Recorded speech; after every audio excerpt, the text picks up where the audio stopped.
Provenge is an established cellular immunotherapy used to treat certain men with advanced prostate cancer.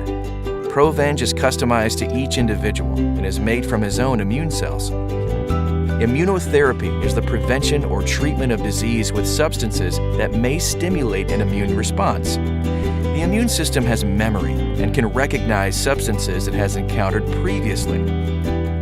Immunotherapy is designed to boost the immune system to target and attack advanced prostate cancer. This is why immunotherapy empowers the immune system to fight the cancer immediately and allow the effects to last over time. Indication: Provenge is a prescription medication used to treat certain men with advanced prostate cancer. Provenge is an established cellular immunotherapy and is customized to each individual by using his own immune cells. Important safety information.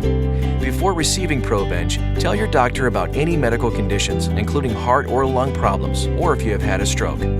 Tell your doctor about any medicines you take, including prescription and non-prescription drugs, vitamins, or dietary supplements. The most common side effects of Provenge include chills, fatigue, fever, back pain, nausea, joint ache, and headache. These are not all the possible side effects of Provenge treatment. Provenge is made from your own immune cells, which are collected during a process called leukapheresis. The cells are processed, returned, and then infused back into the patient through an IV, intravenous infusion, approximately 3 days later. This process is completed in 3 cycles, about 2 weeks apart. Each infusion takes approximately 1 hour and requires 30 minutes of post-infusion monitoring. Provenge infusion can cause serious reactions. Tell your doctor right away if you have signs of a heart attack or lung problems, such as trouble breathing, chest pains, racing or irregular heartbeats, high or low blood pressure, dizziness, fainting, nausea, or vomiting. Have signs of a stroke, such as numbness or weakness on one side of the body, decreased vision in one eye, or difficulty speaking. Develop symptoms of thrombosis, which may include pain and/or swelling of an arm or leg with warmth over the affected area, discoloration of an arm or leg, shortness of breath, chest pain that worsens on deep breathing. Have signs of infection, such as fever over 100 degrees Fahrenheit, redness or pain at the infusion or collection sites. Tell your doctor about any side effects that concerns you or does not go away. For more information, talk with your doctor. You are encouraged to report negative side effects of prescription drugs to the FDA. Visit www.fda.gov/medwatch or call 1-800-FDA-1088. Please see accompanying full prescribing information.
This meeting has singularly been able to propel forward many of the concepts that are changing the field throughout the world. So even though you guys think that you're just sitting there as participants or audience, just through your social networking, just by sharing ideas, just by changing referral patterns, other institutions are going, well, crap, we better set up a PET scanner, or gee whiz, we better get into a more aggressive mindset about therapy. I like this meeting. I like talking to patients. I think patients get it much better than doctors. So for me, that's why I come and speak to you. And for me, the privilege is simply that some of you are doing better, all right? That's all I need.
Hi everyone, it's Alex from the PCRI, and thank you so much for joining us for our virtual 2024 Prostate Cancer Patients and Caregivers Conference. Now, what you're going to see today is that we filmed this conference already back in September for our in-person Prostate Cancer Patients and Caregivers Conference, and it was an amazing event. Thank you to all of you who joined us. I cannot thank you enough. It was amazing to meet you, and it was amazing to hear your stories, and also that you got a lot of your questions answered. The feedback that we got was tremendous, and that you got to hear from multiple experts and you had your questions answered, and that you met other prostate cancer patients and you felt that community, which was the entire point of the event. So again, thank you so much for coming. And for those of you who are interested, we will be doing this again next September. And so if you would like more information, you can click on the link in the comments section for the 2025 September Prostate Cancer Conference. Now, the price is only $15. We kept it low on purpose just for this time period between the in-person to the virtual conference. It is not about money for us, it's about impact. We want to make sure that you're getting your questions answered, that you're meeting other people in the prostate cancer community. And so we're going to keep it super low. And if you can sign up soon, this is going to be our really early bird pricing. But we want to make sure that you're just able to not have finances as any sort of barrier so that you can go ahead and get your questions answered in person next September. So you can find out more again at the comments and the links for our 2025 conference. Now, today we're going to look at these individual talks and we're going to show them to you in a fashion where you're going to see the presentation, you're going to see the slides, and then you're going to see the Q&A with Dr. Moyad. But before we do this, we have a ton of information. It's going to be really incredible. But before we do this, I want to get to our invocation. We're going to have just a short moment of prayer, and then we'll be right back. Hi, I'm Pastor Tim Clark from the Church on the Way in Los Angeles, California. And I've been given the honor to pray over this conference. So let's do that right now. God, we come before you and we recognize that you are the God of all healing and all wisdom.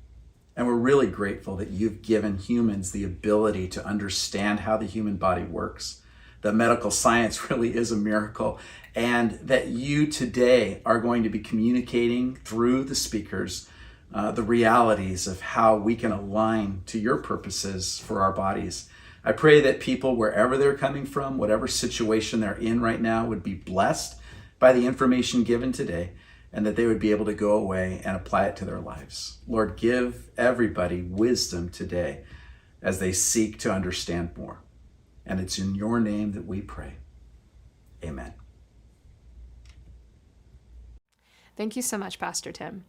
Now, we have an incredible conference coming up, but before I get to that, I want to thank the sponsors who made this free for our virtual conference and super low cost for our in-person conference. It was amazing to have these sponsors, and we had their booths there so that patients can interact with their information. And now we have it virtually for you at pcri.org/2024-conference. It's probably on the conference page that you're watching, but for those watching on YouTube, I did want to share that as well. It's a great way to get the full conference experience. And the sponsors who, supported our conference and supported PCRI are Bayer, Johnson & Johnson, Pfizer, Novartis, Astellas, 4K Score, Blue Earth, Macrogenics, Dendreon, Myriad, Miradex, Foundation, and Prostate Oncology. We cannot thank you enough for your support. Also, thank you to all of you who donated at our in-person conference and just helped us with this cause. We really appreciate it. If you would like to donate, not only to get this virtual conference out to thousands of other prostate cancer patients, but to support the work that we do on our YouTube channel with our prostate cancer videos and helping us get them out to people all over the world, you can do so at pcri.org/donate. Dr. Moyad is the Jenkins-Polk-Hempner Director of Complementary and Alternative Medicine Education with the University of Michigan Medical Center. Now, not only does he have an incredible title and position with the University of Michigan, but he donates so much time to PCRI.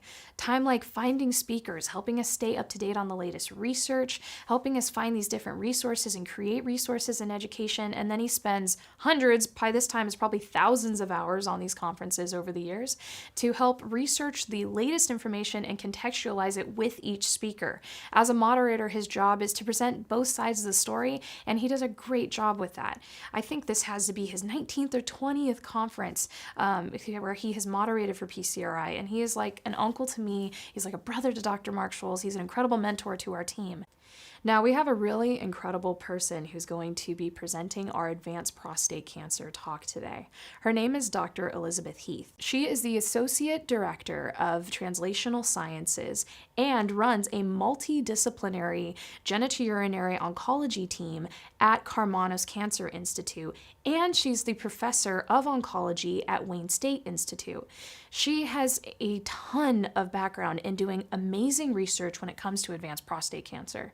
And she's a phenomenal person, but one of the things I love about Dr. Heath is that she is so good at explaining really complex, intricate systems when it comes to treating advanced prostate cancer.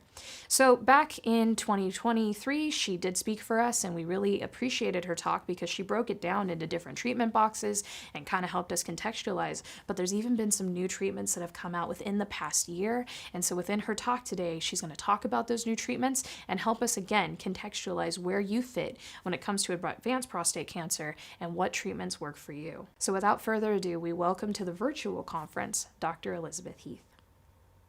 First of all, you have no idea. This has been such a dream to get back here. We've been doing this 20 years, and we thought, are we going to come back here? And thanks to the young folks like Alex and Peter and the other ones, we had a meeting a few years ago, and they said, we want to bring it back in person. There's something spiritual about the in-person meeting. Zoom's fine. And I thought, what are they talking about, these young people? They don't know what they're talking about. Nobody's going to show up. And so you showing up here and being a part of it, today's going to be really unbelievable. So I want to thank you, because if I don't thank you I'll probably forget at the end of the day. Can we all give each other a round of applause? This is a beautiful space.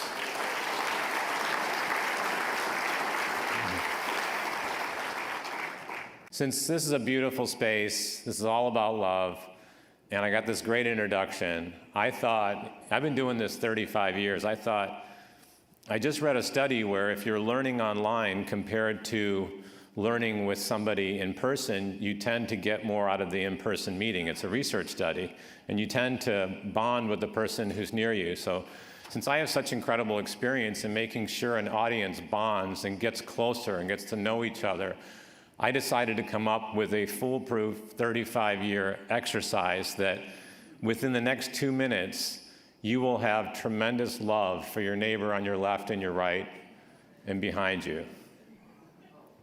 So I'm serious here. This is an incredible exercise. Get ready to really find love and a common bond with your neighbor on your left and your right. So please just take a moment, look at your left and to your left and your right. Just get ready, because you're about to know this person very well. All right. No, you don't shake hands yet. No, you two in the back are moving too quickly. So before you now bond with your neighbor, I'm going to tell you how you're going to bond with your neighbor, and it's only going to take you about 5 seconds. All right? So here's what we're going to do it. When I say go, you're going to do what I ask, and then within seconds, you're going to find a nexus, a beautiful nexus with your neighbor on each side. So just prepare yourself. Ready? All right. All right. In the next few seconds, I want you to take at least 5 to 10 seconds when you look to your left or right, or even look behind you or tap the person in front of you. Ready? And then I just want you to quickly state within a second or two, are you voting for Harris or Trump?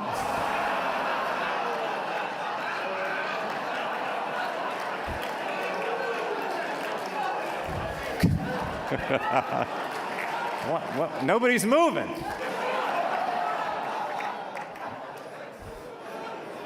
I'm waiting. I know, it's sadistic, isn't it? And that joke never gets old, man. Next slide. So anyway, I'm hoping you do that exercise. We can't bond without that exercise. So it was supposed to be these two. It was supposed to be these two, and now it's not. And so for those of you who've been coming here for 20 years, you know that people always ask me, like, what's your affiliation, this and that? And we say we don't take any favorites, any sides here. This is about medicine. You should be objective. I'm not here to talk politics, but everybody's fair game to me, because politics is kind of funny. So for those of you who didn't come here at the beginning 15, 20 years ago, you missed some of my best lines that I brought up. So for example, when we first started the conference, we were right in the middle of the Clinton scandal with Monica Lewinsky, that whole scandal.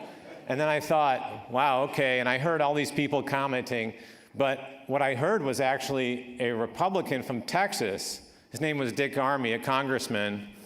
And when they asked him about the scandal, he said something in an interview that never went viral, because we didn't have viral at that time. So I made it go viral because I like intuitive, funny things. So what he said, in case you missed it, was, they said, if you had been in President Clinton's place, would you have resigned? And he said, as if he had rehearsed this line his whole life on TV, and I was watching it live, he said something that was brilliant. He said, if I were in the president's place and had not gotten a chance to resign, I'd be laying in a pool of my own blood, hearing Mrs. Armey standing over me saying, how do I reload this damn thing? I thought that was funny. Oh, you're picking on Democrats. You're picking on Democrats. Really? I'm picking on a Democrat? I'm not so sure about that. It's all funny to me. Man, Alex, what's the audience had this morning? CBD for breakfast, I think. So anyway, it's all fair game. But the most important question before I bring up the speaker is this question. I have to welcome you to LA. And people say, wow, you're in Michigan, Midwest roots. They say, when you come to LA, do you become a little bit more self-absorbed, care more about your stuff? Is that the reputation, only interested in yourself and your own interests? And I just want to tell you that's simply not true. It's not about me. We're only focusing on the prostate here. It's about the prostate. It's not about me and my family and the things that I cherish. This is LA. I think LA is a humble place, a modest place. But in all reality, wait, that's my dog, by the way, right there.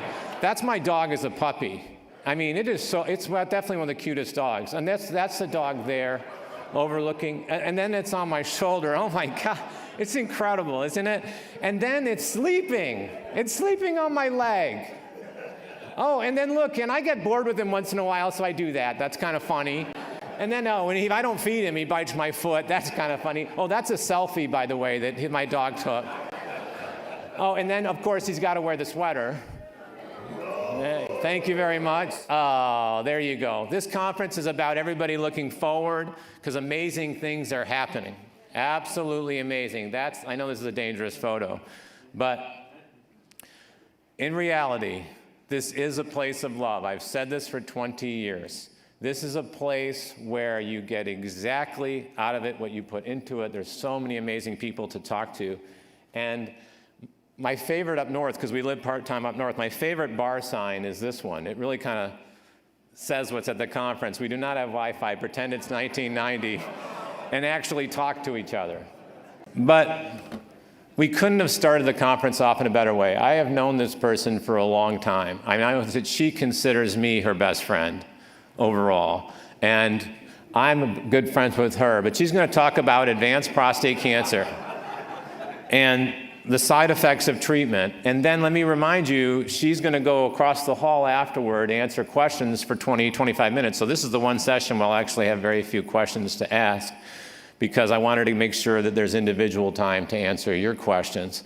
But honestly, to me, I'm not even looking at the book. I'm just going to tell you what I know. There's a rule in my business that the shorter your introduction, the more of an impact you've had on people's lives.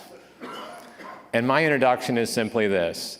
I know of very few people globally at this point, globally, that is having more of an impact on clinical research in prostate cancer, on patient care overall, and in teaching future doctors. It's the ultimate trifecta, and she is about as good as we've seen globally. So, with that introduction, Dr. Heath, come on up. I'm so glad you made it.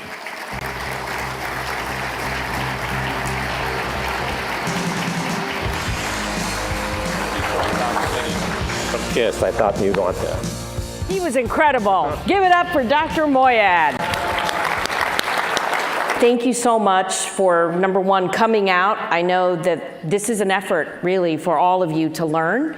There's so many different ways to learn now that doing it in person, I think, is so much more meaningful because we can connect on a whole different level. My personal thanks to PCRI, that dream team of 3 wonderful people right there, making it happen. And also, just on my end, knowing what this organization does for my patients in Detroit, I'm just overwhelmed to be here and to also be back up here, because the last time I was here was a year ago.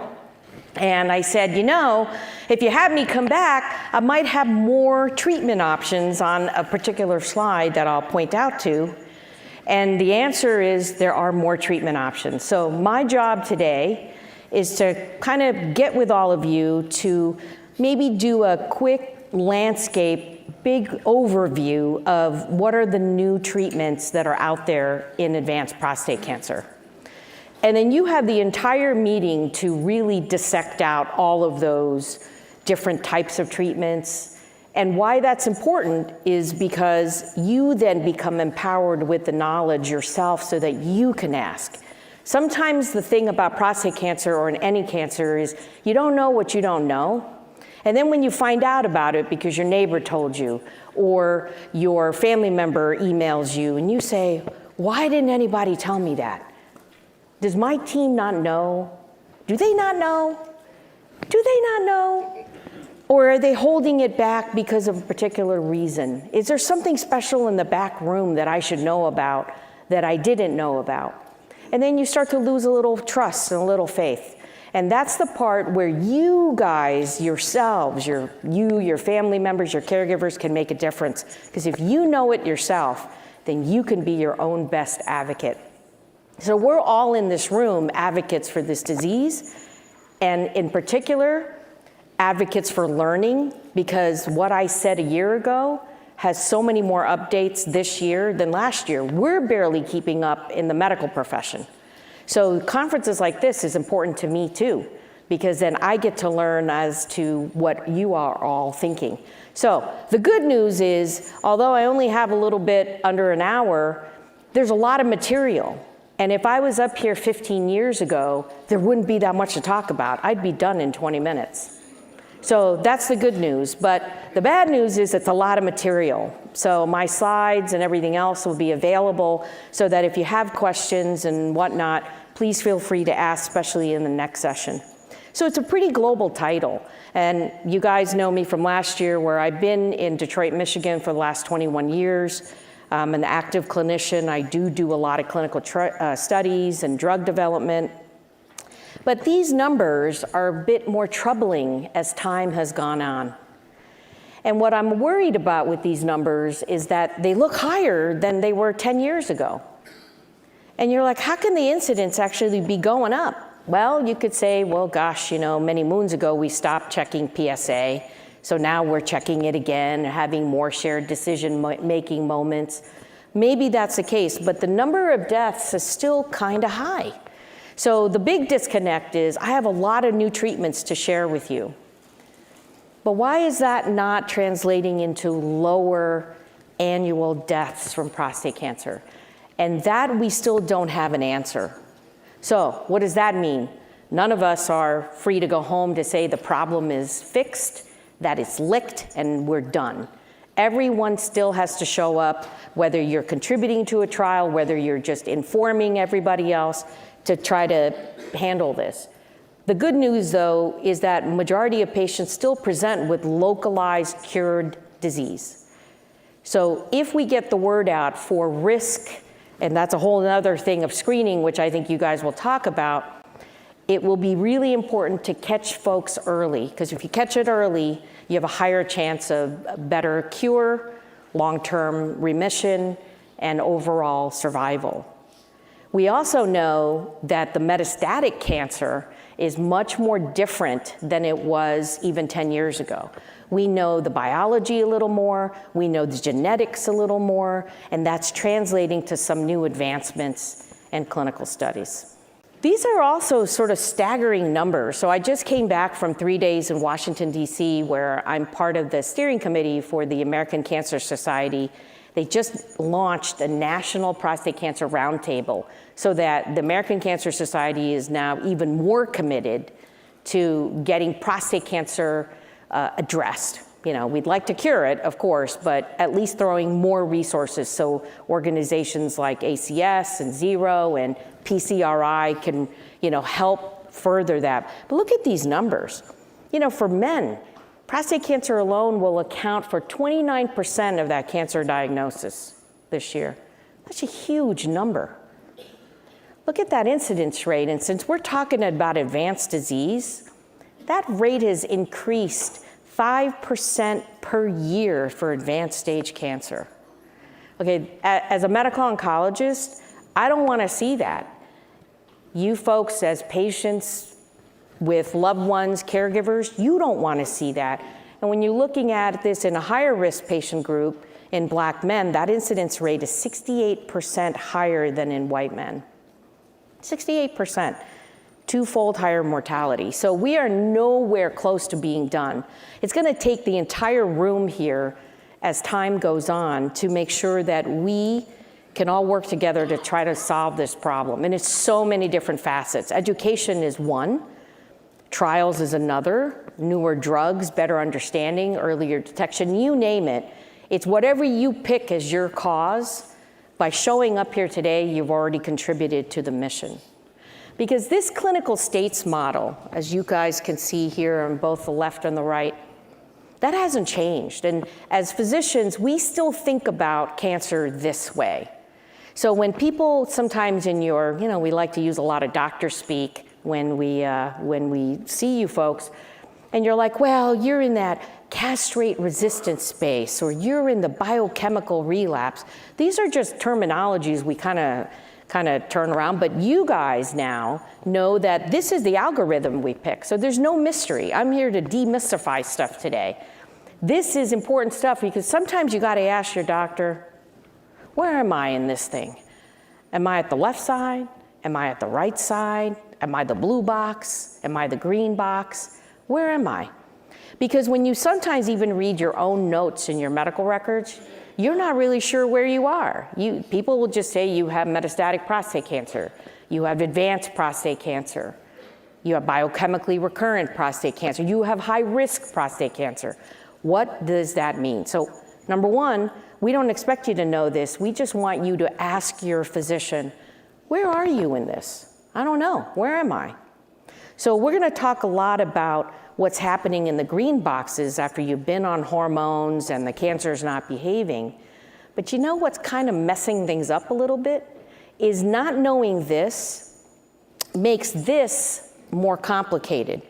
So if you look at the risk group, and I think there are breakouts, which I think is just brilliant today, where you can say, okay, I'm gonna talk about my options if I'm very low risk, low, intermediate, high, very high.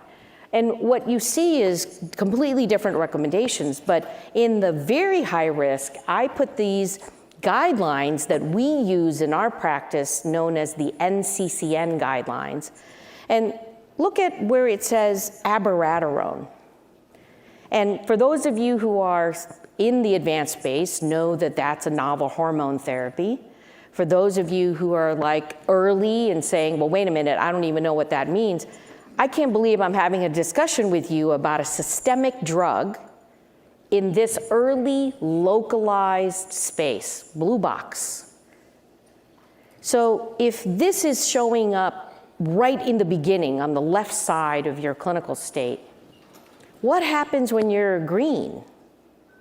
And those are the kinds of questions that's making us in the medical world think really hard about how to think about the strategy of the treatment options. Because if you're exposed to this because you have very high risk prostate cancer that's going to get treated with radiation and hormones, what happens in the future? Is there something that I need to know? How long do I do this for? So the pearl from here is to recognize advanced stage disease is a term of where you are, but the treatments for it are not necessarily confined to just that spot. So that's where it gets a little tricky. So you guys are now all in the know. You all know that these pills and novel agents are coming earlier and earlier. So you don't have to be an advanced patient. You may be able to have access to these medicines right up front. So an important piece of knowledge. But here's the list of all FDA-approved drugs. And when I was here last spring, what was noted was the last two red boxes on the right were not on the list. That's because a few months after we were done speaking in March, they became FDA approved. So right after we just met, top of the line, new stuff, 2 more boxes popped up in 23. And that's the kind of information that's critical for events like this and why PCRI is such a leader in what they do, because if you don't attend this, you might be looking at my stuff from a year or two ago. You won't be the updated. You want, as a community, to show more boxes because it shows progress. So we've got things in yellow, which are all chemotherapies. We have that box in purple, which is an immunotherapy. And it's the only one that's approved in prostate cancer. We have the green boxes, which are all androgen receptor modulators. We also call them novel hormone therapies. Sometimes people call them ARPs. However the language is, it tackles that androgen receptor. We still have radium-223. And that is a medication that Marie Curie discovered a bazillion years ago. We have relugolix, which is an oral androgen deprivation therapy pill. We now have lutetium-177 PSMA, which is usually the talk of many of these discussions for a newer class of drugs known as theranostics. And then you have the 4 red boxes, which are known as PARP inhibitors. And they tackle the cancer in a different way, but also all pills. So that's the comprehensive list for therapeutic drugs that are available today, that if they don't seem familiar to you and you're an advanced patient in the classical sense, you can take this slide and say, what about that for me? May not be applicable. They may say, listen, this is not appropriate because of. But you then will be empowered to know, hey, this option still exists for me. Okay, so where we are in research is still, we can't get away from the androgen receptor. In a way, in breast cancer, it's a little similar. It's all about the estrogen receptor. So in prostate cancer, it's all about the androgen receptor. And here's a really complicated slide. And all it tells us is that when that pathway goes wonky, is what I like to call it, that cancer is so smart, it has so many different ways to try to fix itself. It finds a way to survive. Cancer sometimes is a bit like cockroaches. You think you killed them all, there's always one left. And you're like, I thought I got that one. No. And when you see one, there's probably a zillion more. And why that's important is because when your doc sometimes will tell you, we need to combine things because these two things got smart and they are trying to break through by two ways. Sometimes we put three things. Sometimes it's completely different drugs. Sometimes it's the same type of drugs. So this is the linchpin of every trial that's still in existence right now. But there are so many other neighbors around there that if you look at it from a drug development standpoint, there's lots of many ways that these prostate cells get really smart. And that's where you see a lot of these different drugs that are no name, just letters and numbers, getting tested because somewhere there's a laboratory that shows that these prostate cells are dying in the laboratory. It's a start. In general, whether it's the injections or the pills, I put this here to just show that it affects the entire man. When we take away your androgen or your testosterone, everything in a way is impacted. There's not one is worse than the other. I look at it as the whole person. So in one man, hot flashes might be really terrible because he's sweating when he's in his office job, talking to his boss. And another might be tremendous weight gain that then precludes this person from doing an active physical job. Whatever it is, it's all 100% geared to what is the most important to the patient. So I see a lot of studies, it's like, well, these are the top 3 things that are really terrible. These are the top 10 things. You know what? I think it's all terrible. Men are supposed to have testosterone, like women are supposed to have estrogen. We're supposed to function with it. That's how we're built. So when I physically take that from you, there's damage to be done. And I don't think you should minimize it. I don't think you should just say it's a big nothing burger. It's huge. Now, how you choose to deal with it, my best suggestion is communicate to your physician and team, because we don't know how to prioritize this list. Is it hot flashes? Are you really worried about diabetes? I had a patient that was the most worried about a stroke. And I kept saying, you know, stroke's on the list, but it's quite low. Why are you worried about that? My whole family's had strokes. They hit 70, granddad had a stroke, dad had a stroke, my uncle had a stroke. So listen to what is the most troubling, because it might be something that's very specific to that patient and or the family. Still holistic care. But anything that we do, whether it's again injections or pills, we're making some slight adjustments, a little better here, a little better here, but in general, it affects all of the working parts of a man. So my advice to all of you is, don't be shy, guys. Even if your doctor's a woman, we get it. Say what it is that's troubling you, because it's not the same for all of you. It's not the same at all. So that's, I think, take-home point as well. And what's happened is we were talking about how you get from, you know, one drug to 2 drugs.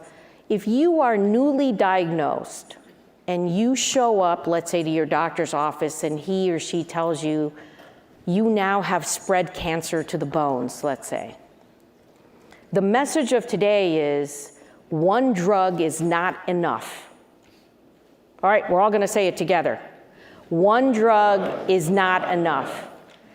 Why is that important? Because adding a second medication improves your survival to an incredible amount. Just look at those boxes on the right.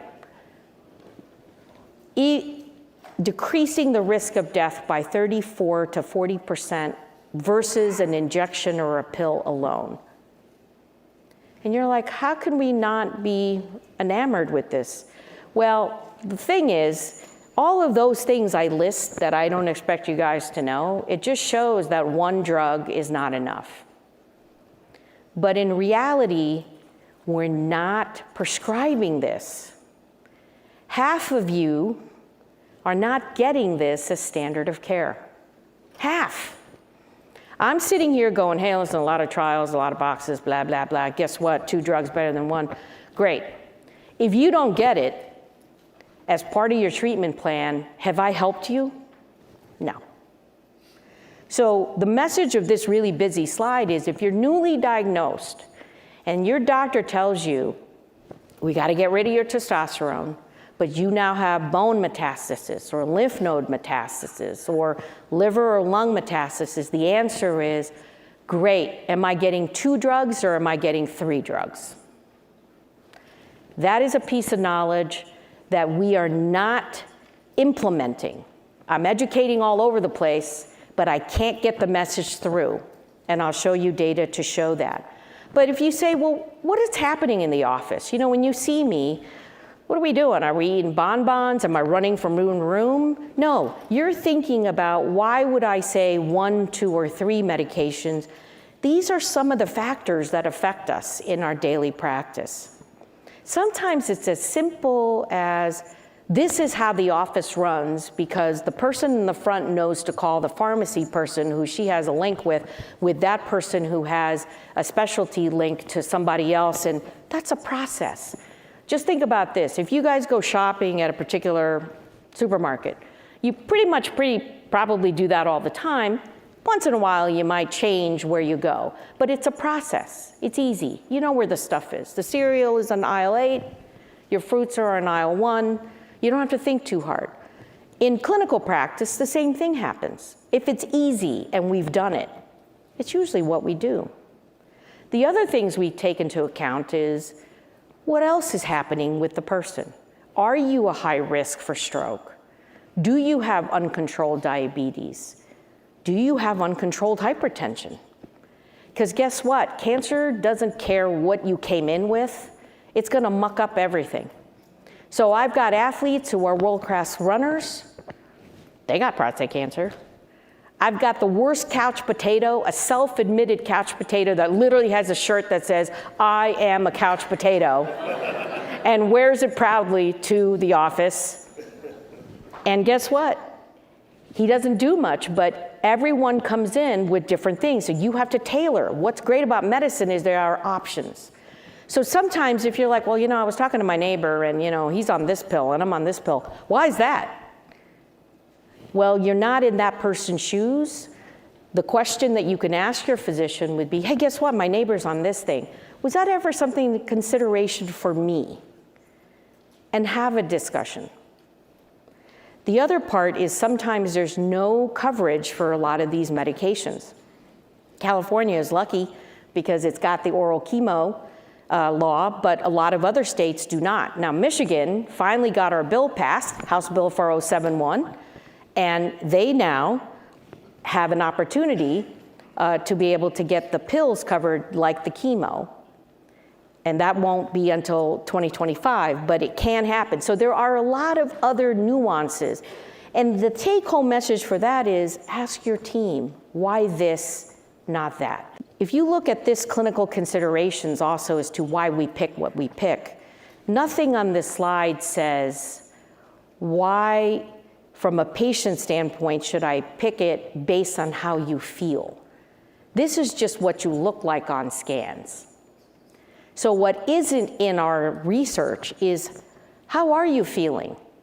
Are you losing a lot of weight? Are we having a lot of bone fractures? What's happening to you? They don't show up on our studies. You need to make yourself relevant to the conversation. You say, excuse me, I'm a marathon runner.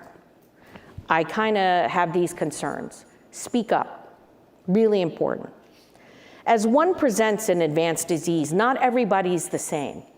So if you show up with a lot of cancer for the very first time, never having had it, you have a very aggressive cancer. We know this just based on those research points right there.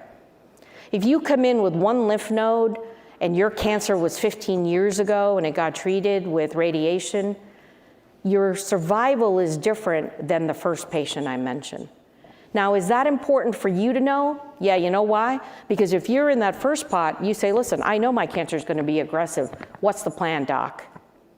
Advocate for yourself there. And all these pills that we talked about, they're in long-term follow-up now. So the good news, and the second question is, all those boxes were made many moons ago. What's happened since then? Is the data holding? And the answer is the data is holding. These pills continue to provide an overall survival advantage. So what you want to know is, it isn't, here's the great news flash from many moons ago, it's just that the standard of care is holding. And there are things, and my number one question I get from my patients, great, we're going to start 2 drugs. How do you know it's working? Is it the scans? Well, doctor, you never tell me that my bone scan probably won't change much. How do you know? PSA. So if your PSA doesn't bottom out to 0.2 at 7 months, that's a worry. So that's something we can use together to monitor. 0.2 at 7 months, okay? Really, really important. When I say half of you is not getting the medications, these are the types of studies they call real-world data. They look at big, big, big data sets that Medicare, Flatiron, lots of data repositories look to see, oh, blah, blah, blah, Heath's up here doing her level 1 evidence talk, great professor. How are we actually executing this? And the answer is not well. So you guys now in the audience are part of the solution. Because if we don't turn this around, half of us in this room is not getting life-prolonging treatment. And that is not acceptable. Is it just us? No, it's happening throughout the world. So this is not a US-based problem. If you look at what's happening in France and Germany and Italy, if you look at the green boxes, it should be 20%, 10%, 0, because the green just means 1 drug.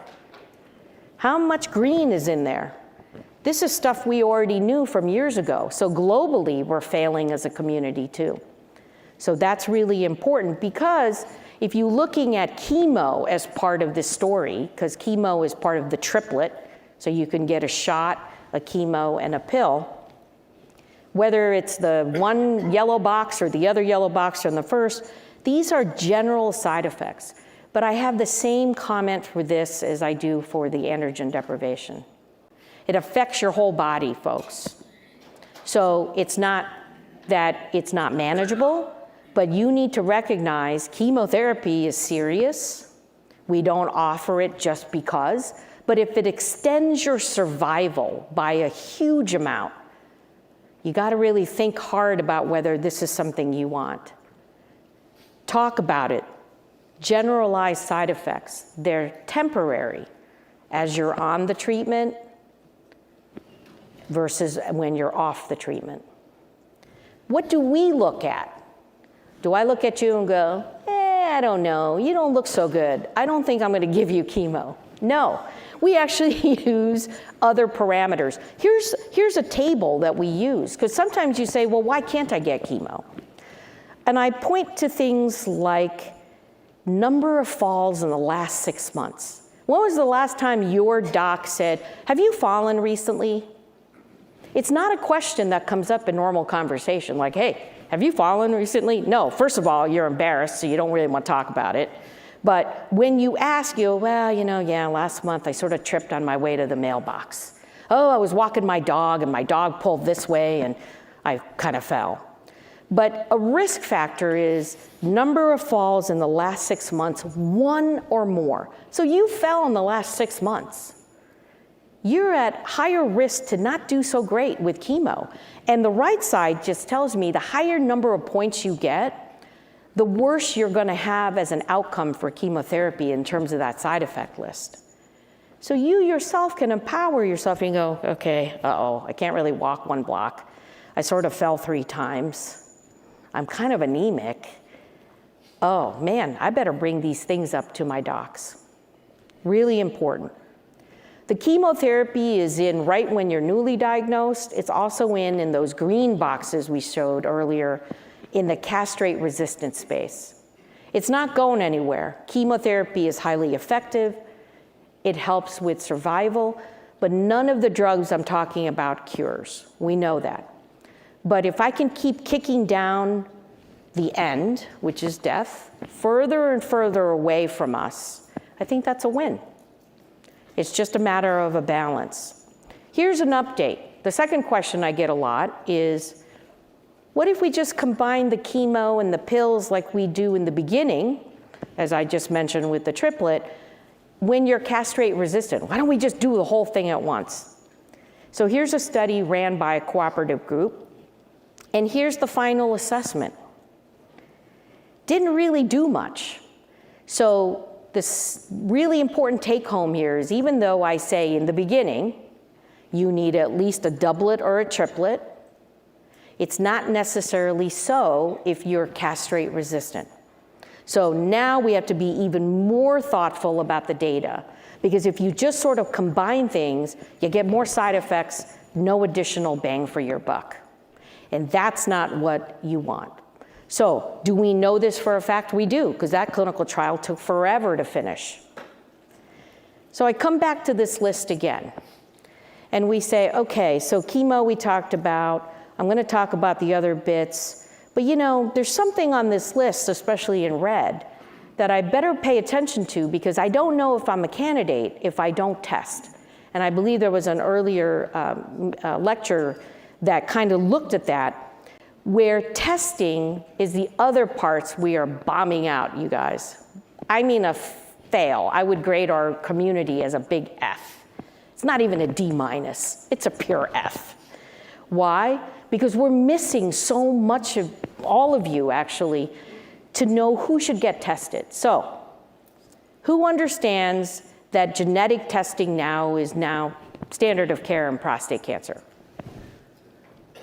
Okay. My hope is that after today, the entire room raises their hand, because you are missing an opportunity to get one of those red pills if you're an advanced patient, because your doctor doesn't know.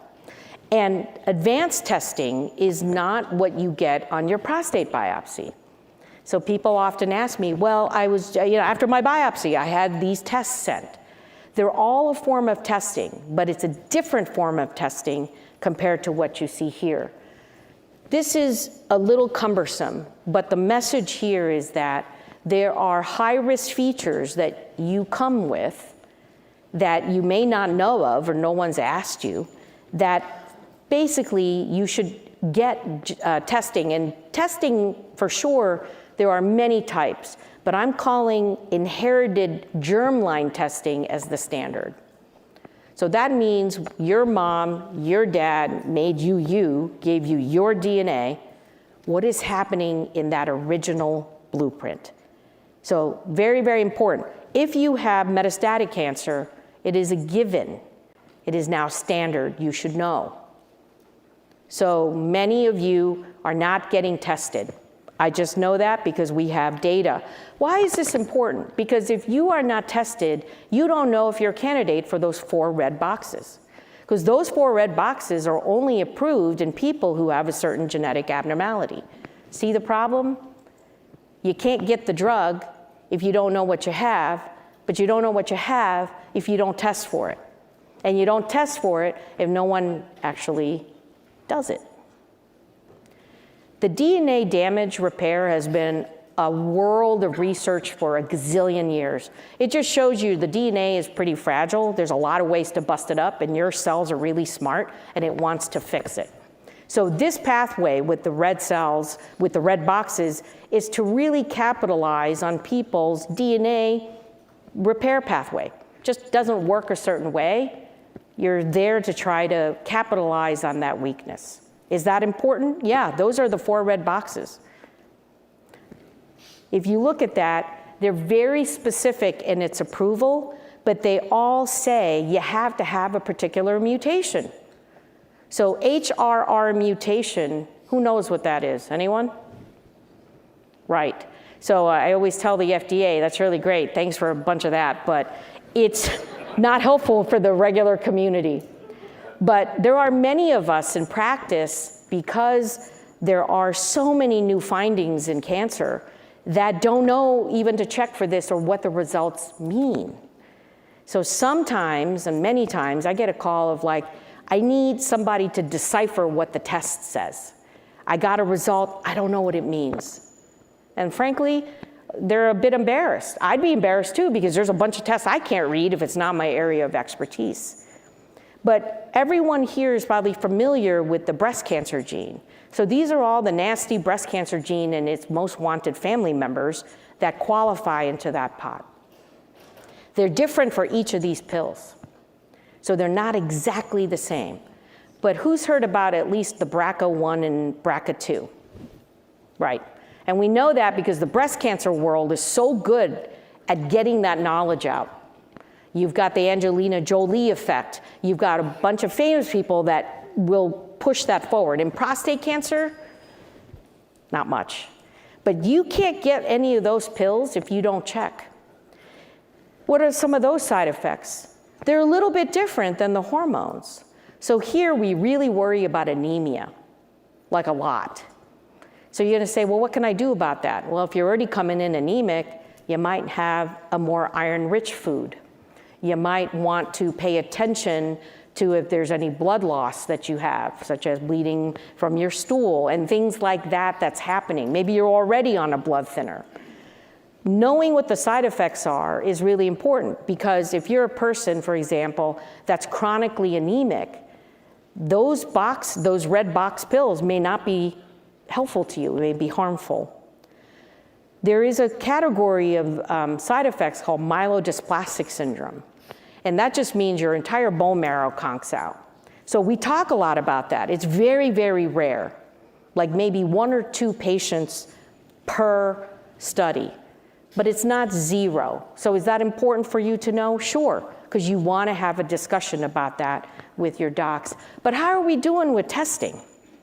Look at that last bullet.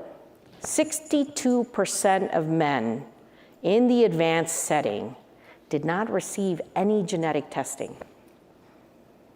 62% of men didn't know if they were eligible to get those medicines in the red boxes. This is another big study. They just looked at what got ordered. It's pretty easy, right? It's not a bunch of curves, not a bunch of data, no stats. It's just how many people got what. We're missing 62% of you. That's scary to me.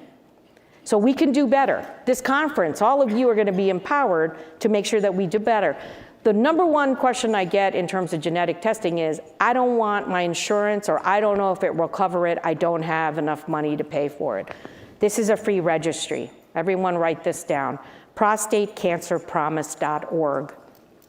If you have any stage prostate cancer, any stage, you have a PSA of over 100, even without a diagnosis of prostate cancer, or your bone scan or some scans is suggestive, you're in. You just go onto that website, you answer some questions, you will then get a kit, you swab your cheek, you'll get your information for free, okay? So I'm not gonna advocate that we do something and not give you a way to check it yourself if finances is an issue. Really important. The other things that genetic testing takes is, as I mentioned, we had sipuleucel T as the only immunotherapy. The only other immunotherapy is pembrolizumab, or a medicine called Keytruda, and it's only approved in people who have a specific abnormality when you do testing. And in 3% of men, 3% is not 0. And I say this because I have those 3% in my clinic. This medication works, not cures, but is working in men who have what we call microsatellite instability high tumors. Fancy language, same problem. You don't check, you don't know. Guess what? If you're that 3%, you want to know, right? Why would you not have that in the box of things to go and help with your docs? There are a lot of studies going on. I have to say the worry for us in immunotherapy is that it really doesn't work, not well. So these are just bunches of examples that can, sort of show us that the trials are run just like in lung cancer and breast cancer and colon cancer. But in prostate cancer, it's not been as exciting, and or the return on that investment has not been forthcoming. So different biology. We're still working it out. But there is one drug that is approved called sipuleucel T. Now these are folks, you're just turning castrate resistant. You've been on the injections for a while. You have a few cancer metastases. You otherwise feel fine. You're a candidate. There's an overall survival benefit. It's been approved since 2010. So for the right person, this is still a very active treatment that can prolong survival. And we also know that, again, we talked about how Black men have the worst incidence, worst mortality. Here, the overall survival with sipuleucel T in Black men is actually better than in white men. So a different way to think about data in higher risk groups. And who are those higher risk groups? We talked about Black men, but those with a family history or genetic predisposition, same group.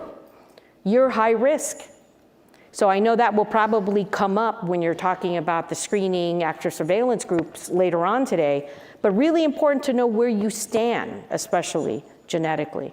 And some of these side effects are what you would imagine for immune-based treatment. So this is also true for pembrolizumab. You might get infusion reactions, hypersensitivity, chills, fever, all very transient, all very manageable.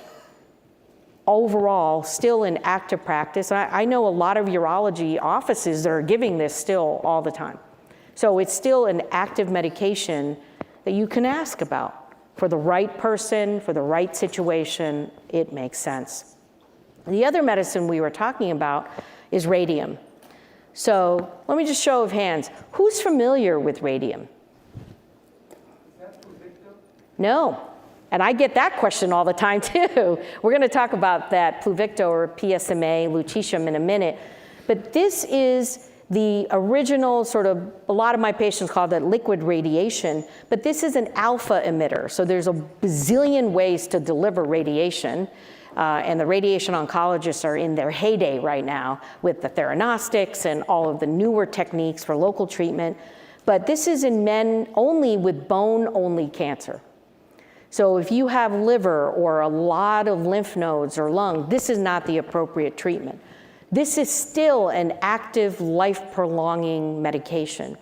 Now, some of the side effects that we worry about, as you can start to see, low blood counts tend to show up in every one of my slides, whether it's chemo or the PARP inhibitors or chemo, whatever. It is a side effect of everything we do because this is what happens to all of us. So this study shows that radium is for sure helpful, and then there's long-term data. So again, it was approved in many years ago. Where are we now? What are we most worried about? Well, what if you have low blood counts? What does that mean? Long-term follow-up shows that we are actually doing okay, that not everybody is getting what they call myelodysplastic syndrome or aplastic anemia, so it's safe. And I think that's an important message. How are we doing? We're doing okay, but with the addition of the newer theranostics, which we're gonna get to in a minute, I think the medication use is going down, but it's also still appropriate for some of you, especially if you don't light up on a PSMA scan. So these are some of the studies there. So let's get to PSMA. Who's heard of it? Raise your hand. Right. So not only has it been a long time coming for many of us in the field, but it's good for two things, right? You can diagnose and then you can treat.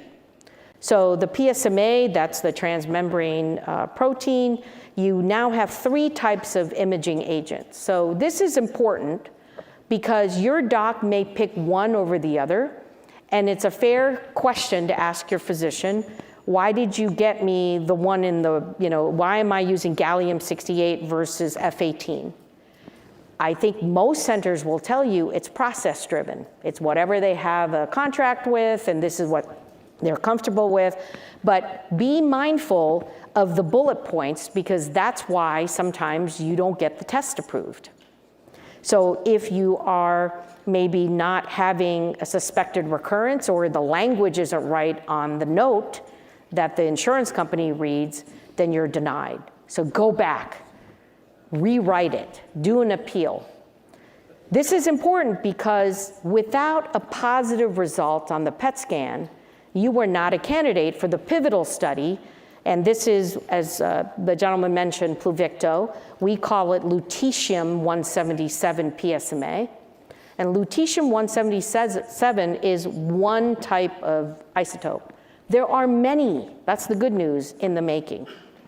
Has this changed the landscape, that if you're castrate resistant and you've got chemo and you've had a pill, that you can get on this? Yes. I have to say, singularly, this has made a big difference, but you have to light up on the scan.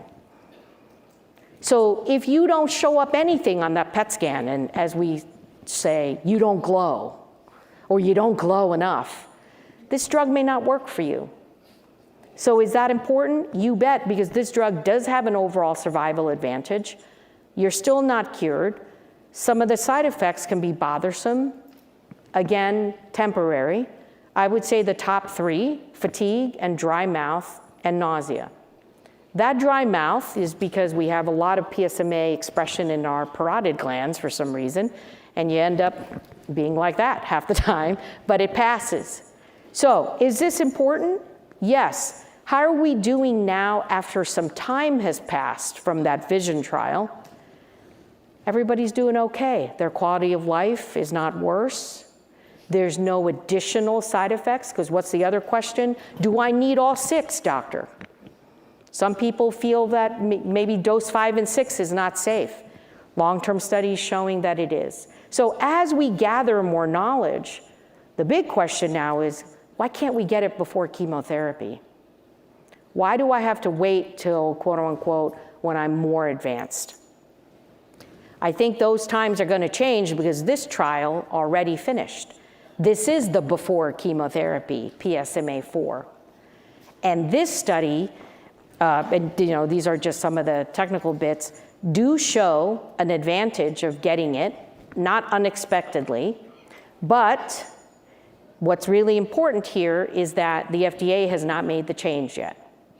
So we're going to all have to wait, but I know that that's the burning question I get from my patients, which is, I've had an oral agent, I want this lutetium. So stay tuned, because I think those things will change. Now, is that the only sort of game in town? No, in drug development, we always have more in that same space. So another trial that was completed is known as the SPLASH trial. So this is a different company with their lutetium-177, and their top-line result was just reported out in December of last year, showing that they met their endpoint. So this is similar to the PSMA-4. It's a little bit like a race, but you know what? Competition is good. Competition is good. So if you can't get one drug from one place, you might be able to get another drug. So this is all percolating. So next year, if I'm standing up here again, that might be on the list, more than just the one particular type. Remains, again, safe in terms of their results. Oh, but wait, there's more. We now have the ECLIPSE trial. So we have PSMA-4, we have SPLASH, and a third company has already also finished with their study, same 177 lutetium, different proprietary sort of product. Now there's 3. And then the bigger question is, come on, Dr. Heath, why are we waiting till I'm in the green box? Give it to me when I'm in the blue box, when we can get this even before we become castrate resistant. And that study is ongoing, the PSMA edition.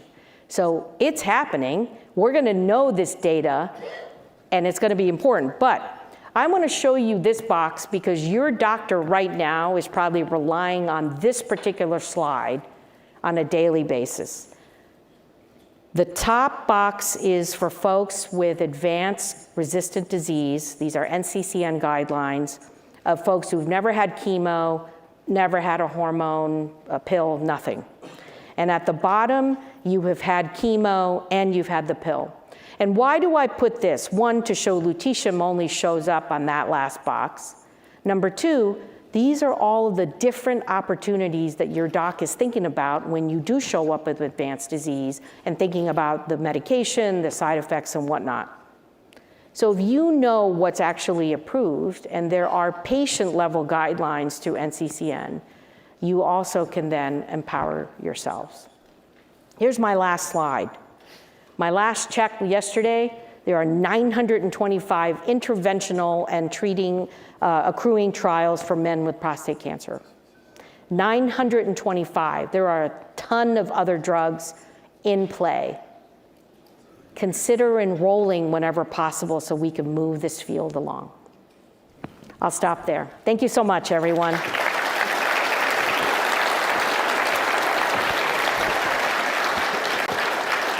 That's the most important question I can ask you today. Do you know Michigan's playing in football today? I knew he was going to ask me that. Do you know? I don't. I'm sorry. She has no life beyond her job. I could have texted my husband, who's This a total is Michigan diehard. This is like Mark Scholz. You know how dedicated they are. They have no hobbies. All they do is prostate. Thank God. Thank God for you. But I just wanted to test that theory. She's in Michigan. She's like down the street from me, and she doesn't know we're playing Texas. Oh, right. Oh my gosh. All right. I got about 5 minutes, then I got to make sure you go in the back. So let's go through a couple quick important things. Can you bring up my second slide? All right, now, let me give you a heads up, and please don't roll your eyes. Okay. I believe the perception on clinical trials in general is you've given up, you're putting me in some kind of test, I might get a placebo. Why? I know you want me in a clinical trial, and you have it in your bio, clinical trial. But can you tell me why I should not be nervous about you suggesting a clinical trial as an option? Because you guys are all contributing to the future, period. You look at PSMA edition, right? I just went over that. You want that lutetium-177 way up front. How are you going to get it? Are you going to fly to Germany and pay thousands of dollars on your private jet? If you do, take me. Forget him, take me. He'll be at the game. But I think a lot of it is, if I can't prove to you that what I'm going to poison you with is better than what exists, what am I doing? Now, you're right. Are you all guinea pigs on a trial? 100%. I lead with that in my own practice. I say that. Why is that important? Because it's a voluntary thing. You either feel like this is something you're going to pay it forward because you guys got a diagnosis that changed your life so you can help the next man, or it's not right for you. And guess what? Both answers are correct. This is not a mandatory, it's an opportunity. That's how I think about it. But am I going to get a placebo? Yeah. All right, we're going to get standard of care. Can you Let me explain just say, that? in advanced cancer, anything, it's not even just prostate cancer, other cancers, no placebo. Because it is ethically not acceptable. If you have metastatic cancer, you don't get, some sort of sugar concoction because that's not standard of care. A trial, you will never get less than the standard of care. That's true in any setting, in any cancer, in any question. And if you feel like there is some boo-boo, that there is something less than standard of care, then you need to point it out and go, what's happening here? That's on you to tell us too. Excellent. You know where I think oncologists go wrong? I think they go wrong when they use the word metastatic. Because can you explain so you said in all these slides, you said people aren't getting these tests when they're metastatic. But when I'm watching you give a talk or other oncologists, they'll describe metastatic as having cancer all over. Some will describe it as having just left the prostate. What do you mean by metastatic and that which would then trigger that genetic test you're telling me about. So Yeah. I don't mean you oncologists, I mean Right. the other ones. I mean like Mark Thanks for that Scholz or clarification. somebody Yeah, like that. appreciate that. I mean, metastatic is defined by our staging criteria, which unfortunately is the most cumbersome, painful thing to look at. If you have a lymph node, you're considered metastatic. You're locally metastatic, but you're metastatic. So, is that a horrible thing to think about? Yes, because when you're a lymph node positive, on our guidelines, you're a stage 4.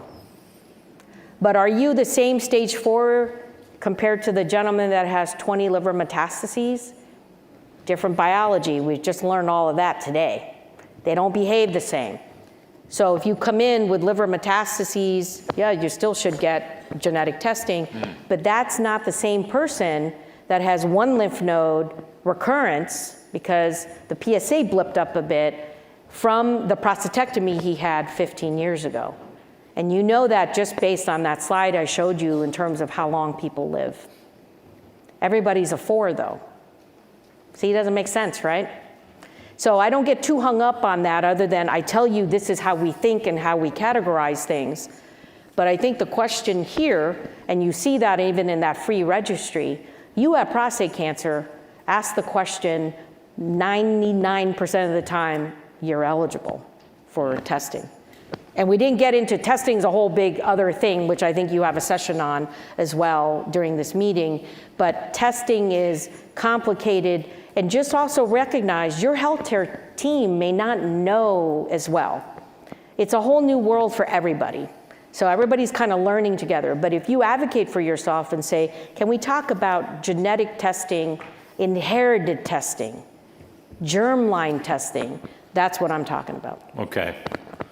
So everyone here should be, I mean, the way you describe it, everyone here, the next time they meet with their doctor should say, do I qualify for genetic testing? Right? How many people have had that conversation with their doctor? About, what, 10%? Yeah. Okay, one thing you wish every patient knew here, this is a tough question to ask you, but one thing you wish every patient knew at this conference and also watching on the videos that are going to go out, one piece of stellar advice you wish everyone knew. Is that the genetic testing, or did I already mention it, or is there something different? No, I mean, my thing is your voice matters. I think you get a diagnosis of cancer and all of a sudden you think everyone in the world is smarter than you. There's nobody who's an expert on you but you. So your voice matters. If you're getting some news that you don't understand, ask it again. Let me recap it. The docs like to talk. It's like 7 seconds on average. You go blah, blah, blah. Anyways, let me tell you how smart I am as professor. No, what you want is to be able to say, okay, you told me a bunch of things, Dr. Heath, let me say it back to you. When you say it back, it makes you recognize what you know and what you don't know, and everyone else in the room recognizes what you know and what you don't know. It doesn't matter what I say, it matters what you say. Okay? So your voice matters. Recap it, spit it back to your team. You'll be shocked at how that changes the conversation.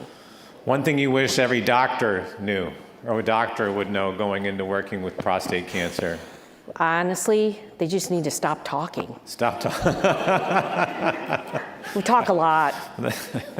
I think we need to be better listeners. Yeah. You know, sometimes we come in with a set agenda. I read your records, I go, oh, so you've had this and you've had that. Got it, I'll be done in 10 minutes. That's not my job. Yes, my job is to know what are the options. My job is to listen to you. If you're showing up to talk to me, there's a reason you're coming to me. Either you're not understanding what other people have said, or you're just literally still in shock from the diagnosis, or you're there on behalf of a family member. We just need to get a better, we're always rushed, right? So we need to sit here and listen to you. Can you repeat what you said during your talk about, I know I'm running over, I'm going to stop in the next minute or two, but you said point 2, you said you want the PSA to be by 0.2 or lower at 7 months. Can you go back? I mean, I felt a lot of people writing in the room the moment you said that. Yeah. Can you elaborate a little bit? So that's my goal when I'm being treated, to go to 0.2 or lower? Yeah. I mean, there are two sets of numbers. You know, in the beginning, when it was just the one shot, we knew that if you looked in 7 months and your number was less than 4, your cancer was going to behave somewhat well. It'll not be out of control. And what I mean about that is your PSA curve goes down and you go, yeah. If it doesn't hit below 4, chances are in the next few years it'll come right back quickly. That new data I showed was if you're on a shot and a pill, and this one was enzalutamide, those two things together in 7 months, if you hit 0.2, you will have the best prognosis survival in that patient group. What if you hit 0.2 within a couple of weeks? Let's say you have is that better? If you hit 0.2 within a month, is that better than you hitting 0.2 in 6 months? So is faster better? We don't know, because they only checked at one time point to make it comparable to just the injection that was from the last study. What do you think? Do you think Absolutely. faster drop is better drop? Yes. Is better prognostic Yeah, indicator? I think the faster and the lowest that you get, your nadir, is going to help us decide what's happening. And it doesn't matter if you start out at 5,000. You end up at the low number, thumbs up. Wow. I have folks that are 100 that can't get below that. It's 100, everyone's excited, they're at 10. Wow. But in a little while, that 10 will scooch up. I can't let you leave here without you telling me what the next big drug is going to be approved. Which drug? This is not for a stock tip, by the way, for those people out. I like predictions. I like the fact that last time I talked to you, you thought a couple of the PARP inhibitors might get approved. So can you just tell me, and the reason I'm bringing this up is I saw, there's this thing called actinium that might compete with lutetium. It's a radioligand, right? And in Germany and other places, they're using it after someone fails Pluvicto. Yeah. I'm not saying it's past. So is that the next big drug that's going to happen in your field? Or, before I let you answer, here I am going through my notes, and they're interviewing this doctor about this new phase 3 trial, and the drug company is going to ask for approval. It's called Cabo and Tecentriq. It's immune therapy with another new drug, and they say they're phase 3. So what's the truth? What's the next drug that I should be excited about? Maybe to save myself and not get in trouble, as I'm an investigator on way too many trials, I think the world of theranostics is what's next. Whether your isotope is lutetium, actinium, copper-64, it's a gamut. Just think back to your 9th grade chemistry table of stuff that we all cannot recite to this day, even if our life depended on it. All of those things are being used as cancer drugs because they have a way to deliver a way to kill the inside of the cell. That field of theranostics means I'm going to see it because I'm going to diagnose it through a PET scan, and then I'm going to treat it. That's going to be the next big area. Nice. All right, you still can't go because what I did was, this year I did something different. I said, I don't call it AI or whatnot, I want to pull the top 3 questions that people submitted before you gave your talk. Can we go through these really quickly? Go ahead. If I can't handle hormone therapy, what do I do now? Because that's not a walk in the park. I mean, man's going into male menopause within a couple weeks. Yeah. And it's rough. So if I can't handle hormone therapy, what do I do? Well, I think you just have to be realistic about what that means. You know, the way to control the cancer is to remove the testosterone.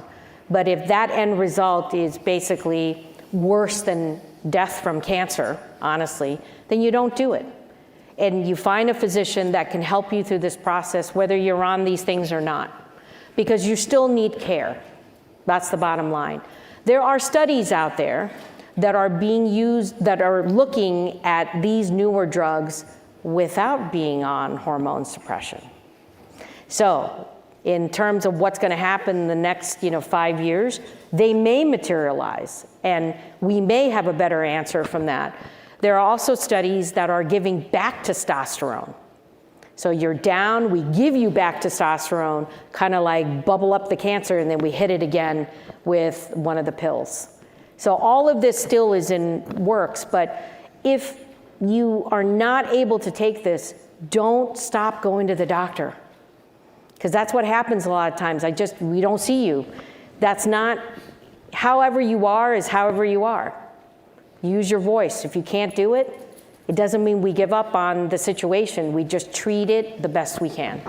Yeah, look at all the different options for hormone therapy now, Yep. right? I mean, we classify it as the pills, the injections. Yeah. Okay, if I'm not handling Pluvicto well, this radioligand, what do I do next? If I'm having trouble with Pluvicto, whether it's dry mouth, dry throat, all the Yeah. things from clinical trials, is there something else?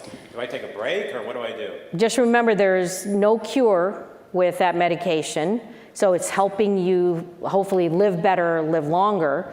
But if it's not doing any of that, stop. There are other trials to consider. There are other trials with similar type drugs like actinium-225. So if it's really terrible, don't push forward. The last one that was popular is, there's all this talk of getting chemo as early as possible when you would qualify. How do I know whether or not I qualify for getting chemotherapy early? Because chemotherapy still has the perception that it's used really late in the game, Yeah. and now it's being used earlier and earlier. So how do I know if I'm one of those people that need it earlier and earlier?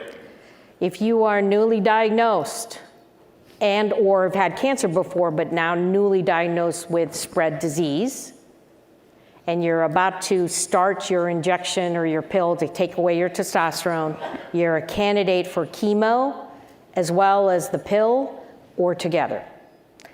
But the take-home message is you need more than just androgen deprivation, right? It's either a double or a triple. I have patients who feel that, there's stuff in the liver, there's stuff in the lung. Give me the kitchen sink, give me the 3. And I have patients that have a few metastases in the bones. Forget the chemo, doc, I'll just take the pill. That's the conversation to have with your physician. And if I'm one of those people that qualify for early chemotherapy, can you elaborate just for a moment, how long do I have to take chemotherapy for? I think some people think it's continuous. Yeah, only 6 treatments.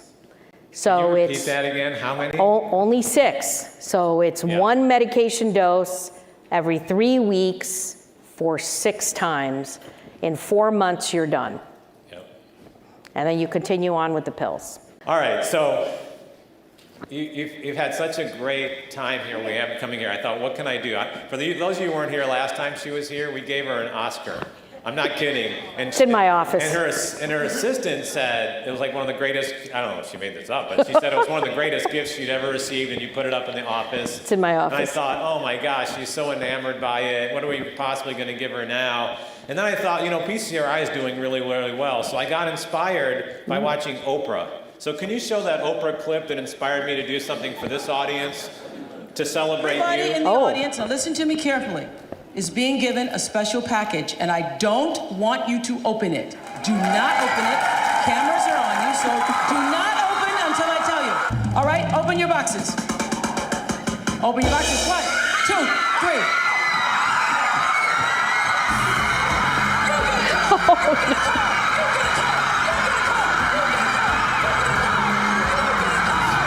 She's saying, you get a car, you get a car. So I've talked to Alex, and the budget's doing really well this year at PCRI, right? So I want to copy that. So in your honor, are you ready? They're handing it out.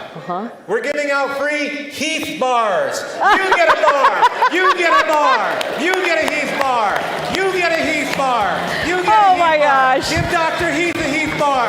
She should have a Heath bar. Oh my gosh. Heath bar for you. You get a Heath bar. That's better than a car. Better than a car, right? I thought he was going to give us all a car.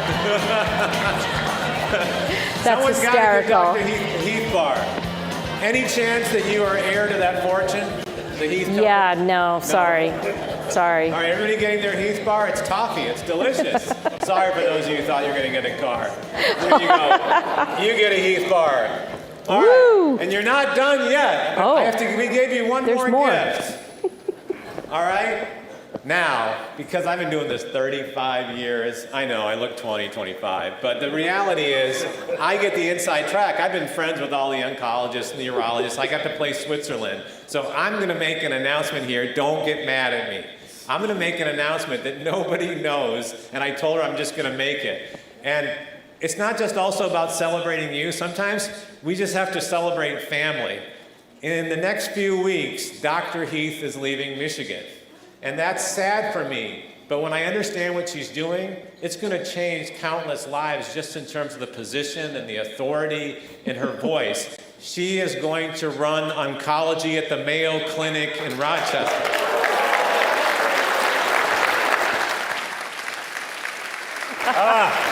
Thank you.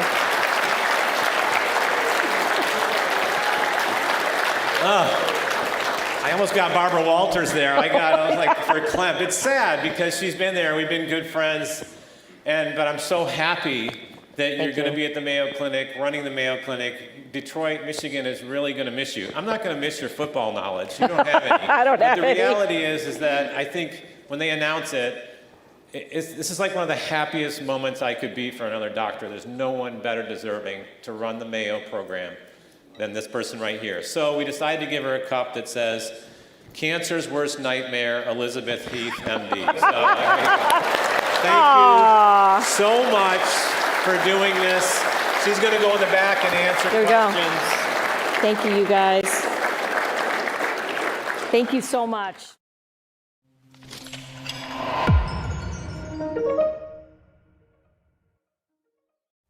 Thank you so much, Dr. Heath, and thank you, Dr. Moyad.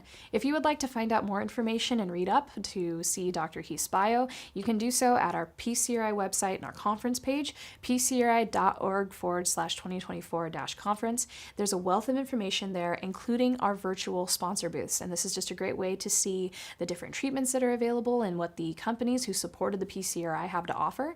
And so I'd also like to thank our sponsors who supported this conference. Bayer, Johnson & Johnson, Pfizer, Novartis, Astellas, 4K Score, Blue Earth, Macrogenics, Dendreon, Myriad, Miradex, Foundation, and Prostate Oncology. Now, our next session is on active surveillance. So we're going to be talking about Gleason 6. We're going to be talking about Gleason's 3+4 and see some incredible research. But the person who's doing this talk has been a longtime friend of the PCRI. His name is Dr. Laurence Klotz, and he is the professor of surgery at the University of Toronto and holds the Sunnybrook Chair for Prostate Cancer Research. He is from Canada. In fact, he's even been knighted in Canada. And when you read his bio, it says he's won some prestigious awards, but being knighted is a really big deal. He's written over 350 publications when it comes to prostate cancer, and he's a uro-oncologist. So he's done a ton of work in the field of prostate cancer, but he's also done it in the field of active surveillance, leading to giving him the title as the father of active surveillance. There have been thousands of men who have been able to go on active surveillance and forego treatment either to a later time or not even at all, thanks to this man. And he does an incredible job giving his talk as an update on active surveillance in 2024. So without further ado, here is Dr. Laurence Klotz. All right, I'm not even going to read the bio here. I am so excited. They call him Mr. Active Surveillance, Dr. Active. There's nobody globally that is known and done more in the active surveillance world than Dr. Laurie Klotz. I have known him a very long time. He is one of a handful of physicians that I still say, if they hand out a Nobel Prize one day in prostate, he will be at the top of the list. He definitely has contributed that much that he should be recognized. He completely changed the paradigm of treatment versus non-treatment.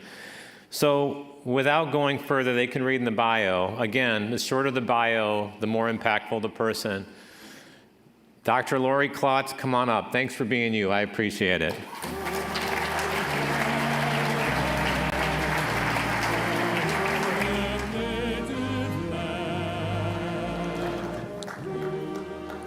Thank you, everybody. Lovely to be here back in Los Angeles. I was here 5 years ago. I didn't actually realize that that was the last time it was an in-person meeting. And it's great to see a lot of familiar faces. Just before I get started, a couple of comments. I just want to completely reinforce the message that's come through this very powerful and heartwarming statements, what Dr. Heath said, what Jan Manarite said about patient empowerment, how important this is, how it is a way to counter what at times can seem like an overwhelming edifice of medicine. So I just want to very much support that approach, which is clearly the kind of essence of PCRI. So I'm going to talk about active surveillance.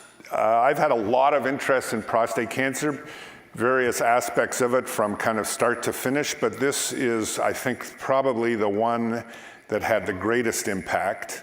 Novel tools, there's Toronto looking about as good as it ever looks. Usually it's gray and overcast. The weather is not the reason to live there, but it's a beautiful city now, third largest city in North America. My disclosures, support from Exact Imaging that make the Exact View micro-ultrasound device that I'll talk about, and Mir Scientific, which I was a consultant for until they went bankrupt recently. So not too much is going to happen with that assay.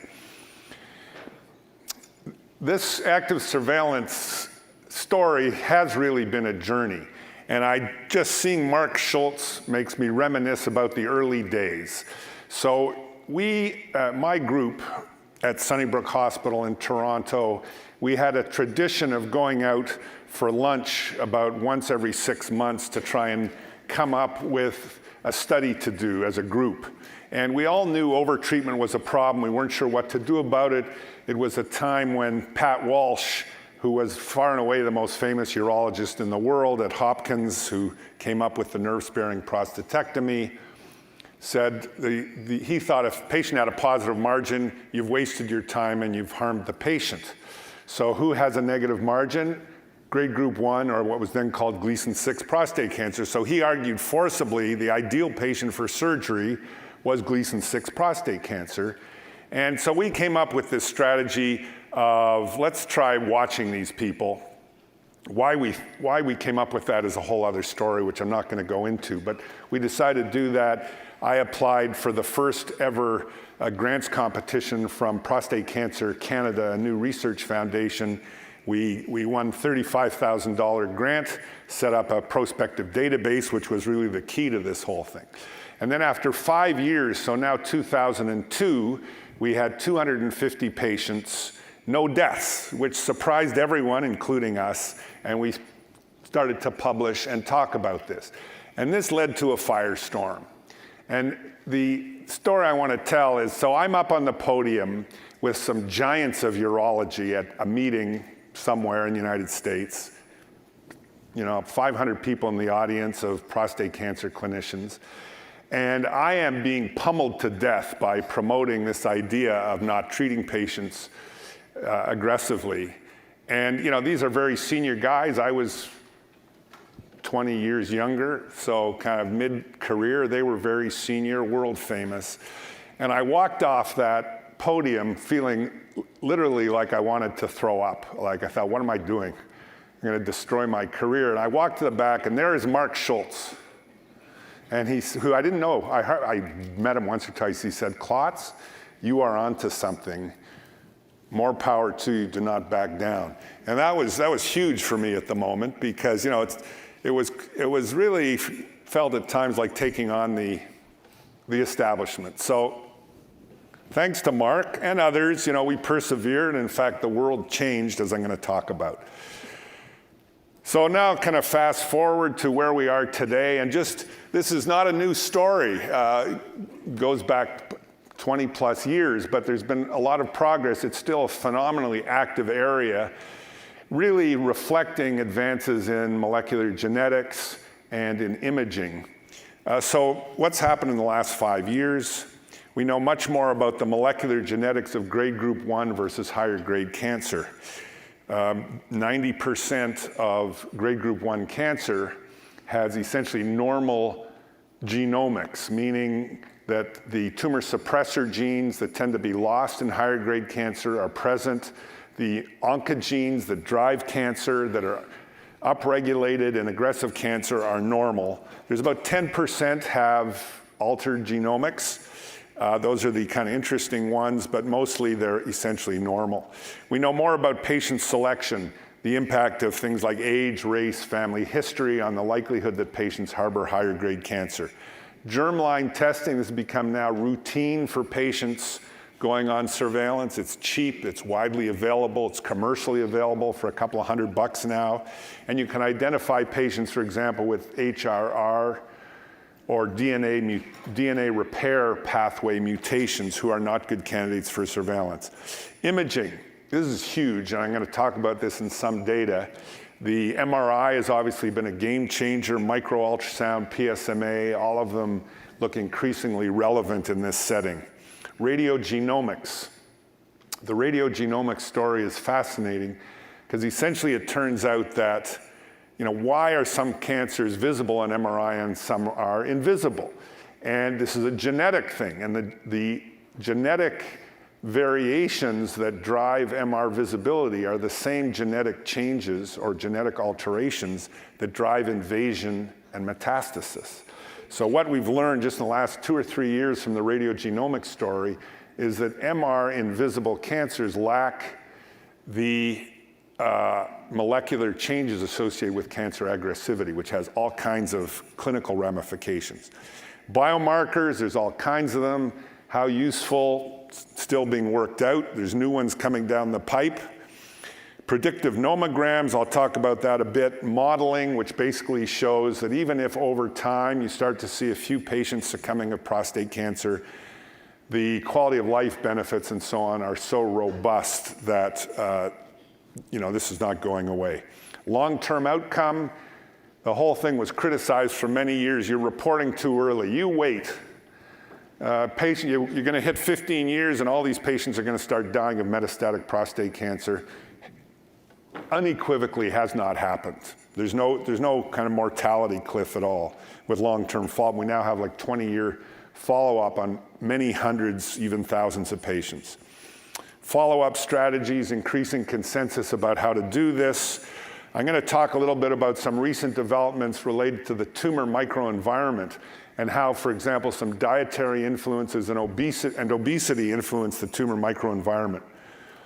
And then maybe a sign of maturity of a field, you start getting these systematic reviews about every little aspect of active surveillance. So we've definitely had that. So this is a US military surveillance aircraft. What it's actually looking for is those cases of grade group 1 prostate cancer harboring higher grade disease.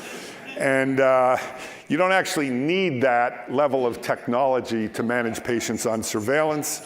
But you can see that around the world, every group that has developed guidelines when it comes to grade group 1 prostate cancer, active surveillance is the standard of care. I will just say personally, it's been the most extraordinary journey from widespread suspicion and hostility towards this idea earlier on, which had a lot of drivers, including, of course, the financial drivers in medical practice. But I think the majority of my colleagues really felt that these patients were at risk for prostate cancer death. And once it was demonstrated clearly by multiple groups, ours and many others, that was not an issue, practice changed.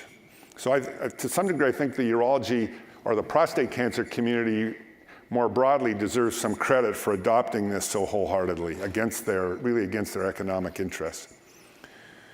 So now to kind of drill down into some of the specifics. So this is germline testing. Just to make a distinction for those of you who don't have a background in this area between germline testing and somatic genetic testing. So germline means every cell in your body contains the DNA for all of your genes, and you're testing, for example, the white cells or the cells from the inside of your mouth, your buccal mucosa. You're looking at the genes, see, is there a mutation, for example, in the DNA repair pathway that would drive prostate cancer? And there's a distinction here between mutations, or now the word is variant because it's less kind of pejorative. Mutations are associated with gene dysfunction and disease, things like Tay-Sachs, Huntington's chorea, which probably these genetically inherited diseases. And then there's something called SNP, signal nucleotide polymorphisms, which are variations in gene sequence. So for example, you have blonde hair versus brown or black hair because of SNP variations. So these are variations in the genes, for example, coding for hair color, that are not associated with diseases specifically like the mutations, but they can be associated with disease susceptibility. So that's an area of very active research at the moment. And then you have somatic genetic testing, which is testing the tumor. Like, does the tumor have mutations in the DNA repair pathway that predispose it to more rapid progression, despite the fact that the rest of the cells in the body don't? So as part of survival mechanisms in response to treatment, for example, or just over time, these cancers will develop somatic changes, and that's something else that we test for. So come back to the germline testing. So the irony about this is really a phenomenal study. Bill Catalona, the second author.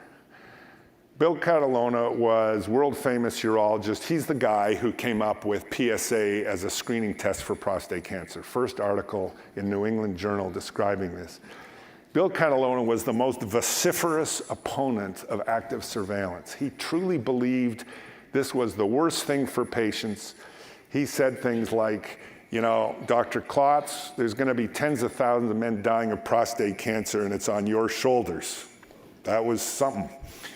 Here he is. He turned around. He kind of smelt, heard the music, and ended up leading a large SPORE, which is a multi-group, multi-level research project identifying genetic factors associated with upgrading in men on active surveillance. This is a phenomenal study of around 6,000 men who have germline testing looking for SNPs, the variations that are associated with upgrading, and they found 18 new variants associated with upgrading, developed this genetic risk score. You can see the 4 different groups of the risk score on the right, showing that they really stratify for the risk of harboring higher grade cancer. So this is really coming. It's not yet commercially available, but many groups are working on this. This is another one, exactly the same idea. And you see how it on the right, it stratifies patients according to their SNP profile, according to the risk of, in this case, it's prostate cancer mortality. So this is very kind of robust endpoint, and we're going to be seeing more of this. You can see this was just published a few months ago, so this field is really on fire. And now this is a series of 7 or 8 commercially available germline genetic tests. These kind of vary in quality. You can see some of the genes. So ATM, BRCA1, BRCA2, CHEK2 are all DNA repair defect genes. I'll explain a little bit about that in a minute. And then the others are well-known genes associated with cancer progression. So you can buy these assays. They range from several hundred to a couple of $1,000s. And this is kind of an emerging field. Just for those who don't have a background in this area, this is what the DNA repair story is. So at the bottom, you see sporadic tumors in the so-called wild-type patient who doesn't have a mutation in this pathway. And essentially, you get, over a long period of time, acquired mutations. And you start with mutation P53, for example, is one of the best-known tumor suppressor genes, NKX3 and others. And then over a long period of time, you get gradual accumulation of mutations. This is called the Vogelstein model, after Vogelstein, a researcher at Hopkins, and eventually you get a more aggressive cancer. In contrast, if you have, say, a BRCA2 mutation, it's called BRCA, because it was first described in breast cancer, but very relevant in prostate cancer. Instead of this gradual acquisition of mutations over 15 or 20 years, the cells normally have this DNA repair pathway, which is very critical to the health of the cell. So if there's a mistake in copying the genome when they divide, those mistakes are corrected, DNA repair. that pathway doesn't work, you can imagine the mistakes just accumulate. So you get this explosive acquisition. You see it there on the top. This explosive acquisition of molecular alterations, not a good recipe for successive surveillance over a long period of time. So there's a general consensus that these patients should basically be treated radically when they're diagnosed, even if they have low-grade prostate cancer. At least that's my view and many others. Not to drill down too far into this story, which gets quite complex, but there's all kinds of genes involved in this DNA repair pathway, at least about 30. You can see them there that have been described. It turns out some are more important than others. BRCA2 in prostate cancer, by far the most important. BRCA1 in breast cancer, for why it's somewhat of a difference. And in this study, it was only really 3, BRCA2, PALB2, and ATM. Names don't really matter, but those are the crucially important ones in terms of predicting metastasis. So another evolving story. And this just shows there's not much data on how these men with BRCA mutations do on surveillance. This is one small study from Hopkins. And you can see the bottom left, this is the BRCA2 patients, the red line, versus the wild type who don't have the mutation. So this is kind of earlier surveillance experience. At 10 years, about 40% of the wild type had progressed to higher grade cancer. In the BRCA2 was almost 100%. So, these patients basically don't do too well with this strategy. So back to the usual active surveillance story. This is one recent publication from Hopkins, which was one of the first other groups to start collecting data on these patients. Almost, 1,800 plus patients. Follow-up median's 5 years, but they're followed up to 10 years. And they were very restrictive with their approach. So I don't know if it's because they were afraid of litigation. We don't have that problem to the same degree in Canada, someone being managed conservatively and then developing metastatic disease and a lawsuit. So they restricted surveillance to only the best patients, like tiny amount of grade group 1 on biopsy. And the benefit of that was the mortality rate, cause-specific mortality, 1 in 1,000 at 15 years, like as close to 0 as it could possibly be. There is essentially no doubt that 1 in 1,000 patient had metastatic disease at the time of diagnosis. Probably wouldn't have made any difference if he was treated or not. And about 1/3 of patients at 15 years were upgraded and treated. So this is kind of the best data that there is out there. This is the data from Memorial Sloan Kettering, almost 3,000 patients, mostly grade group 1, and the metastasis rate 1.5% at 15 years. So 15 times higher than the Hopkins, but still 1.5%. The vast majority of patients don't have a problem. And the other thing this shows is these 2 lines here. The risk of upgrading is the blue and the treatment is orange. So at Memorial, with that very low rate of metastasis, they're only treating patients who are upgraded. In other words, they didn't treat any grade group 1 patients. They were upgraded on rebiopsy. And I think that's the way it should be. One of the controversies in this area, I still hear this a lot, the patient starts with small volume grade group 1 on the biopsy, has another biopsy, now it's higher volume grade group 1. And many of my colleagues say, we got to treat that patient. No, you should not be treated for grade group 1 as a totally non-metastasized. It's not really a cancer the way people think of it. Grade group 1 disease has essentially never killed anybody in the entire world. There's a handful of anecdotal cases out of millions and millions of patients, and they were probably undergraded. This is just another series that shows kind of more contemporary outcome in the patients who were stable for the first 5 years on surveillance from Peter Carroll's group. And the message here, basically, if you look overall metastasis-free survival, 98% at 15 years. So 2% of patients metastasize.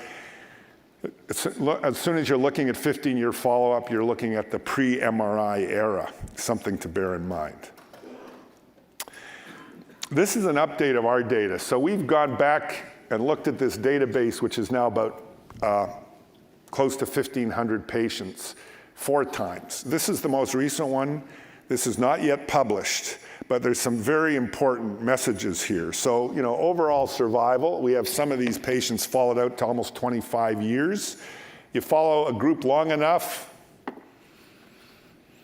the inevitable happens, and you don't end up with too many long-term survivors, unfortunately. We're still working on that, but that's a challenge. So cause-specific survival is the important one here, and it's around 4% at 20 plus years. You can see there aren't many patients out there, but around 18 years or so is when there's still a significant number of at least 100 patients, and there's a few deaths, 2 or 3%, higher than one would like. Every one of them is a personal tragedy for that individual. But here is what's exciting, I would say. We stratified, we incorporated MRI into our formal program in 2013, so 11 years ago. And then we stratified the patients to the ones from the pre-MRI to the post-MRI era. And some of you, if you're paying attention, you might say, well, how can you have 20-year follow-up if you only started doing it in 2013? And that's because some of the patients were diagnosed earlier, and then they came into the MRI protocol, started having their MRI in 2013 and later. And here's the thing, that red line, which is straight, not a single patient with metastatic disease since we incorporated MRI into this program. So what that means is that before MRI, we would be doing the biopsy, they'd have grade group 1, and we didn't know that a few of them had aggressive cancers, usually in the anterior prostate, and it was a transrectal biopsy, so it's harder to reach anteriorly, the front part of the prostate. And that's why they progressed to metastatic disease, because they had disease we didn't know about, and they weren't treated for it in a timely fashion. But since MRI came in, we find those now. We do the MRI either before or after the biopsy. Oh, there's a suspicious lesion in the anterior prostate. We biopsy that, higher grade cancer, treat the patient. 0 metastatic disease since 2013. This data to me really is like incredible validation, first of all, that imaging really works in these patients and the safety of this strategy. And then there's the issue of MR visibility. I alluded to this earlier. There's a whole pile of recent radiogenomic data, all in the last 3 or 4 years, that as I referred to earlier, shows that the molecular genetics of invisible cancers is very different from the visible cancers. They're indolent genomically. And this is a clinical validation of that. So this is a remarkable series from Sloan Kettering, 1,449 men having surgery for grade group 2 or higher cancer, what's called clinically significant cancer by most people. And they were stratified by whether the cancer was visible or invisible. So if you look at the bottom left there, prostate cancer specific mortality, the green line is the invisible cancers. Like, no one is dying of this, even if they had clinically significant cancer on their, pathologically.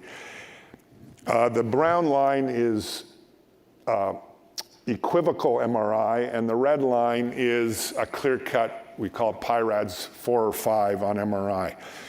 So strong support that invisible cancers are indolent, not just genomically, but clinically. And this is the only genetic data that I'll show, and this just shows the genetic pathways that are upregulated or downregulated in visible versus invisible cancers. And just to say, there's many of them. These are all pathways that are widely recognized by cancer biologists as being relevant to cancer aggressivity when they're altered. Intermediate risk. So this is, I think, the best recent publication on how men with intermediate risk prostate cancer do on surveillance. This is from the VA. It's like 10,000 patients, of which 1,000 of them had grade group 2 or 3. So 3/4 were grade group 2, favorable intermediate risk, and 1/4 grade group 3. And the key thing is the prostate cancer mortality at 10 years was less than 4% in the grade group 2. It's not 0, and metastasis rate about 10%. So, you know, that's, for those guys, they likely have regret.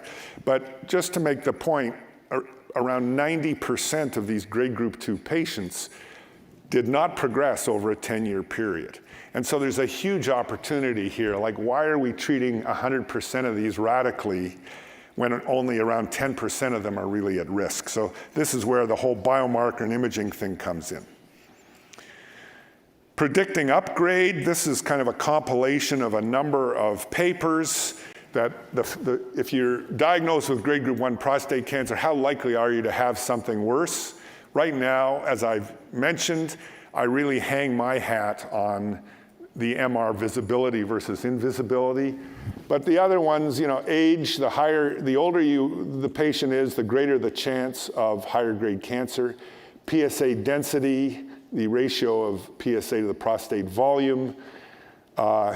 Obviously, the extent of disease on biopsy. The PIRADS is the imaging. Of course, grade makes a difference, whether the patient's had a negative subsequent biopsy, and the volume of grade group 1 is a predictor of subsequently having higher grade cancer.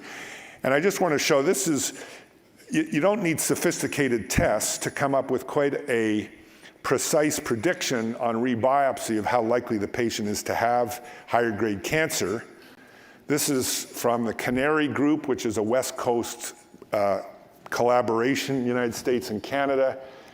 This is widely available. You just Google Canary Pass Risk Calculator, and this takes readily available parameters: age, BMI, PSA, prostate volume, time since diagnosis, and the core ratio.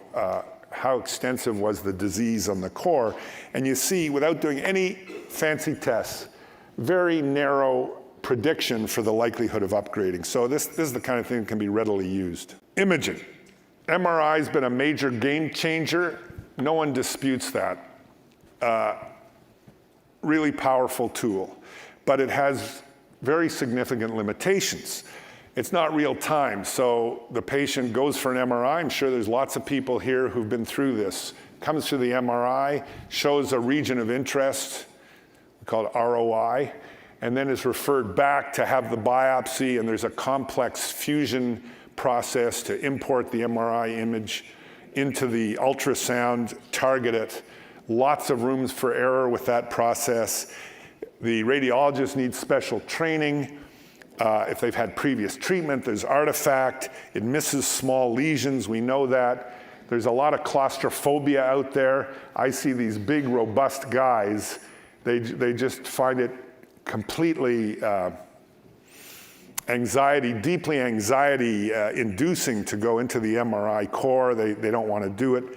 Access is an issue for sure in Canada. We have quite long waiting lists for MRIs in many regions. And this is just another issue. This is variability of interpretation. So each one of those lines is the confidence limits for interpreting the MRI across 26 centers. So you can see the predictive value of a PIRADS 4, it's out of 5. 4 and 5 are considered suspicious for cancer. 3 is equivocal. If you look at the predictive value, you want to be at this center, because if you have a PIRADS 4 or 5, you have 80% chance of significant cancer. In this center, it's 30% or 25%. So I mean, this is classic small area variation. This is not a good scenario. When you have your MRI and the radiologist says there's a lesion, is he a radiologist? Is he one of these guys, or is he one of these guys? You have absolutely no way to know. So this is just another limitation of this kind of imaging. PSMA, we've heard about. This is 4 papers. You can see they're all published within the last 2 years. of risk stratification and active surveillance. This, I would say, is not quite ready for prime time. It's like it's a $3,000 to $6,000 assay. It's not that widely available, particularly for these kind of low-risk patients. But you can see at least the preliminary data from these studies that it finds disease that was missed on MRI in almost every one of these cases. So I'm not sure about PSMA. It clearly has some benefit, but I'm not sure it's going to be worth the cost, and availability may be an issue. What is the real deal, I think, is this high-resolution micro-ultrasound. This is a recent development, maybe 4 or 5 years ago. This actually comes from my institution in Toronto, but is now diffusing all around the world. My story is that I had a research lab my whole career. I was studying prostate cancers in mice, which are very small. You either implant them, usually implanted. And I heard about a group in the research building upstairs that had developed an ultrasound microscope, so you could visualize these tiny tumors that are like less than 0.5 millimeter in diameter with ultrasound. You didn't have to kill the animal to see how big the tumor was. So I worked with them quite a bit. I never thought this would turn into anything. You don't want an imaging device that finds a cancer that's 0.5 millimeter in diameter, because we are all developing those all the time and they disappear. It's a massive risk of overdiagnosis. But they developed this high-resolution micro-ultrasound for clinical use. It's not a microscope, but it gives almost microscopic detail. 29 megahertz compared to 6 to 9. The big difference is the resolution is 70 microns. That's 0.07 of a millimeter. And that's the diameter of a prostatic duct. And the principle of MRI is alteration in prostatic ductal anatomy, because that's what happens in cancer. That's what the pathologist sees that makes him call it cancer. And with MRI, loss of the ductal anatomy restricts water diffusion, random water diffusion by Brownian motion. So you get a signal on MRI. It's basically the same principle here. It looks like a regular ultrasound, costs around the same as a high-end ultrasound. And this just shows like the difference.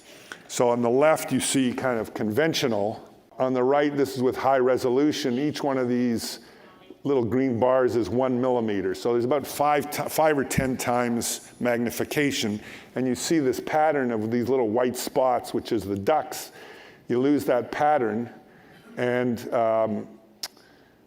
shows this is neurovascular bundle. I mean, the detail is phenomenal. You can see here, this is a 5-year-old biopsy tract, still visible.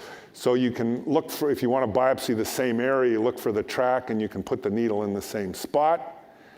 And this shows, you can see kind of very irregularity of the capsule of the prostate and protrusion of the lesion into the rectum. Again, something you can also see on MRI, but you could never see this before with conventional ultrasound. And this shows a biopsy. So with MRI and fusion, you do the MRI. You can't see this thing on regular ultrasound. You do the MRI and you use a fusion technology to import the image into the ultrasound, and you hope it was all done right, and you have the target superimposed. With this micro-ultrasound, boom, there's the target. You would have seen this on MRI probably, and you just line it up, and boom. You have no doubt you've hit that thing. So the pathologic miss based on the co-registration fusion targeting is not really an issue. And this is transperineal, which is the way I do it and should become the standard of care. Different topic. But again, you see the lesion, and there's really, you can be very confident you target it. So here's some of the data on this micro-ultrasound. There's now about 75 papers published in the literature. There must be 3,000 papers on MRI and prostate cancer. So this is what happens with new technology. We need more data. But this is one by me a few years ago that basically showed the sensitivity, meaning the likelihood of finding cancer if it's there, was as good as MRI. Specificity was about the same. This is from the first 11 centers that adopted this. I was lucky enough, because I'd worked with these guys, to get one of the first ones, and I really have never looked back. This compares MRI to ultrasound in the same patient. About 60% the significant cancers were seen with both. In a quarter, only seen with ultrasound. In about 20%, only seen with MRI. So one of the interesting questions, I talked earlier about MR invisibility. Well, visibility? What about ultrasound visibility versus invisibility? No data on this at all. Biomarkers. 9 of them or so, they're all trying to find the higher grade cancer in the patient on surveillance. They've never been compared head to head. You can see the area under the curve, which is kind of a composite of sensitivity and specificity, goes from about 0.75 to 0.90. But different populations of patients, it's hard to draw comparisons. Price between about $500 and $3,000 to $4,000 for the tissue-based assays that involve microdissection. It's quite labor intensive. The question is, what's the role of these? In the average patient, grade group 1 prostate cancer, negative imaging, almost no risk of progression. If they have an image, rebiopsy. I don't think there's much role in grade group 1. We hardly ever use these in my world. Different country, it involves sending the tissue to the United States. It involves cost to the patient, which is an issue for many Canadians. So they're not much used in the grade group 1 scenario. I think they're much more widely used in the States. They do work. Like, this is the GPS score.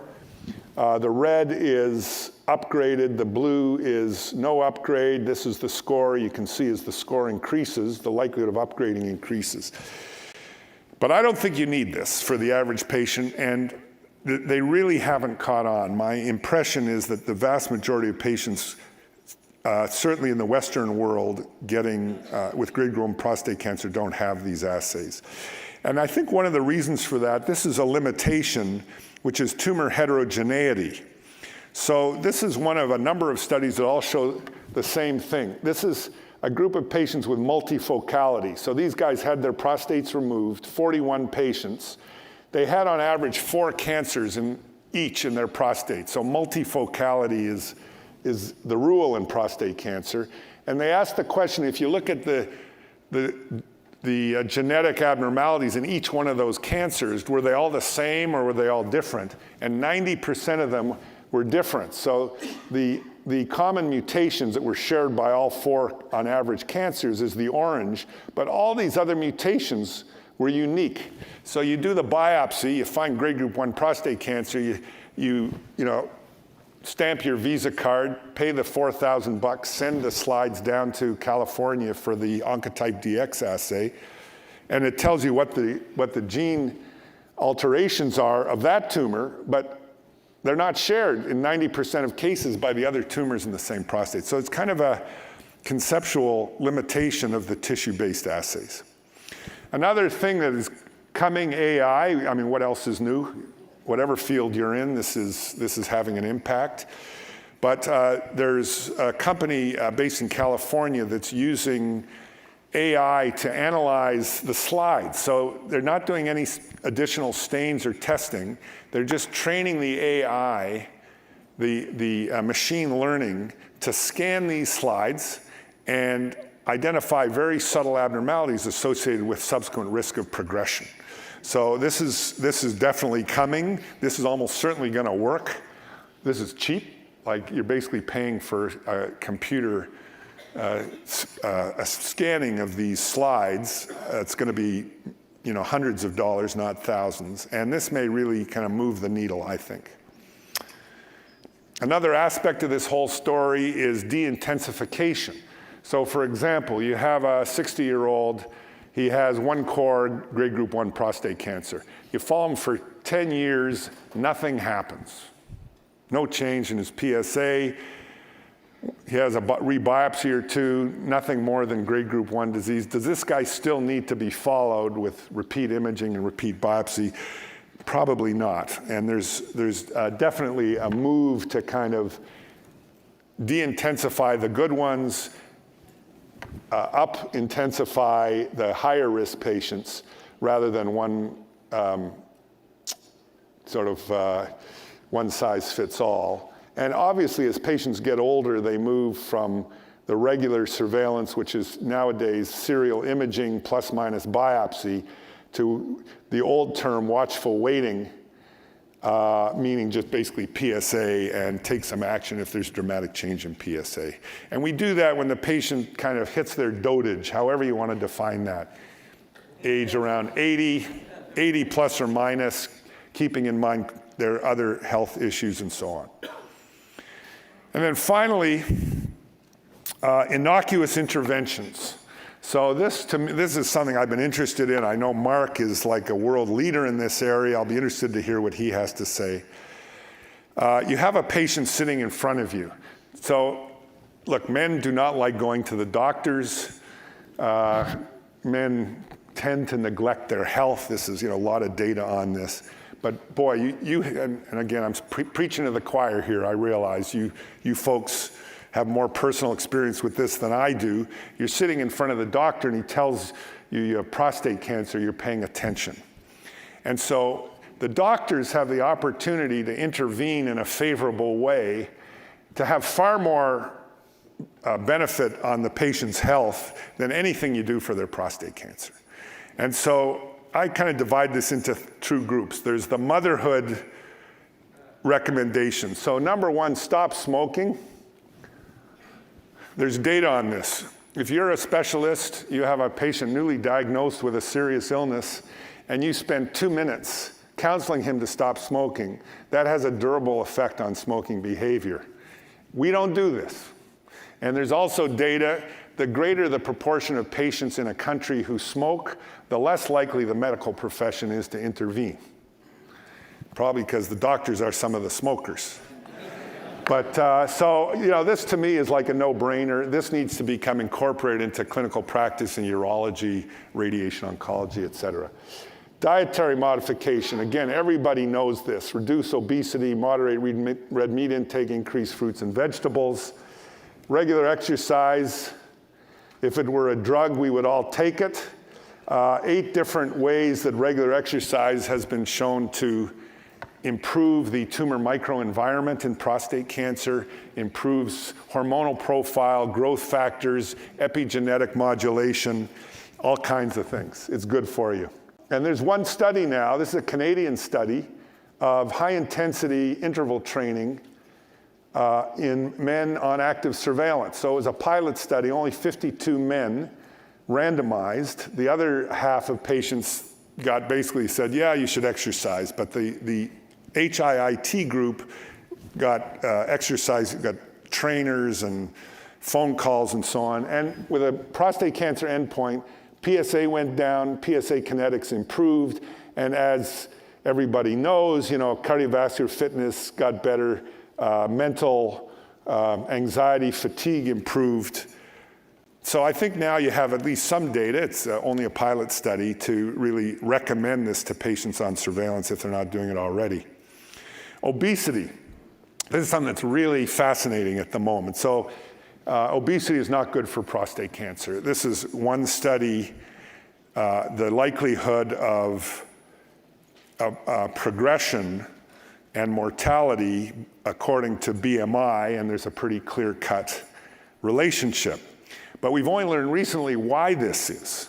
So this is really, to me, fascinating study, New England Journal a couple of years ago, obesity in the tumor microenvironment. It's very counterintuitive. It turns out in obese men, the cancer cells become ultra acquisitive of essential free fatty acids, lipids basically, fat, the fat molecules, some of which are essential for normal cellular metabolism. And the result is that the immune cells, which act to keep the tumor under control, are starved of these essential free fatty acids, and this results in impaired tumor immunity. And impaired tumor immunity results in a higher rate of progression. The kind of mechanistic aspects of this and some of the molecules involved in turning on this switch to make the cancer cells so greedy has been worked out.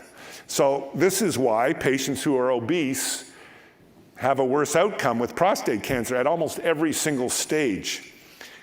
So, obesity best avoided, and if possible, to be reduced in patients who have it. This is one study that just shows the amount of periprostatic fat around the prostate is associated with a worse prognosis if there's a lot more fat. So it's kind of the same concept.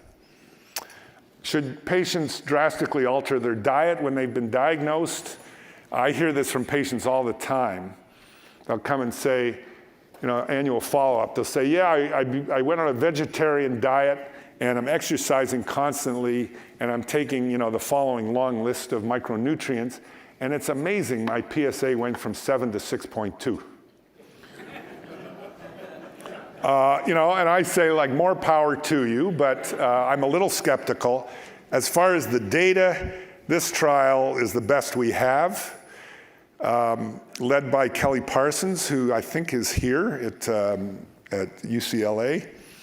Almost 500 patients on active surveillance, randomized between switch to a vegetarian diet with nutritionists and instructional, all kinds of intervention to really get them to change, versus a pamphlet. And it was a 2-year endpoint. And, diet and health are closely linked. I think certainly every health practitioner knows that. Unfortunately, in this population of patients with a 2-year time frame, it was a totally negative trial. It made no difference to PSA, to biopsy, anything. Why? Maybe it doesn't really matter at that point. It matters over your life, but once you're middle-aged, 60, 65, maybe it's too late. Maybe 2 years is not enough. Certainly to modify diet to reduce or avoid obesity is worthwhile. Beyond that, I just tell patients eat a healthy diet. And then finally, this is getting even more controversial. It's, a lot of type A men, they hear they're diagnosed with something potentially serious, and the passivity of surveillance does not sit well with them. They want to do something.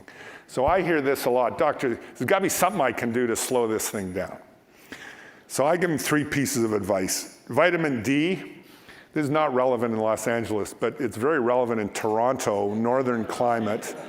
Vitamin D deficiency is ubiquitous in older people in my part of the world. I suspect less so here.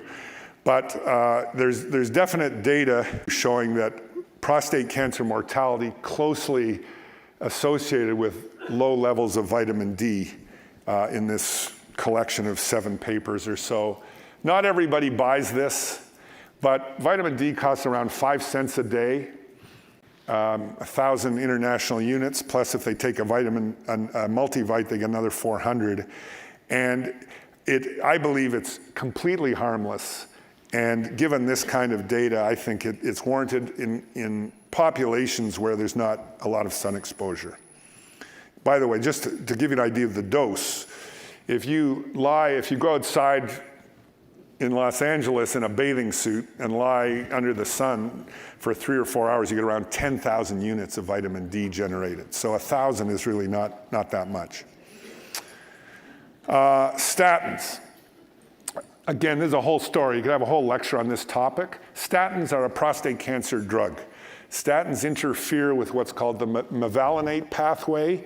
That downstream of that pathway, you get all kinds of mitogenic molecules that stimulate proliferation of cancer cells, insulin-like growth factor, and so on.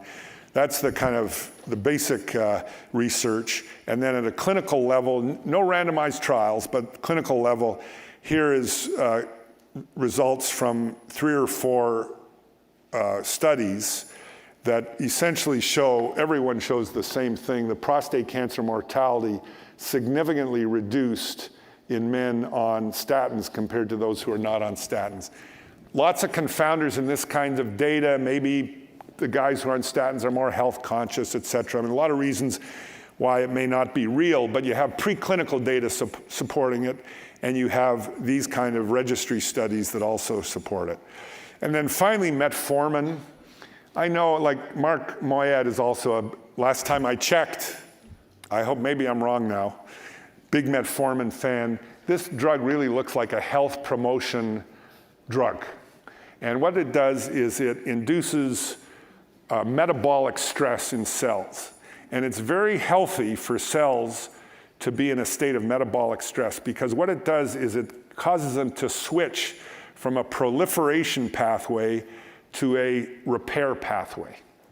And there is really fascinating data, not so much in humans, but in animal and preclinical data, that switch to a repair pathway by the cells in your body prolongs health of the cells and prevents cellular senescence or aging.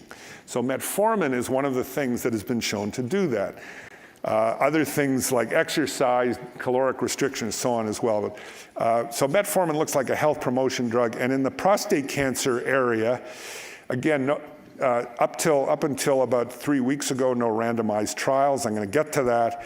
This is the cohort studies, meaning they've looked at here 1.6 million men, mostly diabetics, some on metformin, some not, and all the way through better overall survival, better cause-specific survival, et cetera, lower metastasis rate, lower prostate cancer mortality rate. So, this to me looks very, very compelling. Reported at ASCO in June, this Canadian study called the MASS trial. I was a participant.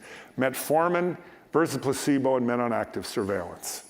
The study, not published yet, 407 men, very low risk, so only 1 or 2 positive cores, which is the first problem.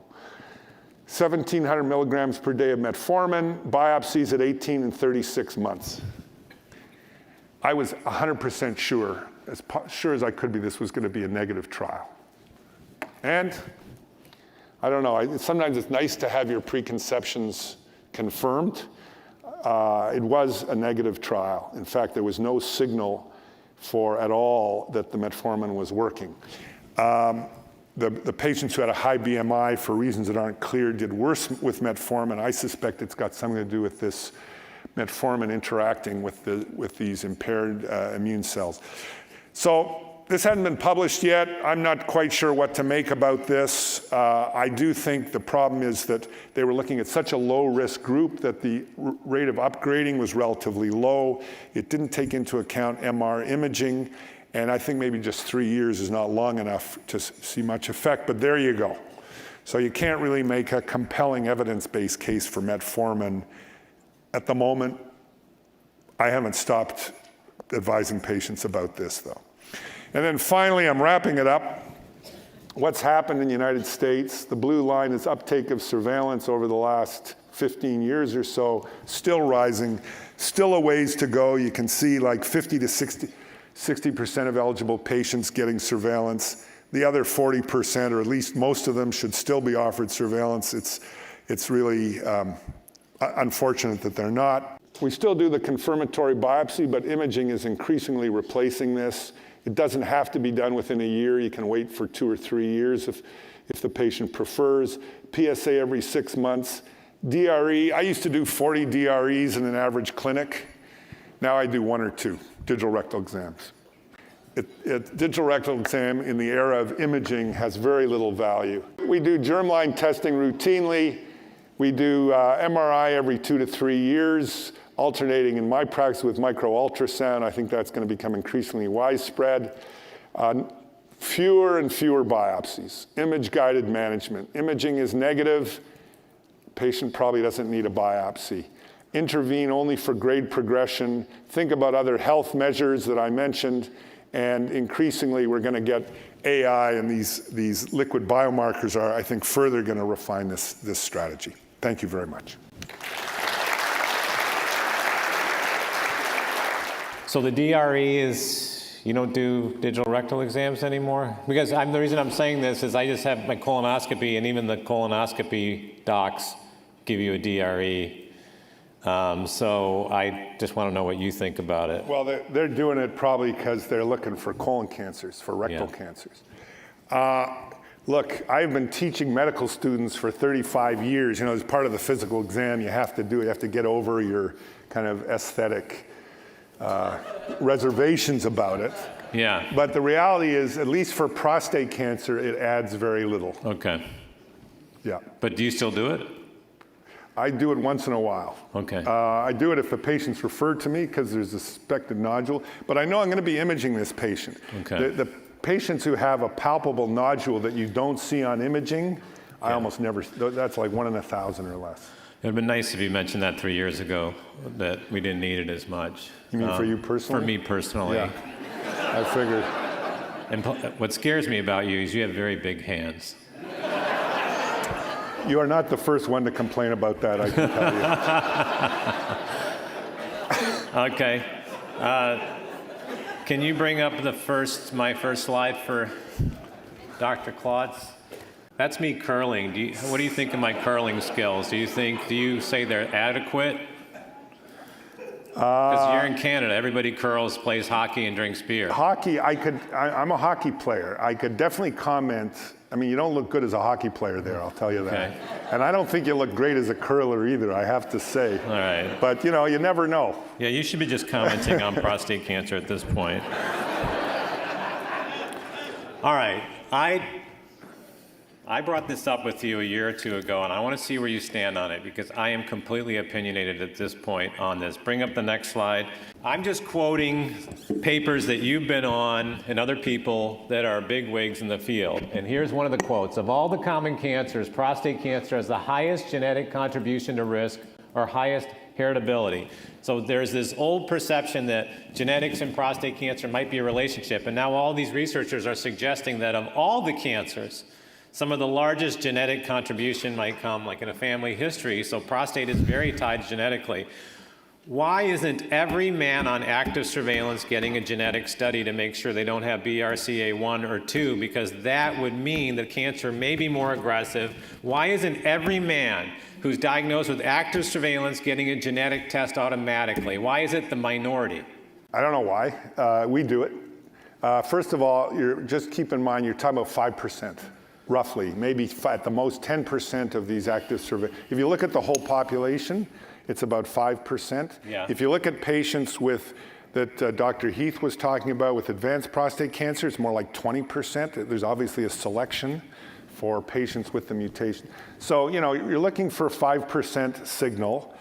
And, there's some cost, and it's kind of moving its way into the medical culture, but this whole area of kind of risk profiling is not the usual mindset of physicians who are used to sort of seeing a patient with a disease.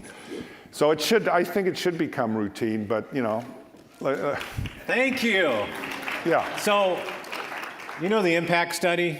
Yeah. Okay, so let me explain this study. This study is just kind of looking at men who may be higher genetic risk, and what they came out, correct me if I'm wrong, I haven't seen the latest data, they found that the majority of men that end up with these genetic mutations, BRCA2, the majority of them, when they were questioned, had no family history of prostate cancer. Yet they're coming up with this genetic mutation that shows that they probably have a very serious prostate cancer. So asking about family history is like throwing darts.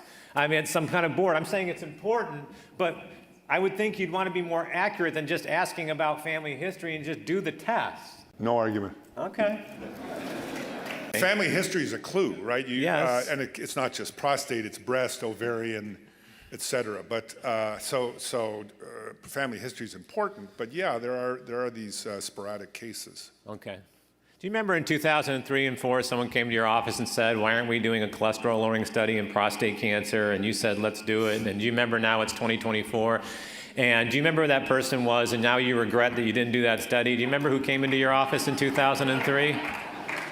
Would you like to? It's not Trudeau. I was going to say, I actually did meet Trudeau around that era. Maybe it was him. This is a bit of an inside joke. Dr. Moyad and I have been talking about this for 15 or 20 years. Yeah. And yeah, your point is well taken. I'm not trying to show you up. I'm just saying that now I know you're a big fan, but I don't think it's just about me and you. I think it's embarrassing that we haven't done just globally such a study when we knew in 2002, 2003 that heart healthy was prostate healthy. And So hopefully somebody does it. But I think maybe you and I still have a chance. I mean, we're older, but we could still get this done, right? So anyway, I just had to throw that in for therapy. Can I just ask, how many men here are taking a statin? So that's one of the problems. To I find a understand. large cohort of men on active surveillance who aren't taking it I and then understand. randomize them, that was one of the difficulties. We weren't sure how feasible it would be because it's become such a widespread, so widely used. No, that's a good point. It's tough. I mean, I asked you to look at your active surveillance cohort. You went about 6 months ago and said that over 3 out of every 4 men were taking a statin, right? So that's difficult. But you don't want to hear my counter argument, do you? Not really. Okay. My counter argument is this is why it's so important to keep up with the education. The amount of research coming through the pipeline is exponentially greater every year than the year before. We have these drugs now called PCSK9 inhibitors. They're injectables. You can drop cholesterol down to a 9, a 15. They're unbelievable. 10 years from now, when they become cheap, they'll completely wipe out the statin business or at least make it go quiet. You can get a cholesterol down in these guys at much more aggressive levels and reduce their heart disease risk and then see what happens much more than a statin. So I think this is coming. And I apologize that if all someone does is go on a statin and it doesn't change their prostate cancer, it just reduces their #1 risk of dying in men in general, which is heart disease. It's like, okay, that's not a bad side effect, right? By the way, the #1, you've had the longest active surveillance protocol and series in the world. What is the top cause of death in the men on active surveillance that you have followed? What's your update? Cardiovascular disease. Cardiovascular disease. Sure. Dominates? It's like 40%. So it's their #1 risk of dying is cardiovascular disease. Yeah.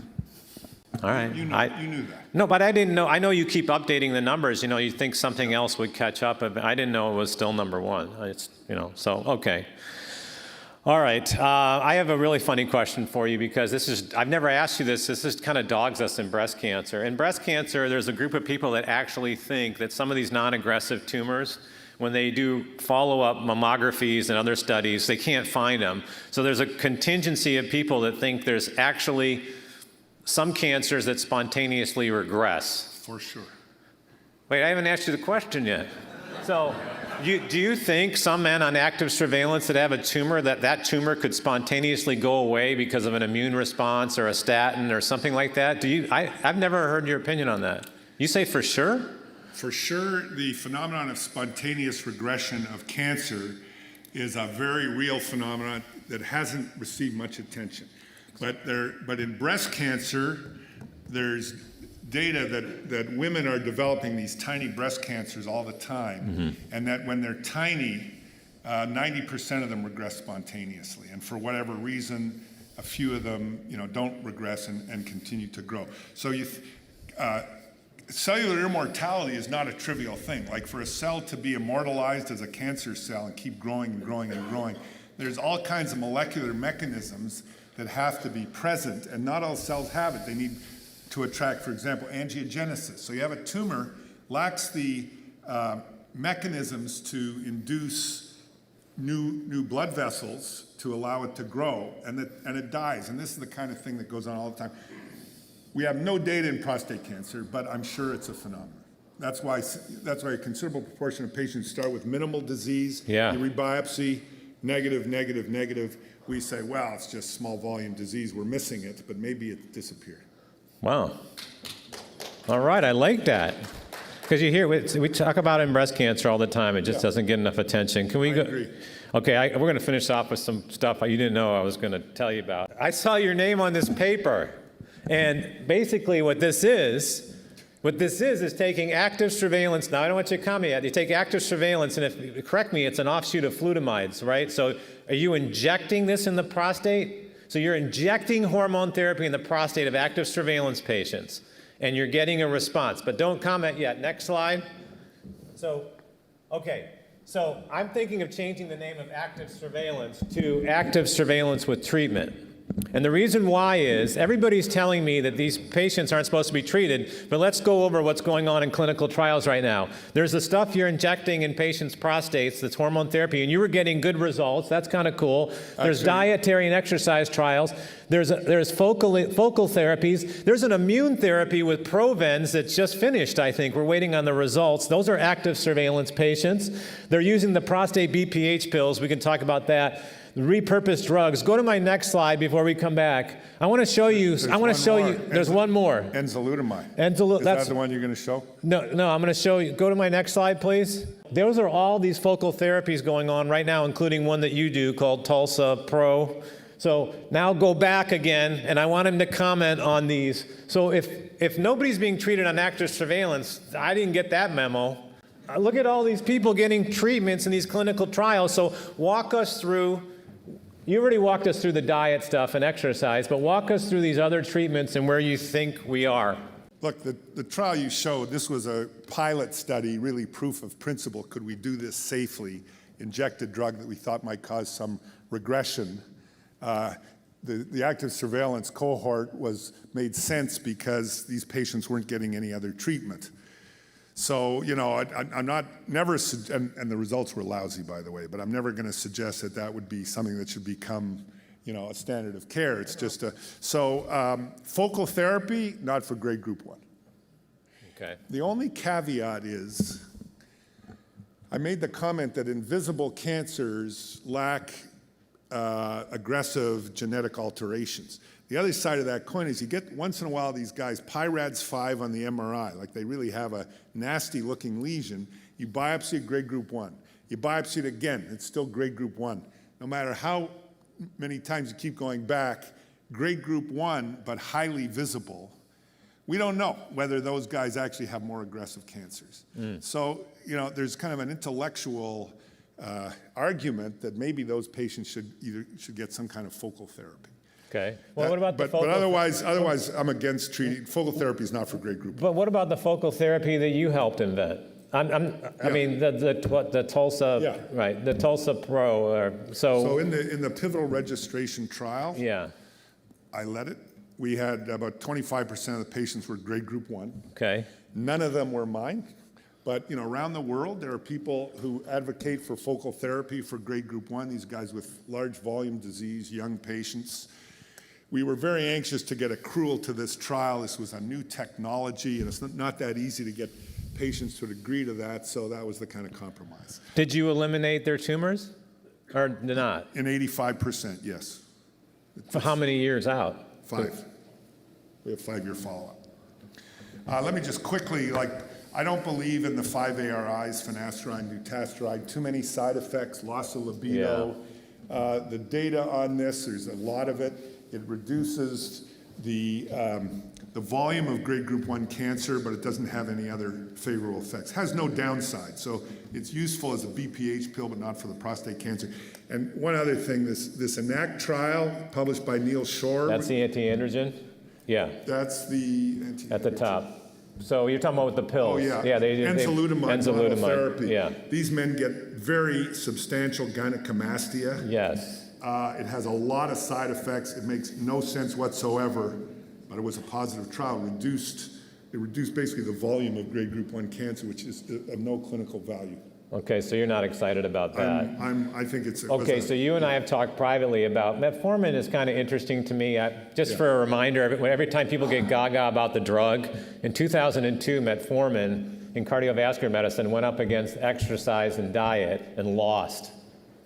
Exercise and diet actually had better results than metformin in reducing the risk of getting type 2 diabetes. So I just want to keep that in perspective. However, you and I talked about these new weight loss drugs. I mean, those have profound changes in cardiovascular health potentially. How are you excited about these new Ozempic and all these other commercials? They're like metformin plus.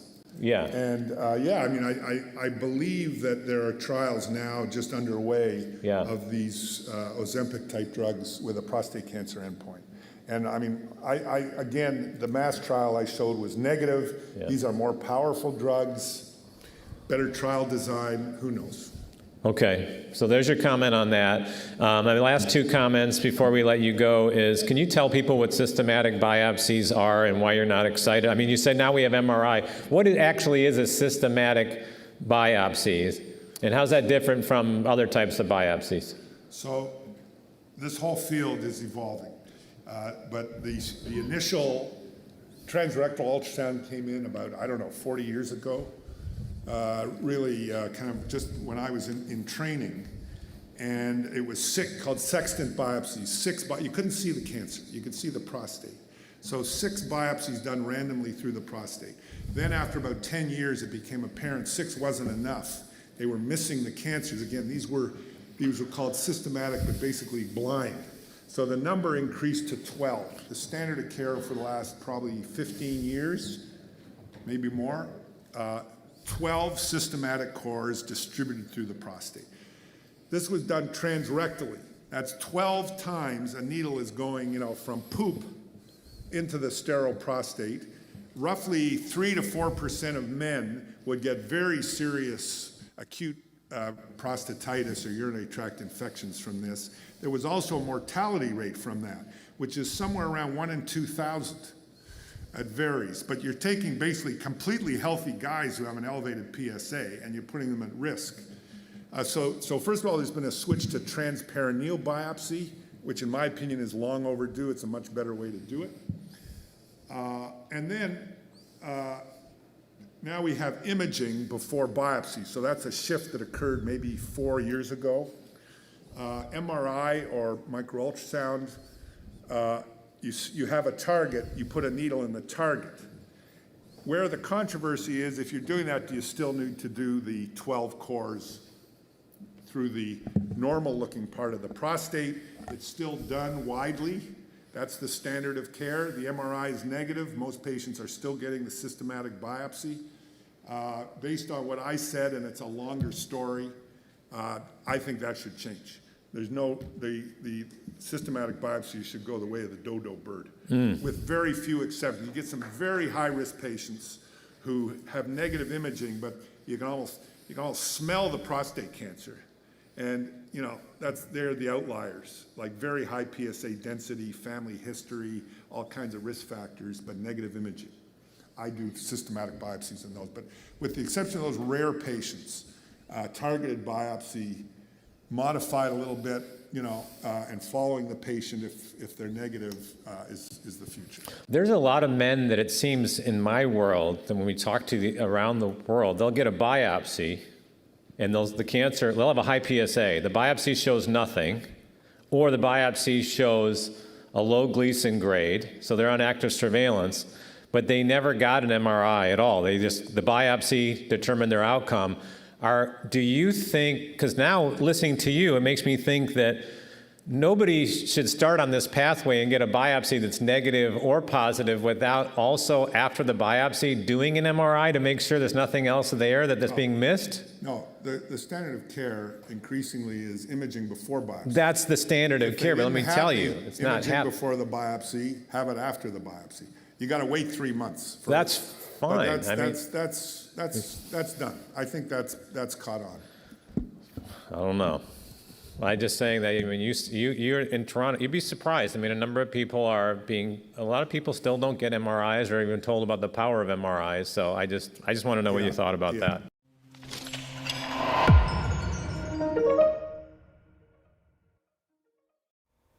Thank you so much, Dr. Klotz, and thank you, Dr. Moyad. Dr. Klotz has just been always incredible at explaining things to patients, and it was really great at our in-person conference that he was able to stay and answer so many questions.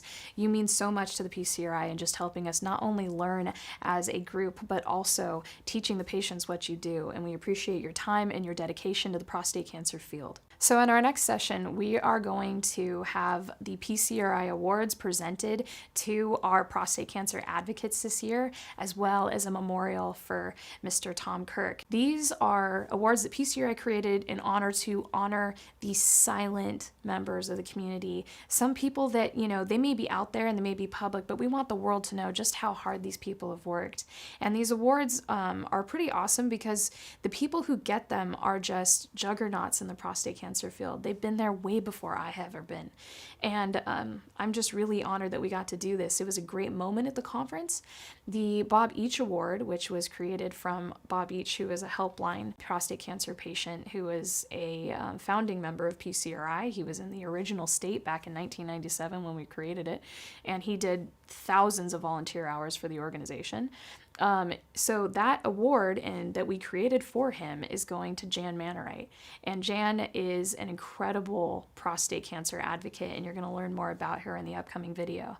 The Harry Pinchot Award, Harry Pinchot was actually another founding member and the origination of our helpline.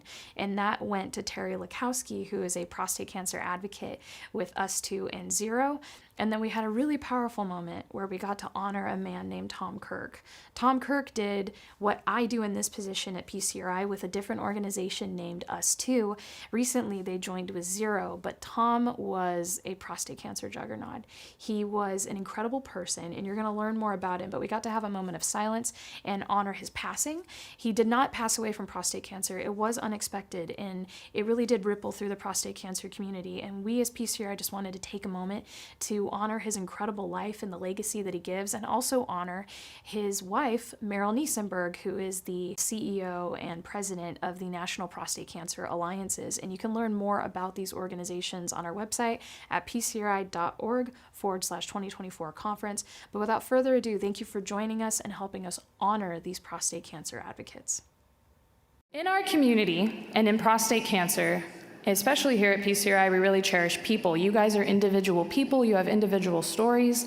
And so today we're gonna honor the stories and the work of a couple of people who have done a tremendous amount of work in prostate cancer. And they've filmed videos, they've done everything from advocating on Capitol Hill to doing all sorts of education, to putting on symposiums, to taking phone calls in the middle of the night from prostate cancer patients. And they're not, a lot of times they're not even paid to do this. They're off the hours. They're just dedicating their lives to prostate cancer because they somehow have been personally affected and then decided that they were going to be part of fighting the lack of communication, the lack of understanding, and the education issues that we see. So today, to introduce our awards and kind of give you some information about them and explain them is our chairman and board president, Chet Swenson. He has been an incredible mentor to me for so long, and he's ran our board since PCRI has existed. So please give it up for Chet.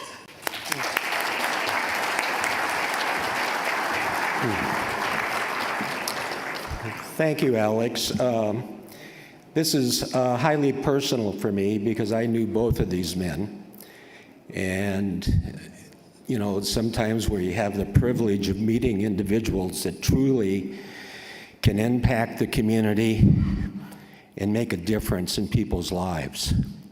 Both of these men did exactly that. They dedicated their lives to others and to the cause and the mission of our organization, to empower all of you with knowledge so that you would make informed decisions about your treatment options. Looking at the world and having people like this in our midst with these incredible selfless acts, it's very empowering. And with the Bob Each, for example, that award, he was with us for over 20 years, and that award is nominated by the board of directors. Harry Pinchot Award is done by the patients and caregivers. They nominate him or her to receive that award. And both of these men served their community and gave incredible acts of generosity and kindness. And if you heard today about this act of love, that you're in the midst of people that want to support you, care about you, these are the kinds of individuals that built this organization, and I'm proud to be here as part of that organization that they truly helped build. And with that in mind, I'm going to have Alex present the awards to the recipients today. Thank you. So this first award is the Bob Each Award. And as Chet said, he had been around for 20 years. He didn't die of prostate cancer, actually. He was an advanced prostate cancer patient who was told he had 6 months to live and found out through his doctors and his research about different treatments, and he lived on for 20 more years after his case, even with Gleason 9. It's a pretty incredible story. You can read about more about that on the PCRI website. It's actually on our conference page. And so someone who knew Bob was Jan Manarite. So when Bob passed away, he actually picked 5 people that he wanted to get the first 5 awards because he was the very first awardee. And Jan knew him personally. Jan has been an incredible friend. She has an incredible history with PCRI, actually. You may have seen her videos. I think it's one of the most popular patient videos we have. Her husband's PSA was, I believe, over 6,000, and she can correct me if it was more than that. But she is somebody who started on our helpline quite some time ago and ended up leading helpline, and then she went on to lead many more organizations, and she puts on her symposium. She has one coming up in November. But she's somebody where I sit in advisory boards, we sit in all sorts of work together, and over the years she has secretly and silently transformed how prostate cancer is communicated to the masses. Whether that's through pharma companies and advising them that no, you shouldn't use really complicated terms, or empowering patients to do shared decision making, because one of the things about shared decision making is she really breaks down what the relationship between you and your physician should look like. So if you see her later today, I want you to just come up and congratulate her. We're honoring her today. I want you to talk to her. She's a wealth of information, and she is one of the great heroes of our organization, but also of prostate cancer in general. So without further ado, please welcome Jan Manarite. I think we're both crying. I've known Alex forever. Hard to know where to start, but I started in the chairs that you're sitting in, and my husband's PSA was 7,096.0. He had a Gleason score of 9. I knew right away that I was going to get involved. Our son was 9 years old. He was in 4th grade, and I was going to fight for his dad. My husband lived for 13 years. Write those numbers down if you want. Don't let your numbers dictate to you everything about your journey, because the most important part of our journey was not his PSA and not his Gleason score, but it was his wife and her research and learning to work those damn doctor's appointments. 23 years, I'm going to say it out loud. But I was doing what I would call shared decision-making before I knew it was called shared decision-making. I had to figure out how to make it work in a way that it kept the patient first, right? And the patient was my husband. And everything needed to be for the patient, but not against the system. At the same time, I was constantly fighting the system. If you guys can relate, please raise your hand. Do you feel like you're, thank you. The system will overwhelm you sometimes, yes. So part of the journey is learning to work the system for the patient. And there are ways to do it. So I spend time trying to turn that into conferences and videos. And so I want to pause for a moment, though, and just say thank you to Alex. I love her to death. Advocacy is, to me, an advocate should be the one creating the solution, okay? Because sometimes we sit in meetings and people just restate the problem a little more eloquently, and we don't really need that. We need people to break it down and to create solutions. Alex is one of those people. She's loving, caring, yes. Yes. And yeah, were you 19 when I met you? I love you too. I'm not crying, you're crying. Yeah, so kudos to Alex for that, and to PCRI for giving me 13 years of employment where I could develop my mindset and my own attempt to create solutions for patients and caregivers. I'm going to give you a couple quick pointers that come from our journey, where my husband lived for 13 years after a PSA of 7,096 and a Gleason 9. Okay? The first one is the most important part of your journey is not your Gleason score. Gleason score is important, it's not the most important. That's my timer, so I didn't go over time. And it's not your PSA. PSA is important, but the most important part is you. Don't use Google like an encyclopedia. Use Google for a dictionary. Pull out your medical records. We tell people to keep their medical records. We don't tell them what to do with them. Pull them out, put them next to the computer, circle the big words, Google the big words. You're going to be surprised what you learn about your prostate cancer. If every prostate cancer is different, and it is, the only thing you want to know is about yours. Learn to develop better questions. Better questions will get you better answers. A researched question is a better question. So I'm going to leave you with those pointers. I will be around if you want to come pick my brain a little bit more. I don't know what to say. I'm just overwhelmed. This is very sweet. And half of these things I just talked about were what Bob Each and I would talk about. So I'm just honored. So thank you.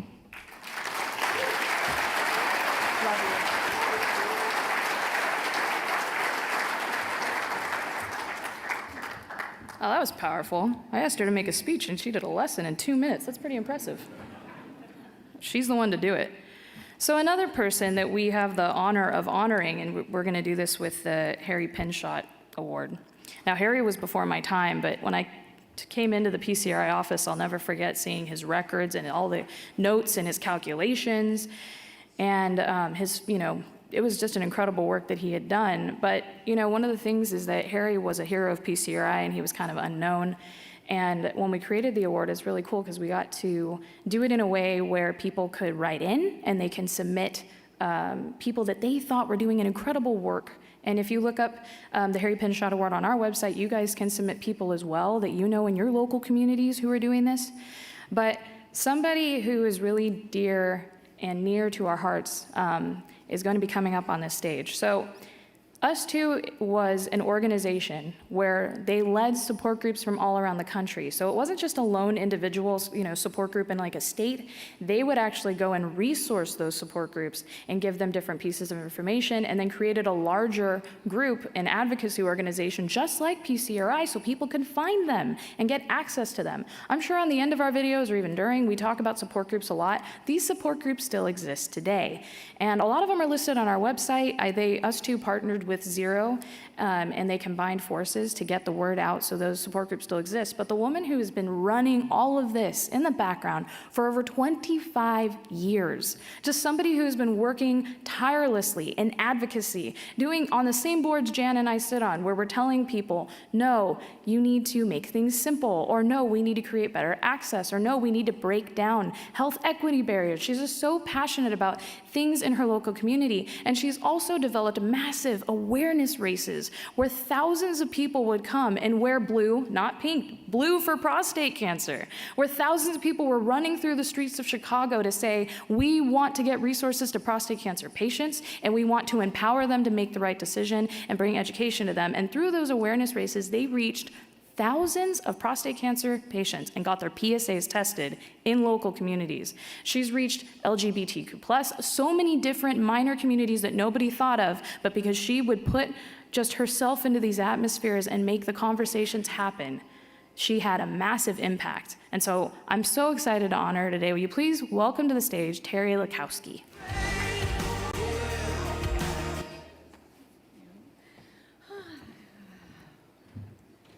Wow, I'm so nervous for this year. Thank you guys so much. Oh, man, sorry guys, this is so overwhelming in such an awesome way. Thank you everyone for this incredible honor. As I stand here today, I'm overwhelmed and with gratitude and humility. For over 20 years, I've had the privilege of being part of the prostate cancer community, a journey that has shaped my life and my purpose. It has been a path filled with challenges, triumphs, heartbreak, but most of all, countless moments of inspiration and most of all, love. When I first started working for Tom Kirk at US2 in 2005, I knew nothing about prostate cancer. I didn't know anything about the nonprofit world. I was worried that I might be in over my head. Maybe I shouldn't have taken the job. But after the first few months, things changed. I fell in love with the cause, but most of all, I fell in love with the people. Tom was an amazing mentor, and Harry was my guy. He taught me so much about prostate cancer. He was so patient with me. He was my teacher. He was so compassionate. He took me under his wing along with so many others that I can't, too many to name, but Jim Kiefer, Russ Gould, Jerry Deans. Never could I have imagined the impact that working in the prostate world would have had on me, both personally in my life and professionally. Each day, I'm humbled by the resilience, courage, and spirit of all of you, patients, caregivers, family members, who have allowed me to be part of their lives. Their stories have been my guiding light, reminding me of the importance of our work and the difference we can make, one life at a time. You are all the true heroes here today, and it is an honor to walk alongside you. Thank you to PCRI, to Alex and Mark Moyad, and Dr. Scholz, to my colleagues at US2 and 0, to all my support group leaders. Thank you for your guidance, for being my mentors, and for inspiring me to do better every single day. Thank you to my family, who's sitting over there right now, my husband, our boys. Words cannot express the depth of my gratitude for your support throughout the years, understanding, and patience throughout this journey. During my most demanding and hectic times, there was a lot of those when I had to be focused on my work. My boys stood by my side, and my husband stood by my side, offering their unconditional love and encouragement. Thank you from the bottom of my heart for being my source of strength and my constant reminder of what truly matters. For me, the award is a reminder that together we do make a difference, and that together we can create a lasting legacy of hope and healing. Thank you once again for this incredible honor. I am humbled and grateful beyond words. Thank you so much.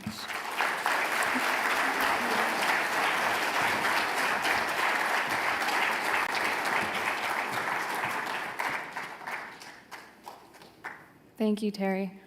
So Terri mentioned a very special person, and his name is Tom Kirk.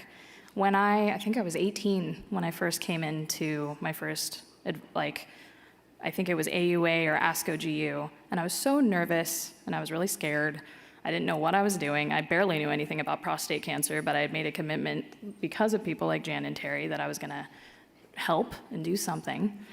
And Tom came up to me, and he was so kind and so loving, and then I found out he was the head of US2, and I was very intimidated because I had seen US2, and I had known about it for so long.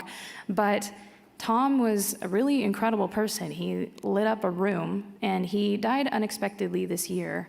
So we're dedicating this entire conference to him. So if we could just have a moment of silence for him, just honoring him.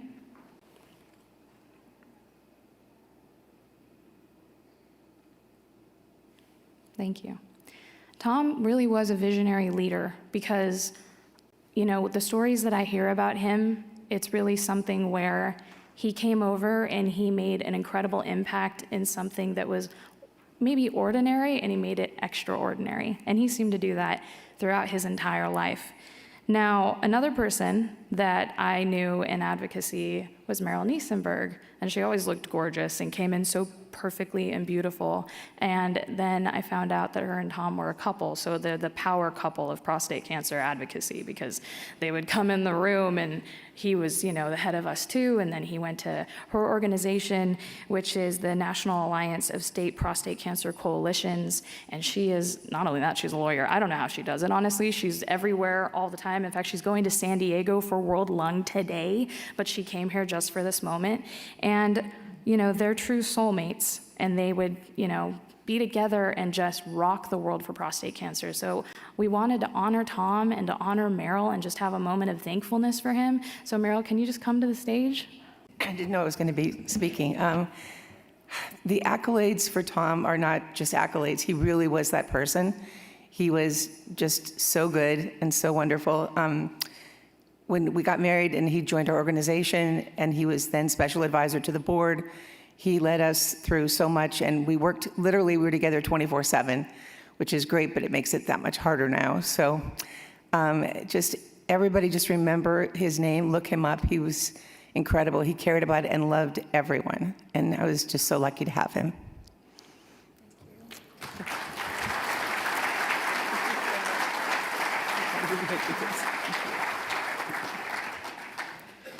So we're going to get back to our program, and thank you so much for helping us honor these individuals. These are the people that were far beyond PCRI and a YouTube channel. These are the people when the internet didn't exist and they didn't know how to get to people, but they were going to fight to do so. Now, actually, one of those people is our own moderator, Dr. Mark Moyad. He has worked alongside these advocacy leaders, educating them, training them, being their cheerleader. And he knew Tom, Meryl, Jan, Terri, every one of us, and has helped us time and time again. And so he's going to come up and talk about his experiences with them a little bit. But thank you so much. I really appreciate that you helped us take a moment to honor these incredible individuals. What can I say off the cuff? I can just tell you that every so often I'm reminded, and I used to hear this from a teacher, there's no better words, that the importance of history is that you realize, for the good stuff, you're standing on the shoulders of giants. We really are.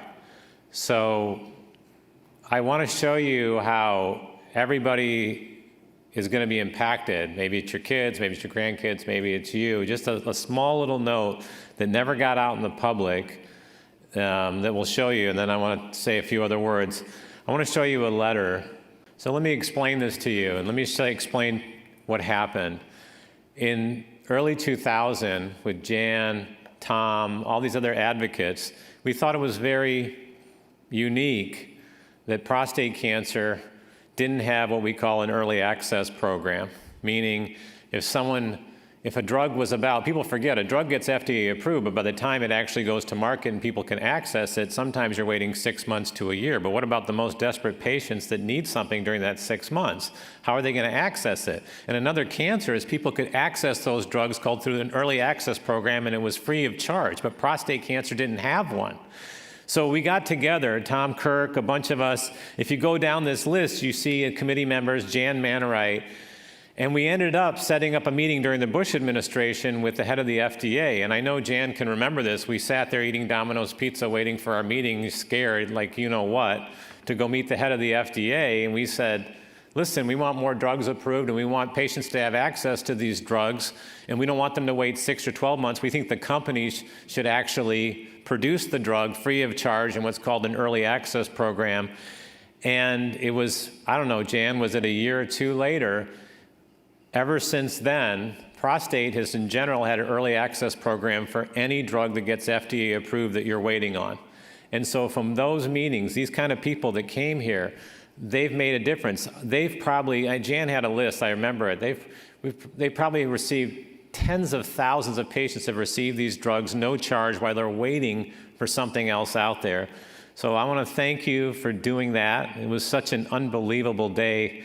We were so scared sitting there with the FDA, and Tom was there, and we were just like, oh my gosh, are they going to listen to us? And not only they listened to us, it changed lives forever. One by one, what can I say? I'll start with Jan. Jan has been relentless. I don't know where advocacy would be without her. She scares us, actually. She knows so much about prostate. If you're not on your game, you're screwed. I mean, So I don't know if she said this, but she's going to be remarried. She's getting married soon. She didn't give me the date, so I have to have a talk with your soon-to-be husband there. He's got to pick it up and pick a date here. The good news is he married an incredible human being he's going to marry. The bad news is you're going to be getting PSAs a lot, my friend. More than you probably wanted. Terri Likowski, who has been there for so long, nobody's doing that better with the support groups, always with a smile on her face. What I can say about her is relentless. I've never had someone call me and contact me more often. Some people might call that stalking. I just call that persistence. But she has been unbelievable. And you've been a part of every single movement out there, and I thank you. But you just come with one major flaw that I should bring up. Your husband sitting next to you is an Ohio State fan. Now that's a huge mistake you made when you married him. So if you can convert him, I would find him more attractive. I'm going to try not to make this an Academy Award-winning speech. Tom Kirk was a giant. Tom Kirk came along at a time in prostate cancer advocacy where there was so much testosterone in the room, nobody could get a word in edgewise. There was so much competition between the advocacy groups. We would sit around, Terri, Jan, and I, and others, we would go, we're never going to get anywhere. Everyone is just guarding their own turf. This is horrible. And then Tom Kirk became the head of us two and restored my faith that we could do good things again, because he was Mr. Switzerland. I mean, he just wanted to see the movement move forward. Who brought onions here? Who brought onions? So I think of the other two recipients, I think of Tom Kirk as spiritual, like God brought him here because it was at a time we were ready to give up. Nobody was working together. It was weird. And in breast cancer, everybody was working together. So you know this about Tom. He came across in a time just like Jan and Terri at the perfect moment and really saved this advocacy movement. So thank you.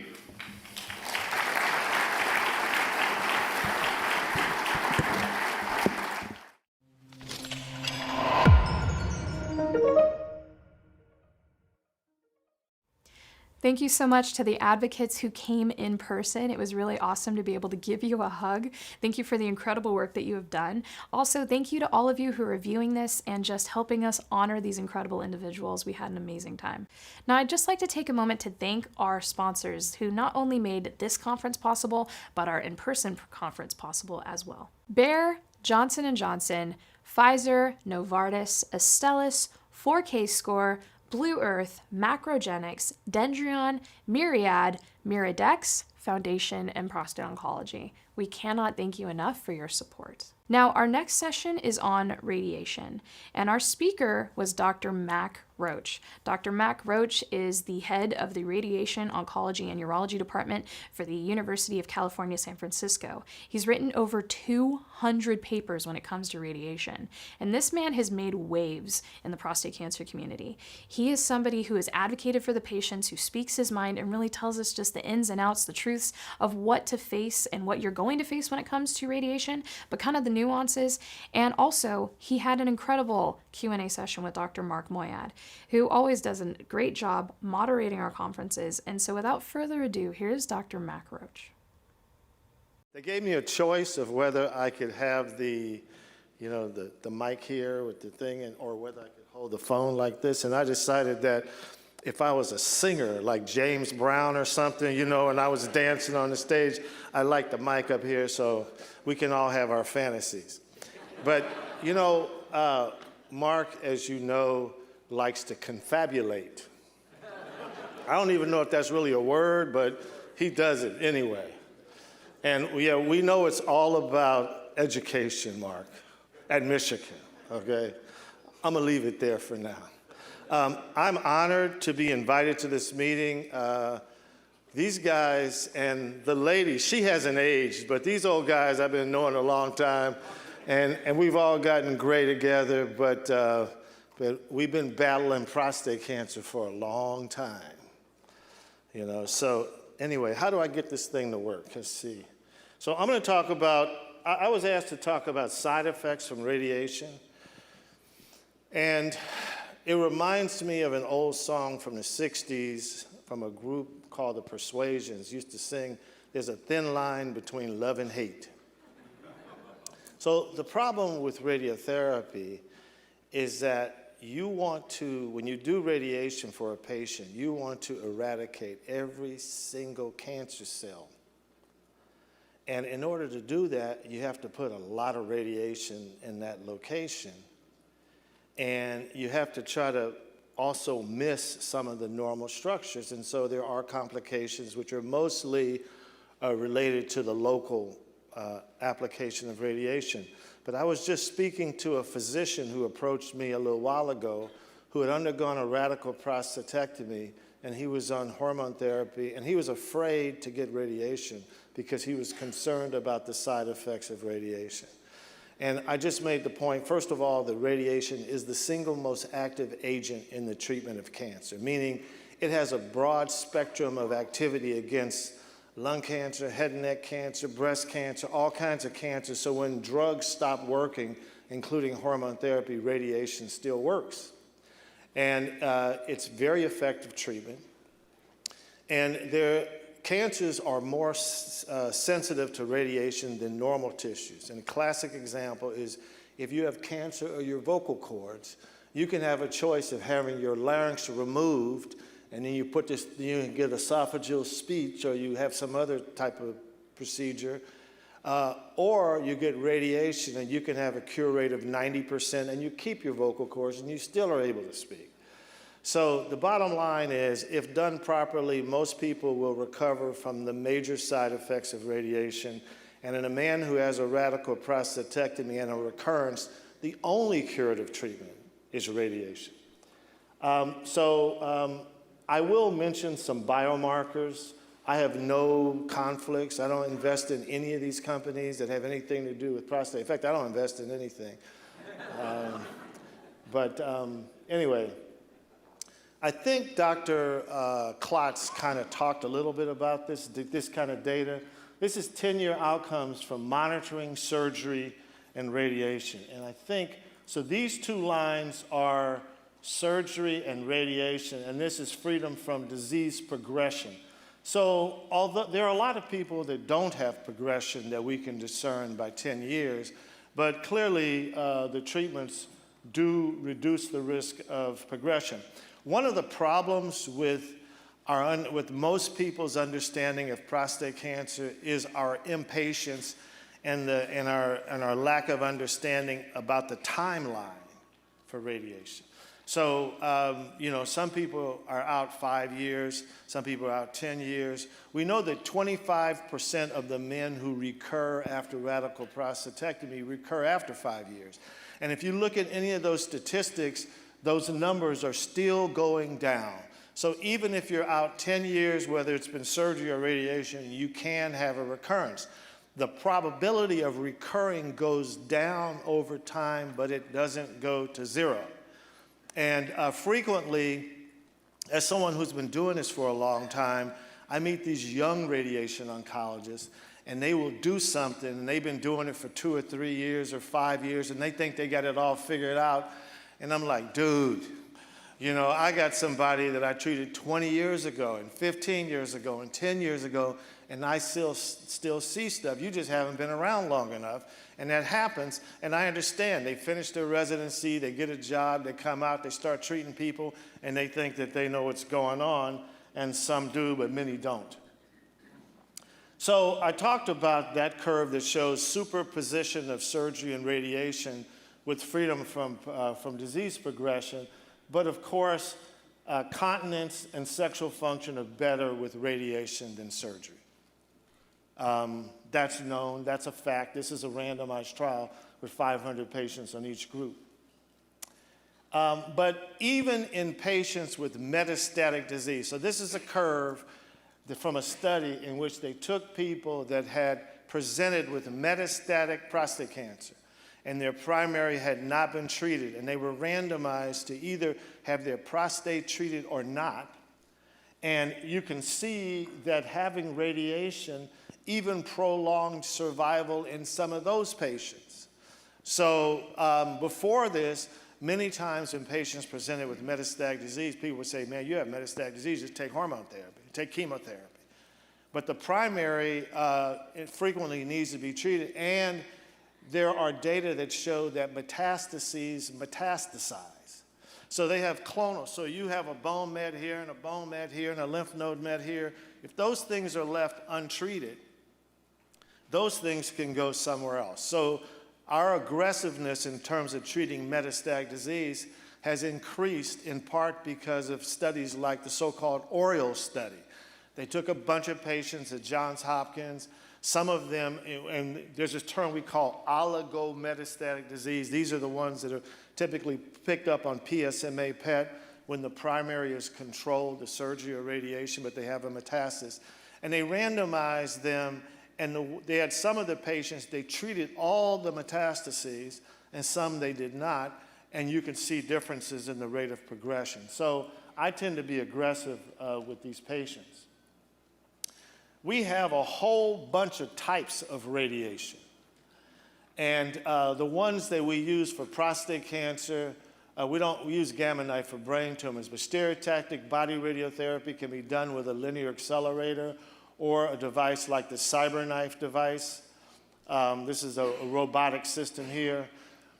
I'm going to spend a few minutes on this MR-guided machine, and I'm glad that I chose to talk about it. One of the reasons I'm glad I chose to talk about it is because when I came back from lunch, 2 people came up to me and asked me questions about this machine and whether or not I was enthusiastic about it. And you can use it.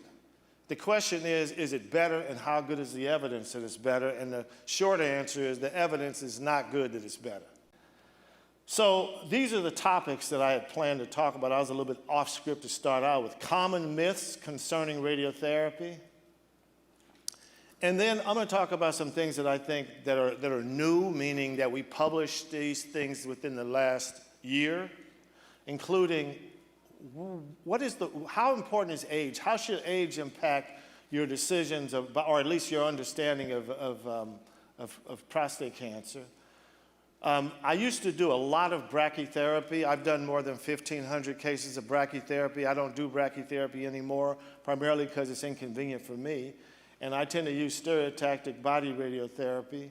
And then what about delays in treatment? Now, there's several types of delay. The delay is like, I got a biopsy, and I can't get an appointment for a week, or for a month, or for 6 months. How important is that? And then there's also delays during treatment. So we've had this problem recently at UCSF. The machine broke down a couple of times, and people's treatments with radiation was canceled, and my patients are frantic. They're sending me emails. The machine's broken, and is this going to hurt me in some way? And so there are different kinds of delays I'm going to talk about. And then I'm going to talk a little bit about biomarkers, just a little bit. I won't have time to talk about immunologic aspects of radiotherapy, flash radiation, which is one of the most exciting areas, and then particle radiation I do research in. This would be protons, carbon, stuff like that. We don't have carbon in the US, but it's an area that I'm very interested in and been doing work in. So let's talk about some of the myths concerning radiotherapy. Here's one of my favorite ones. I've heard this so many times. Radical prostatectomy is better because there are fewer salvage options after radiation recurrences. Another version of that is, well, if you have surgery, you can get radiation afterwards, but if you have radiation, you can't get surgery afterwards. I see some heads going up and down. I think some people heard that before. Okay, that's horse shit. Okay, so we'll talk about that. And then another myth is MR-guided is better. Let me see if I can went the wrong back. MR-guided better. Another minor issue is hormone therapy first is best. So the classic way when people are going to get radiated is they start people on hormone therapy and then they radiate the patient. And that's the standard. But there are some nuances to that I'm going to touch on. And then I'm going to talk about race and prostate cancer. So this is what when I say it's horseshit. So this is a systematic review and meta-analysis of local salvage treatments after radiation. So these people, this includes all the studies that they could find where people got radiation, and then after the radiation, they got another type of treatment. So if you can see it, maybe not from the back of the room, radical prostatectomy. 52 studies involving 2,686 patients. All of these people got radiation, and then they had surgery after the radiation. And you also have, this is cryosurgery, HIFU, stereotactic body radiotherapy, HDR radiotherapy, low-dose radiotherapy. So some of these people are re-irradiated. So what you have here is more than 10,000 patients who got radiation first and then had the backup either surgery or radiation. So why urologists continue to tell patients, oh, if you have surgery first, you can get radiation, but if you get radiation first, you can't have surgery, I guess they haven't been reading. This is 10,000 patients, and there's like a few hundred papers on this that disproves that statement. Now, we use a term stereotactic body radiotherapy, and this is a slide that shows these are brachytherapy. This is high dose rate brachytherapy. This is a dose distribution. This is axial and sagittal. And what I'm showing you here is that the dose distribution of radiation with stereotactic body radiotherapy is very similar to brachytherapy.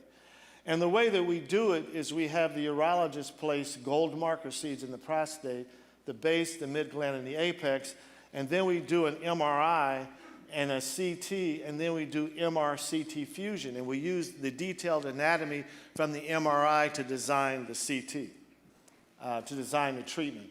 And then we circle those things, and then I use a CyberKnife, or you can use a linear accelerator. These little green things represent hundreds of beams coming from all different directions, focused on the prostate, and these little curve out in the white and here, this is our effort to spare the urethra, to make sure that there's no hot spot in the urethra. So that's what we mean by stereotactic body radiotherapy. And it's been studied extensively. This is one of the early trials, 78 gray and 39 fractions versus 42.7 gray and 7 fractions, showing similar cancer control rates. So you can shorten. So the typical patient that I used to treat with 40 treatments, I now treat with 4 treatments. So I tell my patients it's kind of like if you're going to buy a car, you can pay cash, or you can finance it over 7 years. You know, if you pay cash, it's less. So we give half as much radiation, but biologically, it's effectively more radiation. Now, here's this MR-Linac thing. So this is a randomized trial, and I have great respect for the investigators. Dr. Keyshawn is I think he's one of the top young people coming up. But this study is problematic. Okay, so here's the deal. So this is a randomized trial. It's called the Mirage randomized trial. Now, when I first read this, I wrote a letter to the journal. This is JAMA. And JAMA sat on my letter, and then they told me it was too late. And I was pissed, and I said, okay, fine, you know. So then a few months later, apparently somebody else had written a letter to JAMA saying, because the company subsequently went out of business. So somebody else had written a letter opining about, oh, society and science is in bad shape. You know, this company is doing wonderful stuff. And so because they knew that I had written this very critical commentary, they invited me to writing opposing opinion. Now, what they didn't, they wouldn't tell me who wrote it, and they wouldn't let me see what the other person wrote. To make a long story short, it's been published, their letter. Actually, the senior author on the opinion was from Harvard, the chair of the department at Harvard, who was actually used to be one of my residents. So it was interesting that we had opposing views, but she doesn't treat prostate cancer. So this is a randomized trial where people are doing stereotactic body radiotherapy using either an MR or they call it CT-based, CT-guided. Now, actually, it's not CT-guided. There are fiducial markers. These are gold seeds that they can use orthogonal images to line people up and deliver treatment within a couple of millimeters. They're not using the CT image itself. They're using the seeds, which are visible on CT. And the primary endpoint was improved acute physician-scored genital urinary toxicity, okay? So in other words, they had the doctors there, and they also had some patient information, but that's the primary endpoint. And what they did in this study is they treated the patients that got the MRI, they used 2 millimeter margin, but on the CT patients, they used the 4 millimeter margin. And the conclusion of the study was that MR was better, it had less side effects. And so it was a randomized trial, and it was stopped early because the monitoring committee said, oh, look at this, it stopped early, you reached the endpoint that you wanted. Well, first of all, the first study ever written comparing the size of the prostate on MR versus the size of the prostate on CT, I wrote in 1996. So I've been looking at MRIs and CTs of prostates for a long time. And one of the things that we've also done that's relevant is we put one other company out of business. We didn't put these people out of business, but there was another device called the so-called BAT device. The BAT device was an ultrasound device that people used to put on the tummies of patients to guide their treatment. So one year at our national meeting, there was a plenary session. So a plenary session is the big session where everybody's in there. And there were investigators from Memorial Sloan Kettering and MD Anderson swearing about how wonderful the BAT device was.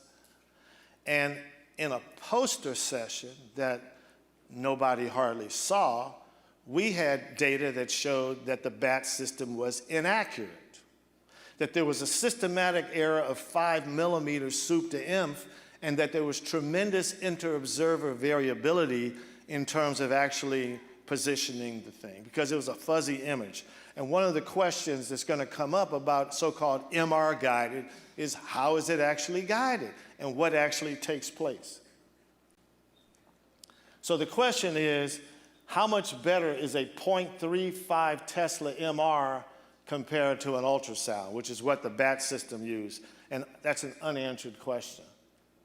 But here it is. Okay, so let's assume this is a thought exercise, right? Let's say you have 2 MRI machines and you do a randomized trial where you randomize patients to 2 millimeter margins or 4 millimeter margins. This is the volume of tissue you would irradiate, 70, and this is the volume you would irradiate, 100. And would you be surprised if you had more side effects with the 4 millimeter margin over the 2 millimeter margin?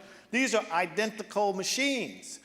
Would it be logical for you to conclude that this machine must be better than this machine because of the side effect profile? So the fundamental flaw in the study design of this randomized trial was choosing different margins to evaluate before you did toxicity. So now what you have is you have an MR machine and a CT machine, and you're going to say this CT-guided image thing is worse because of the toxicity difference.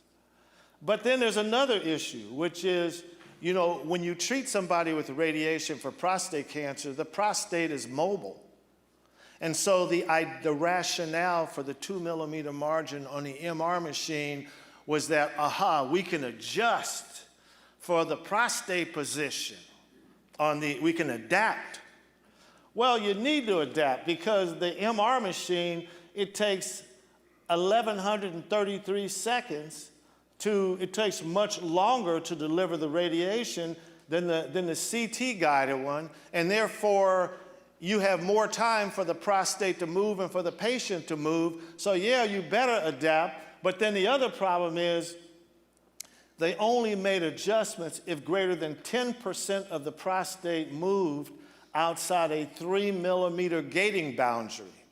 Well, they don't tell you how often that happened, and they don't tell you about the types of adjustments they made, so we really don't have any idea about whether that's a real problem in the first place or not. Here's another problem.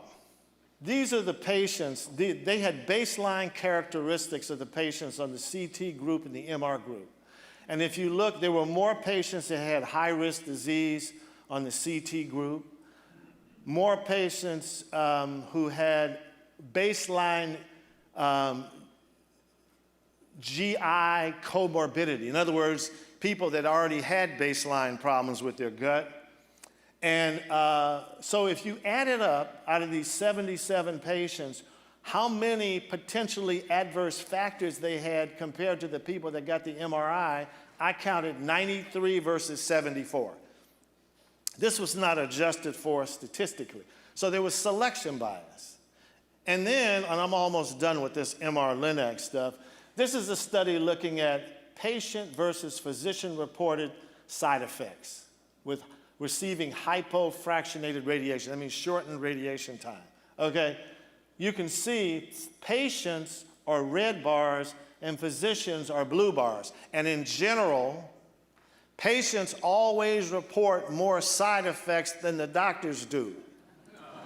He's doing fine, you know, I'm writing the progress. No, he's just doing swimmingly, you know, and the patient says, no, I'm not, doc, I got this problem and this other. So this is what the data shows, okay? However, in this particular study, in this randomized trial, if they looked at genital urinary toxicity, which is one of the primary endpoints, physician reported more than the patient did.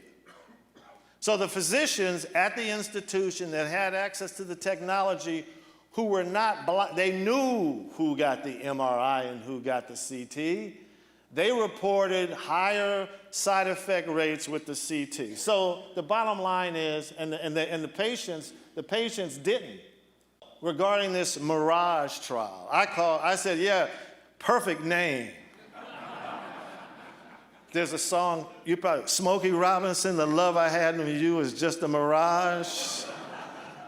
Romantic places.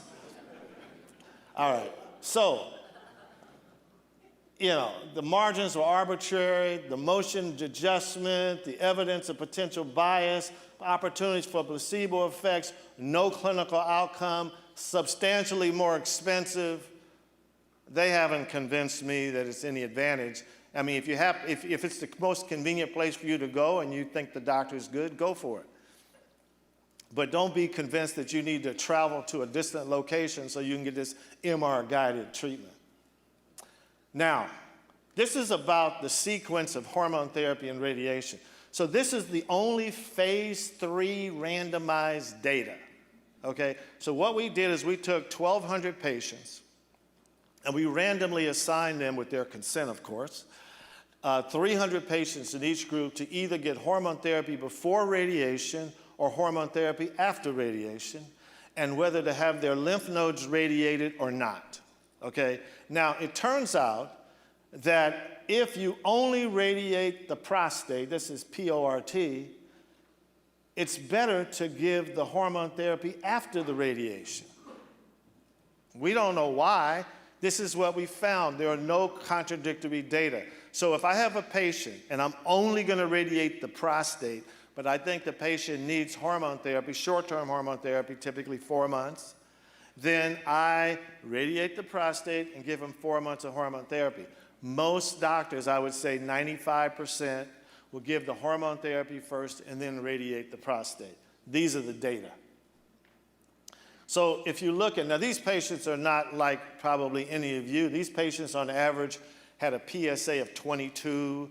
Most of them were clinical T3s. They had relatively advanced disease.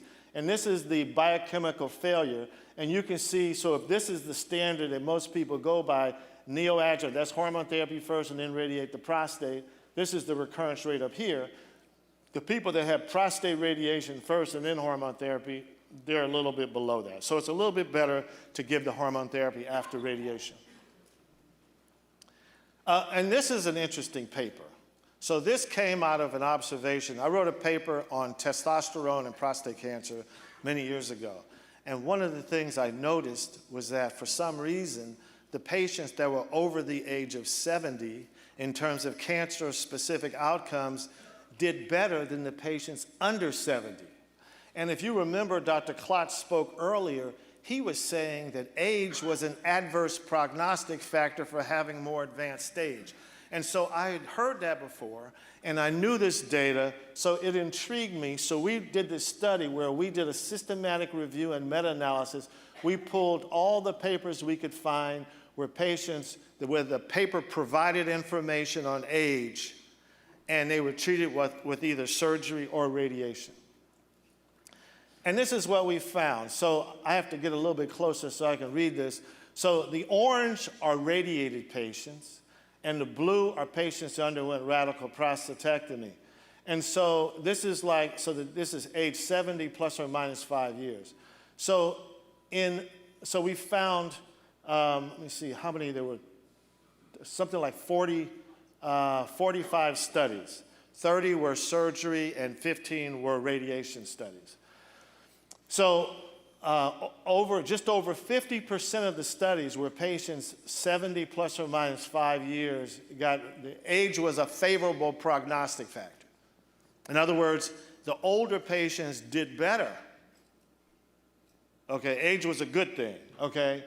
And then another about 25%, there was a trend for patients to do better that did not reach statistical significance.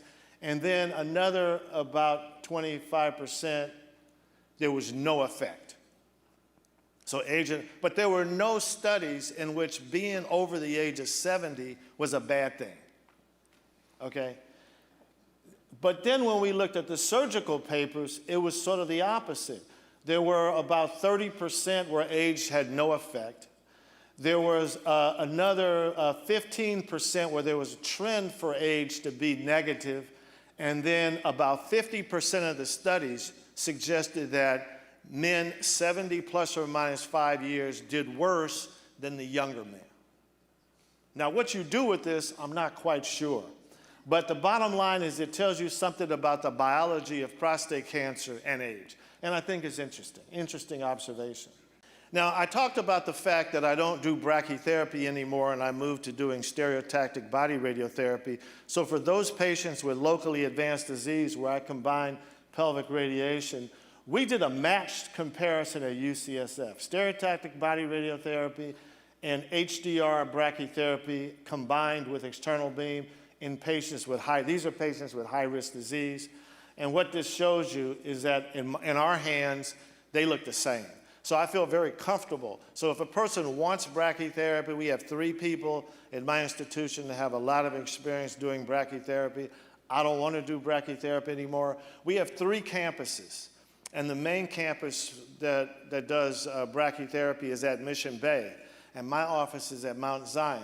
And if I wanted to do brachytherapy, I'd have to drive for half hour, find somewhere to park, go to the operating room, wait around, put on my lead or whatever, and I don't want to do that. And I can get to my office at Mount Zion in between 5 and 10 minutes, and I can do stereotactic body radiotherapy, and it's flexible and it's easy to do. And I tell my patients, I don't want to do it. If you want brachytherapy, I'll send you to one of my colleagues.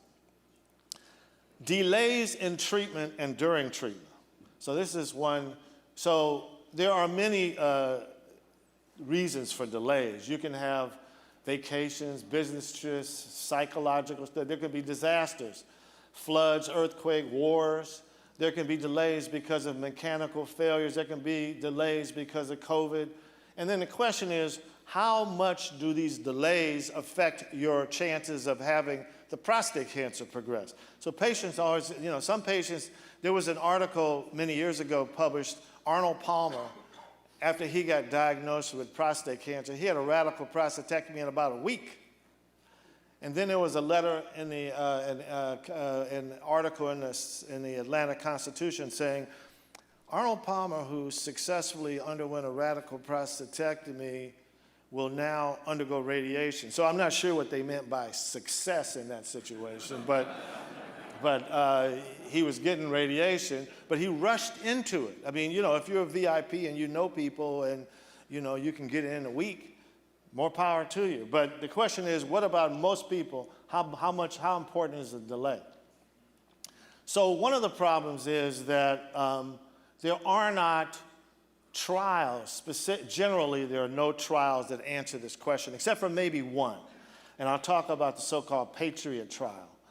But in order to try to answer this question, what we did was we looked at all the studies we could find in which patients were randomly assigned to either take hormone therapy and then do radiation, or hormone therapy and then do surgery, or immediate surgery, or other study designs that would give us insight into how much a delay impacted the long-term results. And there are a limited number of studies.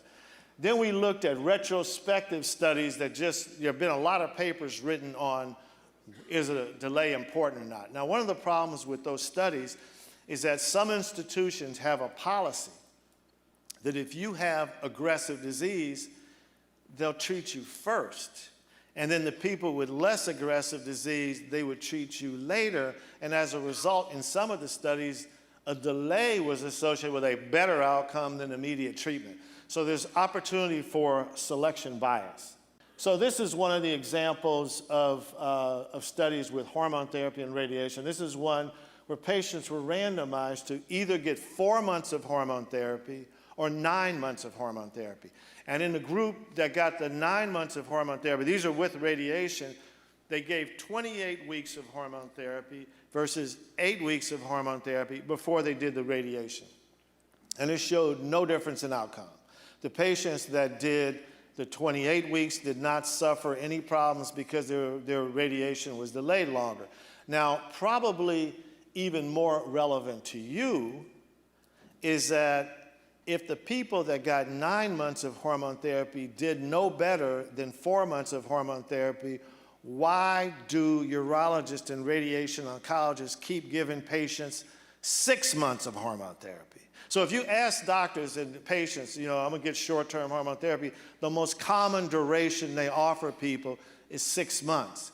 But this is a study of 4 months versus 9 months, and it showed that there was absolutely no advantage to 9 months in terms of disease-specific survival, biochemical failure, but there was more side effects in the people that got 9 months of hormone therapy. So I don't recommend 6 months of hormone therapy when 4 months of hormone therapy is adequate, and 3 months of hormone therapy is probably inadequate. So that's the sweet spot for short-term hormone therapy, 4 months, in my opinion, and that's what the data support.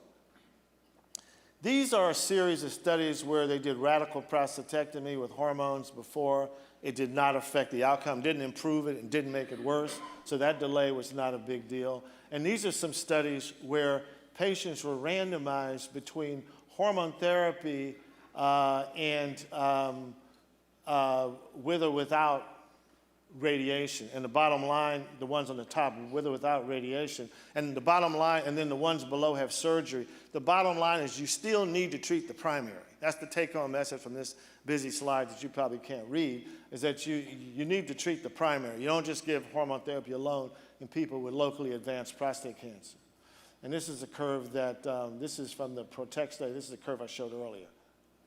And this just shows that eventually those people, this is the PIVOT study, eventually there was a discrepancy in the probability of death that favored the treatment. So from these data, and then this is data from post-op radiation, and I'm not going to go over in detail, and these are the post-hoc studies, so obviously you're not going to read these slides, but the point is that we reviewed all of this stuff, and basically I'll give you some conclusions about delays. But this is the only randomized trial that really looks systematically at the duration of treatment.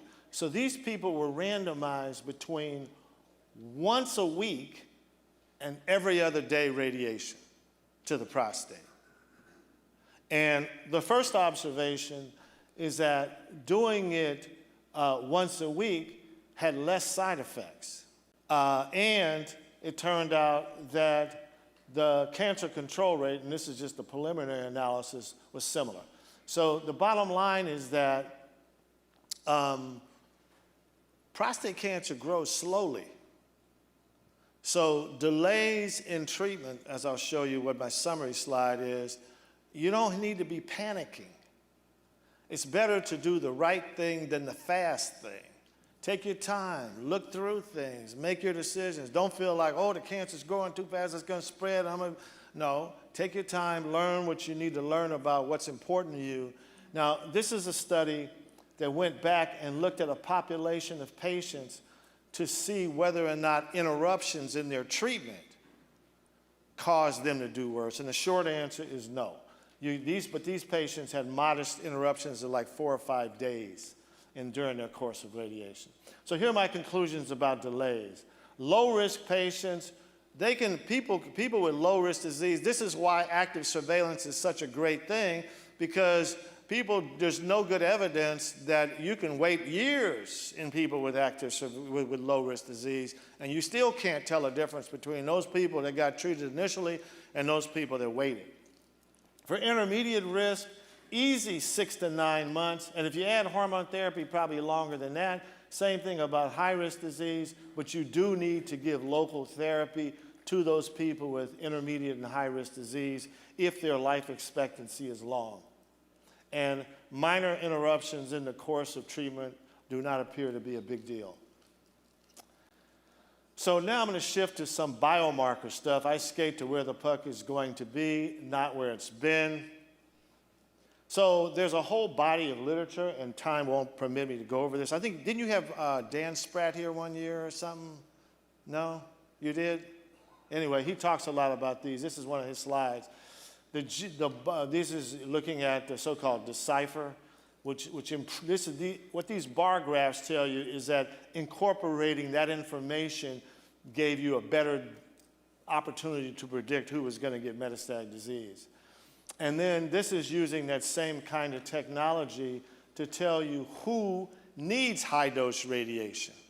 So this is now published data. So not everybody benefits. If they have a low decipher score, they don't need dose-escalated radiation.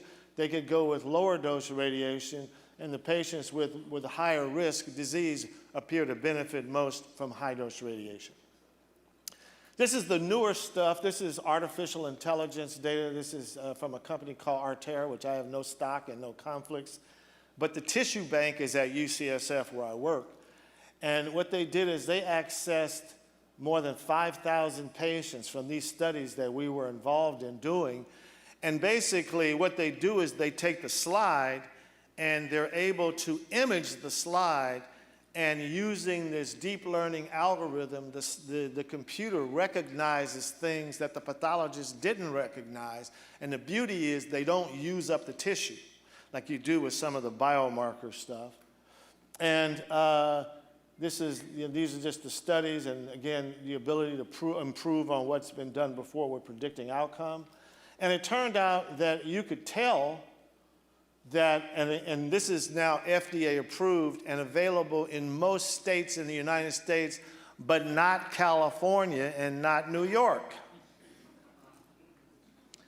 So in theory, so this is a study that was published last year.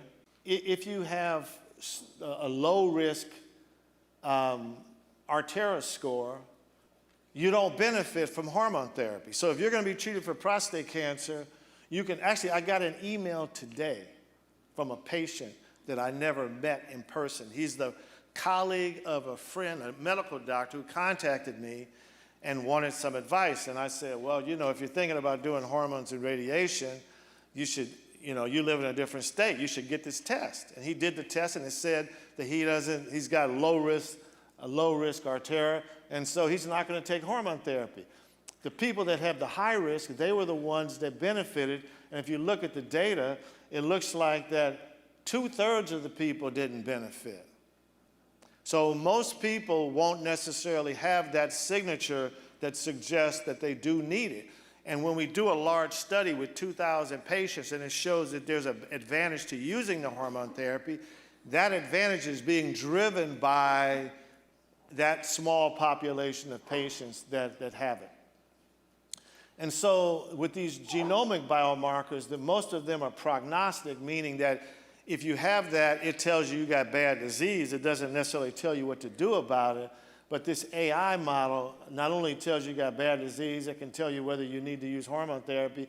It's cheap because it's computer interpreting. It's fast and will be globally available and so forth. So I predict this is going to be a big driver in how patients are managed going forward. Now, I'm going to, in the interest of, how are we doing on time? Because this race thing is kind of complicated. I can skip through it if, you know, so I'll go through it quickly. So 30 years ago, everybody was saying prostate cancer is inherently more aggressive in African American men. And I was like, no, it's not. They said, yes, it is. I said, no, it's not. And to make a long story short, people believe that because it's more common in African American men for sure, but the mortality rate was higher. And people were proposing that there were these genes, it was a genetic thing, and I won't dwell on, you know, whatever race is. The anthropologists say there's only one race, the human race anyway. But there were papers like this published at Kaiser. Prostate cancer race survival from an HMO, and the bottom line that they concluded was that these findings are most consistent with the hypothesis of increased tumor virulence in blacks. This is what they published, and I wrote a scathing letter to the Journal of the National Cancer Institute. We're talking about more than 20 years ago. So this was dogma in those days. And I said, you know, I won't even go into what I said, but this pattern was persistent in SEER data, surveillance epidemia. This is national data showing lower survival rates from prostate cancer in African American men. And part of the problem was, this is an example. If you take the year 1988, over 50% of black men didn't even get treated. And, you know, there were different statistics. And so these sort of survival data don't take into account quality of care and that sort of thing. And then in terms of the incidence, this is an old study in the pre-PSA era that shows, this is the prostate cancer in whites. This is prostate cancer in Chinese men born in China, living in China, born in China, moved to the US, and born in the US and living in the US. Now, some people interpreted this study to show, aha, you know, it's a genetic thing. I'm saying, well, I tell you, when I want to pick a good Chinese restaurant, I look in the window, and if I see a lot of Chinese people in there eating, then that's where I'm going to go pick my Chinese food from, okay? My wife is Chinese, and she kind of explained that to me. So I know how to get some Chinese food. So the dietary habits have something to do, lifestyle has something to do with this trend toward the Western lifestyle and the Western race. Albert Einstein was once asked, if you had 1 hour to save the world, how would you spend that hour? And he said he would spend 55 minutes defining the problem and 5 minutes solving the problem. So you got to do some research, some due diligence. And this slide right here summarizes 12 randomized trials. So what these randomized trials do is they took in patients, they signed a consent, they had to have the same amount of disease, their treatment was controlled. And these are reports where they went back and looked at how important was race. So of the randomized trials, only one of them suggested that prostate cancer was more aggressive in black men. 8 of them said race was not important at all, and 3 of them said African American men actually did better. The ones where African American men did better are more recent and larger studies. I don't think race is important in terms of prostate cancer prognosis, and this is data that we have under review using artificial intelligence and divided by race. It really doesn't matter. People should get good treatment, and that's the bottom line. So it's tough to make predictions, especially about the future. So my bottom line is that cancer research is dominated by drugs. There's a whole lot of exciting research being done in radiation, which I didn't get a chance to talk about. Radiation is extremely cost-effective and effective. and there's tremendous potential for it to get even better. And this is my last slide. Einstein said, not everything that counts can be counted. And not everything that can be counted counts. And I say, count what you can count and hope it counts. That was fabulous, as always. And I don't think you have much of an opinion when you give your talk. That's sarcasm. All right. I thought, what can we cover first? Let's go with my first slide. Okay. Here's what I'm thinking, because we're way out of time. That's so weird. You took more time than you usually take. Look at this one. All right.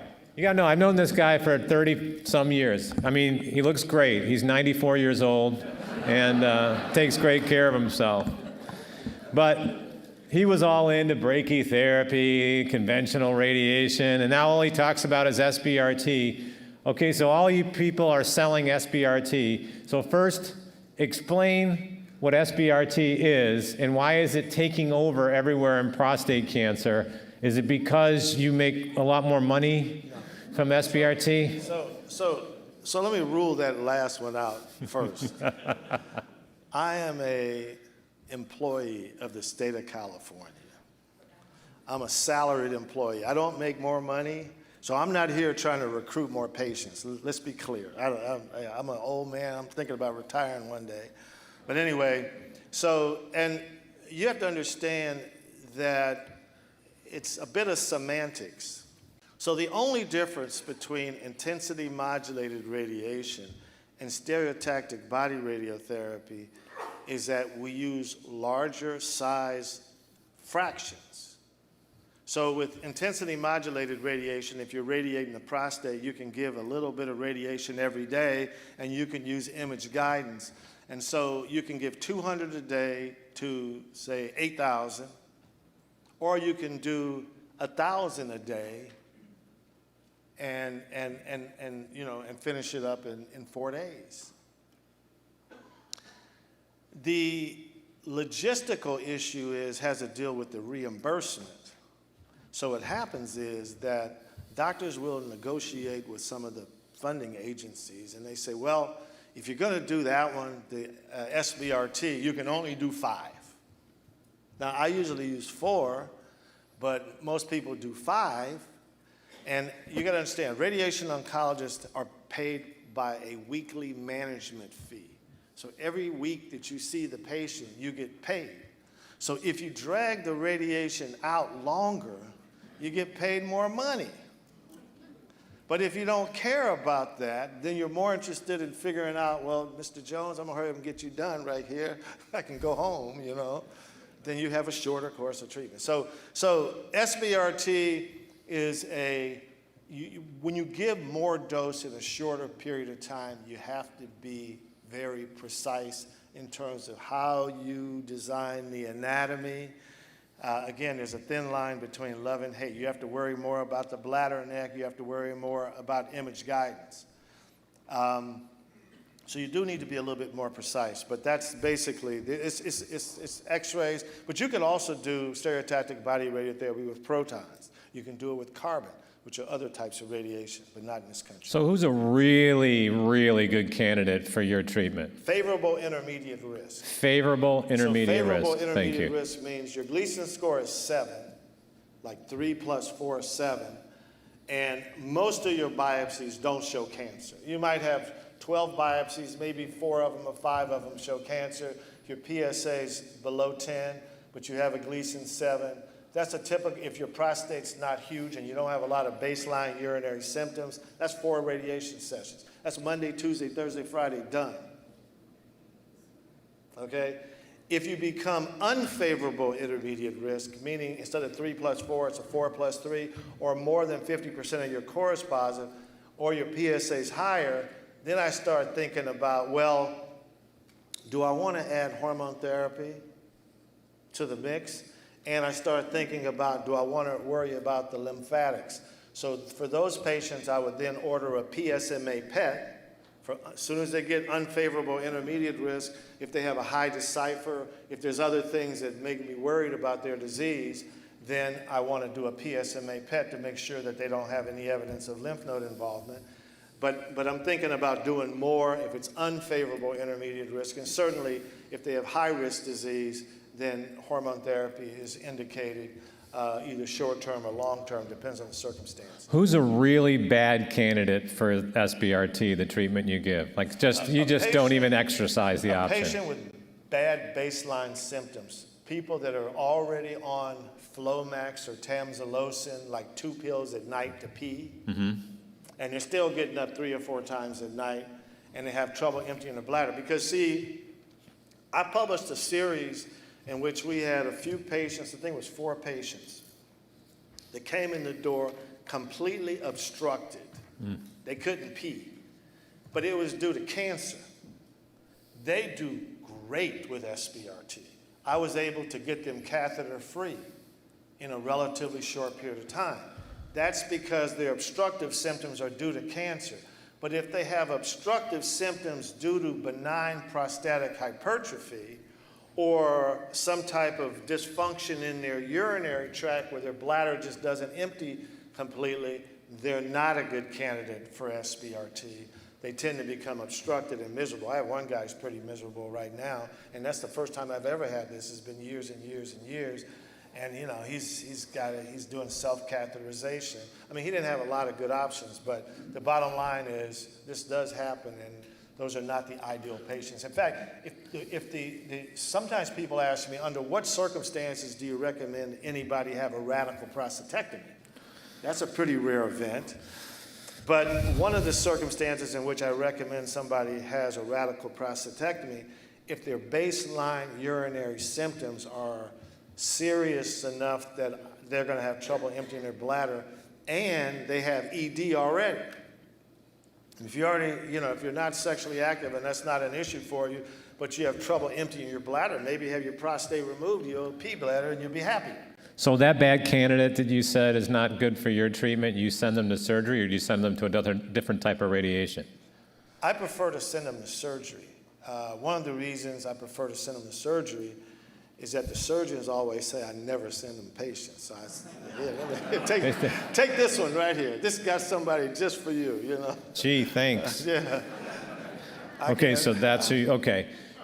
Will you tell people, I don't think a lot of people understand that there's no better word than if you hit the prostate with all that radiation, even short term, what actually happens to the prostate? It shrinks. I mean, what happens anatomically? And so are you also, is part of the reason that you get the PSA drop and the shrinkage of the prostate when you hit it with radiation, is that because you're killing tumor and BPH, or how does that work? Well, you kill more tumor than you do BPH. Okay. But if you're given hormone therapy with radiation, the hormone therapy is going to shrink the prostate more than the radiation does. So most of the shrinkage occurs the first month, the next most in the second month, and the next most in the third month. Radiation will shrink the prostate. It depends on the dose of radiation. So if you look at patients that have brachytherapy, old-fashioned LDR, where I used to put a lot of little seeds in there, those prostates would really shrivel up and be destroyed in the glands. So that kills cancer, and there are some benign cells that will die as well. One of the things that, actually, it was a patient's wife who first called me up and said, Dr. Roach, you told me if I noticed something, to let you know. I was like, okay. And she said, he doesn't make as much as he used to. The volume of his ejaculate went down.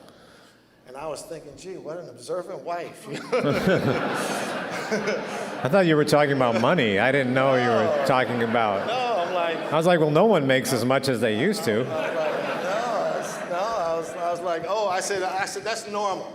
There was nothing in the literature at the time. This is like 30 years ago, right? I put it in my next book chapter as a side effect of radiation. Because when you radiate the prostate, it gets smaller, and if you go back and biopsy, it's fibrotic, but it's not a form of birth control because the sperm cells are still made in the testicles. It's just the volume of the ejaculate goes down. Okay. Can you tell the audience about these markers that you put in? They're called fiducial markers. And I know the radiation oncologists, to me, love to run around and go, we just put a couple of these markers in, they're no big deal. And then people will call me and go, oh, these markers, they put in these seeds, sometimes they hurt. So tell us why you need them and how many do they need, and are they really made out of gold so you could reuse them? Well, we use 24 karat gold. But I think that reduces the infection rate. But I don't put them in. I have my urologist put them in. And I have my urologist put them in because when you radiate patients, you need to give the urologist something to do too, right? You let them put the gold seeds in.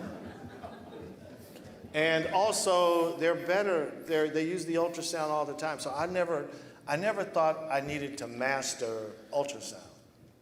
They got people, this is what they do. They do the biopsies. Look, put the gold seeds in. They got good reimbursement for it. How many do they put in? They usually put in 3. How long does it take? Probably about 15 minutes or so. But you know, one problem is that occasionally they don't put them in the right place.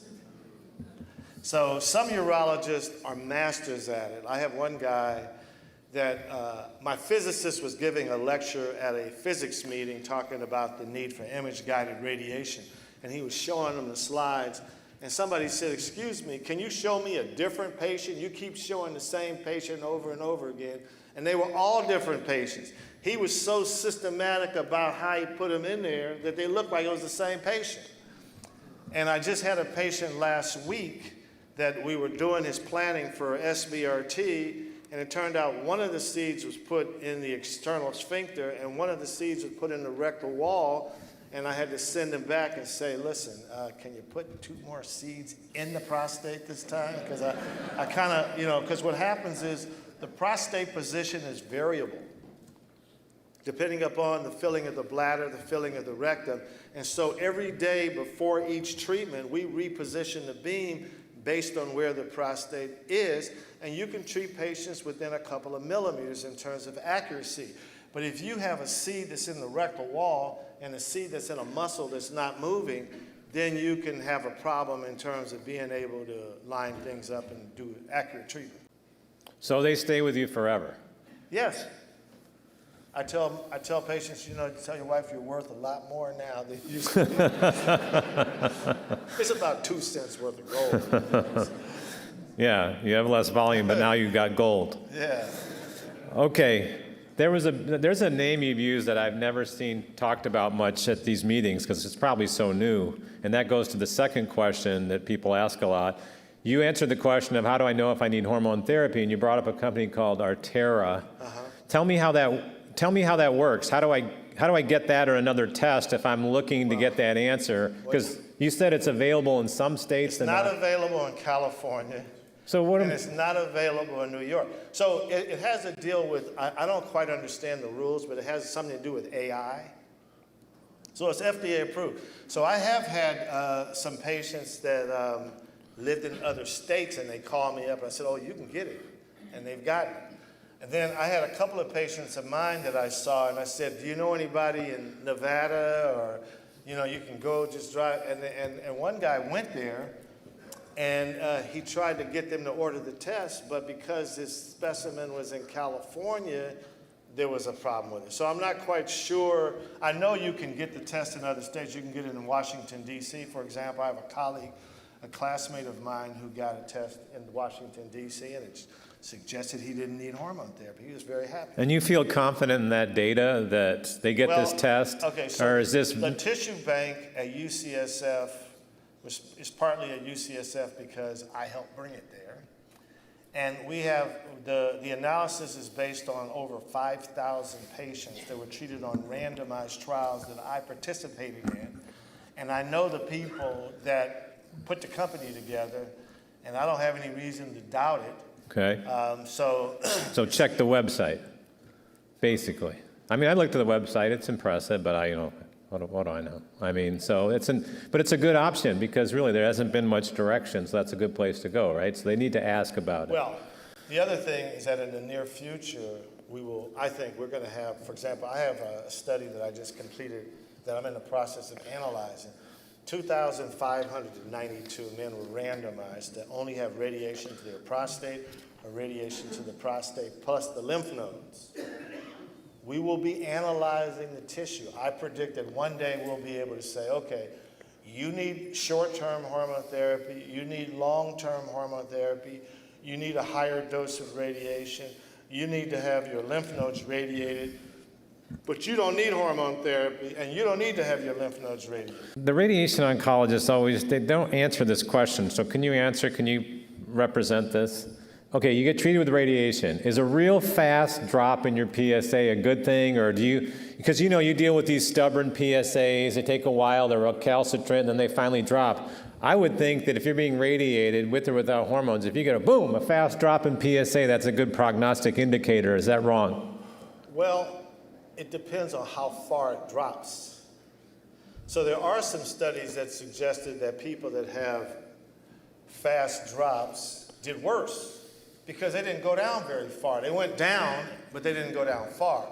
There are studies, so it really depends on how you analyze the data. I have a paper that I wrote years ago with one of my residents. There were some people whose PSAs were still going down at 3 and 4 and 5 years after they were radiated.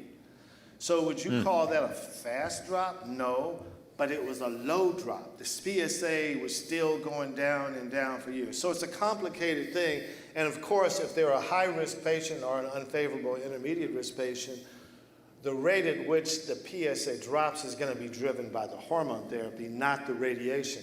Because the typical pattern of response to external beam radiation is that the half-life of PSA in the serum is about 3 days. So if you take a man's prostate out and their PSA was 20, 3 days later on average it's about 10. And 3 days later on average it's about 5, and so forth. But when you radiate people, the half-life of PSA is about 3 months. So if they have a PSA of 20 and you radiate them and you check their PSA 3 months later, it's 10. And then 3 months later, it's 5. So if you're combining hormone therapy with radiation, it's really the hormone therapy that's driving the PSA decline. But the nadir, the NADIR, which is the lowest level you get, it does give you some information. Mostly if your PSA, so we did a study with 1,200 patients, and the study was designed to define a complete response in terms of hormones and radiation if your PSA went less than 0.3. The median decline was 0.2. So if 6 months after you've been treated with hormones and radiation, your PSA is 0.7 or 1, that's not good. Now, it doesn't happen to a lot of people, but it does happen to some people. So the bottom line is that it's not a rapid, it depends, so it depends how far it drops. It depends on whether it's still going down. It depends on whether they get hormones. I mean, it's a complex question. Okay, but what about the other way, the recurrence? Can you tell the audience what, you all got relied on this thing called the Phoenix definition. You remember this Phoenix definition that's still in the literature? Will you tell the audience what the Phoenix definition is? And is that just blown apart now because of all the great imaging going on? So can you just walk people through that? No, so in radiation oncology, we used to have something called the ASTRO definition, when we radiated people to say, okay, this is what a recurrence looks like. Well, it turns out there were a bunch of problems with the ASTRO definition. So in 2006 or 2007, we published a paper called the Phoenix definition. And the reason it was called the Phoenix definition is two. One is the meeting was held in Phoenix, Arizona. And the other one is that there's this methodological phoenix that arises from the ashes. So we said, oh yeah, we'll call it the Phoenix definition. So the Phoenix definition is you give a patient radiation, and if the PSA goes up by more than 2.0, that's considered to be a biochemical recurrence. Now, that's the definition that's still used today. Now, I don't really like the Phoenix definition. It was negotiated, sort of like, healthcare or something. We negotiated. I wanted to have two definitions: biochemical failure, which meant your PSA was going up, and bioclinical failure, which means you could see something that was meaningful. But I lost, and we came up with the nadir plus 2 definition. So that's the standard definition. Now what's happened is a lot of urologists will try to take that same definition and use it for people that get cryosurgery. They like to use it, and people that get HIFU, It wasn't created for that. It should not be used for any of those things, but it's a reasonable endpoint for patients that have had radiation. These are quick answers.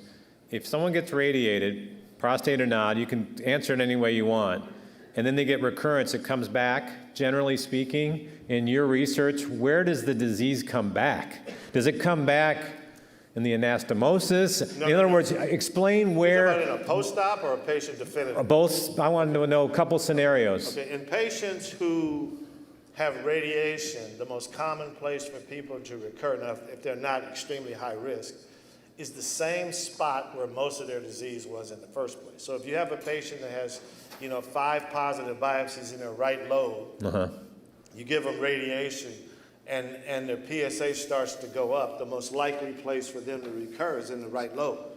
And that's why when we institute what we call salvage radiation, I just radiate the right lobe because the left lobe is already radiated and it didn't have much disease there and they're not likely to have a recurrence there. So you do radiation after radiation?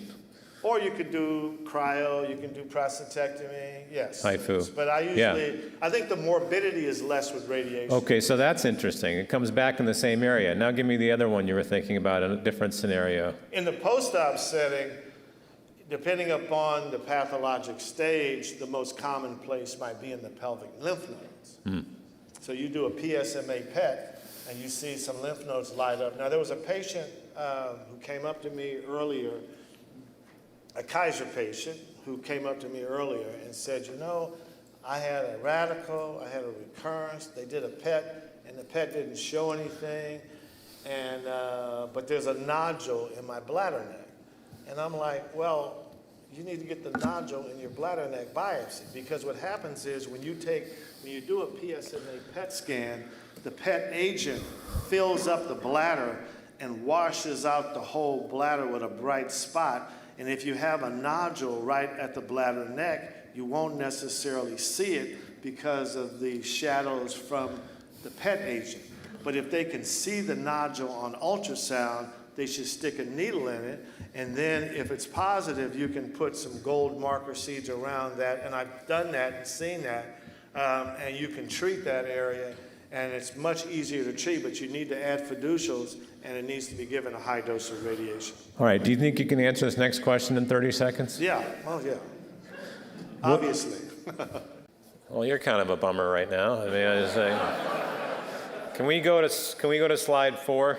Whenever I want to just see how you're doing, you just start talking about the future and this thing called carbon ion radiotherapy. Can you tell people, this thing is very interesting, tell people why we need to be looking out for this next wave of radiation therapy, because it's being delivered around the world. Well, so in radiotherapy, we talk about something called an RBE, radiobiological effectiveness. And in animal models and stuff, carbon has an RBE of like 3 compared to X-rays and protons. So in theory, we should be able to kill more cancer. And it has a narrower, what we call penumbra.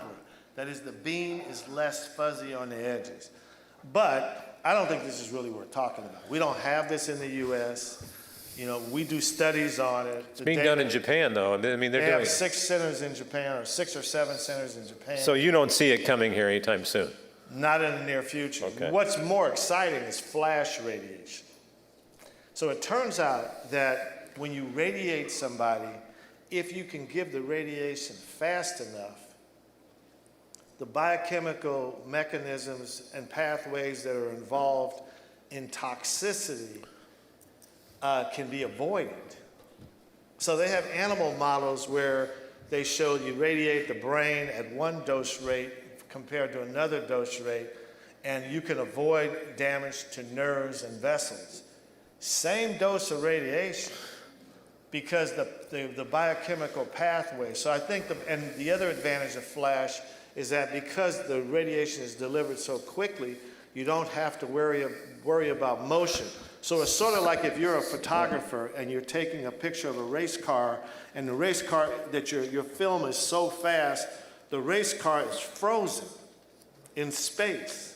So if you can treat like a lung cancer, the person's breathing, but you can deliver the radiation so fast, you can treat the lung. You can treat the tumor that reduces the dose to other tissues. And if the flash really works. So are we going to see that soon?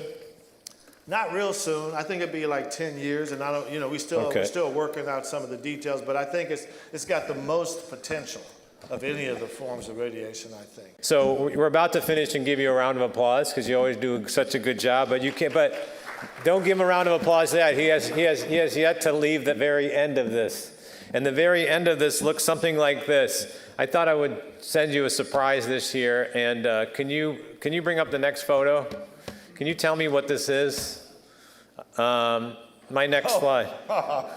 There you go. So this, my daughter. He didn't know I had this. That's true. My daughter Sarah is in the middle with her new husband. She just got married July outside of Bath, England. She married a British guy. There's my wife on the far end, and then Tom's parents on the other side. A very special moment. That's sweet. So around his daughter just got married. I was.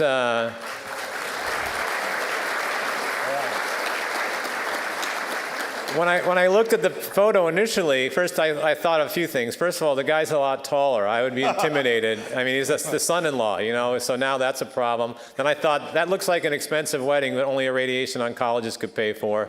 And then the other thing I thought was the beautiful woman essentially on your right and the far left. I thought that was your other daughter. But that's your wife, Debbie, who's just been absolutely amazing. And Sarah, we've known them most of our lives. They're just a fantastic family. Sarah was there. Sarah's a witness. I took him out in the backyard and schooled him in basketball. Okay. So Sarah and his wife are huge Michigan fans, but he won't let him celebrate the fact they're Michigan fans because he's a big fan of the San Francisco sports and blah blah blah. And so he keeps denying that his wife and his daughter are big Michigan fans. He's like, no, they don't care about Michigan. Can you show him the next slide? If they don't care about Michigan, what happened here exactly? I don't and can you show the next slide again? What happened? What is that? So I guess they're not Michigan fans? They sent me that. That's kind of awkward. The next slide I want to quickly run through before we call it quits. Oh yeah, what's that wine you have in your hand? That's Charles Woodson wine. That's a University of Michigan wine player, right? So you're doing well on the fact that you don't like Michigan. All right, so let's go to the next slide. So I thought of you when this happened. So I went to my local post office, and they now have a Hank Aaron postage stamp, which is long overdue. This is great, right? And I hate to throw this in every year, but it is kind of awesome. Why would you be proud of that from a personal level? Well, he's my uncle, and I was in the family box when he hit 7:15. I was sitting there going, "Oh man!" I was young then. I had hair. I know, but you were in the box when I had hair. I was young. I was skinny. You are skinny still. Yeah, I know. You're the second most handsome person on the stage. Yeah, right. So. The other thing is, but that is a historic moment, and you were close with him. Like I always say, I've known him most of my adult life, and he was very close with Mr. Aaron. And it's sort of perplexing though, because he's such an incredible athlete, and I'm just thinking, where did your athletic skills go exactly? But I want to explain what I mean by that. I want to explain what I mean by that in a second. But the reason why I put this here actually is to send you a compliment. And that's why I'm so glad all of you stayed. Because Hank Aaron was Hank Aaron in baseball. And as much as we go back and forth, this is how our conversations are on the phone. They get nowhere. We just completely razz each other. You sort of hit a status with me on another level, which makes me a little bit verklempt. Can you go to my last slide? In the next month or so, the highest award honor given to a radiation oncologist globally this year will be given to Mack Roach.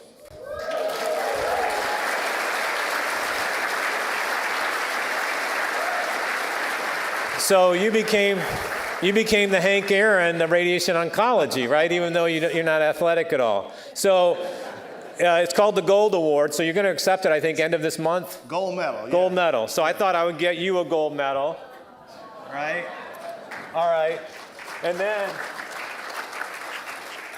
then when I played basketball at his house 15 years ago, he still lies to his patients. He didn't score 1 basket out of 10. So in my world, you get a silver medal too.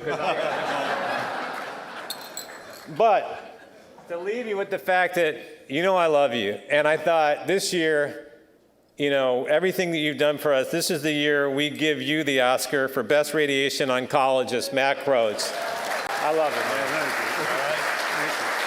Thank you.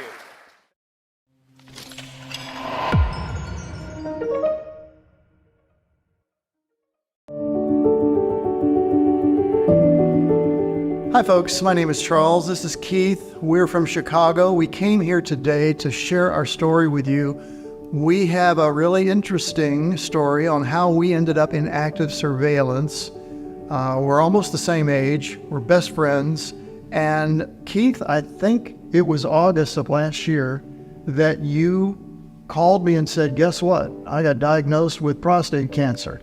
Yeah, prostate cancer in 2023, August. But in November, 3 months later, I called Keith and said, well, guess what? Now we're not only best buddies, but we're the prostate cancer buddies. We both had prostate cancer diagnoses, and they were intermediate level, and both of our first urologists told us we needed to meet to get a prostatectomy or radiation. And I don't know about you, but that was pretty terrifying. It was very terrifying. It was the same option for me. It was either a radical prostatectomy or radiation.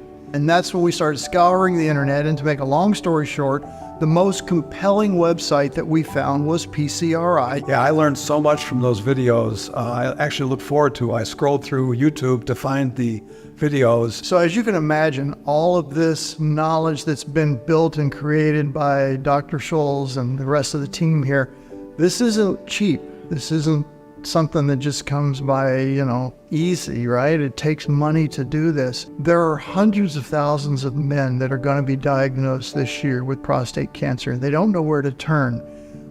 By giving to PCRI, they can increase their marketing efforts to reach more men and women who are caregivers.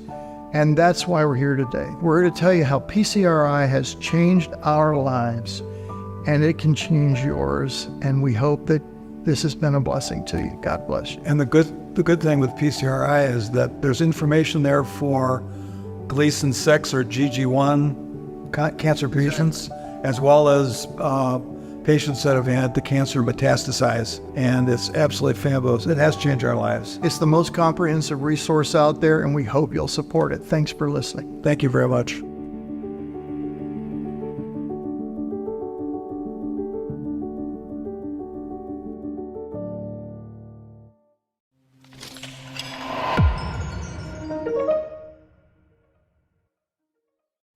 Thank you so much to Dr. Roach, and thank you to Dr. Moyad. We really appreciate it.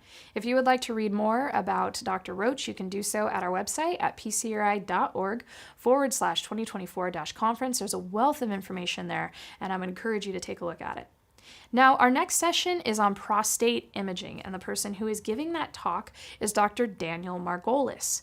Dr. Margolis is the professor of abdominal imaging, and he leads a ton of research projects for prostate cancer imaging with MRI and other forms of imaging at Weill Cornell University in New York.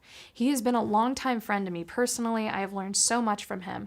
But one of the things I love about Dr. Margolis is his demeanor. He is so kind and so caring, and he is just one of those people where when you see him talk to patients, he just answers their questions. He really, truly cares. And not only does he care, but he is so incredibly invested in prostate MRI.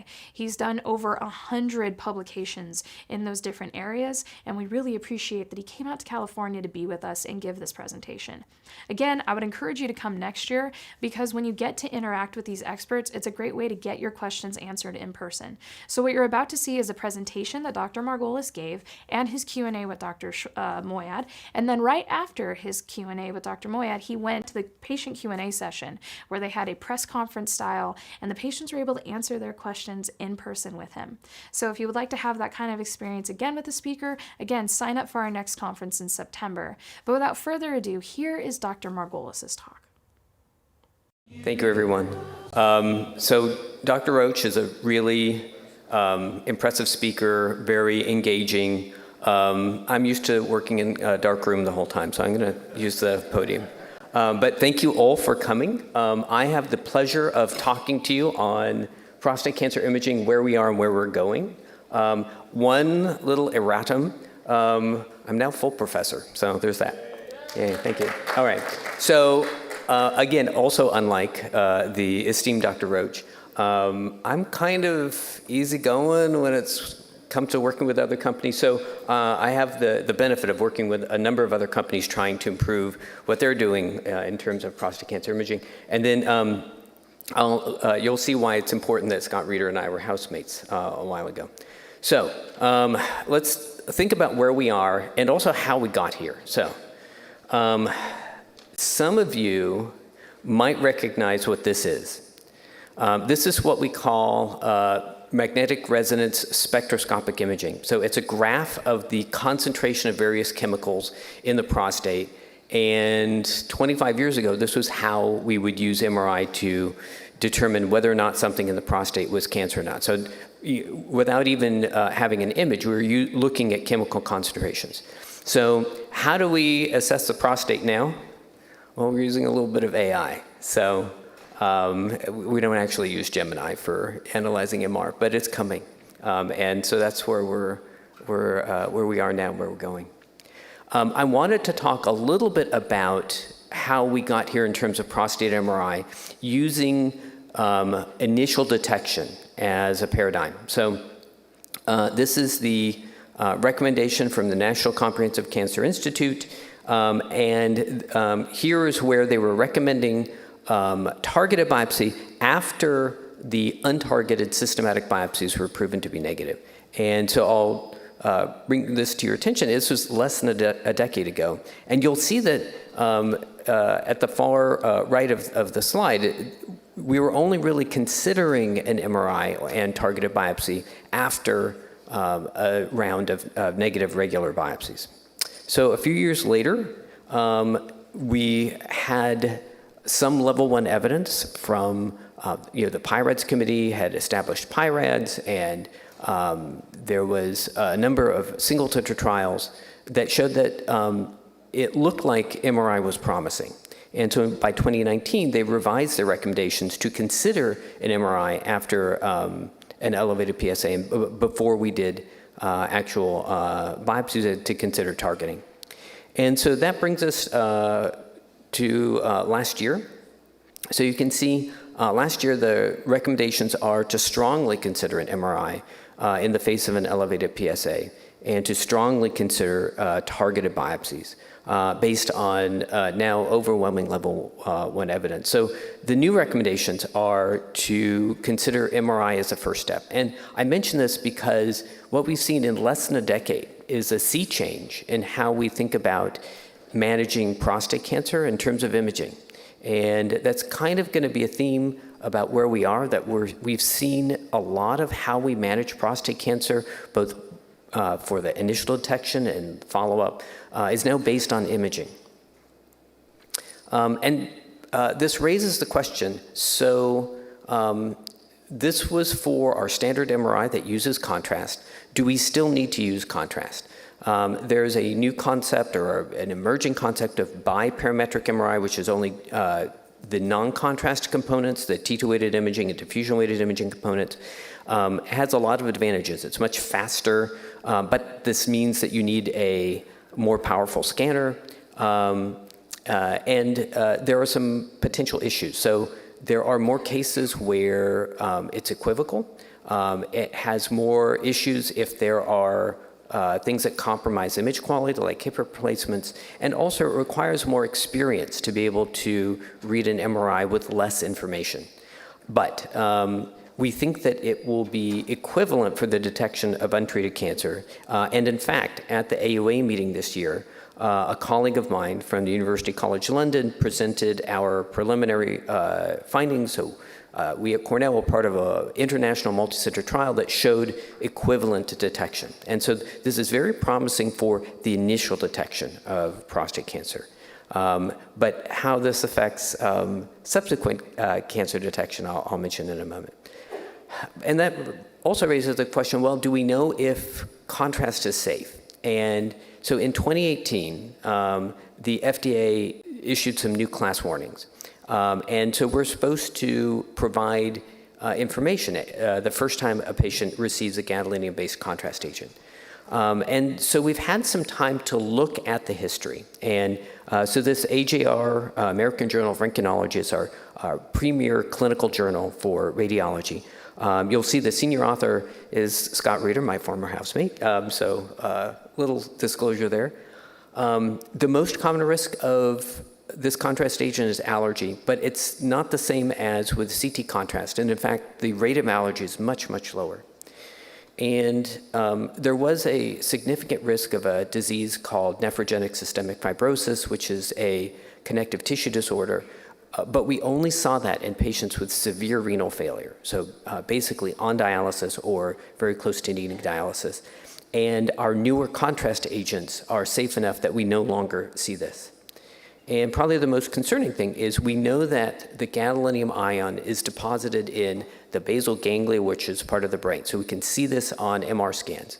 But we've looked at millions and millions of cases of patients who have received contrast with comparator patients that have the same disease profile but did not get contrast, and there's no neurological difference. So as far as we can tell, it's just like any other environmental exposure. We can measure it, but it has no significant outcome. This also raises a question. So MR for initial detection has been proven. What about PSMA PET? And we are gaining information about PSMA PET. We do have some information about PET for cases where MR is equivocal or non-diagnostic. But we're still getting information for the initial detection of prostate cancer. I think that it has been shown to be very promising, but we don't have guidelines for how to integrate it yet. So this brings us to our current reporting standards for MRI. So you've probably heard of PIRADS. I was fortunate to have been on the committee that established this, the Prostate Imaging and Reporting and Data Systems. It's now up to version 2.1. You can see that's the sort of middle article there. And this provides a standardized framework for how we perform MRI, how we read the MRI, and how we report the MRI for the initial detection of prostate cancer.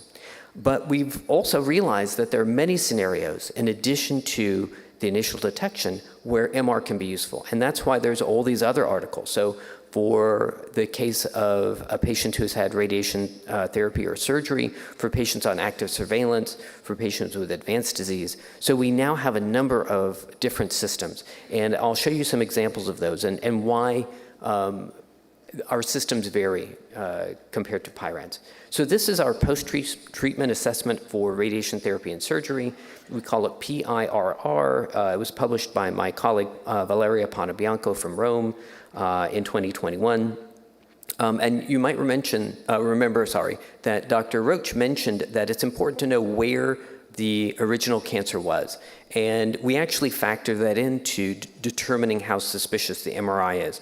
So the most important component of post-treatment imaging is, in fact, the contrast-enhanced component. And I'll show you some examples of why that is. So this is a set of images from a patient who's had a prostatectomy. So you see in the upper left, this is what we call our T2-weighted image or our anatomic image. And if you look at the bottom left side of the image, which is the patient's right side, there's an area that's kind of hard to make out, but it's a sort of a dark gray area. If you look at the image at the upper right, you can see there's an arrow pointing to an area that's kind of dark. It's also kind of hard to make out. But if you look at the two images on the bottom right is our diffusion-weighted image, and the bottom left is our dynamic contrast image. And here it's very clear to see that there is an abnormality in its focal. And so knowing whether or not this is at the site of the original cancer is helpful. When it's so clear-cut like this, where all of the components are abnormal, we can be very certain that in this case, unfortunately, there is likely recurrence. And here's another case where we see a lot of the similar findings. So there's a little bit of abnormality on the T2-weighted image that's at the bottom left, and the apparent diffusion coefficient and diffusion-weighted imaging on the top. You can see an area that's a little bit abnormal. But again, the dynamic contrast image really shows convincingly where the tumor is. And if you look at the bottom right, this is a PSMA PET scan.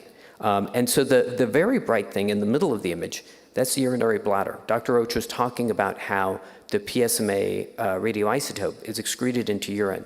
And it can make evaluating the bladder and the area around the bladder very difficult. So an experienced reader will see that there's a little outpouching that's not something we expect to see in the bladder. But because we have the concordant MRI, the same findings on the MRI, this helps us confirm that this is a recurrent tumor and not something like an outpouching from the bladder itself. And this is an example where, again, the contrast is so important. So if you look at the images at the top, on our upper left, the arrow is pointing to an area that's a little bit dark on the ADC and a little bit bright on the DWI. So that's concerning. But these kinds of images are very vulnerable to what we call susceptibility artifact or quality issues. When you look at the bottom images, we don't see anything that looks as suspicious on the T2-weighted image. And then that first image in the middle, that's the early enhancement image. And we don't see any enhancement there. We only see enhancement later on. And that's a finding that we commonly see with inflammation. So the MR is suggesting that this is probably not recurrence. But we have the PSMA PET in this case to confirm that. So this is an area where the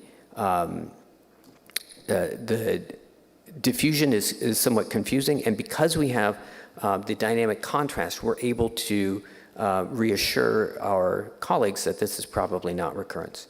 And this is another example which shows basically the same thing, where there's no significant PSMA uptake, and there's only late enhancement. But it's important to consider all of the information on the image. So this is that same patient. And what the arrow is pointing to here is a lymph node that's posterior to where the prostate used to be. Now on DWI, we can see that it's large, but we don't actually have a good way of distinguishing inflammatory lymph nodes, which you can see after surgery, versus metastatic disease. On the PSMA PET, though, you can see that it's very bright where that lymph node is. And so this is one of the advantages of combining MRI with PSMA PET. The MR is very accurate for determining where lymph nodes are, but it can't tell whether they're involved.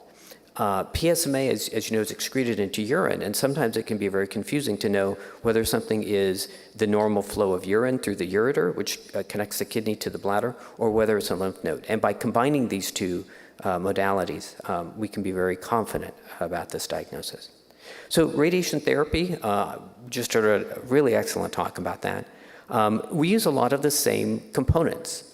So again, we see T2-weighted image at the upper left. The appearance on T2-weighted imaging after radiation therapy is very confusing because radiation causes changes in the prostate that look like cancer, basically. We can't easily distinguish recurrent cancer from normal radiation change on T2-weighted imaging. It's still useful for determining where the prostate is and the size, but unfortunately, the T2-weighted images are no longer useful. Diffusion-weighted imaging also can be very confusing. So if you look at the images on the bottom, the one on our bottom right, it's very clear that there's something that's focally abnormal.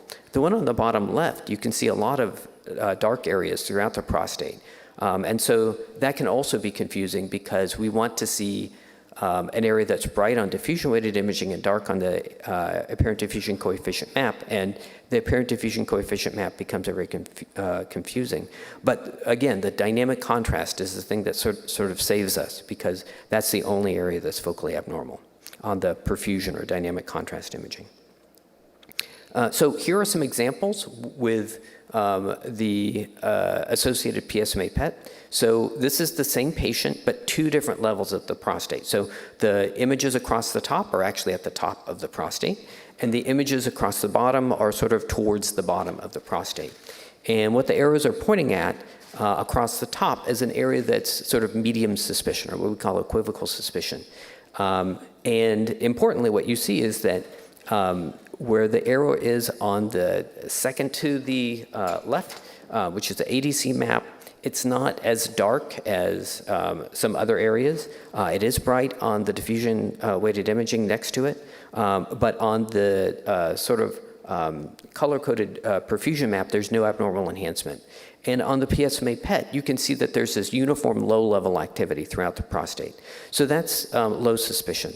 The images across the bottom show something slightly different. So again, the T2-weighted imaging, very hard to interpret.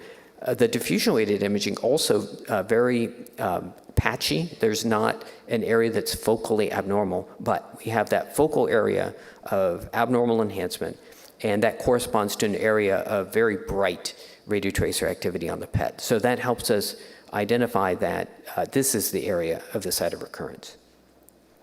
Now, the reason I've sort of color-coded the outline of these images is the three images across the top that have green, this is before treatment, and then the images that are color-coded with the red is after treatment. And this is an area where, again, we see that the PSMA PET helps identify the area of recurrence, but also it's most conspicuous, most visible on the dynamic contrast, which is sort of the second to the left at the bottom. So using both MRI and PSMA PET can be very helpful for determining whether there's recurrence. Currently, PSMA PET has become so useful that it's usually the first test that we do when there's a concern for advanced disease, meaning metastatic disease, or recurrent disease. But when the PSMA PET is unclear, MRI can be very helpful to identify things like suspicious areas in the prostate or abnormal lymph nodes. So this is another example where, again, we see that there's restricted diffusion, there's not abnormal enhancement, but there is abnormal uptake on PSMA PET. And so this is a false negative case on the dynamic contrast, which is one reason why we often do both imaging tests. This is another example where the seminal vesicles, which are those things that kind of look like ears that go off the top of the prostate, it's where they store the prostatic fluid.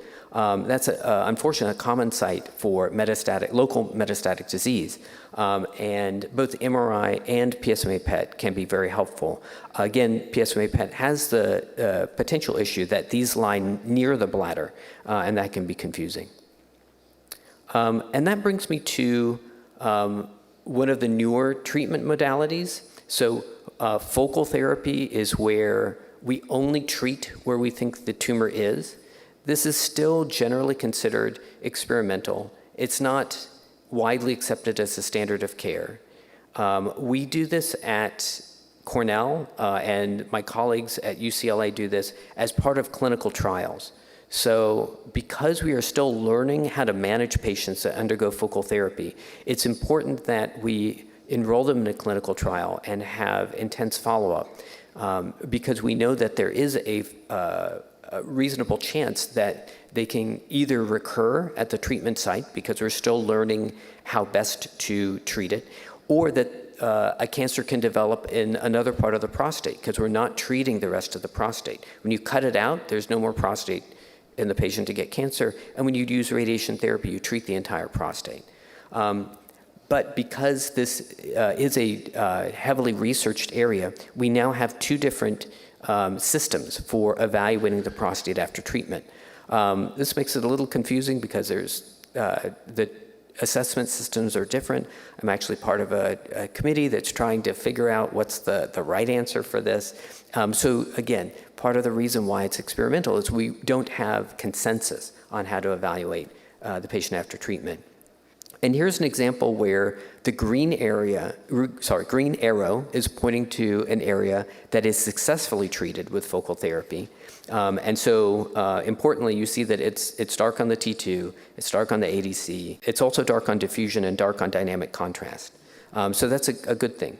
The red arrow is pointing to the recurrence, which is dark on T2, dark on ADC, but bright on diffusion-weighted imaging, and importantly, it's the only area that's bright on dynamic contrast. So for focal therapy as well, contrast is crucial.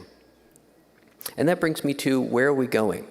This was actually a slide I showed last year. Not all the articles were published at the end of 2023, so that's why some of the lines are going down. The other thing to keep in mind is if you look at the numbers on the y-axis, on the left side of the graph, you'll notice that this is what we call an exponential graph. So it goes 0, 10, 100, 1,000. So going up a little bit means a lot more articles. And if you look at what articles are common now, we're still seeing an increase in articles on prostate MRI. We're seeing a marked increase on articles on PSMA, almost as many as we see on prostate MR. The use of MR for biopsy is still very popular. But the next most popular line is artificial intelligence. And I think because we see so much potential value in our ability to analyze these images in a more complex and sophisticated way, it's gaining a lot of attention. So in terms of PSMA literature, even though it's now clinically approved, there's still a lot of interest in it, both for the pre-treatment, for the detection phase, as I mentioned, that we still don't understand when and how to use it, but also in treated disease, either for determining the extent of disease, also for treatment planning. And we see what we call the positive predictive value is very high for patients with new disease and also for recurrent disease. There are still some potential drawbacks. So there can be false positive things. It turns out the S in PSMA is supposed to stand for specific, and that's not as true as we had hoped. So we're still learning how to figure out when to call a true positive and when not to. We are seeing that it's changing the way we treat these things. So that little triangle, that's delta, that's a scientific symbol for change. And so what we see is that it changes our measured stage in almost 40% of patients. And it changes the treatment in about 22% of patients when looking at planning initial therapy. And there have been some articles that suggest that it's actually better than MRI for many of these cases. And I think that's probably true. MRI is still a very efficient and accurate modality for the initial detection of prostate cancer, and it's very helpful for combining with PSMA to evaluate treatment.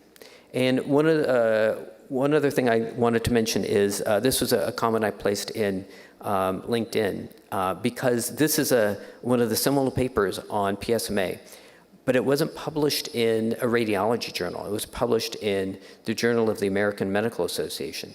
And what that shows is this is so crucial to management. It's gone beyond people that use it for imaging alone. It's really part of how we manage patients now. And I also wanted to mention PSMA theranostics. So theranostics is a combination of imaging and treatment. And so what we do is take the PSMA molecule, but we combine it with something that not only allows us to image, but will actually kill cancer.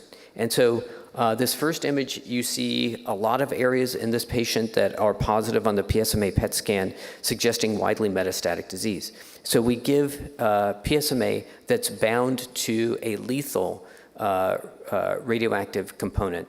And then this is imaging afterwards. And so you can see that there are still areas that are positive, but these are normal areas for the most part. There are still some sites of metastasis, but a lot of them have been treated. Now, how this affects long-term outcome is unclear. Unfortunately, we are seeing a lot of patients that have an initial very good response, but it's not prolonged. So we're still trying to figure out what is the best way to use PSMA as a theranostic agent. And then AI is very popular. The list of popular articles in the middle, you'll notice that's from 2021, 2022. And the list on our right is from 2023. And you see that there's one article on PSMA in 2021 and nothing on AI. And then in 2023, most of the most popular articles in our premier research journal, Radiology, were on AI. Actually, a radiologist, Judy Gichoya, who's an interventional radiologist, was featured in the New England Journal of Medicine, our premier journal for all of medicine, because AI is so important for how we will manage patients, and especially for radiology. And there's a lot of ways that we can use it for quality control, for the initial detection of cancer, to determine whether or not a patient needs a biopsy, to plan management, and to evaluate follow-up. And then another thing that's very popular now is use of quantitative MRI. So traditionally, the images that we generate are qualitative, meaning that they present variable appearance of things, but at least the radiologist can decide is something darker or brighter.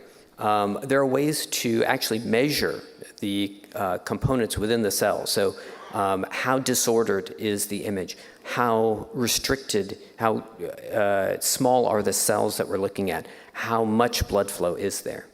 And so it allows us to actually measure something rather than just evaluate, what do I think about this? And it means that it's standardized. So if I do a scan at Cornell and my colleagues do it at UCLA, we're measuring the same thing. But the standardization that we need for measurable quantitative imaging can be very time and resource demanding, and you need to have constant quality control. And there's a question about if it takes more effort, are we going to be compensated for it? That's a consideration we have for all of our imaging. Generally, though, because we think that it will provide more value to our patients, it's something that we want to pursue. And so this is just an example of texture feature analysis. So these are the T2-weighted images that I was showing you earlier. These are qualitative images, but we're able to analyze them by looking at things like how much variability is there within a region of the image, how fast do the images vary, how strongly do they vary, and so that's kind of the difference between entropy and energy. And you can see that with the entropy images, we're not really seeing any difference between the pre and post-treatment imaging, but energy shows a marked difference. We're still learning how to apply this, but I think you're going to see more quantitative imaging. And so we want to incorporate all of these components, artificial intelligence, new pulse sequences, PSMA, quantitative imaging, to provide a map for how we can manage our patients. But still, training and qualification is still very important. Even for standard MRI, we see a lot of interest from practicing radiologists to learn the technique and to reinforce their techniques. We also want to train surgeons and radiation oncologists so that they can incorporate these things. So, Mack Roach was talking about, he doesn't see a lot of value in the MR-guided LINAC system. That's because he understands how to read the MRI. He can use that information and incorporate it into his CT-guided planning. And we need to train more radiation oncologists to be able to do this. There's an American College of Radiology accreditation system that should qualify centers as being experts in MRI. And then quality assurance is going to be very important. And I just put up some different training programs that we had, which are worldwide now. That's kind of a brief overview of where we are and where we're going. Obviously, I have a lot of colleagues to thank. This isn't a one-man operation. So these are our colleagues of mine from Cornell, from sites all across the world, and especially Mark and Mark for allowing me to speak to you today. Thank you. All right. Let's bring up my first slide. I just wanted you to go through this really quickly because with an MRI, there's all these different advertisements about what can I have, what can I not? Can I have a tattoo? I just thought this was a great, quick overview. And then when you kind of go over what you can and can't have when you're getting an MRI of the prostate or whatnot, I want to go through some other things in terms of rules when getting an MRI, if you don't mind. Sure. And what I mean, so I'm going to set you up to give this quick analysis is my bladder got to be full or empty?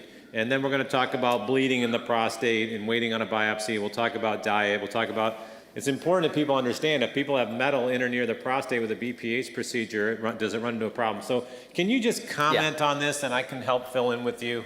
So this is actually a great introduction to why quality is so important. So we want the patient to be comfortable for the 15 minutes, half an hour they're in the scanner. So we usually have patients try to void immediately before they're scanned. And what that means is the bladder is going to fill during the scan. For the prostate, that doesn't generally cause much of a problem. Now for PSMA PET, that will mean that the image on the PET scan and the image on the CT scan may look different. However, for bladder cancer, it's very different. We need to have the adequate amount of distension of the bladder. In terms of bleeding, one of the other nice things about the NCCN recommending MR before you get a biopsy is we don't see this very much anymore. We do generally want to wait at least 4 weeks after a biopsy because the biopsy causes bleeding, and so we see that, but it also causes inflammation. And that can be very confusing because it can hide cancers. So we like to wait at least 4 weeks, and ideally 6 weeks after a biopsy. So diet actually may be the most important thing.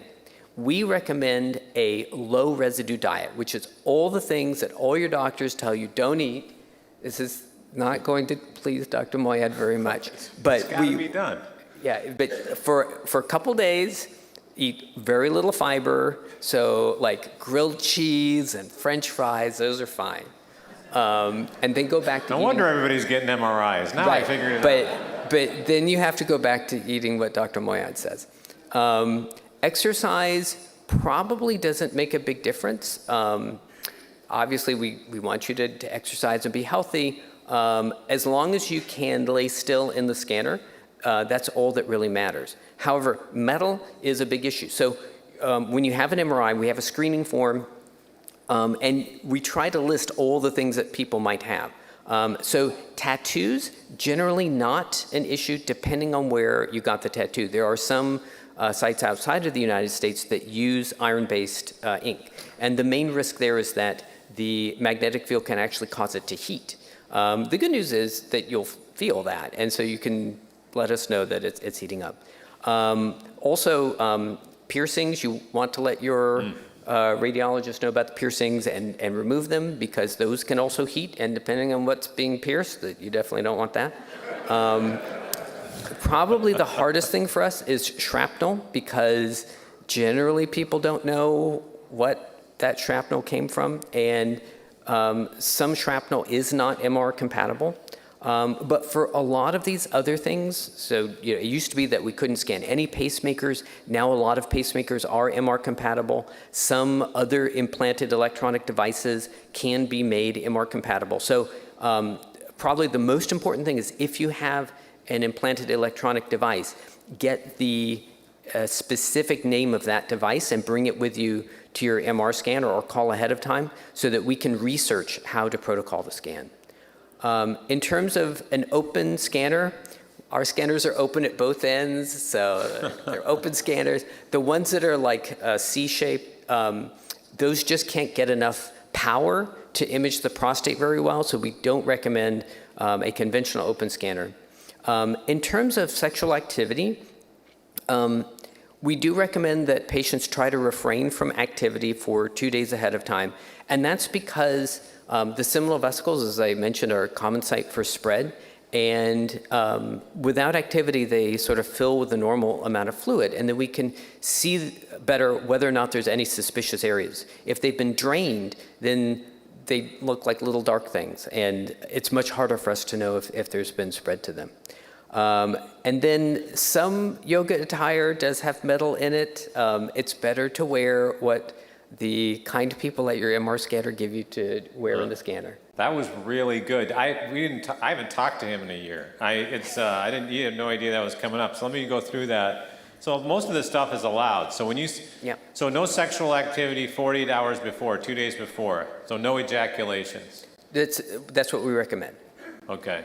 Would you recommend that strongly or kind of strongly? I would like to think that for having one scan a year, you can go for 2 days. But everybody's different. Maybe you can. No, I'm kidding. No, but I mean, how important? I mean, I'm sure it's happened once in a while. That guy said, "This is a lot to think about." Yeah. I go, "Oh, well, I had an ejaculation yesterday." And will you not do the scan? Or No. So I have had patients call me in a panic that said, "Oh, it just happened," and it does. If we know, so what will happen in that case is. Generally, we'll describe the seminal vesicles. Sometimes they look normal. Sometimes they fill back up and everything's fine. Sometimes they look drained, and we'll say the seminal vesicles look atrophic, which is the term that we use when they're shrunken. And then we'll say, whether or not we feel confident that we can exclude something there. And sometimes we can still be fairly confident, but there's a small risk that we'll just say we can't tell. If it is early in the process and the cancer is unlikely to be metastatic, then it probably doesn't matter. If it's late in the process and there's going to be a PSMA PET anyway, then just knowing where they are and correlating that with the PSMA PET largely makes up for it. But obviously you want the best scan you can get. This is really important. So you ideally like to wait 6 weeks after a biopsy to do an MRI. So that's a more hard, fast rule? Because people obviously are in a hurry. They want to see what's going on. So would you say 6 weeks is your dream situation? Yes. Okay. So hopefully one of the things you will take from the excellent Dr. Roach's presentation is that it's better to be right than fast. And so I had a colleague at UCLA who is actually on a number of the slides that Dr. Roach presented, a world-renowned expert in surgery. And he was also on a lot of our publications from UCLA looking at MRI. He was probably the main driver. And so if he said, "I want this MRI done," we'd just say, "Okay, you know." And sometimes we'd say, "Yeah, I can't tell if there's cancer in the prostate or not, or even if it's, going to the edge or not, because there's so much inflammation." Usually we could tell, but you can't predict that until they're in the scanner. And how concerning is it now? Because this came out a few years ago about metal in the prostate, like people that had Urolift procedures. Is this something you can work around, or how do you? Because there are a lot of men who come to this conference who've had that procedure. Yeah. Which is essentially there's a little piece of metal there in the prostate. Metal that lifts the urethra up. It's very effective clinically. It will prevent us from evaluating about a quarter to a half of the prostate, depending on its size. So we can't see anything. It distorts the magnetic field. So then what do? Do you suggest a different imaging test? So there are a few options. You can do systematic biopsies anyway. So we still do just biopsies, and the system to do the systematic biopsies is better now. We can mathematically optimize where we take them, but it is not based on seeing something suspicious. We can do PSMA PET. The presence of metal can distort the image on PET a little bit, but not nearly as much as it does on MR. Excellent. So can we go back to the ejaculation thing? Yeah. No, I'm kidding. I don't see your reaction. Sorry. It's late. We get tired. All right. Let's go to, so I think we covered everything that might impact an MRI or not. And let's go to my next slide. All right. I know that you covered this, but I'm looking for a more definitive answer, because I don't think anyone is taking a chance here. And we try to make people take a chance, and just even if you have to predict. Yeah. You talk to one guy, he says, I didn't have contrast, I'm glad. Another guy goes, I had contrast, who cares? Next guy says, I asked for contrast. Shakespeare said to contrast or not to contrast. That is the question. So can you just give us a quick overview? I mean, does it help that much that I should just get contrast? I mean, I want to make sure I don't have a PIRADS 5. I want to make sure there's not a... Is it somehow limiting my scan if I don't accept contrast? That's what I'm trying to find out. The good news is for initial detection and for men on active surveillance, so untreated prostate cancer, non-contrast MRI is probably as good as contrast-enhanced MRI in experienced hands. So if you want to go for that, find a center that has people that are dedicated to prostate imaging. For the post-treatment phase, unfortunately, the treatment makes it confusing enough that often the contrast-enhanced images are the only ones that give us useful information. Ooh, that's good stuff. So pre, you're feeling okay. Post, you'd really like to use the contrast. Yes.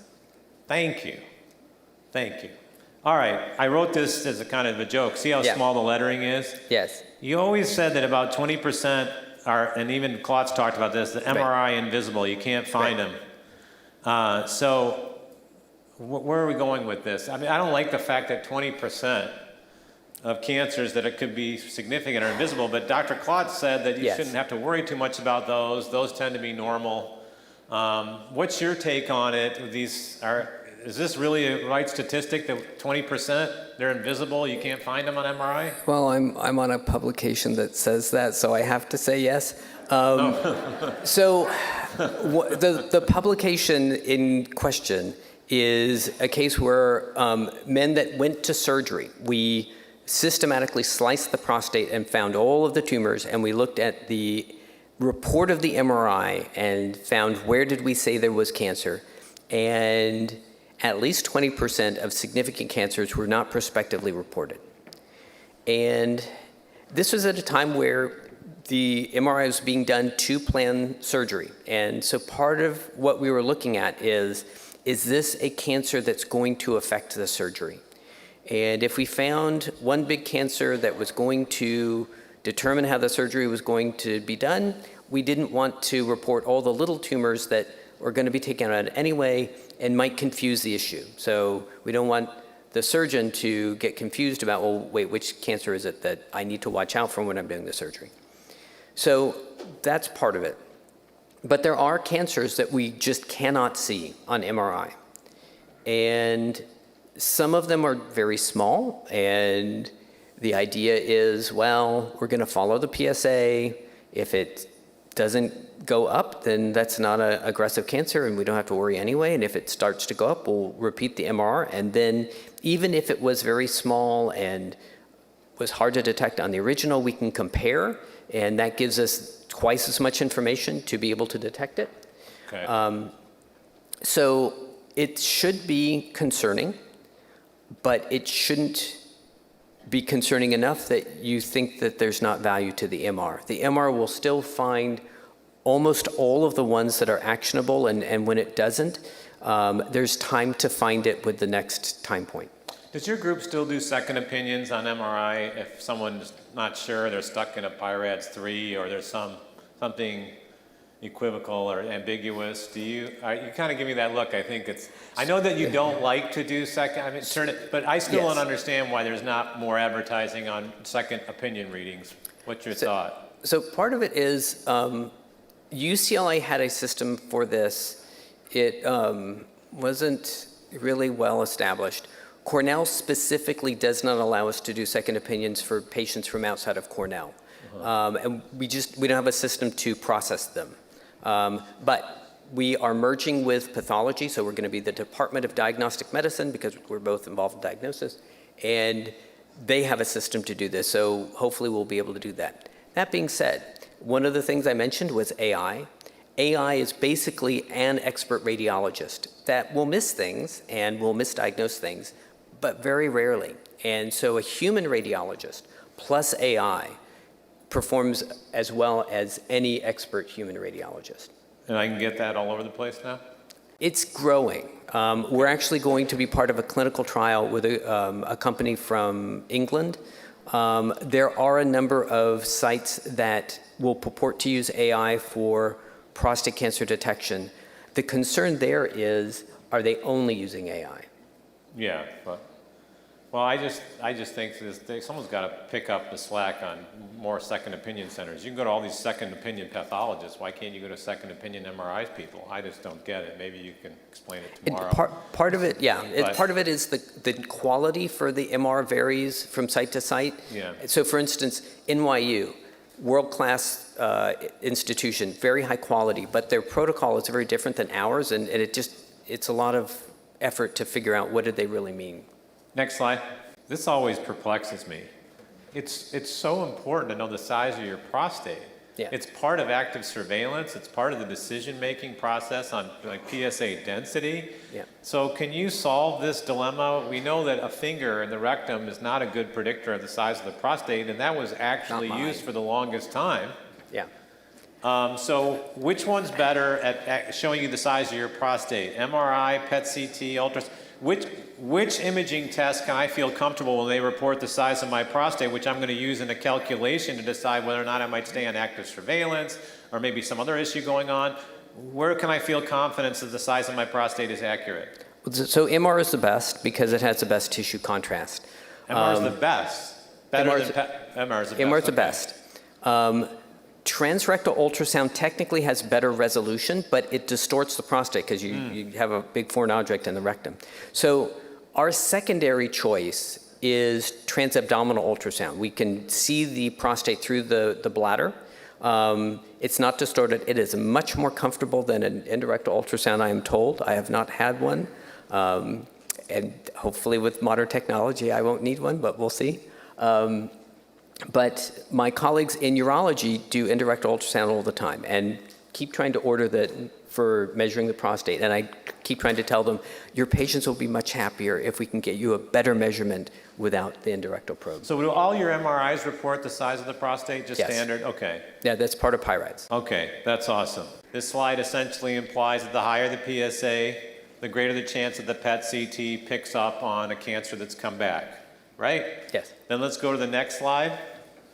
So this slide implies, though, that with a PET CT scan, sometimes there's what's called a halo effect, because you're excreting this through the bladder. It creates this halo, and if there's something close to the bladder that's a tumor, it could get missed or obscured, right? Yes. So my question comes down to, it's a two-part question. Yeah. If a PET CT is better at picking up cancer as the PSA gets higher, let's say someone's had surgery, but they don't pick it up at a 0.2 or 0.5, the patient is left with the dilemma of the radiation oncologist saying, listen, we need to radiate now. We don't want to wait. So how do you solve this? Do you, if someone's negative on a PET CT at 0.3, 0.4, 0.5, do you get excited about waiting till 0.6, 0.7, 0.8 and having them redo it? I mean, that's what I want your comment on. Yes. So it's worthwhile to interrogate the PET CT and say, well, okay, we didn't find something that looks like recurrence. Is there anything that could be generating PSA? And one thing that can help in that case is MR. What we sometimes see is some residual seminal vesicle material. And MR is quite good at determining whether or not there's any residual seminal vesicle material and whether or not there's tumor in it. And if you ask our colleagues in surgery, they never leave any seminal vesicle material behind. But if you ask my colleagues in radiology, we see it often enough. And so that can provide an explanation. It may not be enough to assuage the radiation oncologist to not recommend radiation, but it may be enough to use shared decision making to maybe see if the PSA level's off or if it continues to rise. So ask for an MR. Yeah, MR can be very useful in the situation where PSMA is negative and there is a rising PSA. Okay. Go to my next slide before we finish up. I didn't know if you, I haven't talked to you. I didn't know if you even want to comment on, there's people are just starting to talk about this micro ultrasound movement. Do you have anything? I know it's dirt cheap. I know it's a real-time image, means you're looking at things as they're happening. I know there's no radiation associated, but you know, there's probably some catches here we don't know about. Do you want to comment on this, or is that something you want to talk about tomorrow morning? I can comment briefly. So it's a technique developed by a company in Canada. It's obviously much cheaper. Ultrasound is much cheaper and much more energy efficient than MR. MR has about 100 times the pollution footprint of ultrasound. So it's potentially simpler. It does use an endorectal ultrasound, so it's a little more uncomfortable. But it's very what we call operator dependent. So the person doing the ultrasound or reading the ultrasound has to be experienced with how to interpret it. And the system for assessing it, which is standardized, is not as clear and straightforward as PIRADS. So I think it's a good idea to consider starting with it if they will use it to guide the biopsy. And if that gives them enough information to manage the patient, that might be enough. But MR is still, hands down, better in terms of determining exactly where the tumor is, the size of the tumor, and the stage. I talked to a urologist friend of mine in Phoenix the other day. He told me something I didn't know, and I don't know if you have a comment on this. He said people are talking about the cost of MR and all this, it's always expensive, but he said what's happening in the Phoenix area is the price has been coming down so much that now he has a lot of patients paying, well, they used to be $1,000, $2,000, they're paying a couple $100, $400 or $500. Is that true? Is that really coming down that fast in price? So the cost of an MR is, well, how much do you want to pay? So the cost of MR can come down depending on how well you negotiate with different insurance payers and what Medicare decided this year and how long the scan is and whether or not you're billing for with contrast or without contrast only. So you can find a scan for only a few $100s. The main thing you want to consider, though, is it going to be good enough? So we see scans. So one thing that insurance companies will do is you'll get an order for an MR, you'll schedule it at UCLA or at USC, and they'll say, well, but the guy down the street, it will pay you $50 if you go to her instead.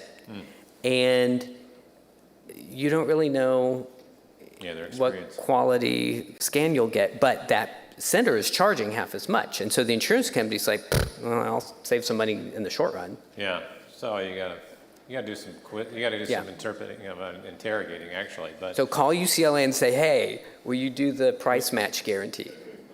I like that. You think they really might budge? Yeah, well, they don't hire me anymore, so I can say what I want. So I have about 20 other questions, but we're going to save those from 8 to 10. People know we're going to throw out some of those, but I can't let you leave here without a couple of quick thoughts. Okay, what's the more important question I can ask you today? I knew you when before you suddenly took up this vegan movement, right? Yeah. And you still are doing that? Yeah. And you're still very happily doing that, which is great. So I thought we would play my new game called Vegan or Not Vegan. Fair enough. Okay? Yes. This is kind of a greater example leading up to your gift. Yes. And leading up to a gift for the audience. Can we bring up the next slide? Kale, vegan or not vegan? Very vegan. Okay. Next slide. Pringles original.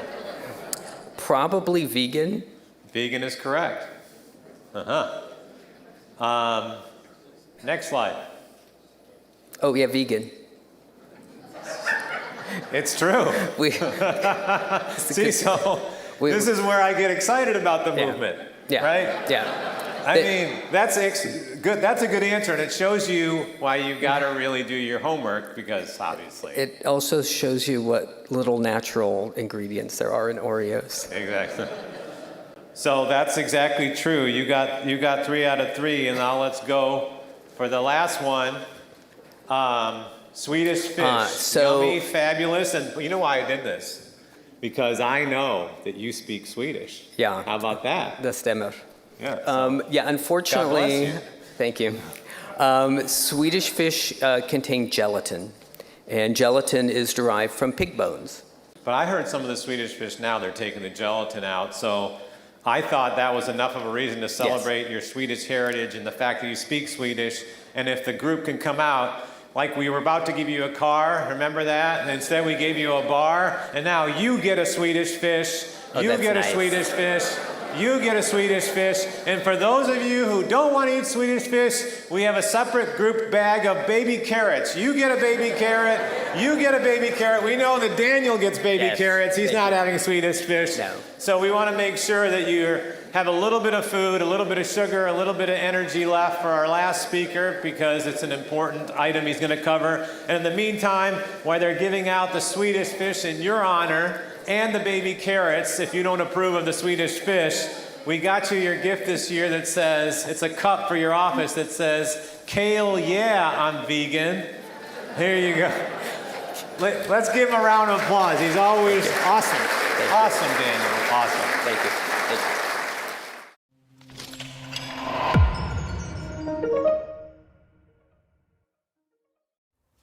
Thank you so much, Dr. Margolis, and thank you, Dr. Moyad. It was a great session.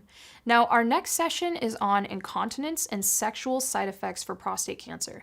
The person giving it is Dr. Jeff Brady. He has over 20 years of experience working in this field, and the really great thing about Dr. Brady is he gives us options and answers to some really complex situations. When it comes to erectile dysfunction, Peyronie's disease, a lot of urologic issues that men face, and even issues when it comes to incontinence and what to do after you've had a prostate cancer procedure and you no longer have sexual or urinary function to the level that you had it before. A lot of men face these issues and they don't have answers, but Dr. Brady is going to shed some light on some possible treatments that you may have available to you, and it hopefully will help contextualize this so you can talk to your doctor. If you would like to find out more about Dr. Brady, you can read his bio on our website. But one of the things I love about Dr. Brady is how personable he is. He really does care about patients and their sexual and urinary health, and he was just a dynamic speaker. We really appreciated that he came in person here in Los Angeles, and he did a great job with his Q&A with Dr. Moyad as well. So without further ado, here is Dr. Brady. Last but never least in my book, one of my good friends I've known for a long time. I'm not even going to go through his bio. It's a lot of pressure to be the last speaker. But thank goodness we got someone who does reconstructive work in urology, that does the very difficult cases, makes miracle happen. We've heard from so many patients how he took situations that they thought could not be solved from bad, I wouldn't say bad treatment, but treatment complications, and Dr. Brady solved it. So I know you wish it was Tom Brady, but it's not Tom Brady, it's Jeff Brady, and he's the GOAT when it comes to urology. Ladies and gentlemen, Dr. Jeff Brady from Florida. Thanks a lot for coming, Jeff. Thank you very much. Wish you were at Tom Brady too. Where did you go to school? Where did you go to college? University of Michigan, okay. They're passing over here. Everybody just want to make sure you all get this, so housekeeping. It's a little quiz. There's some QR codes. You can watch some lectures that we have done here, just in some different topics. But we'll try to get through this, hopefully keep everybody awake for the last lecture of the day.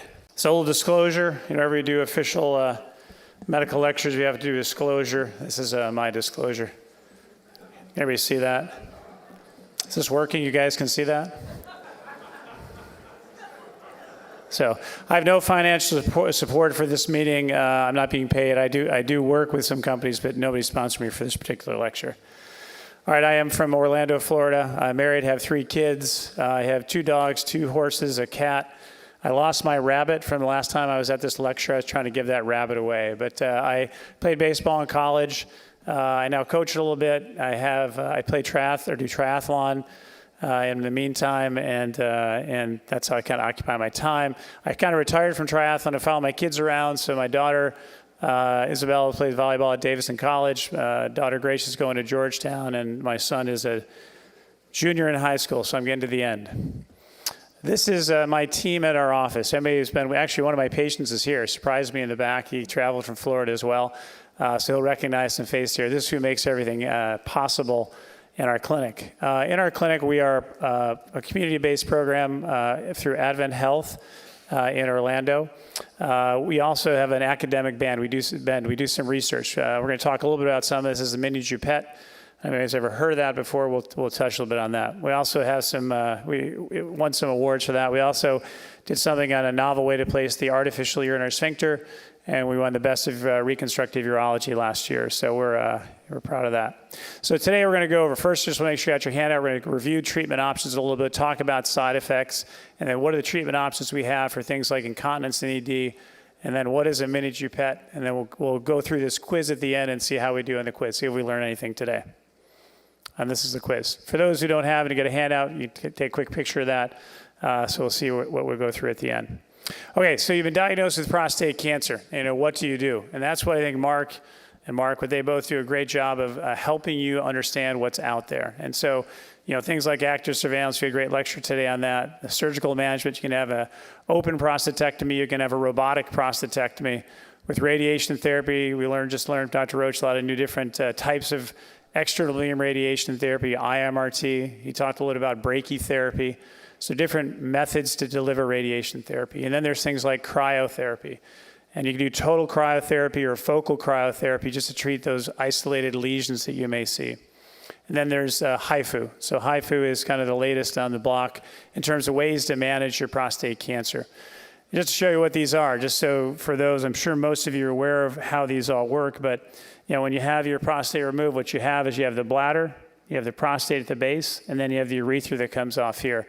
And when you have your prostate removed, what the urologist who's doing that surgery, and I don't do that anymore, but those who do this, the very specialized surgery, is they're taking out the prostate and the seminal vesicles that Dr. Margolis was just talking about. That's the standard of what we do when you do a radical prostatectomy. What they want to do is they want to take then the bladder and then bring that together with the urethra, and they place sutures so that you'll bring that anastomosis together to have a good seal. And then they place a catheter to allow that to seal over a few days to a week, and that's a radical prostatectomy.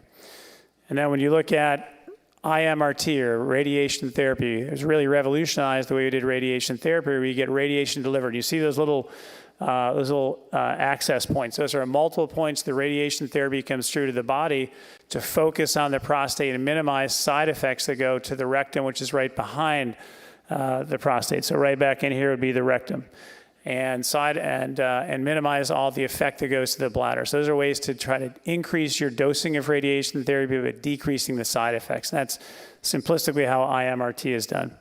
And then this is brachytherapy, which are seeds. So we talked about markers or seeds that were put in before. So there's a difference. The fiducial markers are to help them use to aim for IMRT. Brachytherapy are seeds, are little seeds that are put into the prostate that will emit radiation therapy over the course of time. We do it to be more convenient, so you as a patient do not have to go to the radiation center Monday through Friday for 6 weeks. And you have a one-time treatment in the operating room. Those little seeds will emit radiation therapy over the course of that time. And so we do that through what we call a transperineal approach. That's a little grid that we use to identify and localize the prostate. And then we use little needles to deliver these seeds, which will look something like this. This is looking at the prostate from the side. So the bladder is up here, prostate is here, and then those needles are put in that way to deliver those. And that's an x-ray of what seeds will look like. So if you went and had a regular x-ray at the hospital or wherever you have that done, you would see that's the way seeds would look. You see the outline of the prostate based on those seeds. That's brachytherapy. And then cryotherapy is somewhat a similar procedure, but it's done in the operating room where you, through the perineum, that space between the scrotum and the rectum, you place probes that go into the prostate tissue. You'll have a little ice ball at the end of each of those probes, and those probes will ablate or destroy tissue. So it's another way to treat prostate cancer. The standard of care is to treat the entire gland, but now more commonly we're doing focal therapy where you can treat just an area of the prostate that we know has cancer. And then HIFU, so high-intensity focused ultrasound. It's another ablative technique where a probe is placed in the rectum. Again, this is done in the operating room. A probe is placed in the rectum, and then the therapy is directed to the prostate tissue, and then that will ablate the tissue over time. So that's a HIFU of those who have not seen that before. So again, that's our smorgasbord of treatments for prostate cancer. So why do we go through all that? Well, all of these things can cure you of your prostate cancer. So those doctors who treat prostate cancer, they do a very effective job oftentimes at managing prostate cancer.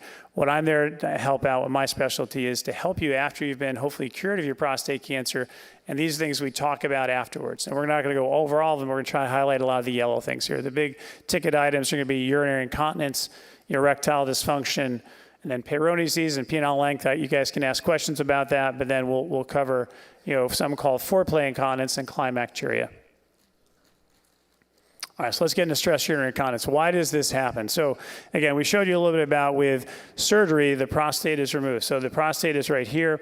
So there really are two sphincters that we have that function. There's the intrinsic sphincter, which is right here. It's involuntary. There's a certain amount of tone that stays and squeezes at the bladder neck so that we maintain control. And then the external urinary sphincter is right here where I have the blue arrow. That's what you do when you do your Kegel maneuver. You guys have done physical therapy. You're squeezing that sphincter. That's what you do to cut off the flow of urine when you're trying to urinate. So we have two sphincters.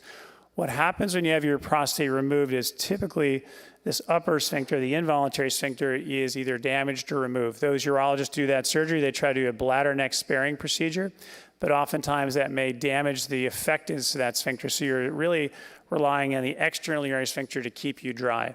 And if with that surgery there's any effect on that, well, that may then lead to the incontinence that we see. But that's the anatomy or anatomic reason why we see urinary incontinence. So what can you do? So I'm going to try to break this down into preoperatively, in operations, then afterwards, what can you do to try to help make your continence better? What can you do? What can they do to help make that better? So, what are things? Know your risk factors. So what we've understood is that those who are older, and I don't know what old is, I think that changes as we get older, but it used to be during my residency, it was in your 70s. If you got 72, 73, anybody older than that increased their risk of urinary incontinence.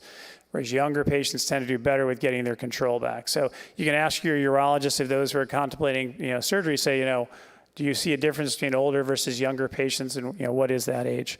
Those that have a better, BMI stands for body mass index. If you're in better shape, if you can you do something? If you get diagnosed, yes. If you lose weight, we have found that patients do better if you're in better shape. It's easier for the surgeon to get to your prostate to do what he needs to do, whereas those who are very overweight, it's harder for them to do that procedure. And one of my partners' line was, if I struggle, you're going to struggle afterwards. So anything you do to make yourself better so when he gets to the operating room, he has a better outcome, that's what you want. And then if you have neurologic issues, that probably increases your risk of having incontinence post-operatively. Again, so we encourage those patients who get diagnosed in our area, try to, start exercise programs, lose weight. And then there's some suggestion out there that learning about physical therapy beforehand, those pelvic floor exercise beforehand, maybe is some benefit. I don't know of any statistically studies that show that, but we try to encourage people just to learn that before they get to the operating room.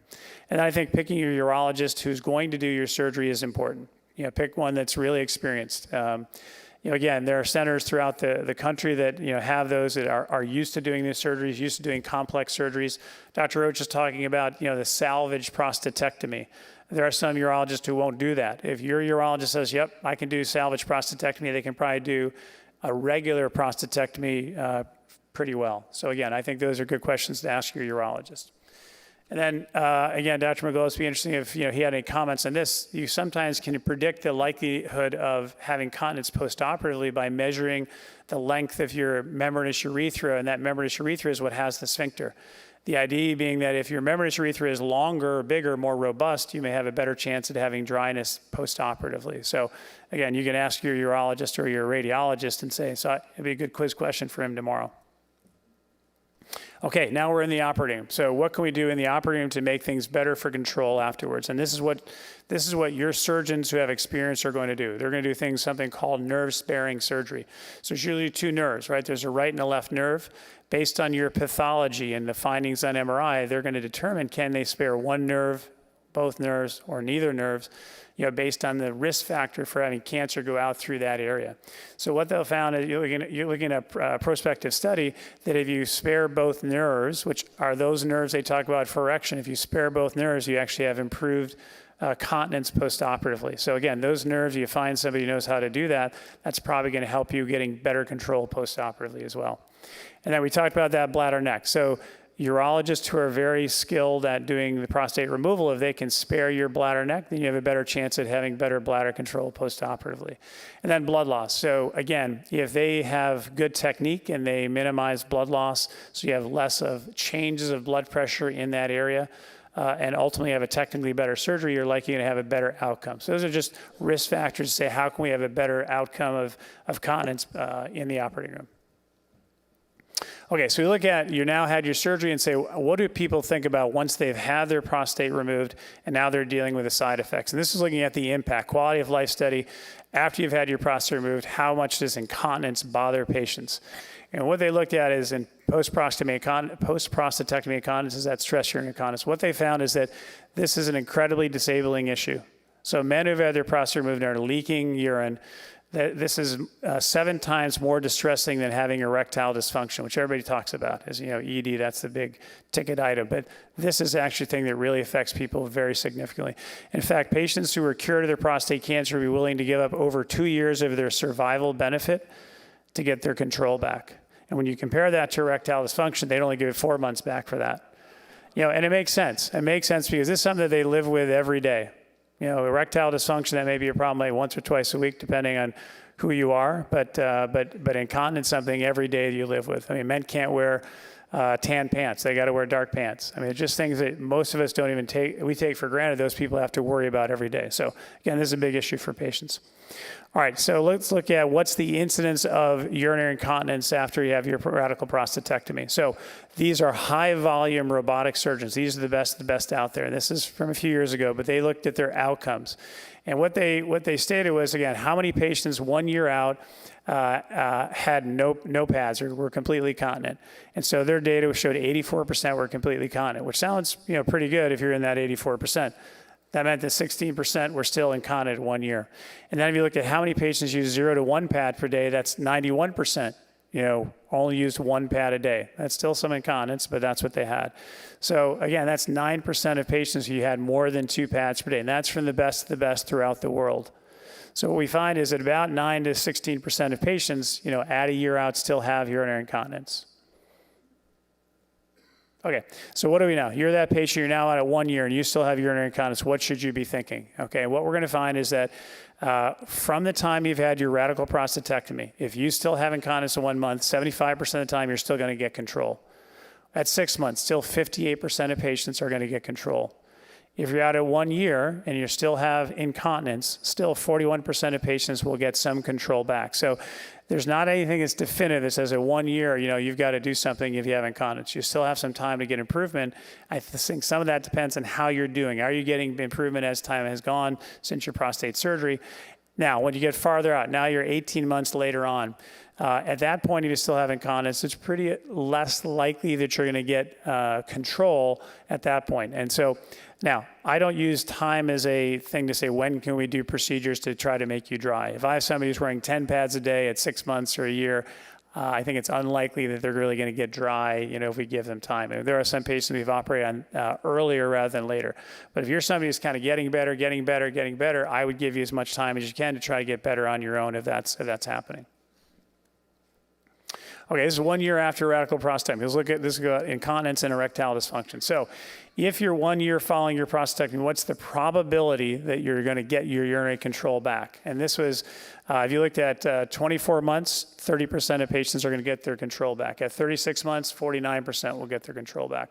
At 48 months, 59% of people will get their control back. So again, time, and these are surprising data even for erectile dysfunction, because it used to be that, hey, once you get there, that's all you're going to get. But what we found is that as you continue to rehab and do things, you can get improvement and ultimately try to get some control. I like doing, I mean, one of my favorite surgeries to do is to treat urinary incontinence. We take people to make their lives better. But my goal is not to do the most number of surgeries. It's to try to give you the information so you make decisions. If you get better, it takes you 18 months and I do surgery, I think that's better for you. But if you don't get there and you don't get better, you know, we have things we can help you. And that's what we want to go through here a little bit. So these are the treatment options for stress urinary incontinence. So again, first is observation. Nobody's died of urinary incontinence. You don't have to have surgery. You don't have to do things, but I think we can make your life better. We talk about all the things on here, and one of them we talk about is the penile clamp. I've seen some men who have gone 10 years, 15 years, and never even heard of a penile clamp. I think that's a good adjunct to use. Say they just want to go to church. They want to go out for dinner, and a clamp, if that makes their life better, I think it's, you know, a great concept to use. And so we actually show them, we try to give them if we have them away, but we show patients what these look like. You can get these on Amazon. They're usually about $30 to $40. If you order it now, it'll probably get home before you get home. But they are a very effective treatment, you know, for people who want to try something that's non-operative. And I think it's a good, just you know, it's out there. So this is the male sling, for those who have not heard about the male sling. So I'm going to go through two surgeries, the male sling and the artificial urinary sphincter. These are outpatient surgeries. They take about an hour to do. And what we do with this sling is we place this sling. So what this drawing shows here is, this is the urethra. This is the muscle, the ejaculatory muscle. We open that up, and the white structure here is the urethra. And what we do is we place the sling right onto the urethra. We stitch that to that. And then what we can do is we can then pull up these arms of the sling that go through what we call the obturator foramen, and we pull them up. And so we'll displace the urethra up into a more anatomic position. And so this is the mesh. It's the same mesh you hear about with female and the female issues. What's different about men is this mesh is placed much deeper in the body, so it's not superficial. For women, it's done for incontinence, but it's placed just under the vagina, and if the vagina gets thinned down, that mesh comes through. That's where all the problems have come up. We don't see that same issue for men. Again, fairly deep, so it's not a problem. But it's a permanent suture. It's called polypropylene, so it's permanent. It stays in the body and should keep things in position if it does work. And so this is, again, a drawing to show how this works. So this is looking at the anatomy from the side. So the front, that's the pubic bone. This is the bladder. That's the urethra. And so we come through underneath the scrotum, the incisions between the scrotum and the rectum, which we call the perineum. And what we do is we place that mesh right onto the urethra itself. And then we'll pull up on the arms. And when we pull up on the arms, you'll see that the urethra gets displaced. And what you'll notice, this little gray section there, that's the functional sphincter. And so what we do on our evaluation is we will look. And the other lecture that's on the QR codes goes through a little bit more about how do we determine what we do. So if you want to watch that, you can see that. But that sphincter we look at in the office before we decide which surgery to do. We look at, see how well does your sphincter work. If your sphincter functions well and squeezes well, we know you've got a good active sphincter. How can we make it better? We make it better by doing this. When we deploy this, you'll see how that gets longer and gets better. So that sphincter is more functional than that shorter sphincter that was there. And the theory about why does this work is that when you take the prostate out, you have the bladder and the urethra put back together. And there's probably tension on that sphincter, tension on that connection. And that will disrupt the way that functions and that works.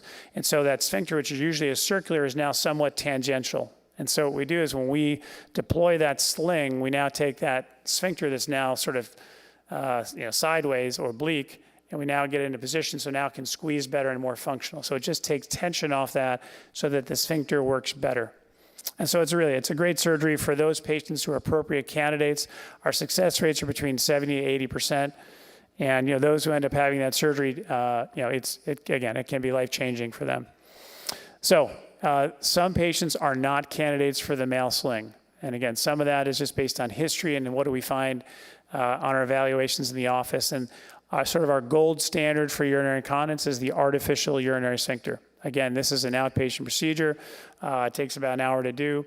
And what we do with this is we are placing a cuff that wraps around the urethra, almost like a blood pressure cuff, but it's filled with a normal saline. So that saline will squeeze on the urethra so that when you're walking around doing your everyday thing, the urine would stay upstream from that cuff. And then when you are ready to urinate, all you do is you squeeze this pump. This is all hidden under the skin. You can't see it. It's invisible. If you're in the shower at the YMCA, nobody would know this is even there. But when it's time to urinate, you squeeze that pump 3 pumps.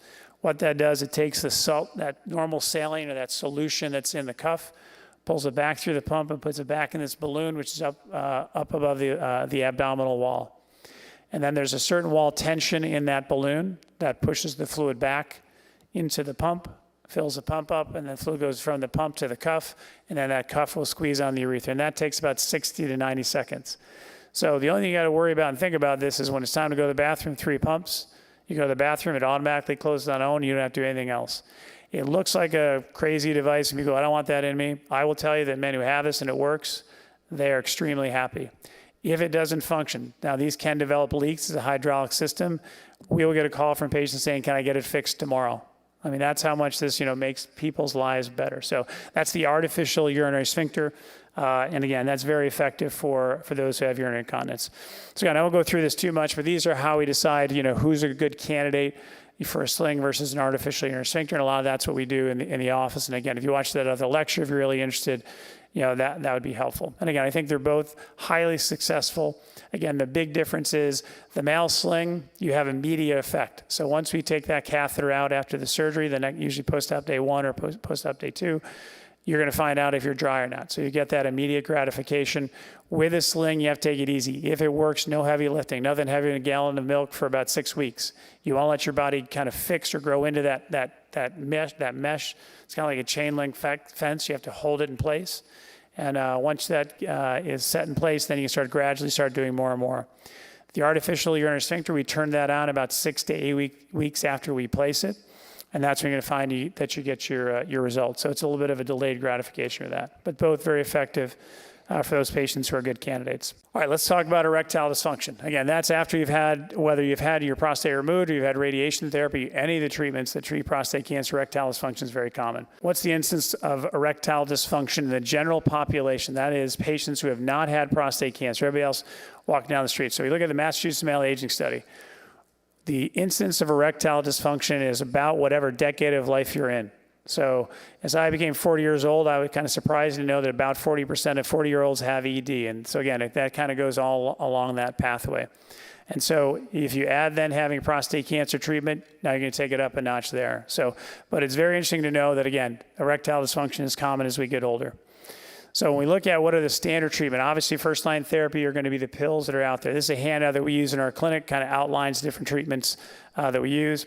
I go through this really, again, so a lot of patients come to me, they get sent to me from other urologists. I mean, most of my referrals are from urologists, and they'll say, go see Brady, he'll do an implant on you. Again, my goal is not to do the most number of implants, it's to teach you what's out there for ED. And so we'll even start over with medicines, make sure you're taking it right. So for instance, let's look at Viagra or sildenafil. Again, now this is much less expensive than it used to be. We want to make sure that you are taking the correct dose. So in there in bold, you have the highest dose, 100 milligrams of Viagra. You want to take it an hour before you want to have an erection. Some people take it and 5 minutes later, they're trying to see, can I get an erection? But it takes time to absorb the drug for that to be effective. And then heavy fatty food and alcohol will decrease the absorption of the drug, so you may not get as high a level as you would like. So again, knowing that would be helpful. And then if you compare that with Cialis or tadalafil, again, that's now generic, more affordable.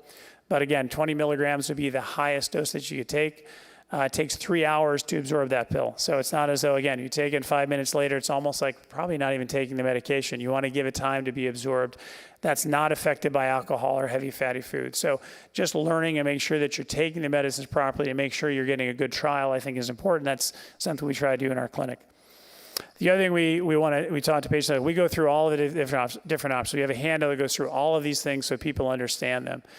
So if you have had your prostate removed, again, I think if you're at a center that does a lot of this type of work, prostate cancer work, they're going to encourage you to get a vacuum erection device. You want to start doing this as soon as you can.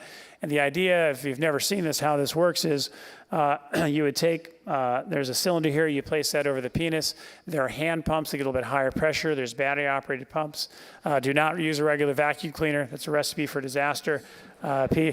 People have taken off their skin before, so don't do that. But again, you want to buy these. Again, there are medical grade versions that you can buy, that you can get. And again, you probably get these on Amazon and some other type of shops. But the idea is there you create negative pressure, it pulls blood into the penis. And then there's a little band that you take that shows you putting it on the top of that device. And you slip that onto the base of the penis, take the vacuum off, and that's a way to have an erection without a medication, without a surgery. And that's an option that some people would consider effective. And again, I encourage most people, I try to get everybody even those who have not had prostate cancer, if they're considering surgery, I tell them I'd like you to try that out first. And if they like it, great, stay with that. If they don't like it, at least they've checked that off the list that they've tried it.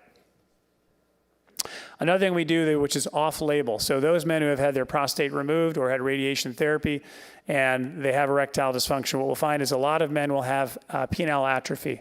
They'll lose size. When you stop having erections, you stop having the penis fill up with blood, that that will probably affect the health of the internal structure of the penis. So the erectile tissue, the reason we probably have nocturnal erections is it keeps our tissue healthy. There's a reason we probably have that physiologically. We stop having that, and then the normal erections you usually have, that tissue inside of the erectile bodies will have histologic changes, or changes we see under the microscope, and become smaller and smaller and less effective. And so we'll see. So men who have had their prostate will say, my penis is smaller than it used to be. As urologists, we used to say, you're crazy. And then we started measuring people's penises, and we found out that, there is some truth to that. So what we try to do, at least in our clinic, is we try to get people using the vacuum device to try to get some of that and combat some of that loss of size, whether it's length or girth. And that's where the vacuum kind of works both ways. But what we do is we have patients, so the penis, again, would go right here. We have them mark with a Sharpie marker, where they get that first time. And then each week we have mark where they get. And I've seen some people, my record is somebody got 2 inches of length back before they got to the operating room. And so if someone's going for a penile prosthesis surgery, we say, look, try to do this beforehand. We want to get as much length back as possible.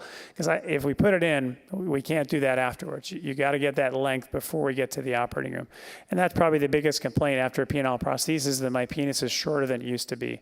It is not standard of care. You do not have to do a vacuum device. We think that in our clinic, it's worthwhile to try it. You don't have any damage. If it works and you have erections, you like them, you avoid surgery.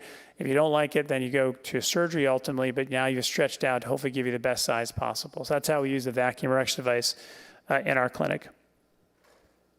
Okay, let's talk about, can you do anything before you have a radical prostatectomy to have your erectile function be better postoperatively? So again, we encourage people in our area, of which is Orlando, Florida, to consider using the vacuum intervention, get it before your prostate surgery. Just gently do some stretching beforehand just to get a feeling of what that's like.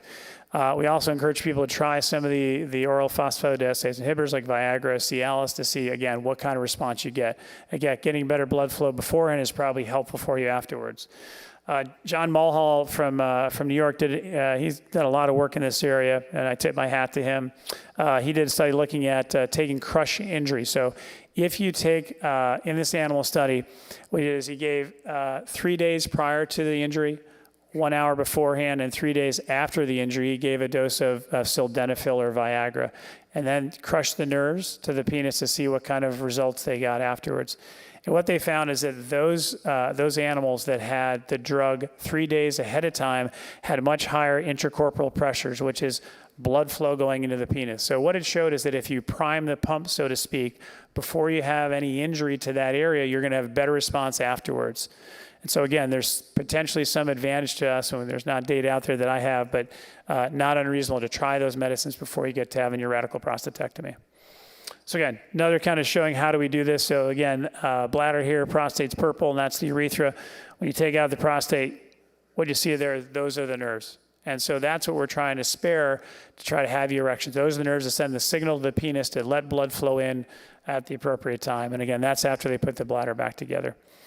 So again, what are factors that predict the best outcome? Again, age. If you're younger, you likely do better with nerve-sparing surgery. If your preoperative erectile function is good, you're going to probably do better postoperatively. This surgery doesn't make your erections better, but again, if you're doing well ahead of time. And then probably the most important factor is your surgeon experience. That person who does your radical prostatectomy, if they do a good job, you have better outcomes postoperatively.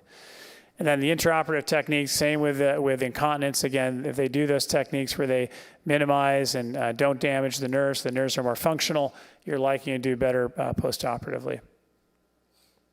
And then post-op techniques. So if you do pharmacologic therapy, again, using the medications, using the vacuum device, and doing the like, that's going to help you. So then, do we do penile rehab therapy? Is that something that is a thing? Yes, that is a thing. And the reason we do that therapy is what we found, and this is a study looking at if people started their therapy after surgery, what was the outcome? So what they found is that if you started your physical therapy, your penile rehab 4 months after your radical prostatectomy, only 14% of people had a venous leak, which means erectile dysfunction. So they didn't have that damage that occurred. If you start 8 months afterwards, then 30% of people had a venous leak. And if you waited for a full year before starting your therapy, your rehab, 50% of people had a venous leak. So there's some information that tells us that the earlier you start your rehab, the better off you're going to do. Again, so right now what we're trying to do is we're trying to get people to do things as early as they possibly can to get the best outcome afterwards. So again, if you have excellent erections beforehand. You have a surgeon who's really good, does a really good surgery. This is the outcome of what happens with you if you spare nerves using Viagra. So patients who had, again, good erections, good surgery, they took Viagra postoperatively.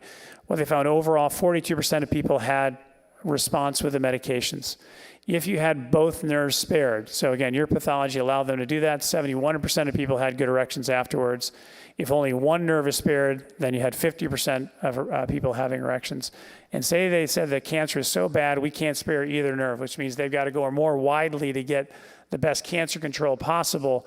What you found is that even in that group where they thought we thought we took your nerves, still 15% of people had some response to the medication. So again, just take home message about the nerves and what your outcomes are going to be after surgery. So again, preoperative therapy, trying medications, intraoperative important, and then post-op. Those are all things that you can at least think about. You're saying, how do I get my best erectile function afterwards? All right, this is just another things out there. It's called medicated urethral suppositor for erections. It's a prostaglandin. These are hard to get right now. There are some gels from some compounding pharmacies. Just another thing to try, but it's medication that's in the urethra that allows, that's a vasodilator, allows blood flow to come to the penis. And so again, just showing how that would work. Again, this shows a little pellet which is in there, and what that does, that gets absorbed. So that's not a needle, that's a special applicator. It looks terrible, but it actually is not that bad. This looks terrible, okay? So this one, there's no sugar coating, but this is injection therapy. Again, we talk to people about this. We do not make anybody do this, but this is probably the most effective therapy we have for erectile dysfunction. The idea here is that when you want to have an erection, take medicine in the refrigerator, you inject it right in the side of the penis. I have never done it to myself, but the way men describe it is like pulling a hair out of the back of your hand. And so that's what it feels like. Now, the medication can sometimes cause some burning, but this is very effective at giving erections. Again, so much so that we watch for something called priapism, which is a prolonged erection. We want to make sure the erection goes away within 3 to 4 hours. But that's an effective way to get therapy. And again, just showing you how we do that. So again, we don't make everybody do all of those options, but we want them to know about it. If that doesn't work, we ultimately get to what would be an inflatable penile prosthesis, and this is kind of just showing how that is and how that works. And this is anywhere from a 30 to 60-minute operation. Again, this is an outpatient, and so that would work. There'd be, again, this is what it looks like. It's not like there is a rigid or a malleable prosthesis, which you always have an erection. This one is inflatable, so you walk around every day and you don't have an erection. It's really flat, like a flaccid penis. But when you have an erection, you pump this pump, which is in the scrotum, that transfers fluid, and then they go to the cylinders around the penis so that you have an erection. And then that erection you have as long as you want. You have it for an hour, a day, a week. You determine when it goes up and goes down. So,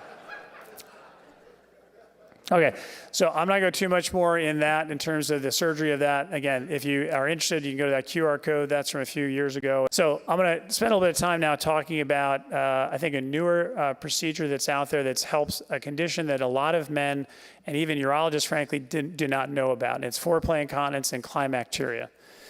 And so we presented this data at Southeastern Section and won Best of Reconstruction a few years ago, but let's kind of go through what is this all about. So foreplay incontinence is the loss of urine with sort of sexual arousal or just that initial contact. So, and again, until we started asking, we didn't realize this happened, but a lot of men will say that if I hug my partner, give a kiss, or do something romantic, they'll leak some urine just with that particular movement. And interesting, that even happens if they don't have stress urinary incontinence. They're kind of normal with their control, they don't wear pads, but when they get into that sort of situation, they'll leak some urine. And when you look at some studies, they found that happens somewhere between 30 and 40% of the time of those patients who have had a radical prostatectomy, and can be very distressing. When you look at climacturia, so we were talking earlier today about, what is the function of the prostate? The prostate makes the fluid that we climax out. The seminal vesicles that Dr. Margolis are talking about is that they get collapsed. When we have climax, the seminal vesicles empty, is pushing that fluid that's out. But when we have a radical prostatectomy, we're removing the seminal vesicles, we're removing the prostate. So when you get to post-op and you're going to try to have climax, you still can have a climax, that sensation. You just won't have any fluid come out because, again, the prostate's been removed at that point. And the function of the prostate, that fluid, is to nourish the sperm. And again, with that no longer in the body, you should have no fluid come out. So those that do have fluid, it is most likely going to be urine. And we find that about 45% of patients have climacturia. It doesn't bother everybody. It's only about half patients are bothered, but still that's about 21% of those patients who are really bothered by the fact that they're leaking urine. And so those two things we're really looking at here along with urinary incontinence. And so we looked at a study. So we've now been doing it almost 10 years. I think our first case 2016. But we looked at those men who had erectile dysfunction, had stress urinary incontinence, foreplay incontinence, and/or climacturia. And we used this new thing. We used placed a penile prosthesis, we used a mini sling using pericardial tissue. We incorporated that into our surgery. It added about 15 minutes to the procedure. And the way that would work is, again, same sort of implant that we always put in there. And again, when you pump this up, it gets rigid. So the way that it works is that as the cylinders expand, it'll create some pulling on the sling, and I'm going to show you how that works. So this is what the mini Jupette looks like in place. So again, that's that pump we've been talking about. There's 2 cylinders which are in each erectile body. Those are the inflatable cylinders. And then this is the sling Sling is right here. That's the sling. That's what goes across the corpus spongiosum or the urethra. And so, again, here's a longitudinal section of the penis. So where we're placing the penile prosthesis in these erectile bodies right here. In the middle is the corpus spongiosum, and within that is the urethra. That's what we're looking to have some control over. And so I'm going to use this drawing, this kind of color-coded drawing. We're going to follow that. And so, again, we look at where are we placing the prosthesis in the green structures. There's 3 cylinders which are on the penis. These are the 2 main ones right here, and then the urethra is the yellow one. We're going to place our device in the green structures. And so one of the few French words I know is that mini Jupette means mini skirt. And so the idea there is that you have 2 limbs. Those are the penile prostheses that go down lower into the pelvis, and then the sling goes across that area, and that's how that matches up. That's why they come up with the term mini Jupette. And so this is how we do it when we place a penile prosthesis. These are just drawings showing how this works. And so again, we make an incision in the scrotum, we dissect down, we get into that area, we're going to identify. So this is what we do is we open up. So that incision there would be in one of those green bodies. We open that space up and we dilate, we measure up and down. That's how we determine the size of the device. And that yellow structure, again, that's the urethra, which is there right in the midline. That's what we're going to work around. And so when we place this sling, what we do is we suture that into the medial edges of that incision that we've made. And that allows it to be fixed in place. We don't suture it to the urethra, but just in that position. And what happens with that is when we cycle the device up, that'll create some compression. So here we are. This is a cross section in that area. So what you'll see here is these are the erectile bodies. That's where the prosthesis would sit. And that yellow structure is the urethra, that corpus spongiosum. And then when you have the device in place and when you pump that device up, so what happens is fluid is coming to cylinders, it stretches out, makes it bigger. What that'll do, the purple there, that's my sling. And when that gets pulled and stretched, it will pull that sling and creates compression of the urethra. And that's how we get control. So these are cystoscopic views. So we're looking with a scope down in the urethra in the area that sling is. So here it is with the device completely deflated. There's no fluid in there. You can see the urethra is open. Fluid can flow through there pretty easily. This is after just 5 pumps. And so some men will walk around just a little bit of 5 pumps of fluid in the cylinder. That may create enough closure to keep them to be dry so they're not having stress incontinence. And then when you pump it up fully, you can see you get much better compression of the urethra and creates better closure. And those are the ways that we kind of get our dryness with all those 3 variables. So our initial study was looking at 27 patients. We kind of came up with our own questionnaire. Our outcomes ultimately were that if you looked at foreplay incontinence, we found that we helped improved 80% of patients. For climacturia, 83% of patients, and with stress urinary incontinence, it was 71% of our patients, which is really on par with a male sling. And so with doing this surgery, we sometimes can help all these components. And so again, this really didn't add much time and improve patients' quality of life. So I think it was a very valuable setting. So this I've put up there, and I sometimes get, so when I got a little after here, some people I think know who this is. Anybody recognize this movie? Okay, yeah, so we're a crowd that knows this. I do this like in young residents. They look at me, I have no idea what I'm talking about. So then I have to put this and I say, please Google that later and watch that later, and it's a good video. If you haven't done that, watch that later, guys. Okay, a couple quick things. Mark usually asks about this. I got 3 or 4 slides on this. So what about these restorative therapies for ED? So what's out there? You guys, who've heard of the Gaines wave? Mayor Gainswave? Okay, a few people out there. Okay, guys, I thought I'd see more hands come up, but these are things that are out there. Advertisements, you're going to see things in the paper. People trying to get you to try to do some unique things. So low intensity shockwave therapy is where you deliver shockwave therapy to the penis, and has been shown to stimulate neovascularity to the tissue. And so the thoughts are, would that help us with getting better erectile function when we're in the recovery process? And so, interestingly, I think it's out there, but there's a distinction. If you see anything that says radial wave, that's a different type of technology. And I'm not a huge expert in this, but the focused shockwave therapy, which has a more depth and more energy lever to lift to the tissue, that's what's out there in most of the research studies. What you're going to find out there that's really out and promoted is the radio wave, and that does not have as much depth, does not have as much energy delivered, but it's out there, and that's what you're going to see offered. And what you have to be careful is they're going to try to charge. I've seen patients have up to $5,000 or $6,000 worth of charges where they're going to use that therapy to try to get things to be better for you.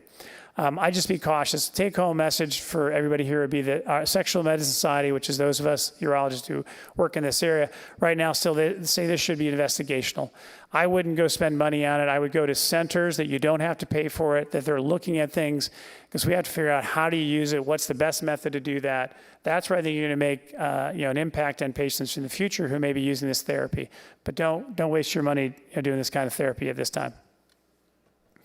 Okay, so again, those who are going through prostatectomy, again, do your prehab if you can. After surgery, what's the right time to start doing your post-op therapy? And so post-operatively, again, first I would defer to whoever's done your prostate surgery, because there may be things unique to your situation that you would want to consider. But I usually tell patients, if you've done well, try to get on your therapy as soon as you can once that catheter comes out. I think the earlier you start having normal erections, the better you're going to recover and the better ultimately that you're going to do. So, but again, ultimately talk to your urologist. What we use in Central Florida is we get patients on the medications, sildenafil or tadalafil. We start with a vacuum device, and we'll also use the intraurethral L-prostadil to try to, again, stimulate erections that way. Knowing that early on, the medicines, the pills require the nerves to be effective, so they're likely to not work as well in, say, the first 6 months to a year, the pills. So we tend to more lean on the vacuum device and the gels and injections. But then as time goes on, the pills may be more effective if you're doing therapy well. Okay, we have time for two quick points. Okay, we'll go real quick. Now I don't see anybody sleeping right yet. But okay, so how can we prevent prostate cancer? And then we're going to learn some difference between men and women. Okay, all right, by show of hands, true or false, ejaculation may decrease risk of developing prostate cancer. Who thinks it's true? Who thinks it's false? Who has no idea? Okay, all right, let's see what we found. So this is a very interesting study. It was looking at ejaculation frequency and risk of prostate cancer. And what they looked at is they looked at healthcare professionals. It was a prospective long-term study looking and seeing how they did. What they did is they took ejaculation frequency and they put them into kind of outcomes. What they determined is that if you ejaculated more than 21 times a month, then that was a higher frequency versus 4 to 7 per month. So what they found is that if you were in your 20s and you ejaculated more than 21 times a month, you decrease your prostate cancer risk by 19%. If you do that in your 40s, you decrease your prostate cancer risk by 22%. So again, the take-home message there is that those who have more frequent ejaculation are likely to have a lower incidence of prostate cancer. So it's just some take-home point for your maybe family members or sons or whoever else may be at risk. I said one more quick point here. So this is again some anatomic medical research determining erogenous zones, male versus female. So again, this is the human body, the female number of erogenous zones, and so we got that there, 10 or 11. So all right, how many do you think men have more, same, or less? So how do you think they have more? How many have less? How many think the same? Well, it's the same. So so both male and female said the same number of erogenous zones. So that's just a good take-home point. Okay, all right, let's go. Enough of that. Let's go through quickly. Let's go through kind of our quiz here. You guys hopefully have that here. So, all right, number one, rearrange the letters there and form the name of an important human body part which is most useful when erect. So that is Spine, thank you. All right, I got some guys out there. So spine, okay. All right. The incidence of stress urinary incontinence at 1 year is, so about 9 to 16%. So again, that's the kind of the normal, even high volume centers. Again, I want you to know that even if you get at that point, you still have time where you have potential for improvement. All right, number 3, main treatment option for a man with urinary incontinence after prostate cancer treatment is observation, clamp, male sling, artificial sphincter, or mini pipette, or all of the above. All of the above. So again, so these you guys can go out here saying, I know a lot more than most others about what you can do for incontinence. The incidence of erectile dysfunction in a 40-year-old is approximately 40%. Good. All right. What is the number 1 factor predicting preservation of erectile function with a radical prostatectomy? Yeah, so again, surgeon experience. You want to get somebody who does a good job. I mean, the other things may be helpful. That's probably the most important thing. What is the most important treatment for penile rehab? So prehab, urethral gels, vacuum device, injection therapy, or all of the above? All of the above. Good. When should you start penile rehab? Yeah, again, so as soon as you can, that's worthwhile. If you have non-nerve-sparing radical prostatectomy, you will never have erections. True or false? False. Good. Inflatable penile prostheses are remote controlled. False. Not yet. So no, keep your eyes open. So there's some studies out there looking at eventually having a button you can press or an app you can press or a remote control. That's probably anywhere from 5 to 10 years away. The problem is your wife gets the remote control. Okay, all right. Mini pipette, the prosthesis and sling treats what type of condition? So A, ED and stress incontinence, B, climacteria, C, foreplay incontinence, D is type miniskirt, and all the above. Good, okay, good. All right, married men live longer, true or false? True, if they listen to their wife. Yes, they do. And there's some data to that. Mark probably talked on this before. Again, men who are married do live longer. If their wife, they'll make them go to the doctor so you get better health care. If you get better health care, you're probably going to live longer. So take home message, listen to your wives. All right, ejaculation may protect men and decrease risk of prostate cancer, true or false? Good. Men and women have the same number of erogenous zones, true or false? I don't know either. Okay, good. And then there's a urologist present who is a super user, true or false? Yes, okay, good. I just see if you're there. Okay, and then, let's see, I got one more slide here. Okay, I just add this here. So again, I want you to know that there are people like me throughout the country, really throughout the world. So you don't have to, I want to teach you guys things, but I want you also to learn where you can, get this sort of information. So I had added this just recently. So this was, you can go to ed.cure for ED. You can go to fixincontinence.com for incontinence. And what you'll find is there's physician locators. And so this, I just happened to pull mine up to see what it looked like. And so they'll tell you, like, they have a bunch of others listed in my area, but they'll give you this little seal there, tells you who does a lot of these. They have their center of excellence, but you can find this wherever you are. You can also look at a site at smsna.org. That's the Sexual Medicine Society of North America. And again, there are a lot of really good urologists who treat this and specialize this, so you can find them where you live. And I would encourage you to look for that if you guys have that as an issue. All right, so that was really it. So this is my bonus question is you guys can look at that picture while we're talking and see if you can tell me what's wrong with the picture. Then I have some other follow-up bonus questions, but all right, Mark, fair game. So here's how I thought I would do this. This handout's really great, except that you tagging me with super user and all this. I think that you're the super user. But these scans are really important because they actually take you to the presentations he's done for us the past few years and going through all these slides. He did a really good job today of listening to my recommendation. It was to have 50, 60 slides. He had 138. Man, so much power I have with Dr. Brady. No, but all those slides, I know people are taking a lot of pictures. You go to do these scans and they're all there. You can go back on them and then they'll be available from this talk. What I'm going to do today is just cover a few quick things and call it a day and let people who have personal questions. Can we bring up my first slide? I just wanted you to know this. I was doing Kegels during your entire talk. How does that make you feel? I was just doing them constantly. Okay, but this is a serious question. I was doing them though. I get motivated to do them when you're talking. I mean, do you really, I know some of these urologists that say, oh, they're so important, I really want you to do them. Other ones say they don't have enough evidence. I mean, what's your take on just doing these for better overall sphincter, urinary health, you name it?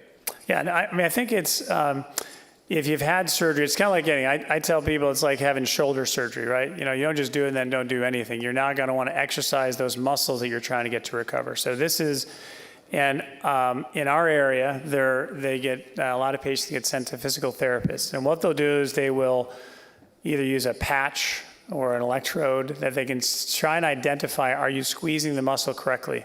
Because again, some people just squeeze, they're not sure what they're squeezing. I mean, the way I describe it to men, it's like, imagine like you're writing your name in the snow and you want to cut off that stream. That's what you're trying to do.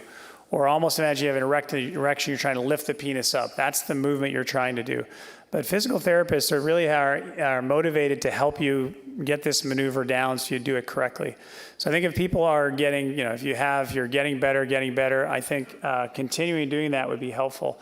It probably helps you get your control back a little more quickly than you would otherwise. Interesting. I'm going to bring this up. This is for women's health, but he motivated me to do this because it's so true. I mean, medicine's moving so fast, and the over-the-counter world is really taken off, good and bad, right?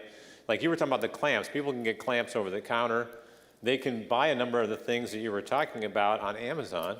And this has been a big deal the past year or two. And I always watch this advertisement because they say they're coming to men, because in Europe they offer it to men, I believe. So this is a device that provides electrical stimulation that you can do over, this is hundreds and hundreds of Kegels. They do the Kegels for you. And it's for women, and it's called the Novo. I don't work with any of these companies. I'm just telling you, I just thought of you because the next move is to try to make this available for men. Can you show the next slide? You're going to see it. They're spending a lot of money on advertising on the women's side. And I'm thinking, you know, we need help on this side. And apparently they can just do hundreds of these. So you motivated me to look into this further, and I think other people should. Let's go to the next slide. Can you talk about something that just comes up all the time? I know you didn't have a chance to mention it, this word called strictures that people can get. What are they? Can you treat them? And on top of that three-part question, can you tell people whether or not, because people are from far away too, do you do video consults for these and other things first? Yeah, we do. So his question is, you know, what are strictures? So we do telehealth or televisits, you know, FaceTime visits. So urethral stricture is a narrowing of the tube, that channel where the urine comes through. And so when you've had a radical prostatectomy, the stricture tends to be where that anastomosis, where the bladder and the urethra are put back together. That's the most common site. And we call that a bladder neck contracture or vesical neck contracture. If you've had radiation therapy, the most common site of urethral stricture is the bulbar urethra, just downstream from where that external urinary sphincter is. But what they are, they're narrowing of the urethral channel, and so it may, you know, your stream may slow down. So again, if you have your prostate removed, typically men will say, oh, gosh, my stream is a whole lot better. I eliminated that blockage. Well, if your stream starts to go down a little bit, then you may notice that may be what we find is you have a stricture. And so there are different ways to manage that. Sometimes it's, you know, we may dilate it. Sometimes you may do an incision. So my background is going to do urethral reconstruction, and so I usually try to be very careful. What you don't want to do is take somebody who's had a radical prostatectomy, they have a bladder neck contracture, and they're dry. I had one patient. He was from South Florida, came up to see me. That's what he had. He had a surgery in Harvard or Boston somewhere, came down, he was in Florida, and his main issue that he came to see me was for urethral stricture. So we got that open. We taught him to dilate or self-dilate with special catheter. He kept it open. He kind of, you know, gradually was doing less and less and probably passed the catheter once a month, and that kept him open.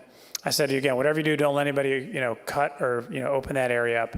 We went back to Boston for one summer, and he went back to the old place he had his prostate surgery, and the surgeon who did his surgery said, I can fix that. Went into the operating room and just did a cut. We call it an internal urethrotomy, completely incontinent.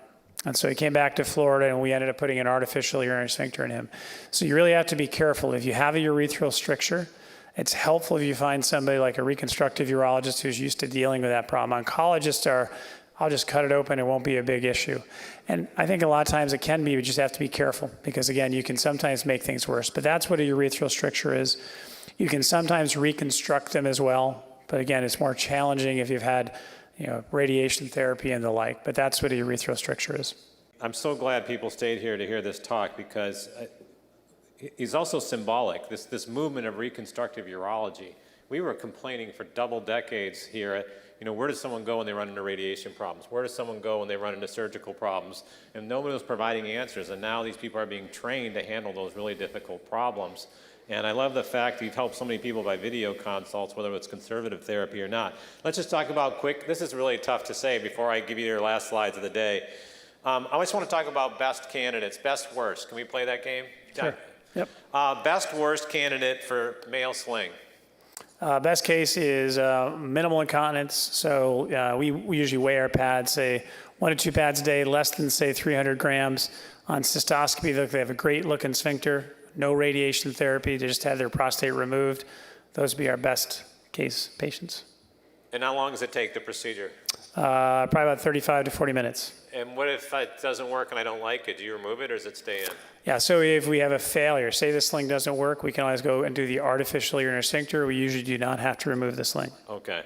You don't burn a bridge. So. Best, worst candidates for artificial urinary sphincter. Yeah, so any of those who have significant stress urinary incontinence could have an artificial urinary sphincter. So even if they have mild incontinence, if you like that over sling, we choose that.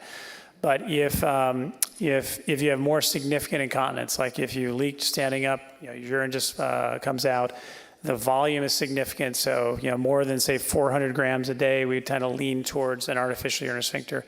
If you've had radiation therapy after your prostatectomy, you had a double treatment, we would probably consider an artificial urinary sphincter. The risks do go up if you have the radiation therapy, but that's probably a better treatment option.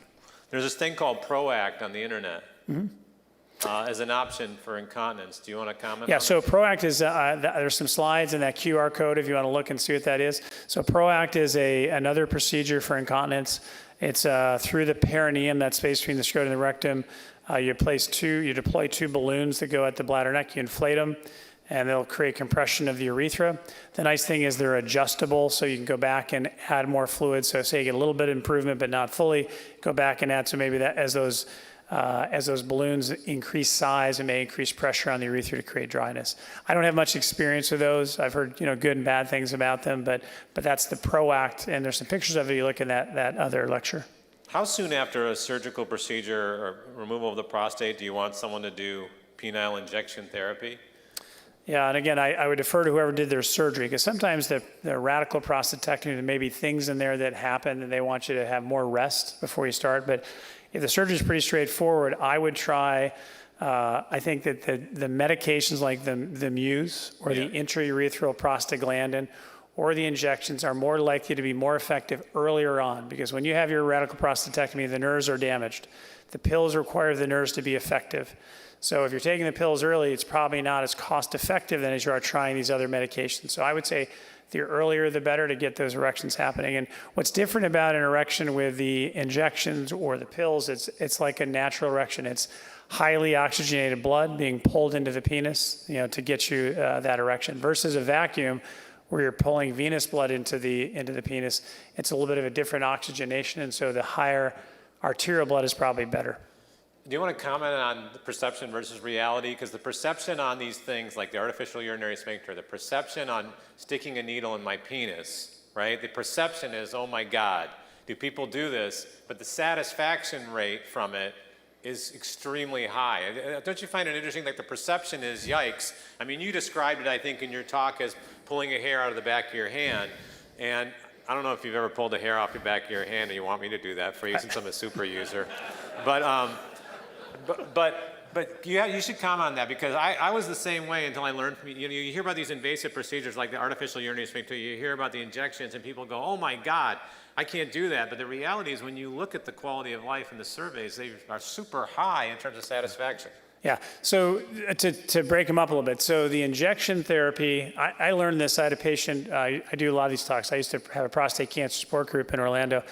And I had a patient who would come and talk about injections. He's a diabetic, insulin-dependent diabetic, so he gave himself shots all the time. I thought, he'll be able to do shots, he'll be able to do injections without a problem. He then told a story for a group where he said, he got taught how to do this. I wasn't the one who took care of him at that time. We did his implant, but But years before, they gave him the needle. He went to a hotel room to do it with his wife. It said it took him about an hour in the bathroom to give himself an injection there. And this is somebody who injects themselves all the time with insulin. And so it's surprising to see what that hurdle that people have to go over to do injection therapy. Once you get over that hurdle and you learn, like we usually in our clinic, we usually do it for you the first time, show you, and then kind of work that way. But the satisfaction rate at a year is probably under 50% for doing injections. A lot of people are not excited about doing it long term. When if you compare like for the prosthesis, the satisfaction rates are at 1 year about 90 to 95% for patient or partner. So it's a little more investment on the upside is, you have a procedure, you got to recover. For a couple weeks after that procedure, people say, why did I do this? I'm sore, I'm swollen, but after a couple months, you're able to start using the device and you get that satisfaction. When you look at the artificial urinary sphincter for incontinence, again, people look at it and go, oh my gosh, that's crazy, I don't want to have that thing. But patients, once they have it, they go, why did I wait? I mean, I'll have patients say, I can't believe I waited so many years. And so we have patient advocates that are willing to talk to people to say, what is like. I tell those, I've got guys on speed dial. I say, hey, I'll just text them. I said, my patient is 96 years old. He had his sphincter placed 20 years ago. I just text him and say, hey, can you call Mr. Smith? He talks to him and sends me a reply. Hey, talk to him, sounds like he's okay. But we have patients willing to talk to people so they can go through and say, what's it like? You brought up a really good point. I have two left. You have brought up a really good point that's still not mentioned enough today with Viagra, Cialis, Levitra, Stendra, all these drugs, that your clinic makes sure they're taking it correctly, because research has shown that people aren't necessarily given the instructions on how to take it correctly, that you don't just take it and wait for something to happen, right? Do you want to comment on that? It's a really surprising what a problem that is. Yeah, like I said, I work in a big group, so there are probably 12 or 15 urologists in our big group, and not many of them do penile prosthesis surgery, so they get sent to me. And so rather than, I try to, it's always busy in clinic, and you try to say, like, what have you done, what have you tried? And when you talk to people, you realize that a lot of people have not done it the right way. And so that's why I say, like, go home and try it, make sure you've done it the correct way before you say that really didn't work. Because if you don't, again, if you take those medicines, try 5 minutes later, unlikely it's going to work at this point. So if you do it the right way, and that handout, if you can look at that, I think the old lecture has all the take-home points. There are like 4 or 5 things we do to make the pills work better. For time purposes, I didn't go through it today, but I didn't want to get to 200 slides. But if you do that, you can look at that. It goes through like the 4 things we tell people to do to get the best outcome possible. Yeah, that's absolutely critical. Just in fact that there has to be some blood flow going into the penis for it to work. Mm-hmm. Because during penile rehab, a lot of people actually take those pills and they don't have to do anything. They just take it, and that's life, right? But there's specific instructions that they need to look at on the website and when talking to you. All right, I'm going to throw you a softball to end this before I give you your gift. Best and worst candidate, since you're the first person who told me about it, best and worst candidate for the procedure that you ended finally today on, and I know you wanted to, which is mini Jupette procedure. Can you just give a quick pros and cons, best and worst candidate? Yeah, so again, those patients who have erectile dysfunction and they have some leaking, whether it's mild stress or incontinence, foreplay incontinence or climacturia. First patient we had was, he actually had radiation therapy as well. I wasn't sure if it would work. I said, I've read about this, watched a video on this that's developed in Europe. I think you'd be a good candidate. Would you be willing to try this and see how it goes? He said, let's do it. And so we did it. He came back and he's dry in all parameters. He's been dry since 2016. And so best candidates would be, again, mild incontinence. I wouldn't take somebody who's got 10 pads a day, but mild incontinence. They do have foreplay incontinence. They do have climacturia, and those things bother them. If people have those things, they don't bother them, I would not push that surgery. But if those things are a bother to patients and they're considering a penile implant, that's kind of part of our questionnaire. Once somebody gets to, I think I want to have an implant, we then ask, are you having leaking in other areas? If they do, then we talk more about it. Average procedure time? Yeah, it's probably under an hour, so about an hour to do the procedure. Okay. All right, you're going to answer some more questions in the back, but can we go to my next, skip the next one and then just go to slide 29, the most important question. I think I deserve more credit when it comes to you and my relationship with you, is that I saved this man's life this incontinence expert, never gives me credit for it. So I finally have to expose this. So let me set this up. He came to visit me up North Michigan. He had a problem with his car, and he's sitting there by the woods, and he said, you know, I don't even know where I am. There's nowhere around here. I got to use the restroom. I said, Jeff, I said, this is Michigan. You can run in the woods. Just go. He's like, are you sure? I said, absolutely. I said, you need to get out of your car. You're far away. There's nothing around you, because I'm way up north. I said, just go out of your car now and just use the restroom. Don't be shy. And so he did, and I saved his life. And I need to get credit for it. And then I realized, wait a second, there was a camera on the other side, and it took a video of how I saved his life. So can we show Dr. Brady driving up north? I forced him to get out of his car on the cell phone, and how I saved his life, and I wish you'd give me more credit. You ready for this? I'm ready. I got the video. Okay, there he is. He's using the restroom, right? Now he decides to come out after I call him, and then look what happens, how I saved his life. Look at that. This truck comes by and dropped that big rock. Had you been in there, you would have been crushed. Can we show that again just so we can drive the point home? Can we run through that one more time? See? You listen to me, that's what happens. I save your life, Dr. Brady, right? So you're welcome about that. All right. I decided we would get you 2 amazing gifts. So the first one is a hat, and it says, keep calm and let Brady handle it. All right? So that's what you do well. And then I want you to put this cup in your office that says, that's what I do. I fix stuff and I know things. I like that. You like that? So that's the kind of specialist you are. So let's give him a round of applause.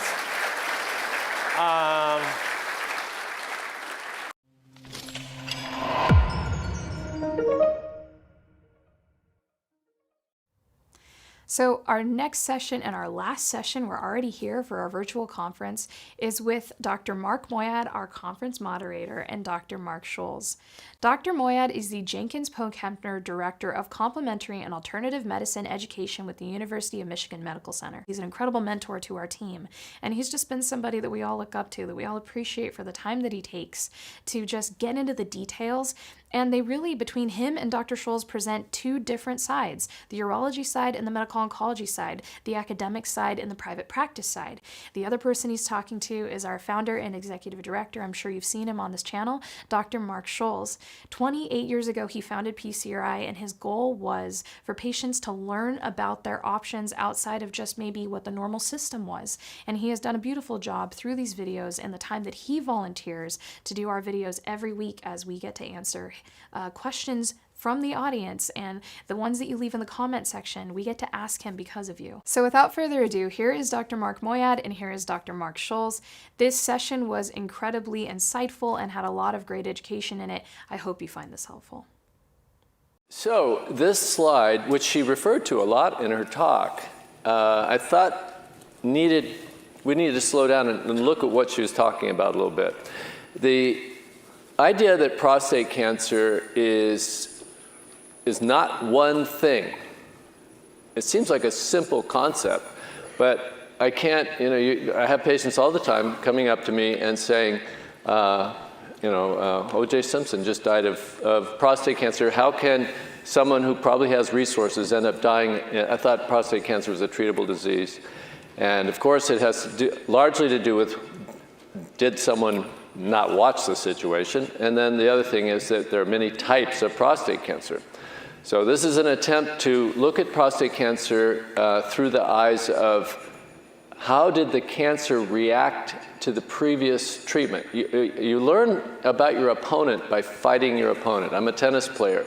So if someone says, hey, I'm a real crackerjack tennis player, but I go out and beat him 6-love, 6-love, and I'm not that great a tennis player, well, clearly he isn't either. So you learn about the enemy by fighting it. And so this construct that you're looking at has said clinically localized prostate cancer, and then you move to the next blue box. That blue box is someone who has a rising PSA after treatment. So the cancer leapfrogged the treatment. So it's not the same as all the guys that had treatment and got cured. This is a different type of cancer. So we're defining the cancer by what it's been able to survive. And as you can imagine, after these cancers leapfrog a couple of treatments, you're saying we're dealing with a worse type of cancer, and therefore it's a higher stage disease. So this came out on 2 of the talks. I'm really glad. It was a concept that was discovered some time ago, that if you're looking at whether the treatment is controlling the cancer or not, you're looking at whether the PSA has dropped to less than 0. I think one doctor wanted 0.1 and the other one wanted it to be less than 0.2 on hormone therapy. Well, why on hormone therapy? Why not dropping after surgery or whatever? Well, it works after surgery too, but hormone therapy is kind of the safety net for all of prostate cancer. If everything else goes wrong, well, we'll just give hormone therapy, and in the majority of patients, you go into a complete remission, which is a PSA less than 0.1. You can define how serious prostate cancer is when your best salvage treatment, hormone treatment, isn't working.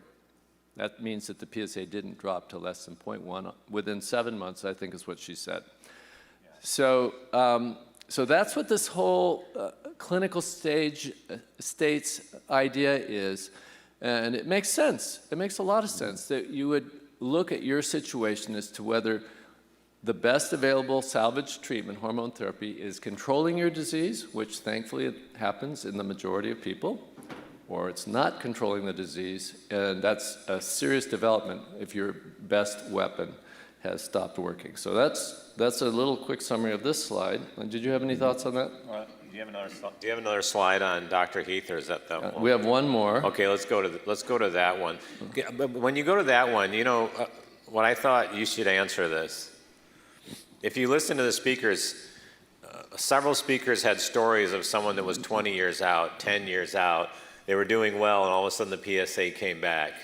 Do you want to explain why that occurs? How can somebody who was deemed to be cured have their PSA come back 15 years later and 20 years later? I just think we should have probably done a better job of explaining that, why that happens. Okay. First off, we want to emphasize that it doesn't happen very much. Yeah. In fact, there's some data, and I'm more of a fan of radiation than surgery, that delayed relapses are less common after radiation than after surgery. But what's happening, I think, in these very, very delayed relapses is that men can have small amounts of cancer around their body, which their immune system controls. And as we get older, our immune system gets a little weaker. And something that the immune system was able to keep in check for many, many years, it doesn't have the horsepower, and the cancer starts to move forward. I think that's the most likely explanation for these very delayed relapses. All right, so we got another slide here from Dr. Heath, and she presented so much information so quickly, and I don't know, even when you look at these slides, we keep showing you these slides. How many people haven't got the slightest idea what these graphs mean?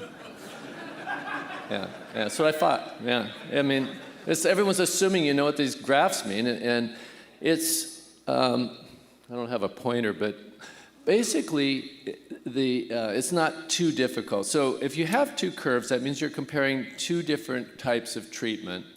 And it's better to be in the top curve than in the bottom curve. Because that means that as time went on, more people were alive or more people didn't have their cancer progress. So the blue curve is getting lutetium-177, and the red curve is people who were treated. These are all men that became hormone resistant, and they were already on something like a second-generation hormone medicine like Zytiga, Xtandi, Nubeqa. And they asked these people to volunteer to be in a trial. And they said, we think it might be a cool thing if you could go straight to lutetium and you don't have to take chemo first when you become hormone resistant. And the patients participated in this, 300 patients, said, cool, yeah, I'm in for that. And they said, the sad thing is that half of you, based on a coin flip, are going to get a different second-generation hormone medicine. So if you're on Zytiga, we're going to switch you to Xtandi. If you're on Xtandi, we're going to switch you to Zytiga. And you might be able to get some lutetium if that doesn't work for you. But if you're if you get the heads and you get the other side, the blue arm, we're going to put you immediately on lutetium. And we're going to compare the group of men that got lutetium with the men that got a switch to Zytiga or Xtandi and see how they do over time, because we want the FDA to believe us when we say this is a good treatment, and we want insurance companies to pay for this. I think they're like $50,000 an injection. So they performed this rather expensive trial to prove that. So when you're looking at all this, I think it's good to broaden this out. So when you're looking at these graphs, there are times when the two lines are almost right on top of each other. And that means that you gave two different groups, two different treatments, but the outcome was the same. There wasn't an improvement.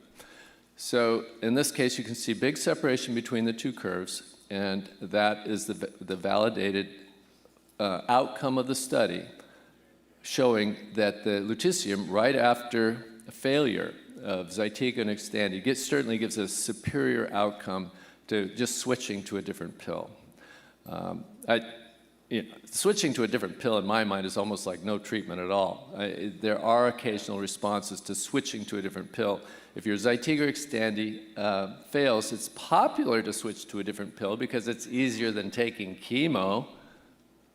But how often does it pay off big time? Maybe 10, 15% of people. It's not a very good strategy in my mind. So the really cool thing, and the reason I wanted to share this particular, of all the many, many graphs we looked at the whole day, is because everyone's very excited about Pluvicto or lutetium-177. Everyone knows that it works, but to get it covered by your insurance right now, you have to have had chemotherapy first, and that's not a pleasant proposition. So why can't we just go to the perhaps equally effective treatment? This lutetium is probably about as good as chemo. Taxotere is an effective treatment, but clearly better quality of life, a lot less side effects. So why wouldn't we just do that first? It has to do with getting insurance coverage for it, and they have to go through this long, involved process to get that insurance coverage. Looks like it will start to get covered on the basis of this, so that's exciting. It hasn't quite got here yet, but we're close. So there was a lot of reasons that I picked this particular graph to show you about graphs in general, and also to show you that we're hopeful that you won't be required to go on Taxotere to get insurance coverage. The interesting thing about the whole Taxotere proposition is that the Taxotere, the amount of Taxotere stipulated to make you eligible for lutetium is not written into the bylaws. So you can go get one Taxotere shot and you're eligible for lutetium. Some people assume, well, I have to take Taxotere until it stops working. Technically, no. So that's something to consider as well until this actually becomes mainstream. You know, my eyes go right to where it says median. So when you see the word mean, that means average, M-E-A-N, that just means average. Median is a very interesting statistic because what it means, and this is very important for those of you who should be looking at the glass half full, like we try to do constantly. Researchers love to mention the word median, but what median means is that half of the participants did better than that number, and the other half did not as good as that number. So half are above, half are doing better, half are not. So sometimes when you see the word average or median, somebody lasted a year or two, people forget. For example, I go back to the Dendreon clinical trials, and what you saw reported was a 4-month survival advantage, and people went, oh my gosh, that's nothing. And what they're forgetting is that when you really boil the statistics down, a third of those patients were still alive several years later, a third of them. And these were some of the sickest individuals and most ill out there. So what I don't like sometimes about these graphs is they'll throw in a very low number, not realizing there's a whole lot of people above that number and a number of people way beyond that number doing well. And that doesn't really get captured when you try to throw out these statistics overall. That's my one thought. Can I just comment on this, because I think it's extremely important. When Taxotere first came out, they showed a median of 3 months improvement survival, and that got it FDA approved. There was some improvement, so the FDA said, oh, we'll cover it. Everyone said, take chemotherapy, I get an extra 3 months. Well, gads, why bother? And then they showed that if you give Taxotere earlier, you can get more like 2 years extra survival. But those, again, were just medians. Well, you remember Nick Vogelzang from, he was a medical oncologist in Las Vegas, unfortunately passed away. But he was an early researcher of ProVench. Yeah. And I called him up and after, because there was a lot of controversy. ProVench didn't make your PSA go down. And he said, is this stuff really doing anyone any good? And so I called up Dr. Vogelzang, who was early researcher with ProVench. I said, do you believe this stuff is helping people? He said, I know it's confusing, Mark, because the PSAs aren't dropping, but I've got some super sick guys that are still alive 3, 4, 5 years after this treatment, and I can't explain why. So is everyone that's going to get these medicines going to benefit? No, but unless you try it, it's impossible for you to potentially benefit from being exposed to it. Yeah. So there's that principle of the variable biology that we all have means that you want to get exposure to it, if you need these things, to as many options as possible, because you can sometimes pay off really big. The hurdle, you'll hear these words like 2 or 3 months, and just reiterating that thought. And people think that's not much, but again, keep in mind how many people do so much better than that. And really, when you look at everything it takes to get FDA approval in this space, it is extremely difficult. So I think people should get more excited about the fact that the FDA is actually approving it. Because another thing happens in clinical studies which people don't realize, a lot of people are offered what's called crossover, which means you're getting a certain treatment, and once that treatment stops working, you can cross over to the other group and get the other type of treatment. So what all I'm trying to say to you is it's very difficult. There's so many parameters and moving things going on in order to make a trial successful that unless it's clearly demonstrating an impact on extending life, the FDA is not going to approve it. And so I think this is dramatic stuff. The other thing I'm going to have as a rule, and we always run into this problem, because at medical meetings we get in trouble if we mention the trade name, but everybody knows the trade name, you know? So in other words, so lutetium is Pluvicto. And so the question I have for you, along with the other questions, because this is your area of expertise, is it wasn't that long ago it was very hard to get this drug, Pluvicto. Where are we now? Do you have any problem getting patients this lutetium, also known as Pluvicto, or do they get it right away, or are you running into obstacles? Right away. Right away if you have insurance. As I mentioned, it's extremely expensive, but this is part of the strange bureaucratic world that we live in, that, yeah, $50,000 of treatment, and their Medicare and other private insurances often are just paying for it without any pushback at all. And it does work. My sense with this medicine, you're looking at, typically it's been given to people who have had chemotherapy and it's not working. So we're talking about a very serious, very advanced type of prostate cancer that they're doing these clinical trials in. And my general sense is that about 1/3 of the men that are on this treatment are getting dramatic, durable, fantastic remissions despite being at such an advanced stage. Another 1/3 are getting benefit, where it's slowing down or reversing for a period of time. And about 1/3 it doesn't seem to work for them. So it's not a panacea that everyone gets fantastic results, but a significant number of people get great results. So now we're going to go on to Dr. Klotz, and as Mark introduced him as the inventor of active surveillance, and I think that's an accurate presentation of Dr. Klotz. And this slide, I'm just emphasizing. This slide points out, well, let me put it this way. About 100,000 men every year in the United States are diagnosed with what Dr. Klotz called grade group 1 prostate cancer. The other way of saying that is Gleason 3 + 3 = 6 prostate cancer. And so this is the type of stuff that no one debates any longer, can be safely treated, because as he stated during his talk, you really can't find anyone that's ever had metastatic disease with 3 + 3. So it's a harmless entity. So why would anyone be getting treated? Well, there's a history of treatment in the United States. They're still calling it cancer, which scares everybody. Doctors get paid to treat more than they get paid to watch.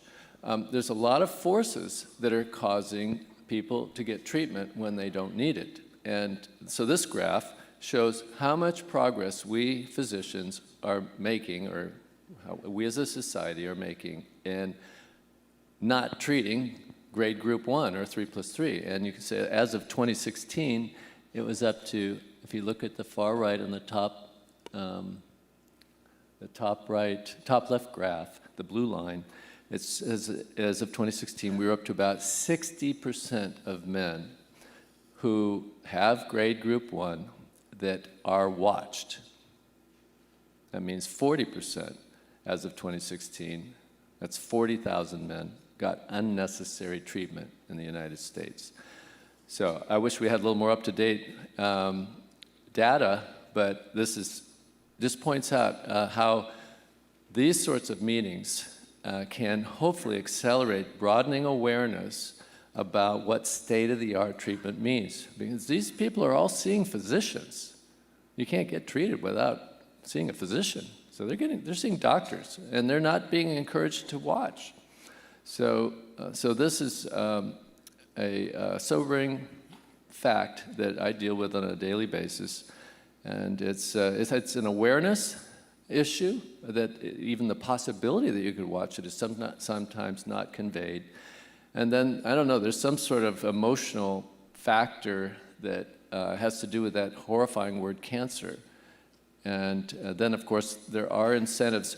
The doctors who are treating prostate cancer, the surgeons and the radiation therapists, probably don't have a large group of people they're watching, and they're familiar with treating people. So even though they believe in watching people, they're going to have uncertainty. It's something that you're not doing very often. It's just, well, what if it spreads? Or, I as a physician, maybe I'm responsible for that. And I as an active surveillance doctor myself have gotten comfortable. In the early years, when this started around 2005, that you could watch people, it was pretty scary. Do we believe the data, or do we believe that it's cancer? So this is a problem that I think I'm thankful for everyone. You know if you have someone out there, a friend that catches prostate cancer, who are they more likely to believe? An unbiased lay person who's done some homework, or are they going to believe someone from the industry who gets paid to treat? They're going to give you your opinion. It's going to carry weight. And then they start hearing it from multiple people as awareness spreads. So anyway, I'm spending a lot of time belaboring this, but I see if 40,000 men a year are getting unnecessary surgery or radiation in the United States, that's a problem that still needs to be solved. Now, this isn't even Dr. Klotz's slide. This is... but you're about to make me happy. Yeah, I kept on this. I kept the title, but it was, again, a lot of technical mumbo jumbo. But it kept coming up over and over: genetic testing, but and then germline testing, somatic testing. Oh God, what is all this stuff? So and why do you care? So I tried to get that all in one slide here, and the germline means what kind of DNA did your parents give you. And somatic means what kind of DNA does the cancer have?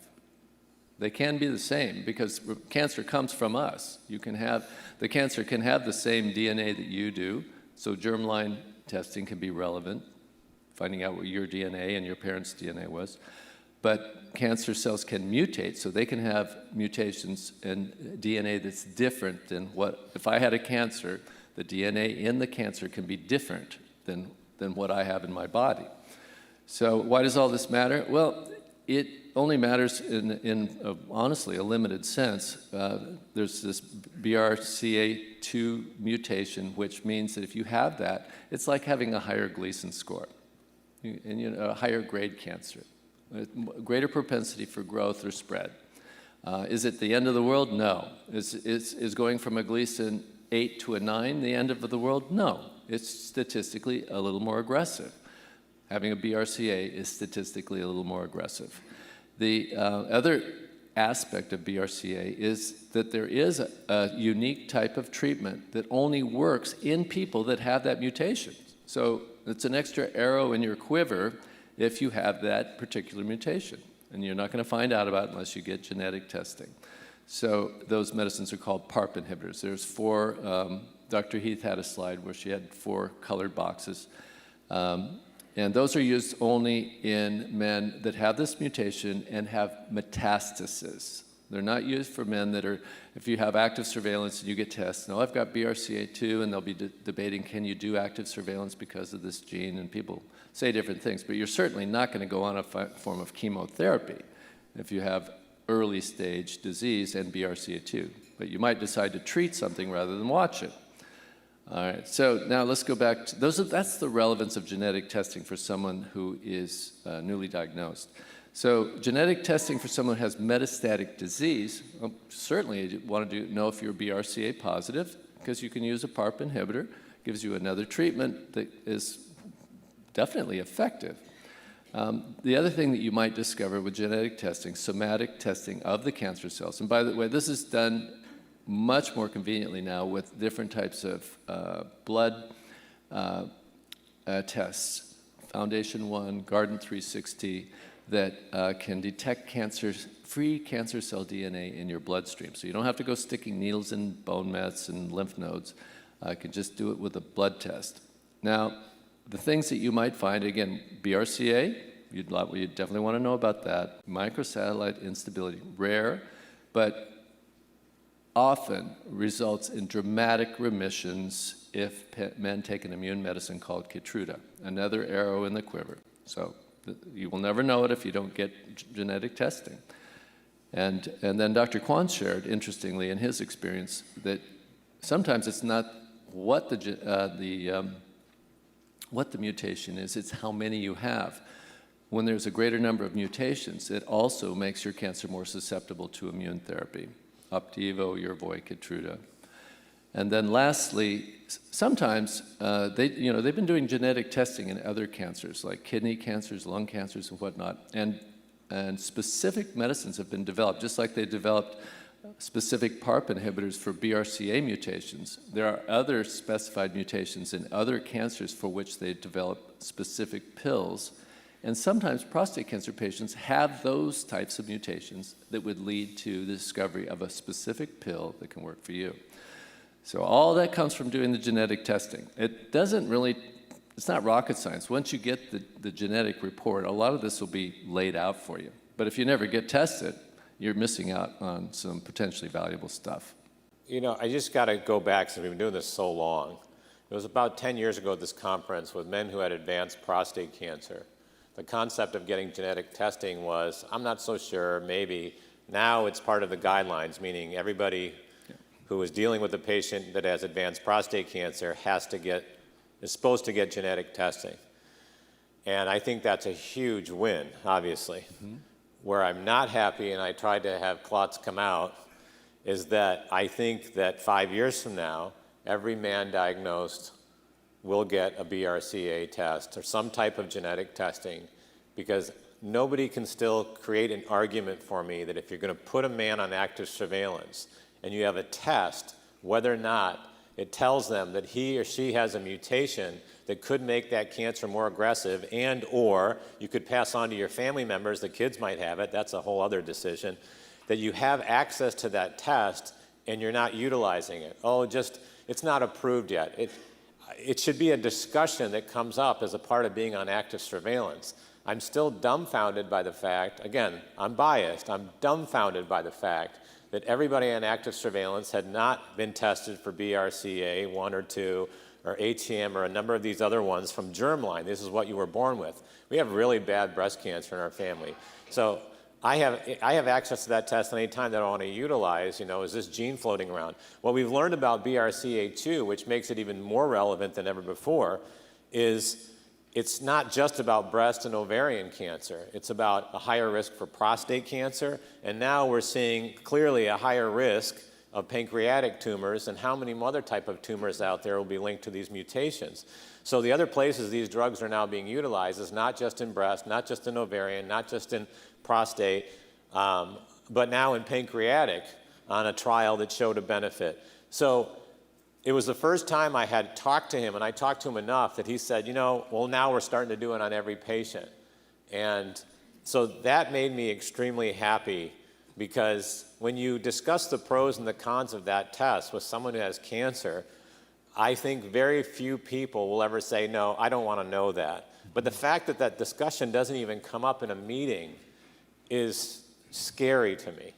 I would be not happy. I know this is really troubling you deeply, so I think that I should give you a better argument. Of course, I'm drinking celery juice up here. It's the only thing that's giving me therapy. So let me give you an analogy. So I think it would be kind of like doing active surveillance without getting a biopsy and not knowing your Gleason score.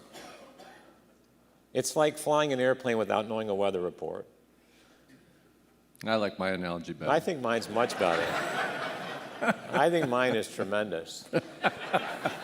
But let me tell you, when you know advocacy and why we always need help with advocacy, this is not even a discussion in breast cancer. People are horrified in breast cancer if they weren't offered the possibility of wanting to know their mutational status, BRCA. In prostate, it's like, well, we don't have it in guidelines. We're thinking about it. I'm like, thinking about it? What's there to think about? Well, the data's not out. Well, the data is showing preliminarily that men who are on active surveillance who have these mutations, they have a higher chance of progressing. And people say, well, if you monitor them even closer, you'll catch the progression. I'm going, people are missing the point. Get the test done. Just find out if you have it, and it will give you another piece. Like I always used to tell people, this whole game is about collecting puzzle pieces. You are a puzzle, and we're trying to collect pieces. And if you collect enough pieces, it gives you a picture of where to go. The picture becomes more clear as you put some of these pieces together. This has become such a major piece in the discussion of active surveillance. It made my day yesterday that he's now testing every single patient. That's what I had to say. First of all, he said there was a study. It was a randomized trial. It was called the meal study. It was a very famous study about men eating more vegetables, essentially, eating more plant-based foods on active surveillance, and the other group just does what it wants to do, and after 2 years, they showed no difference. And it was a very good study. But now let me tell you the behind-the-scenes belief as to why you did not see a difference in that study. I will reiterate what I said to him in 2003 in his office. If you're conducting a study of diet and you don't see a major cardiovascular change on that diet, I call them the 5 Bs. If you don't see it, I don't believe you're going to see any change in progression in active surveillance. So even though you had all these men eating healthier, when you compared them at 2 years, to the group that was just the control group, the slide he showed, did they see a huge difference in cholesterol? No. Did they see a huge difference in weight loss? No. Did they see a big difference in blood pressure? No. Did they see a big difference in blood sugar? No. Then I said it at a meeting, then how the hell are we going to expect to see a difference? You have to see a tangible marker change. Diet's not magic. Diet gets away with murder a lot of the times because it's, hey, is my diet working? Yeah, if Joe says it's working. Well, you have to have some objective parameter to see if it's working. So I don't care what diet you're doing. I want to know that you're picking an objective parameter. First of all, how you feel makes a difference. I don't want you to be some miserable, moody, messy person on a diet that makes everyone miserable around you. And then you got to go work with your doctor to say, how do we know it's working? Well, in the cardiovascular world, we know how it's working. Again, we look at the basic 4 Bs, blood cholesterol, blood pressure, blood sugar, BMI. If those things are moving in the right direction, that's a good diet. That's a good program you're on. Then you can get more excited about doing something against your cancer. So I love these studies, they're done well, but if the study is not designed to see a dramatic difference in a marker of some kind, like even cholesterol, how are we expecting it to magically make your active surveillance go away or to slow progression? It ain't gonna happen. And then people say, well, okay, Mark, what if you design a trial where people, which we can do, where people go on a diet, it could be vegan, it could be Mediterranean, where their bad cholesterol drops 30 or 40 points, all right? What if you design that trial, you get all the money in the world on active surveillance, and after 2 and 3 years, they again show no difference. And I will go, okay, I apologize that all I did for those men was reduce their risk of the #1 cause of death for the last 100 years in a row, which is cardiovascular disease. I apologize for causing that side effect.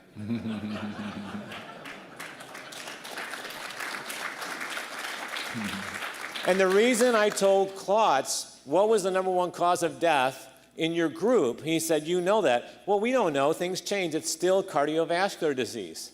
And so what's happening with all this kind of focus on the other items, because I say that prostate cancer is a tale of 2 cities. We're overdiagnosing men that shouldn't be diagnosed, but on the other hand, we're not aggressively treating enough men that have aggressive disease. So you got to kind of live with that dichotomy overall. But the reason I bring this up is because it doesn't get enough attention. I want you to think about this for a second. Just embrace this for a moment. For over 100 years in a row, since the great influenza pandemic of 1918, right? So for over 100 years in a row, in men and women, cardiovascular disease has been the #1 cause of death. That doesn't minimize prostate. It's just a fact. It's been #1. It's been dominant. So it dominates all the dietary studies. It dominates all the prevention studies, right? So you have to be deferential to that. And you have to realize that that's something that, what are you going to do? So we tried to make it simple 20 years ago and say, heart healthy is prostate healthy. Your goal to me, the moment you're diagnosed, is try to do everything possible to reduce your cardiac risk to as close to 0 as possible. That is really hard. There is nothing more depressing than if I talk to my cousin or I talk to someone and I go, what was your last PSA? Oh, that was point this. Well, what about 6 years ago? 0.655. And they know it down to a decimal point. And then how about 2 years ago? Oh, it was 0.803. They can just rattle off these numbers. And then I just quickly throw it in there. What was your last LDL? Wait, it was one. My doctor says it's normal. And I'm going, do you know, that's as relative as a PSA. So for some of you... More relevant than the PSA. More relevant than the PSA. Well, you just killed my mojo. I just had all this stuff going on.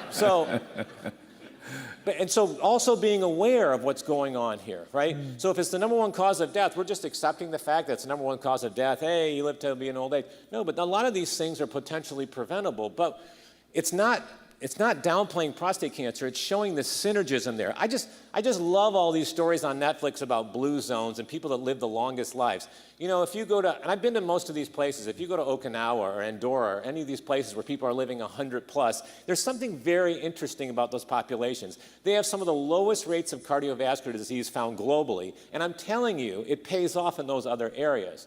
So what we're saying is, let's quit pretending there's a prostate diet, and let's quit pretending there's a breast diet, and let's quit pretending there's a colon diet. Really, the diet, the program for you, is to take your cardiovascular risk to as close to 0 as possible. That means you've got to know your numbers, and you got to know, and if you have to go on medication, you have to go on medication, and you should embrace that because those are becoming cost effective. People forget that 15, 20 years ago, what medication are you talking about? Well, there's a number of medications we're talking about. So we're talking about statins, first of all, right? Cholesterol-lowering drugs. And now there's 6 of them out there, essentially. But just 15, 20 years ago, you probably remember this, they were expensive. Now they're affordable, right? Mm-hmm. Now they're affordable.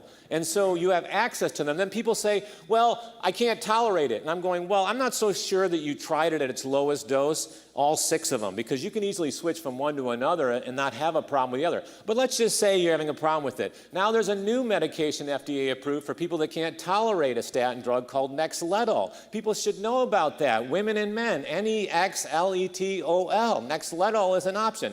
And now we have these injectables, which you know about, Repatha. These men who have prostate cancer go on Repatha, and their cholesterol, their bad cholesterols easily can go from 120 down to 8 or 18. I mean, and this is what's causing regression of plaques. I mean, it's miraculous. Mm-hmm. These things should be tested. So that's one thing to keep in mind. So it's not just controlling your cholesterol. You might actually make vascular plaque go away? You can make that, but what you're also doing is you're getting pleiotropic effects, which means there's all these things we haven't recognized. It's significantly reducing body inflammation, right? Mm-hmm. It's causing all these changes that we're just beginning to appreciate. Yeah, but the plaque is easy to visualize. So this icky, sticky goo that's in our blood vessels can get better. It can regress and get better, or what happens with these plaques is they are highly unstable, right? They're highly unstable. So they can break off, and when the moment they break off, create a clotting reaction. So what these drugs also do, which we've begun to appreciate, is it stabilizes an unstable situation. That's what also exercise does for plaques. It stabilizes those unstable plaques so that they don't break off. So in other words, if you have a road, we've seen in roads, especially in my hometown and here, you have potholes. You have some people that kind of put something in a pothole, and 3 days later, the pothole opens up again. Then you have other pieces of material used where you put over a pothole, and that thing is as good as new for the next 20 years. It's the same concept. We have a number of potholes that are getting filled in our arteries. Some are getting filled with goo that can easily break off in any second, so you got to stabilize it, make it a part of the artery again. And that's what these medications do. And it doesn't take away from diet and lifestyle. The diet and lifestyle works extremely well with medication. So this is another thing that's a bee in my bonnet, if I can just use that kind of bad language right now. The truth is, all around prostate right now, there's no longer a debate. They are putting men and women on these medications while they're being treated for cancer, because some of these cancer treatments are extremely harsh to the cardiovascular system. So there's sort of a paradox. They're helping men live longer and do better, but they're creating cardiovascular issues. So we had a huge trial in HIV. This was done at Harvard, and now it's standard of care because men who have HIV on the medications they are on, plus the disease progression, can create an increased risk of cardiovascular events. So they decided to put half the men on placebo and the other half, they would just give them a cholesterol-lowering drug. And they saw such a difference in cardiovascular events in the first few years, it's now become part of guidelines. The same thing's happening in breast cancer.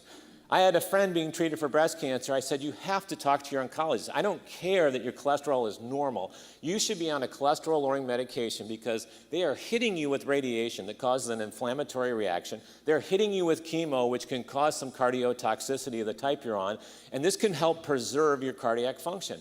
So she brought the paper to the oncologist. She was put on the statin. This is the kind of empowerment we're still not seeing enough of, if you would agree on that. What about the weight loss medicines?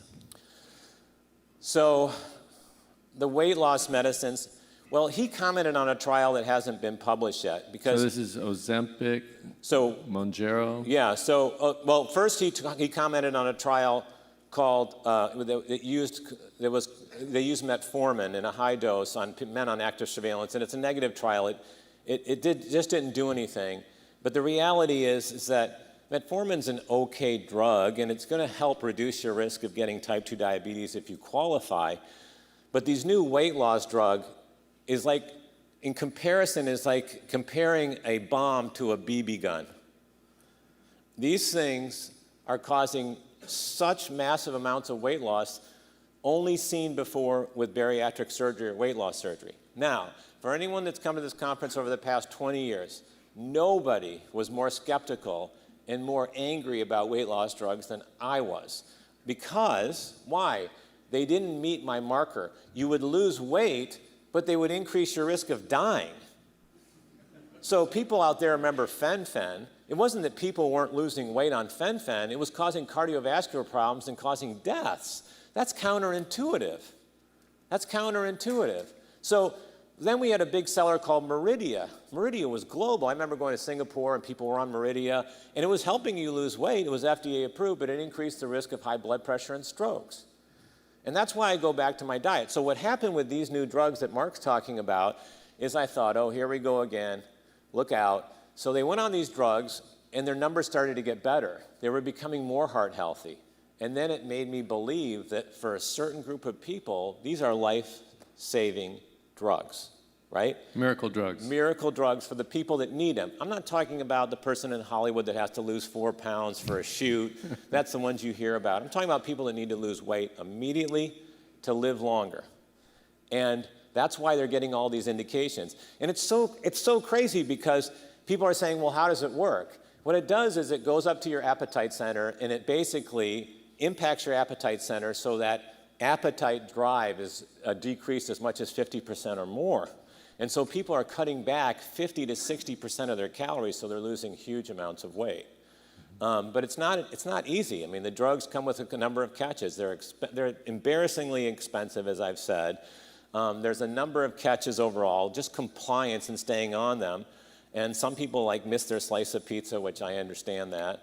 And so, but again, I think they're exciting medications to use in prostate cancer, and I know that you've already used them with a number of patients that you've been concerned about weight gain. Of course, in prostate. with the hormone therapy, I would say that the big three that we struggle with testosterone blockade are weight gain, loss of muscle, and loss of sex drive. So the weight gain, the loss of muscle is very challenging to counteract that with fitness training. Loss of libido, we don't have a solution except stop the hormone therapy. And the weight gain issues have been very, very difficult. So to have effective medicines is a gift from heaven. It's amazing. They just did a study in breast cancer, because breast cancer patients go through similar things that the prostate cancer patients go. You're shutting off the hormones, and essentially it's easy to gain a lot more weight, so they put them on these GLP-1 agonist drugs, and they found that they helped them lose weight. They weren't able to lose weight as much as someone who's not on the breast cancer drugs, and which I think is what's going to happen in prostate. But everybody's looking to criticize it, and I understand that. But in the people who really need it, these are life-changing drugs. But it's so easy. Here's criticism I heard yesterday, and I've been hearing this for about a year. It's like Ozempic face. People have all this saggy skin, and oh my God, do you know that my wife or my husband lost, they did an analysis, 40% of what the weight they lost was muscle mass. And like, can you believe that? I'm going, yeah, I can believe that, because that's exactly the same numbers you see with diet. When people lose a ton of weight on diet, they'll lose 20 to 40% of their weight will come from muscle mass, which is why when I wrote a paper recently for a medical journal, I tried to argue that these weight loss drugs are not minimizing lifestyle changes. They are putting a new spotlight on lifestyle changes, because what they're seeing now in the clinical trials is that people who are lifting weights 2 to 3 times a week are not only losing less muscle mass and more fat, but they're having less bone loss too, and they become more heart healthy. It's synergistic with the drug. So one of the biggest mistakes people make when they want to lose a ton of weight on any diet or any pill, because these drugs that are injectable are going to come out in pill form in the next few years. They've already gone through those clinical trials successfully. One of the biggest mistakes made is people just kind of throw exercise to the wind. They're like, I don't know if I need to exercise. Actually, exercise becomes more important than ever in terms of, again, maintaining the muscle mass. I worry about prostate cancer patients who are 60, 70, 80, who are on these medications losing all that kind of muscle mass. I think that's actually very dangerous. So I go on these diatribes and these speeches, but this is what kind of holds you back during the Q&A, that you just want to be able to have people look at this in perspective. It's the same thing when it comes to supplements and people ask me about diet. I personally have never cared about any diet that someone's been on. I think their quality of life matters. But just remember, every diet comes down to the QQ factor. There's 2 Qs with every diet. That is the quantity of food you're consuming and the quality of the food you're consuming, right? So someone trying to lose weight, first thing they have to think about is reducing quantity. And if they want to improve quality, great. Some of them not necessarily do, but the idea is, and then they monitor their cardiovascular numbers to make sure that they're getting better on the diet. But this idea that someone's got the corner market on every diet. Look, I'm a huge fan of the vegan movement. My son is vegan. A lot of people around me are vegan. I mean, we eat mostly plant-based, but this idea that it is the only way to go to fight prostate cancer and heart disease, I've been watching this for 35 years. We've been watching in breast cancer how low-fat diet appeared to reduce the aggressiveness or the chance of relapse from breast cancer. Low-fat, okay? And then we got tired of that. Then it became low-carb. There was a very famous study done out here in Cedars-Sinai with prostate cancer patients where a low-carb diet had the suggestion that it was slowing progression for patients. And that was done by Stephen Friedland out here. It was a great study. It was called the CAPS-1 and CAPS-2 study. And these men were losing weight, and they were on a low-carb diet. That's fine. And then we get tired of that, and now we're all about plant-based, and I understand that. But at the end of the day, I've met plenty of people who are plant-based on any of these diets who, when you talk to them, they're really happy. They fulfill the Moyad 5Bs, right? Their blood cholesterol is getting better, their blood pressure is getting better, their blood sugar is getting better, they're losing the weight they want to lose. And the 5th B is their brain health, that they actually are enjoying the process. They're enjoying the process about learning about dieting. They're happy. They're less stressed out. But then I meet people also on these same diets where some of the things are working right, but that 5th B, they're miserable. They're just not happy, and they're stressed out. And food has become stress. Like every little thing matters. Oh my God, if I eat this Heath bar, it's going to make my PSA go up. We've sort of weaponized this to a point where it's unhealthy. So these are certain things to keep in mind. Just to finish up with Klotz, he mentioned a study that was really groundbreaking, and I was one of the reviewers of that study, actually. I can say that now privately. And that was a randomized trial of putting men on exercise versus no exercise, high-intensity interval training several times a week. And not only did they lose weight and become heart healthy, it made the headlines, like, look how heart healthy these men are. But there was a secondary study that didn't come out till about a year and a half later, and that was they just wanted to check their mental health.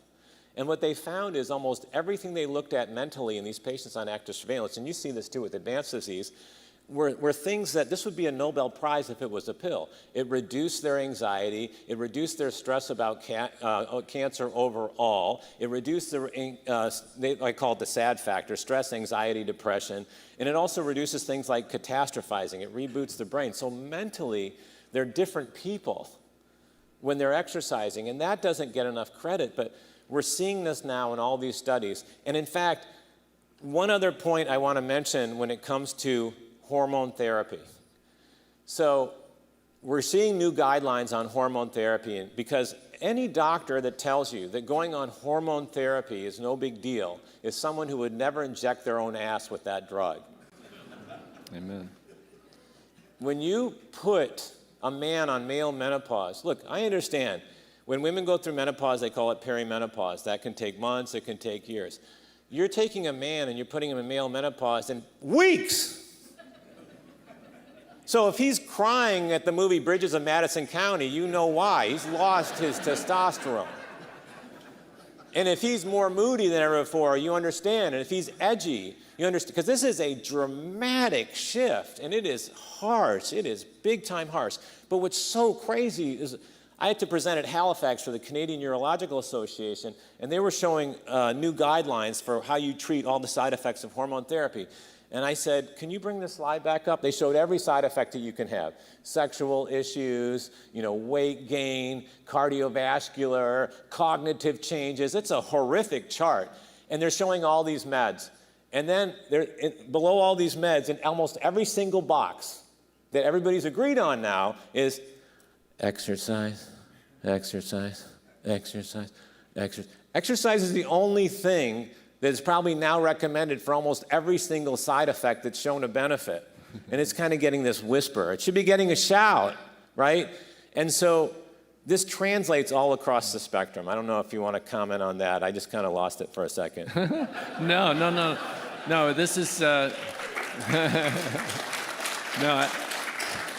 I do want to say one more thing. Go for it. Because you got to talk the first hour, and you got to show the graphs. Just kidding. So I need more celery juice, man. Something tells me in California they put something else in the celery juice. This is what my wife and I are worried about. Look, I'm as selfish as the next person. 3 years ago, I got so sick of these studies and watching them as I'm getting older, as I'm turning 60, I'm going, look, throughout cardiovascular medicine, throughout knee replacements, hip replacements, I'm seeing that as a man or woman maintains lower body mass, upper body gets all the attention, biceps, triceps, but we're talking about quads, hamstrings, is able to maintain it or increase those in size, there's a lower risk of osteoarthritis, there's a lower risk of knee replacement, there's a lower risk of hip replacement, and overall, cardiovascular-wise, they're just doing well. They're able to work out more.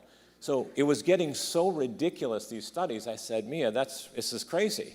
We're just going to call up Life Fitness, and we're just going to put a lower leg body machine in the house and an upper, and we're going to make sure we do this 2 to 3 times a week. And we've been doing that for 3 years because every study is screaming the same thing. Prostate or you have to maintain your muscle mass with age because once you hit 40 to 45, you start to lose 1 to 2% a year.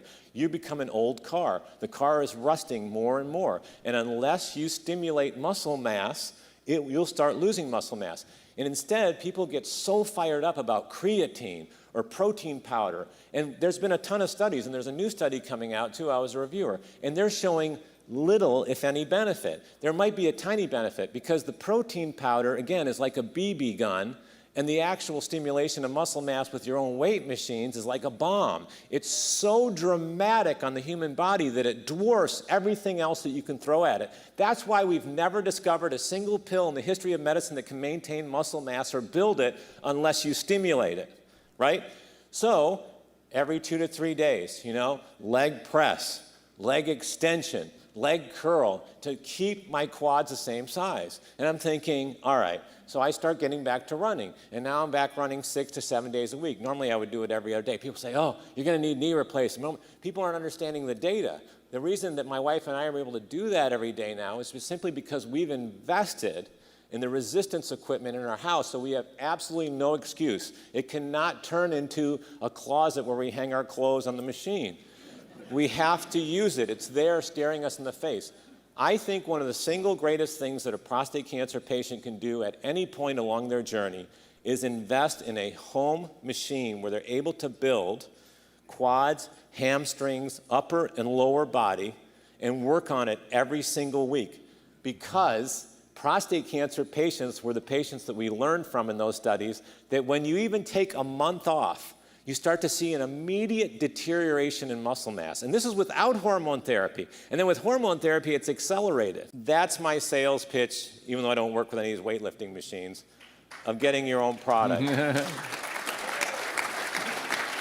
The reality, too, for people in our age group, and I'm in your age group, if you compare survival, whether you have prostate cancer or not, in people, just decide fit, unfit. Person who exercises, person who does not. Survival is 25% longer. I mean, we're taking chemo and all these things to prolong survival. So exercise will translate into a 25% improvement in survival. And that's why whenever you hear a horror story, just make sure you're getting the objective answer to that horror story. I have written enough, everybody has talked enough about hormone therapy and how awful it is. And it is awful, but it is especially awful to the inactive man. Yeah. To the man who chooses inactivity, the moment that injection takes place or you take that pill, it can be a nightmare. Because the acceleration of fat mass, because remember, the human body wasn't necessarily intended to live this long.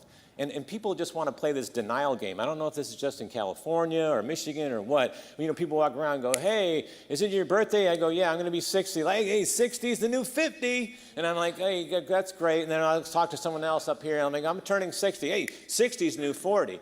And then under my breath, just so you know, when I walk by you, I go, no, 60 is the new 60, man. That's the fact. I'm 60 years old. Let's just face it. If you have a 60-year-old car in the garage, that thing's an antique. I'm not going to take that down the 405 at 100 miles an hour. It's going to fall apart. It's going to absolutely fall apart. You're not going to see me go to LAX tomorrow and go, hey, I don't want to take this new plane. Why don't you bring out that 60-year-old Boeing?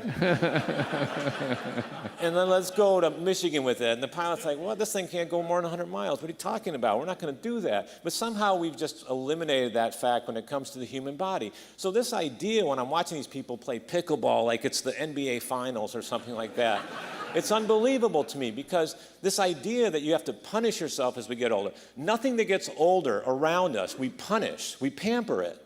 So you've got to shift your idea of thinking when it comes to exercise. Look, I didn't want to trade my rollerblades in for hiking boots. That was a sad day. I didn't want to do that, but I'm watching people tear their Achilles, and these type of injuries happening at my age and higher with prostate patients. These are life-altering injuries because it takes years to recover from them if they can. That's why I love to tell the story of my publisher, who was a friend of mine, if you don't mind, because he joined the Moyad X-ray Club. This is not a club you want to be in. These are all my friends, doctor friends out there, who have convinced they've beaten life. That if they're 70, it's the new 50, and they have the body to prove it, and they're going to do these amazing things with their body. So he was a classic example. He signed up for one of those mud races, where you get in the mud, and you climb into the mud, and he trained for it, and then you go up those Roman walls. And, this is a 60-year-old man. He thought he was fit, and he said to me, Mark, I'm going to do this. And I said, Jim, this is a bad idea. This is just a bad idea all the way around. Just maintain your late workouts. He's like, no, I think I can do this mud race. This is very famous. I can do it. I said, Jim, mud is for pigs. You do not want to go into this race. So one of his first Roman walls, whammo, ankle snaps. He's still recovering from it, 3 years later. We're seeing all these types of injuries. So it's not just about exercise. Exercise is an easy sell.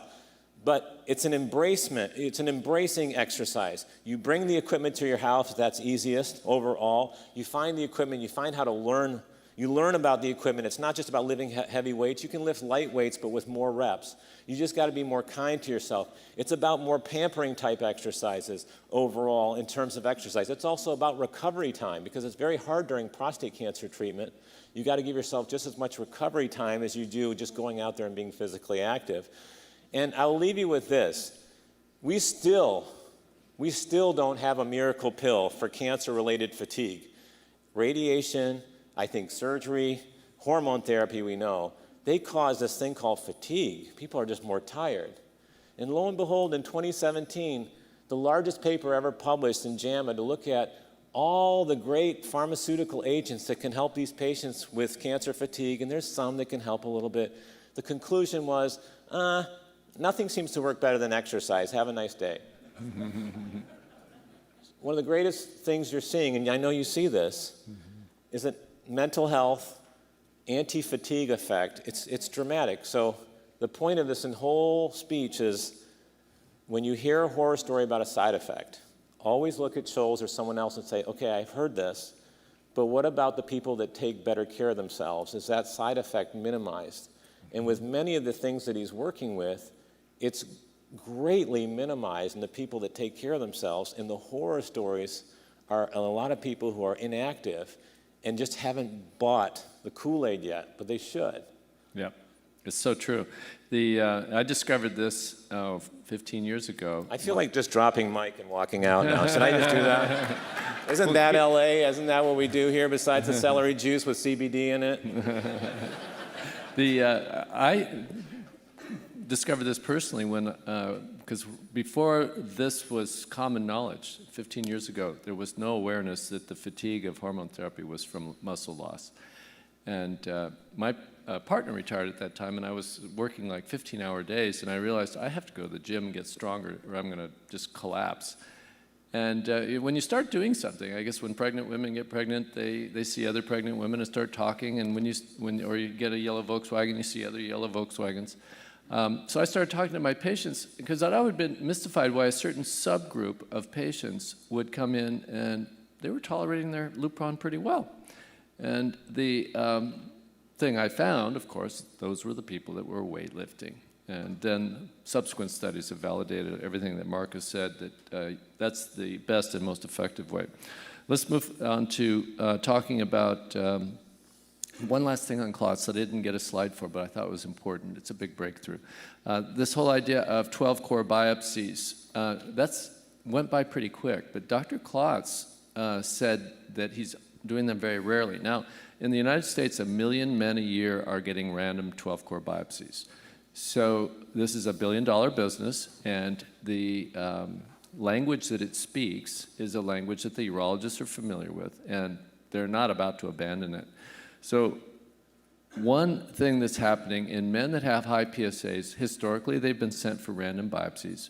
Dr. Klotz says that the standard of care now is to go to an MRI instead. But what do you do if the MRI doesn't show anything? These are men, I don't know how many, 40, 50 million men a year have PSA testing. And so high PSA, you can either go for a random biopsy or you can have an MRI. And if the MRI shows nothing, according to what Dr. Klotz is sharing with us, you're done.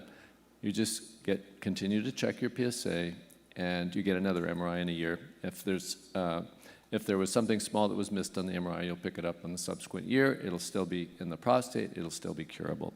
That's a huge change, absolutely huge change for people that have high PSAs. What do I do, doc? The urologists are going to say, come in, get a random biopsy.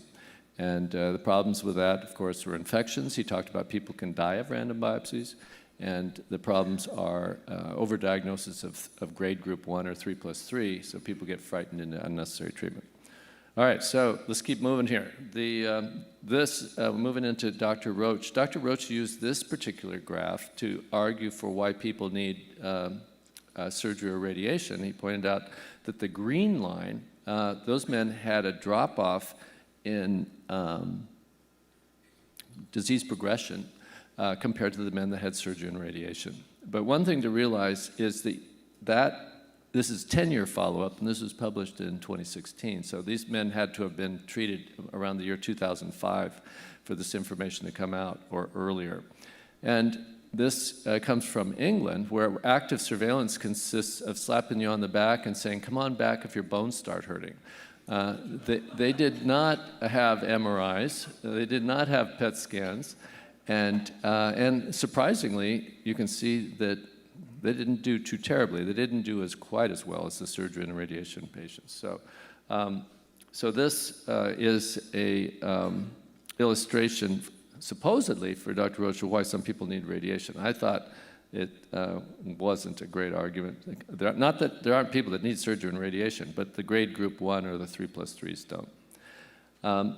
This is something that I think Mark and I have been talking about, bringing in a specialist at our mid-year update, which will be a video meeting in, when do we usually do it? In end of March. About the fact that radiation treatments to spots of cancer in the prostate or outside the prostate can still be useful in men that have metastatic disease. The old theory was that you're just playing whack-a-mole. You know, if someone has spots of cancer outside, that radiating them, that new spots will just show up. And that was a fairly accurate representation with the older scans. But this study was done in men with the older scans, and you did see a benefit with the bone scan and CAT scan men by radiating the prostate, and they had better outcomes. So this is something that I think a development that is so important. We're going to really highlight this at the mid-year, showing how men with metastatic disease can benefit by undergoing radiation to metastatic disease. So this is an early hint of that. And then this has to do with this perennial question of surgery versus radiation.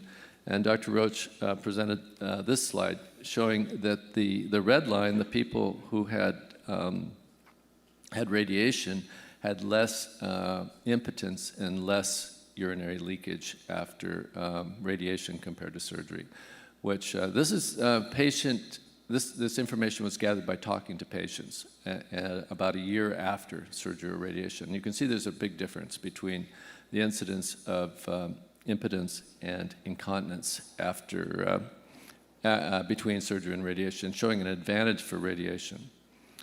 Okay, so anything you wanted to say about Dr. Roach, who was... Well, a few people asked me before I came up here, they said, is that story true that you went to his house and you played him in basketball and you beat him and he's not admitting to it? That story is absolutely true. I went and we played at back of his house. He had a net there and a hoop, and I beat him 10-1. And since that day, he's lied to all of his patients. If you go see Dr. Roach, he's completely lied and said, well, no, I beat Mark Moyad. For some reason, he's going to take this to his grave, pretending that he beat me in basketball. So this is why you see this go on. This is a never-ending argument. But just so you know, the reason he never signs his wife up to, back him up is she saw this devastation after I came to his home court and basically, humbled this very famous radiation oncologist. So I just wanted to get that in first and foremost. I think what I get more excited about radiation is the spot radiation that you talk about. Some of these men, as you know, they don't want to go on any hormone therapy. They just want you to hit that spot and see what happens to the PSA, and some of them have been able to stay off medication for years and years. Let's talk about that for a minute, because all the guidelines that they're quoting, and I have a book called The Key to Prostate Cancer. I cite all these guidelines. Intermediate risk, you get 6 months of hormone therapy. High risk, you get 18 months of hormone therapy. But all of that precedes the advent of PSMA PET scans. So the big question in all that high risk, low risk, intermediate risk, it's not the low risk of dying, it's a high risk of developing metastases. So now we have a scan that tells us if there are metastases. Don't we need to modify our thinking when the scan shows there's no metastasis? We didn't have that information before. So do we need to give 18 months of hormone? We've talked about the deleterious side effects of hormone therapy. Do we need to do that to everybody? Someone has a small amount of Gleason 4+4, that's high risk. Their PSA is 3, they have 1 core positive. We're going to give them 18 months of hormone therapy. So the studies showing that it's safe to not give 18 months don't exist yet. PSMA PET scans have only been out for 2 years. But thinking people have to ask, boy, let's say I'm 77 years old and my median life expectancy is less than 10 years. Am I going to go on 18 months of hormone therapy, 24 months of hormone therapy? My aging testicles will probably never recover. I'll have low testosterone the rest of my life because, and I've got a PET scan that shows I don't have Mets. Can I lighten up a little bit on this? So these are the questions people are asking. No one has a scientific answer yet. And so the industry is going to tend to do what's always been done. After all, there are 1.5 million lawyers in this country, and we doctors have a lot to lose. So the idea of doing what everyone has done is a very safe option. But this is injecting uncertainty in this important decision-making process. So I'm just saying that I just wanted to make sure we got in that spot radiation, the idea. The only other thing I could think of when it comes to radiation, because it's sort of, you have to admit, even though you're a big fan of radiation and radiation does no wrong, the reality is I don't find that very many individuals have that conversation of, there's two ways to look at side effects from radiations. The ones that handle acutely, the ones that can happen over the first few months of radiation, and the ones that may happen a few years later. That has to be mentioned up front. So something as simple as, if I have loose stool, can I use Imodium, loperamide? And the answer is yes. Most of the radiation oncologists, that's an over-the-counter product. Can I possibly use a urinary anesthetic if I have urgency? People have heard of products called Azomax. It's a drug called phenazopyridine, and it used to have to be prescribed. You can now get it over the counter, and it's a urinary anesthetic, so some people have less urgency. And some people have overactive bladder, get acupuncture. There's an acupuncture type treatment. These have to be discussed up front. Hey, what I might experience in the first few months of radiation therapy, and what could happen? And by the way, if that happens, what's the plan? And I just wish there'd be more of those discussions, because there's a lot of options to counter those side effects, just like for every side effect of hormone therapy. But the problem is the side effect happens, and then the person's supposed to make the appointment, and then they're lucky to get in within a couple of weeks or a couple of months, and they've been dealing with something that could have been taken care of right away. Yes, and I think what you're talking about, of course, are the side effects from giving radiation to the prostate. And now that this possibility of expanding radiation treatment to other spots around the body, does that create more or less side effects than radiating the prostate? It turns out it's quite a bit less if you're seeing a skilled radiation therapist. The prostate, the urethra goes through the middle, the bladder's right on top, the rectum's right behind. Very sensitive areas to radiation. Zapping a spot on the bones or even the lymph nodes now, they've gotten so sophisticated, usually does not entail much of any side effects.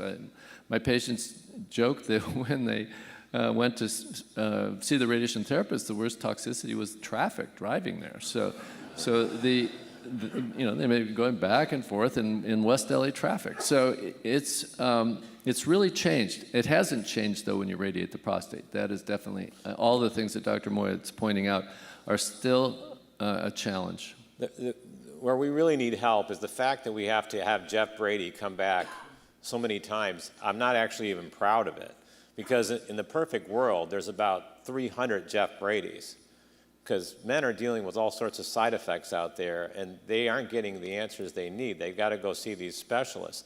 I'll tell you a place that I probably randomly have picked up the phone 5 times a year when someone has rectal bleeding or they have cystitis, they have inflammation of the bladder, and this has gone on continuously, and people don't know what to throw at it. And I tell them, go back to your team and talk about it. Look, everything's going to get hype, and you always have to ask the pros and cons. If something's being hyped up too much, be skeptical. If someone's saying something is completely worthless, then you have to look into that too. But I've written articles on this. Hyperbaric oxygen therapy gets a lot of things, like it cures all these things. It's magic, it's going to serve you breakfast. It's going to take you out, make you better looking. There is an area where it is FDA approved, where if men go in who have had side effects from radiation treatment and they qualify, they can get HBOT, hyperbaric oxygen therapy, And then that can help treat some of the issues that are chronic with radiation, and they can get right in, and it can be covered by insurance. And I just remember that just a guy from Salt Lake who called me a couple months ago said, nobody mentioned that. I walked in, I qualified. You have to go to a lot of sessions, but really your job is to sit in this chamber and watch TV or read a newspaper. It's not that bad. And so if you qualify where people don't have answers, it's becoming a potential answer. Now, if someone then extends that data and says, well, this is anti-aging, it's anti-cancer, that's where people just carry this stuff way too far.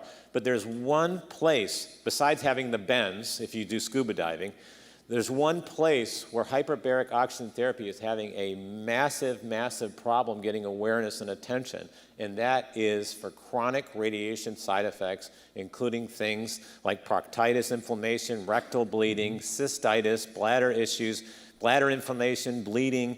And so we know that it either helps or it's not doing much for the patient. At the end of the day, always take a look at that in advocacy. That should get more attention. That's the only thing I wanted to add to that. That's my experience too. I completely 100% agree that it's not always going to totally solve someone's problems, but I can't think of a patient who's embarked upon hyperbaric therapy because they were hurting and it wasn't going away that didn't say they were at least improved. It's pretty amazing. All right, so now we're on to Dr. Margolis. Dr. Margolis, I think this, again, kind of circles back. There's been a lot of talk during this meeting about the role of the patient to take a greater responsibility for themselves and even for the people around you. And this is part of the reason. This is a slide that tries to illustrate with a rising blue line on the top, and this is an exponential rise. So you know how the earthquake system, if you go from a Richter 7 to an 8, it doubles the intensity of it's not going up, 8%, it's going up 100%. And this is a Richter scale, so that blue line going up is showing the explosion of new science that's coming out. And the reason I think that it comes back on your shoulders is that I see a big contrast between my world, which is specializing in just one illness, where I can barely keep up with that, and the average general oncologist, board-certified medical oncologist, who's treating 100 cancers, who have just as many new breakthroughs in all those 100 other 99 cancers as I'm seeing in prostate cancer. So you're talking about a completely unmanageable amount of information. So why does that put you in a more important role? Of course, it's a nice thing that we have new stuff. That's great. But your situation is unique. Not all prostate cancer is the same. And so you can become an expert on your particular type of prostate cancer and humbly guide your physicians. How many of you think at times that you've run into a situation with your physician, I'd like a show of hands, where you think you know more about what's going on than the doctor did? A lot.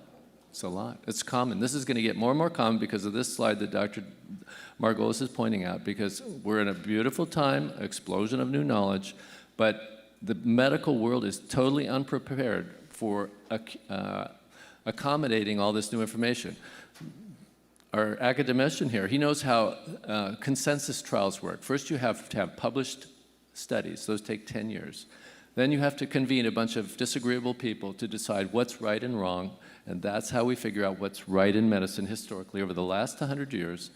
And now it's going to have to be you understanding what's really going on and deciding what risks you want to take based on what you've learned.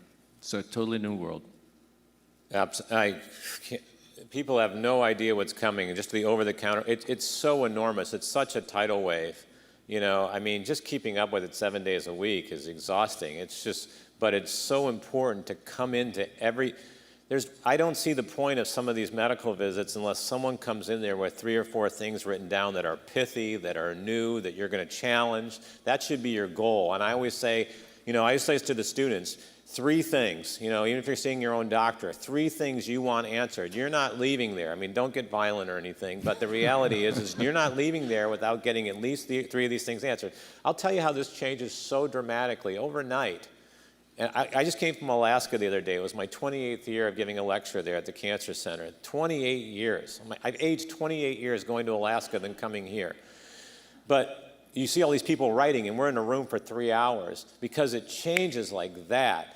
So we're having a problem, for example, I'll just throw out a classic example, and I'm leaving Dan for a second, just to show you how empowering it is to keep up. It's very difficult in the breast and prostate world to control hot flashes unless you use something hormonally, which is counterintuitive, so a lot of the oncologists don't want to use any of the drugs. But hot flashes are nasty. They can be extremely severe. They can mess with your sleep. They can mess with your activities of daily living. And so there is this new surge of companies looking at non-hormonal options where the drug actually impacts this thing called neurokinins. The neurokinins are a compound that essentially, when they're increased during menopause, when you go on a hormone therapy or you go through female menopause, they're increased, they can cause really bad hot flashes. So you may have been seeing the commercials about a product called Veozah, V-E-O-Z-A-H.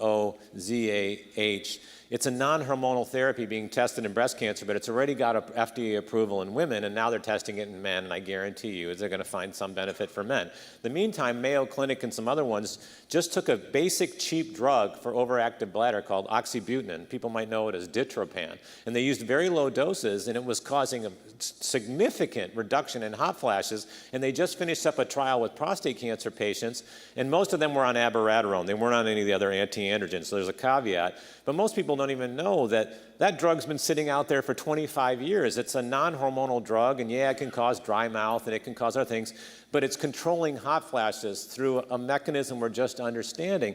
All this stuff is happening just during this year in real time, and keeping up with it is part of your job and part of the way to challenge your physician. So the question that I'll never forget that was 2 nights ago in Anchorage is a woman with breast cancer said to me, well, I've been dealing with this very aggressive breast cancer, and my doctor, and I go back to just the statin example, said my doctor hasn't put me on a statin, and I'm getting all these therapies, and so should I tell him that you said? I said, don't tell anyone I said. That's just going to create a testosterone fight of some type and nobody wins.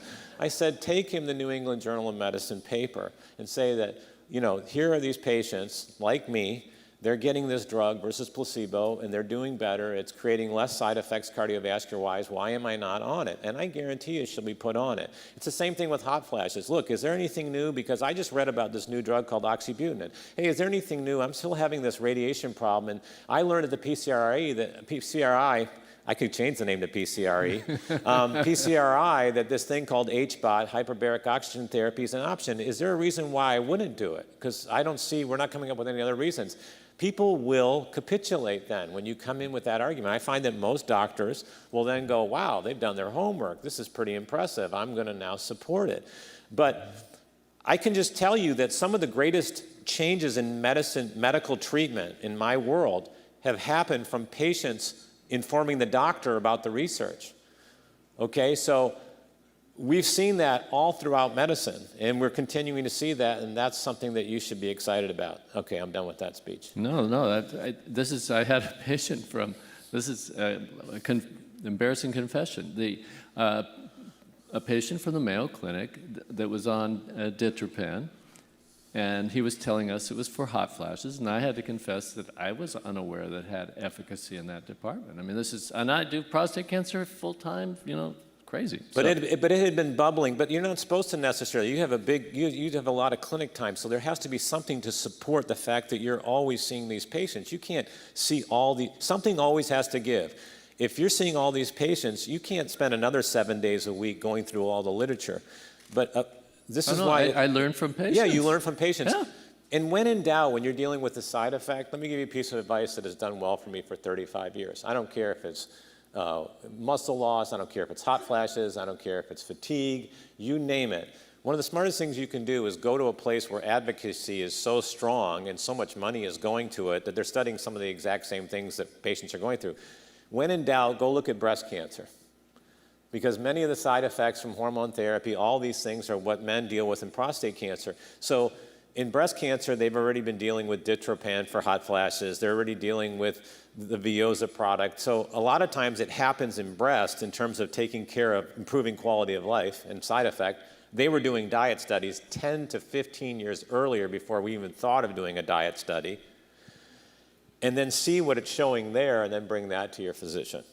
That has served me extremely well in predicting what we'll be using in prostate for all these side effects is what they're already using in breast. So since we keep coming back to hot flashes, and I hated admitting my ignorance of Ditropan, but there is actually a tremendously effective hormone called estrogen, which is safe in men if it's given via a patch, and I think has the most dramatic benefits for controlling hot flashes. Something like Vivel Dot 0.1, you put it on twice a week. The only scary concern is that in some individuals it can cause breast enlargement, so that has to be watched out for. If you're super committed to being on it to get rid of the hot flashes, then you can have radiation to the nipples prior to starting it. But yeah, you like those estrogen patches for men. I mean, 'cause they work. And they help in your bone loss too, possibly. Yeah. So this is sort of along the same theme that, there's a dearth of understanding in the doctors, not just the patients, but in the doctors. And the whole issue of reading MRIs was addressed both by Dr. Klotz and by Dr. Margolis, that MRIs, fabulous as they are as a potential substitute for random biopsies, they do need to be read by very experienced and qualified people. And that's just one aspect of medicine where additional training is necessary, but this was emphasized by Dr. Margolis, and I appreciated that. So now we're down to our last talk. We're moving real quick. This is great. The issues attached to surgery, the idea that incontinence is 7 times more distressing to men than impotence is. And I think impotence is pretty distressing. So 7 times more distressing. And incontinence really being a side effect exclusively of surgery. I don't know why this sort of rather raw comparison between the surgical option and the radiation option is not emphasized more. People seem to sort of gloss over it.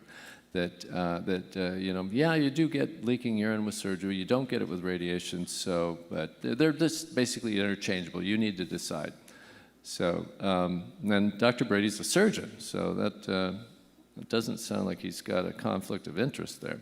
He just had a few of these slides showing this, and I think they're kind of redundant. I'm just always trying to steer people away from surgery unless they really need it. We asked Dr. Roach yesterday, would you ever do surgery? And he did describe people with really big prostates, a lot of pre-existing urinary problems, who have, the type of cancer that can respond to surgery. And I can understand that, especially he pointed out in men that were not that motivated to preserve erections. But this is the same thing, of course, showing that there's a, problem with ED as well as urinary function. So they're kind of saying the same thing over and over again. So I know you don't have much to say about that one, though, Mark. So and we are going to. Well, what I have to say about it is he's been one of the only speakers that says, look, the over-the-counter avalanche has been like penile clamps and these other things. And I mentioned in Novo for women who have these, they do Kegel exercises for you. I mean, it's coming so fast and furious. At UCLA, they did a trial. So we talk about, it's really important in any treatment to ask what the rehab protocol is, and that's why I loved his little quiz, his little handout at the end. What's happening is, again, you're looking for objectivity. There's always someone that's going to sell you on the worst possible outcome or sell you on the best possible outcome, and it's like you just want to get the answer without any financial interest. And so people make fun of supplements all the time for all these, over-the-counter, none of them work. That's not true, actually. There's a number of supplements that are drugs in other countries. It's all a perception versus reality game. So what Jesse Mills did, part of their rehab, is they did everything that Jeff Brady talked about. They rehabbed with everything he talked about. They used the vacuum erection device, they used the injectables, and they took another group, and they published this paper already, and they gave them L-citrulline. And L-citrulline is a precursor to nitric oxide, so it improves blood flow. And the group that got L-citrulline as a supplement, a standalone supplement, which is very cheap, it's what the human body uses to also create nitric oxide and increase blood flow. They did better in terms of the rehab after surgery. Now, if that's a drug, everyone's running around screaming, look what we do. Look, we add this supplement. And they did it at UCLA, and I think that these kind of things should get more attention. Of course, we can always talk about the stuff that doesn't work and the stuff that's a ripoff, but I also think you got to focus in on that. And now there's a study of cholesterol lowering in men in terms of rehab because, again, what's heart healthy is penile healthy, what's heart healthy is brain healthy, what's heart healthy is prostate healthy, you name it. So I think he's done a good job. The first FDA-approved drug over the counter to help with erectile function is not mentioned at any meeting. And whether or not you agree with it is not the point. I don't know anyone at this company. It's called Eroxon. I mean, it's a very funny name. I guess, anyway, it sounds interesting. E-R-O-X-O-N. Anyone can go search on their phone right now on Amazon. They sell it. It's an FDA-approved product. It's a topical you apply to the penis. It also is supposed to help with nitric oxide. Some people say it does nothing. Some people, but it's approved. It's an option for you to utilize. It's used in a number of spaces. So again, what he really emphasized is every month or so, everybody's got to keep up with this over-the-counter space. It is a juggernaut. It's an avalanche, which has made me happy because it's been a large part of my career for 35 years. And what you're going to see is a continual explosion. People forget that the allergy medicines you see at Walgreens used to be prescriptions. The acid reflux medications you used to see at Walgreens used to all be prescriptions. And you're going to start seeing cholesterol meds, blood pressure meds. They're all going to start moving over the counter in lower dosage. It wasn't that long ago you had to call up your family practice doctor and go, can I get a flu shot? And now you can go into Walgreens or CVS. You can go to these places. These things are becoming a lot more accessible. That makes me happy overall. And so that's why I always also like to hear his talk, because he admits that some of his best recommendations to add on to penile rehab and for continence have come from the patients. So we got through it. I always like to keep a little time at the end, Mark, if there's any things that are itching your, maybe we could talk about I got a couple. Okay, go ahead. Do you mind if I throw in? Please do. So every year I feel bad because I told people that I transitioned to we were trying to elevate education to another level, and I wish I could, go back in time and, I'd be doing consults in Mark's office. Mark would probably be taking orders from me overall. But we had that dream, but then we realized there's a huge educational gap, and I can help to fill it. And so on my slides now, I don't even mention an email or a number because we were just getting thousands of requests. And this is what the helpline is for at PCRI. I try to help get information to the helpline. There's a competence there. And then there's other people out there doing these things like Jan Manarite. They're incredibly knowledgeable. They're incredibly passionate. And you have to utilize these individuals. And we're also getting information to them. And so for the masses, it's so much more efficient to get this kind of information to help thousands of people, rather than in my case, we need people like Dr. Scholz, of course, but in my case to sit down and do what I used to do is like spend 3.5 hours completely exhausted after talking to 3 people. And you're helping a little bit, but you can help some more. So I got a couple of letters that were not spam and then were not, I don't like you, what you said about that vaccine or something, and one of them struck a chord because I've been talking about it for 25 years and I'm still surprised that the word hasn't gotten out. And there are a line of supplements out there called hormonal supplements that men take for everything from better testosterone to virility. And the really good companies on them, there are things like DHEA, there are things like an herbal called Tonkat Ali, there's another herbal called Tribulus terrestris. And the really good companies have mentioned that there have been some studies that in some of these herbals, they increase precursors to testosterone like DHEA. So his question was, is it possible I took this supplement and I saw a flare in my PSA, I saw a jump?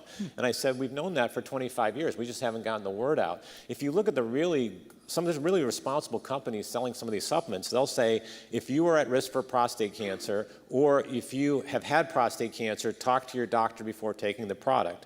I did that 2 days ago before I came to the meeting. There's a lot of companies now putting that on the label, but a lot of these drugs are not just working by blocking testosterone. They're blocking the precursors to testosterone. And some of these products that people are taking are precursors to testosterone. So you're basically throwing fuel on a fire. And so his question was, I took this supplement, I saw a jump in my PSA, could it have been due to it? And I said, absolutely. If you look at anything from I've written the past 25 years, these supplements have a role, but in the prostate cancer patient, and someone who's on hormone suppressive medication, some of these herbals are an issue. Another piece of advice I try to give about herbal medicine to the students, and I have them repeat this, and I'm going to have you repeat this to me like I have the students repeat it. Herbals are a different animal. Please repeat that. Herbals are a different animal. You see, what you see in these commercials, like vitamin D, I've got 1,000 IU, and we have quality control seal, and they're going, yay, you know, CVS has quality control. There's a thing called USB. There's all these types of quality control companies. UL is a quality control company. But if you notice that herbal products, very few herbal products, including cranberry, which is used for UTIs, have a quality control symbol on it that says it was tested by a third party, that basically proves that what they're advertising on the label is actually in there. Well, what else could be in there? Well, they could have put higher doses in than what they're reporting. They could have put lower doses. They could have microbial contamination. They could have heavy metals. So herbal products come from all parts. It's not like vitamin D or vitamin C, which is easy to make and easy to control. When you're dealing with an herbal, you're dealing with it, the game changes. And the reason the game changes is that it could be coming from the roots, the stems, the leaves. You could get part of it coming from the US, part of it from India, part of it from China, getting mixed into a big bowl. And so if you're not getting quality control testing on your herbal, then that's risky. That's extremely risky. Forget the whole thing I just said about DHEA. So there has to be a new standard for patients and doctors when it comes to herbals. They have to remember that herbals are a different animal. The chances of contamination go way up. And you can pick any herbal you want, and that's true, because they're hyper-absorbers in some cases of contaminants. So that's some of the problems with marijuana. That's why we push the idea of quality control with marijuana, having a certificate of analysis that says it's a clean product, and the company has to prove it, because marijuana is a plant that's a hyper-absorber of what's going on in the soil, and that could mean more lead, more cadmium, more mercury. And so herbals are a different animal is a really safe way to remember that you have to do more homework. You look for symbols. Some of the most famous symbols out there are NSF. That's the one. Think about this. All the sports teams, when's the last time you heard an athlete was taking an herbal product or something and got busted because there was some contaminant in there? You don't hear about it because Major League Baseball, the NFL, the Hockey League, the U.S. Olympic team demands that they take products that are called what's NSF certified for sport. That's a company that does third-party testing to make sure that the product they're taking isn't contaminated and it fits the guidelines and it's safe. And so if we're allowing professional athletes this access, why doesn't the average consumer have this access? They do. They do. They just have to be more critical when they look at websites to look for these quality control markers, and especially to look for them when they're looking at herbal products. That's another thing overall. So you're not denigrating the herbal products. What you're pointing out is these are active pharmaceutical agents. When you say it's another animal, you're saying this is an active pharmaceutical agent, but it's unregulated oftentimes. There's regulation, and then there's hyper problems in the supplement industry, and there's problems that people are making too big of a deal out of. I'm not worried that someone's putting more vitamin D than advertised in a very famous brand like at Costco. I'm feeling perfectly comfortable with the amount. I'm a big fan of Costco. I love going in there and coming out with 300 rolls of toilet paper, and my wife gets mad, and I say, it's a disease, honey, you just got to live with it. And I love my Costco brands. I do, and I know from behind the scenes that they do great quality control. And I know the company here that advertised also, they do quality control. That's fine. You pick what works with you, but I tend to be a really cheap guy. And I look for cheap that has high quality control. Sometimes you don't get what you pay for. Sometimes the cheaper product is just as good as the overall expensive product. So to answer your question, herbals are a different animal means that anytime someone's recommending an herbal, you need to go, wait a second. First thing I gotta do is I gotta make sure, I gotta do my homework that this particular product that I'm interested in is a clean product and that it has studies that actually relate to me that could be beneficial or harmful. I've gotta do even more homework overall. And that is what's not getting attention. So in the last report by the US government, there's this thing called DILI and HILI, we call it in medicine. It's called DILI is drug-induced liver injury. It's a major problem with taking pills. In the last government report of people who are they can have liver failure, they can have liver toxicity, we now call it HILI, herbal-induced liver injury. 1 out of 5 of those visits to emergency rooms of liver toxicity in emergency, 1 out of 5 in our last big government report, and from an academic center, actually, a bunch of academic centers, 1 out of 5 came from over-the-counter, mostly herbals.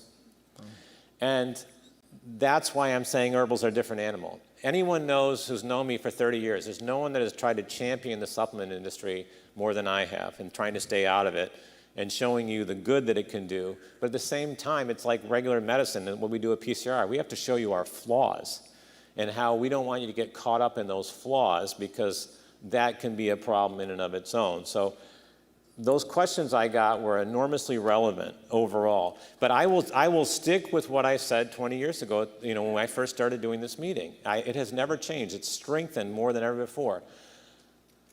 I still think we're missing the mark. Everyone goes like, what else can I take? Can I take high dose of vitamin D? Can I take C? I still think the only thing that we should be betting on for sure is cardiovascular health. And I find it so interesting right now that we have blood pressure medications in clinical trials for prostate. We have cholesterol-lowering medications. There's a huge trial going on in Europe of men with advanced disease who are getting regular treatment being put on cholesterol-lowering medications. There's a big trials that are being set up about blood sugar medicines. And so the good news, again, if you're playing that game and it doesn't help you, at least it's helping to reduce the #1 cause of death in men and women for over 100 years. And so I get more excited about a supplement if it's proving itself to be heart healthy overall. I get more excited that it's doing something. Because people will say to me all the time, I'm taking this supplement, how do I know if it's doing something? And I'm going, you have to go back and work with your doctor on 2 levels. One, subjectively. How do you feel when you go off the product for a couple months? Do you feel better, worse, or the same? That matters. And then, is there anything that you and your doctor are looking at to even suggest it's helping or harming you? So we call it subjective and objective parameters. If you're taking something where subjectively you're feeling better and objectively what your doctor's measuring is moving in the right direction, then I get more excited. But there are so many people who are PSAs getting worse. They're not necessarily doing better. They're saying, I'm taking this expensive product. I don't feel any better or any worse. I don't know what it's doing. Then they need to go back with their physician and do not just a trial and error of being on it, but off of it to see if they're wasting their money. And this is where working with your medical team can really be helpful. But this idea that, just take this product, it works through this pathway and it kills these cells. I'm going, yeah, it kills cancer cells in a mouse. But last I checked, we're not a bunch of mice. And 9 times out of 10, you can have something that's so dramatic in a mouse and counterintuitive. Let me just tell you the story that you know of when we always thought we were so smart. We used your taxpayer monies to do what's called the SELECT trial. The SELECT trial cost taxpayers over $100 million. We, in general, in academics, were convinced that selenium and/or vitamin E would reduce the risk of prostate cancer versus placebo. It was arguably the largest supplement trial done in U.S. history, about 35,000 men, over 100 sites, over $100 million. It was stopped after not too many years because it wasn't working any better than placebo, and then they were seeing in the vitamin E group a higher rate of prostate cancer. It was counterintuitive when everybody thought they knew the answer. And what was interesting about that trial essentially is for all the years leading up to it, we had everybody running around going, it's definitely going to fight prostate cancer. It definitely works. But what I always found interesting about those 2 supplements is that what did they do for your heart health? They did nothing.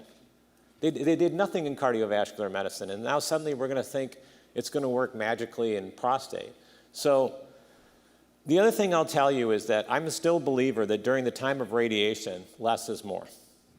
That means I believe that an exemplary cholesterol, an exemplary blood sugar, exemplary blood pressure is synergistic with radiation therapy. And if you actually look at studies from Sloan Kettering and other places, you'll see either a greater benefit to people who are more heart healthy during radiation or no benefit, but they're not worse. That's for darn sure. So people like to pile in on a lot of supplements during radiation. But remember, radiation works by producing free radicals. So if you're producing a lot of free radicals, you're throwing this energy and it's killing cancer cells. What does it mean when you're taking a lot of things that can absorb free radicals? So I think it's a time where people should ideally, for the most part, take a break and then go back on what they're thinking. And this is just some of the rules overall that can help you going forward. Yeah, I hardly endorse that. I have patients that come in, their supplement list is like 20 things long, and there's a story behind each one as to why it's beneficial, but there's a story for just about everything. There was a story for vitamin E, there was a story for soy, there was a story for pomegranate, there was a story, and the stories are very compelling, and in the absence of anything else, you can see why people do it. But when these things get tested, oftentimes they fall short, and the real test occurs in you. So if you're taking a supplement, as Mark pointed out, you want to have a specific goal. This supplement, if it's supplemental, am I getting up less at night? Is my urine flow more free? And then maybe give it a month or two, and then if you're uncertain, you stop it and see, now have I deteriorated in any fashion? You're still uncertain. Well, I'll start it up again. I'll see if and the outcome is in you, not in some study or some storyline, because people do benefit, but you need to see the benefit in yourself, not just a story. And I'll tell you, and then the good news you hear, it never is spread enough, especially if the product is cheap. That's what I find really fascinating. We had a major story in my field this year, major, that I would guess that of the doctors, everybody sitting here, maybe 1% maybe even heard of. And it's big time in my field. Here was the story. Harvard did a study, government funded. They did it with a multivitamin versus placebo in people that were over 60, essentially men and women. And in their randomized trial, which is like a phase 3 trial, it showed an improvement in cognition in these individuals who were otherwise doing pretty well. Then they turned it into a web-based study. It's called the Cosmos Web, and that worked again. And now they just finished up in the past few weeks what's called Cosmos Clinic. It's a third major study to use this same product against placebo, and it worked again to slow cognitive aging by about 2 years. Now, should we be recommending this to patients on hormone therapy? I don't know. But the reality is, now the top people at Harvard, including the head of preventive medicine, is saying, all right, this is weird. We had 3 major trials. They all showed a signal of benefit in cognition. That's what they've come out and said. We need to put it in clinical guidelines that we can slow cognitive aging. Now, when I watch TV, I look at a number of products that cost hundreds upon hundreds of dollars, and people go, yeah, I took this product. Anyway, let me cut to the chase. What they were testing in the huge Harvard study called Cosmos, C-O-S-M-O-S, they were choosing something that you probably haven't heard of that's enormously expensive. It's called Centrum Silver. That's why if you're watching TV over the next few weeks, they have been granted, and their commercials say now shown to improve memory. And you're thinking, how can they get away with that? They're not a drug, because they have phase 3-like trials that have shown that. But no one gives a damn. If anyone read my supplement handbook, which I think is too old right now, the first thing I recommended on a multivitamin was the one that I took. I said Centrum Silver. I've never met anyone there. They just went through all the trials, so I want to replicate what was used in the trial. I got a lot of hate mail. Oh, you're in bed with Pfizer, or essentially you love Centrum Silver, it's junk. And I'm going, look, I don't care if you take Centrum Silver or not. My job is to tell you what was used in the trial where they showed a cognitive benefit, and it just so happens that a high-quality, controlled, cheap product showed a benefit. If you don't want to use Centrum Silver, good for you. Take a more expensive multivitamin, but just compare the ingredients on your multivitamin versus Centrum Silver to make sure that they line up. Whatever you want to do, but it's my job to tell you this information that we have finally come across this. Now, for 30 years in my field, I've heard this same old saying, you can't take a multivitamin. Why? Because it's just expensive urine. It does nothing for you. And so now it finally got the studies. It was a massive, big study.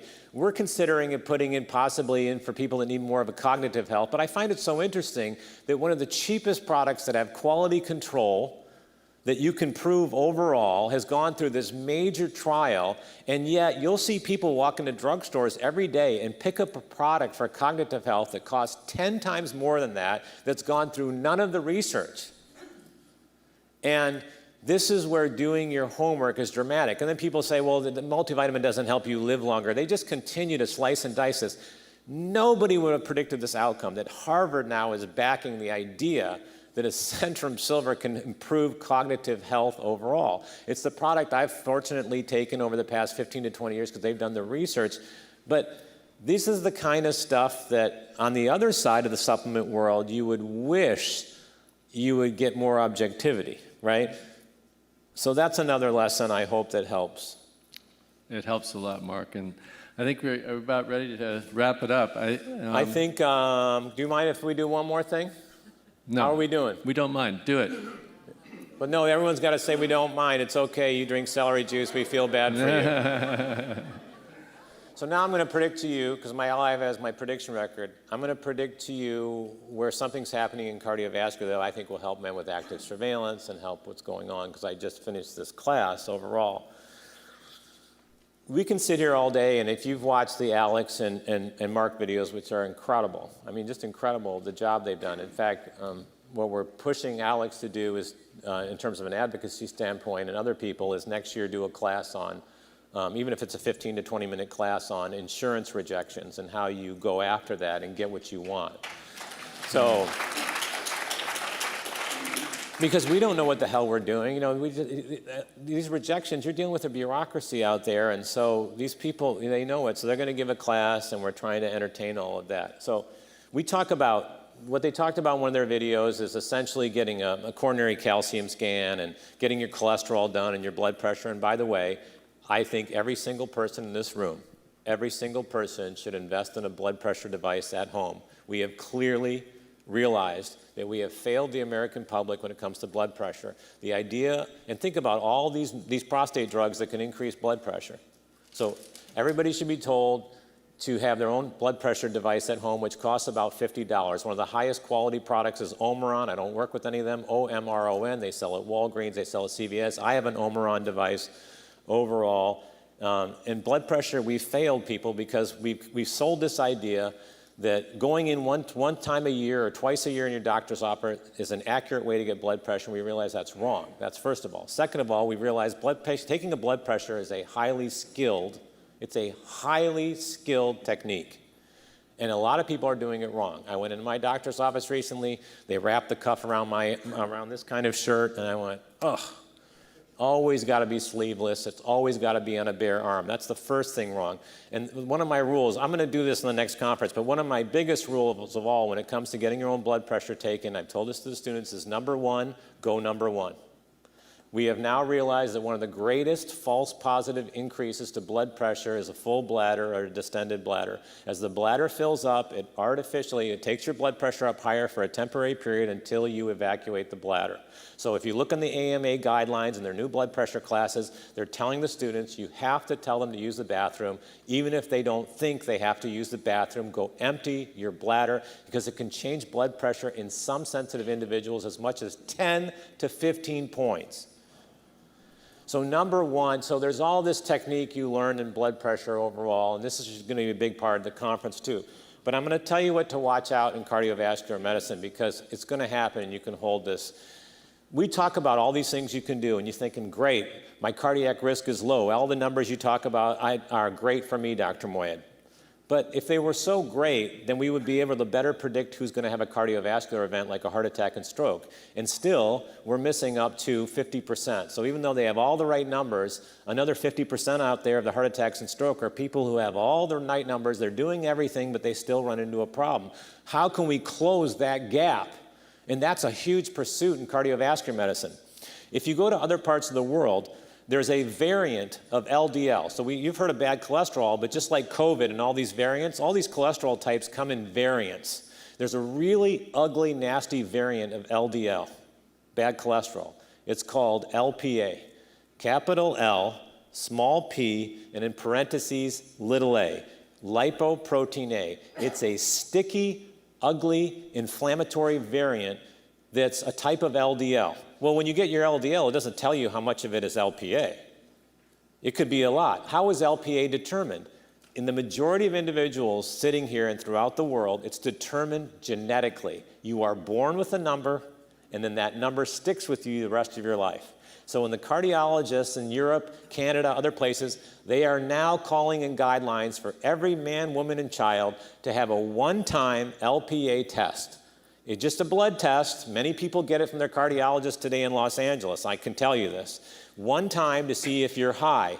And if you're really, really high, then they're going to put even more attention on reducing your cardiovascular risk. Well, what reduces that number? Nothing reduces that number except maybe these new injectable drugs, but there's a whole line of medications that are going to be out within the next 2 years, especially the next year, that can reduce that number by 75% and more.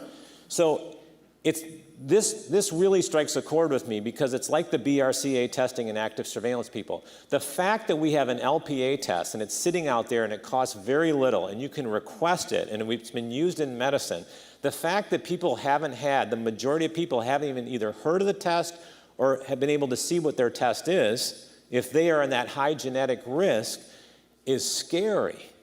It's scary, but people are saying, well, we need to wait for more studies. I'm going, look, your family history is great when it comes to prostate cancer, but it's really nice getting that genetic help also and that knowledge. The same thing on cardiovascular medicine. If everybody just got an LPA test, and if you come back next year and you tell me that it's fallen apart, the doctors don't believe in it anymore, then I'll take the blame.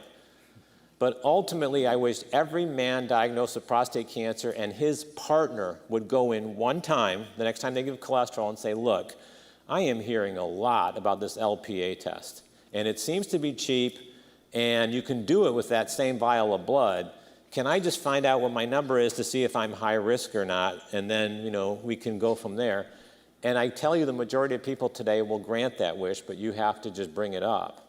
And so what are they going to do with a test that we really can't change yet with pharmaceuticals? The answer is, if this could tip you toward treating your high LDL cholesterol. So Exactly. if your LDL cholesterol is 110 or 100, it looks like it's in the normal range. But if you had a very high LPA and you lowered your LDL down to less than 50 or 60, that's right. That's going to change the likelihood of a coronary event. That's right. That's exactly right. So even though the drugs that are incredible that I'm confident are going to work, if you continue to be aggressive about the other risk factors, then that helps minimize the effect of that LPA even further, right?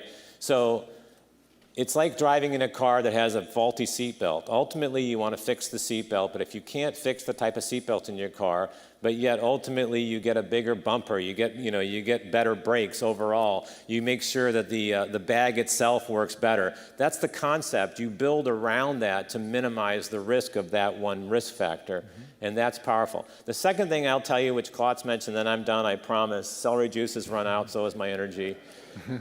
I understand the excitement about vitamin D. If you go look in the journals, in the Journal of Urology, somebody had to write an editorial on one of the biggest trials recently.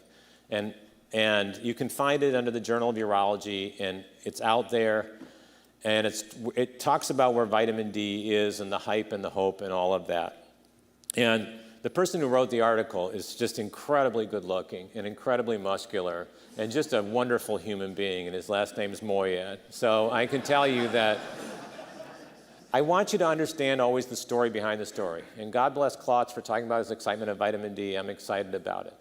But I'm also depressed about it because we put so much hope on vitamin D, and there's two things I want to leave you with. I do not lose any sleep about vitamin D deficiency, unlike I know colleagues do.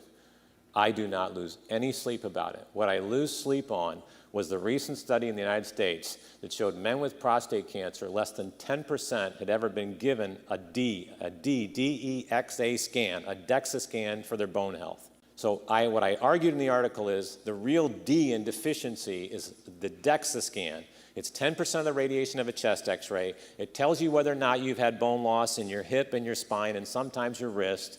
And what they found is less than 10% of the men that qualify in prostate cancer for a DEXA scan has ever received one. And the 8% that received it had a lower rate of fracture because there was something you could do about it. So here's a test that costs $100 to $200. It's covered by most insurances. You've done 1.5 million of these. We've talked about this forever. And yet people aren't getting them. That's the big deficiency in D, first of all. Second of all, I want you to understand something. That's because low D has been associated with osteoporosis. Absolutely. Yeah. Absolutely. But the DEXA scan at least tells you how you're doing. It's like the cholesterol test for your heart. It tells you how your bones are doing. It gives you a fair playing field. That's a life-changing test that's proven itself. And again, the safety of it is incredible. I've had one of those. I mean, it's an open test, essentially with a bar that takes 5 to 10 minutes. I wanted you to leave you with this when it comes to everyone all excited about vitamin D and taking it. Every time you hear about vitamin D, when you test it in prostate cancer and you test it for bone health, what they're finding is when you test a little bit, it seems to help a little bit. When you test a massive amount, it seems to be doing counterintuitive of what we thought it would do. So there was a big trial in Calgary that showed when people were taking too much, it was actually accelerating their bone loss and increasing their risk of kidney stones.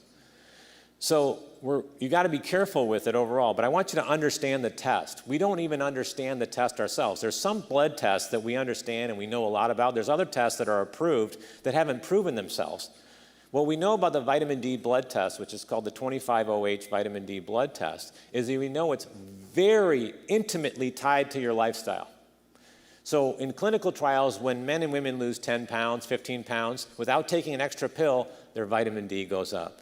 When people go outside and exercise more or just exercise, their vitamin D goes up. This is their blood test without taking more of the supplement. When they quit tobacco, their vitamin D seems to go up. When they control their blood pressure, their vitamin D goes up. So what people are doing is there's two camps. People are running around going, low vitamin D causes aggressive prostate cancer. And what I'm telling you is aggressive prostate cancer in an unhealthy environment creates the low vitamin D. So you can throw all the pills you want at it all day long. If that would solve prostate cancer, you would be out of a job. I would be out of a job if it was that simple.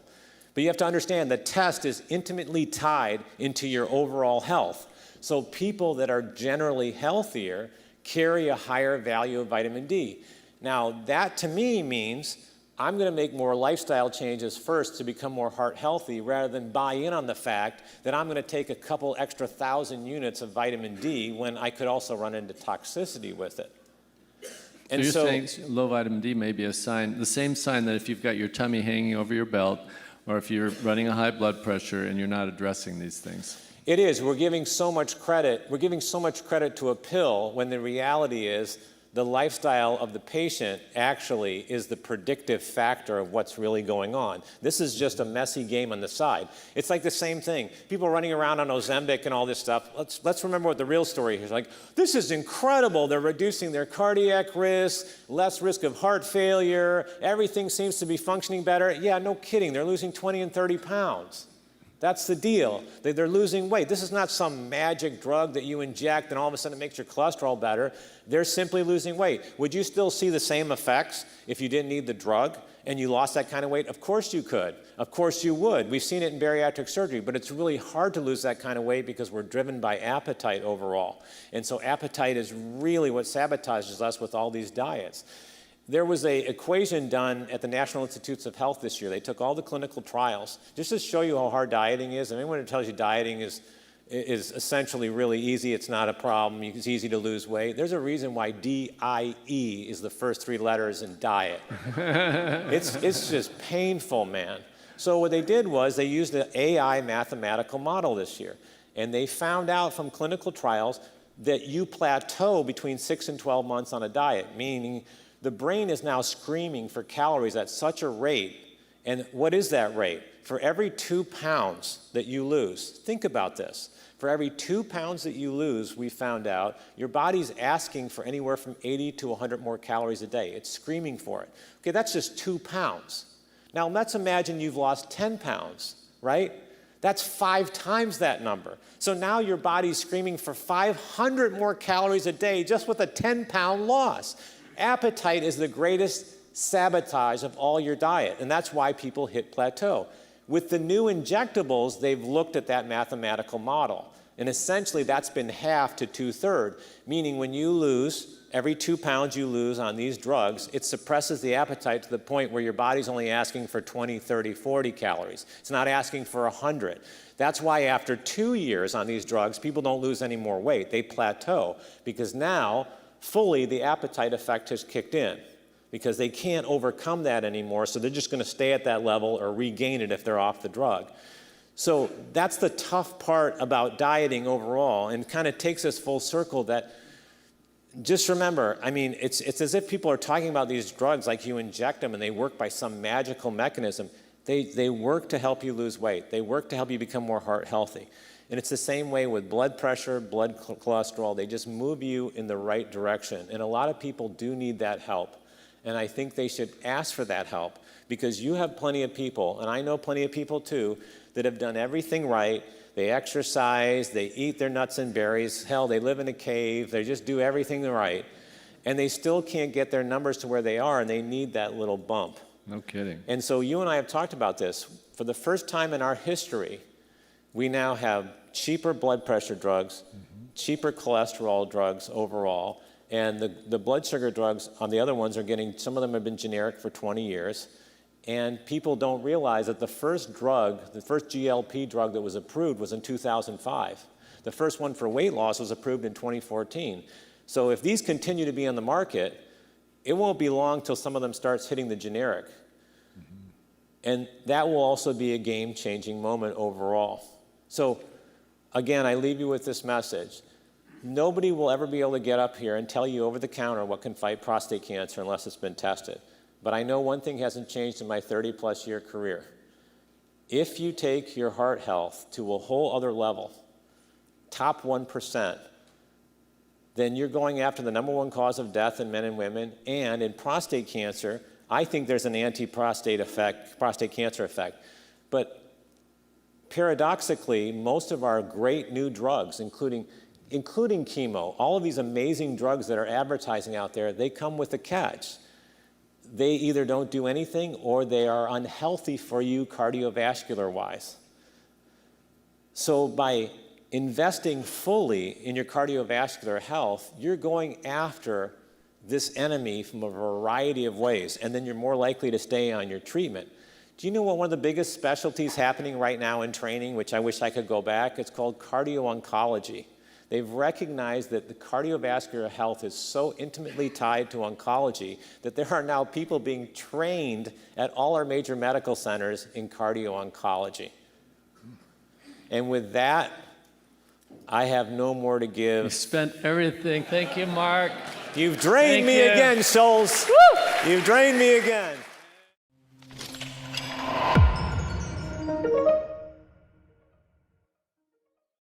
Thank you so much, Dr. Scholz, and thank you, Dr. Moyad. That was awesome. I'd also like to thank our other speakers who came out in person, not only to deliver cutting-edge information and the time that they took to write these talks and answer these patients' questions, but allowing us to put it out for free here for all of you. So we'd like to thank Dr. Elisabeth Heath, Dr. Laurence Klotz, Dr. Jeff Brady, Dr. Daniel Margolis, and Dr. Mack Roach for coming out and just supporting the PCRI as they did.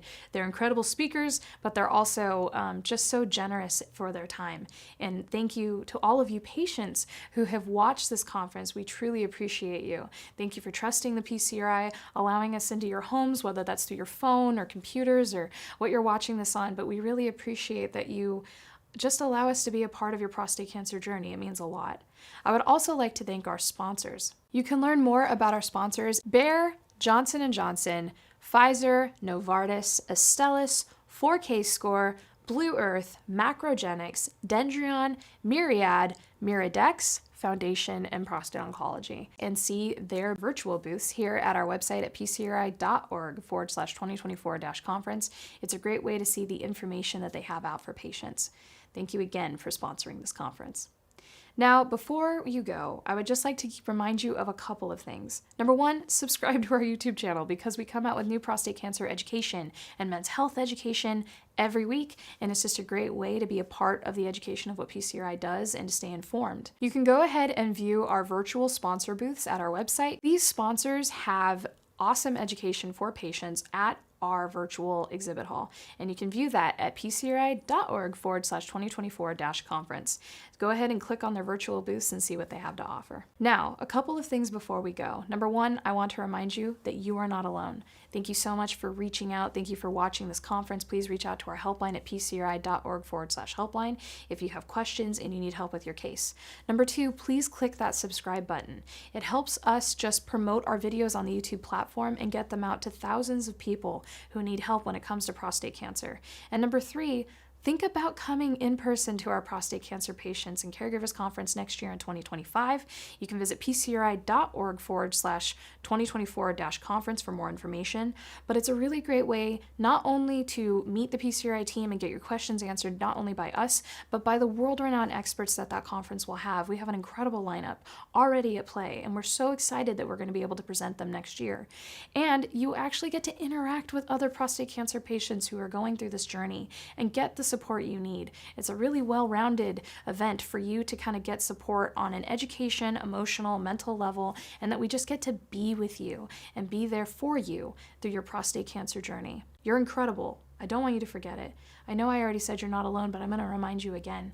Please let us know if we can help you, whether through our helpline or our website, and let us know in the comment section any feedback or questions that you have about prostate cancer. I thank you so much for joining us today, and I hope you have a great week.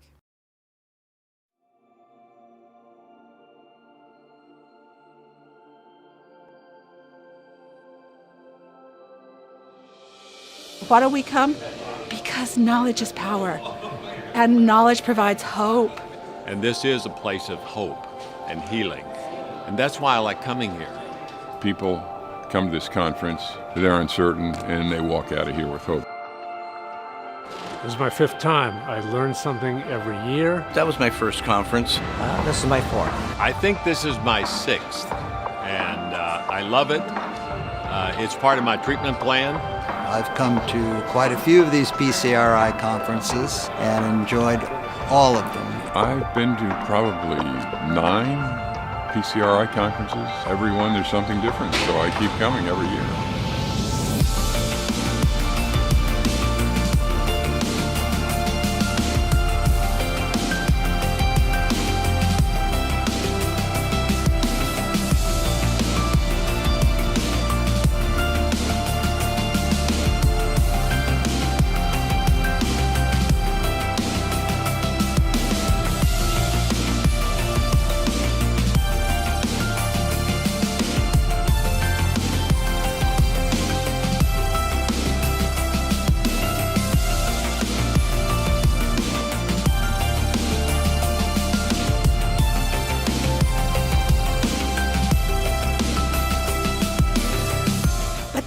To be able to go and even have direct, individual questions answered with such kindness and such patience by folks that are at the top of their field. It surprised me how accurate and up-to-date all the physicians are. And they're very warm, they're open, they're available, and they present scientific information in a way that's very easy to understand and also quite entertaining. The way they keep it moving and engaging, I mean, this is not a dull conference. This is, I don't want to use the word entertaining. I mean, it is entertaining, but it keeps you focused, keeps you engaged, anxious to hear the next thing.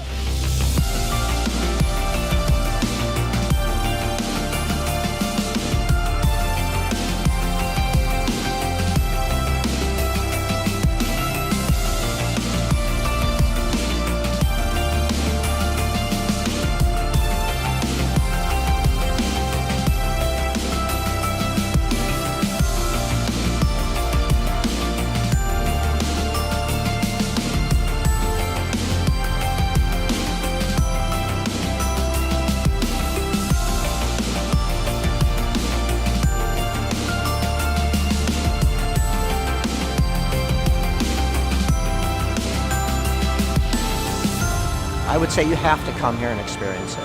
Excellent beyond description what this conference brings to our lives.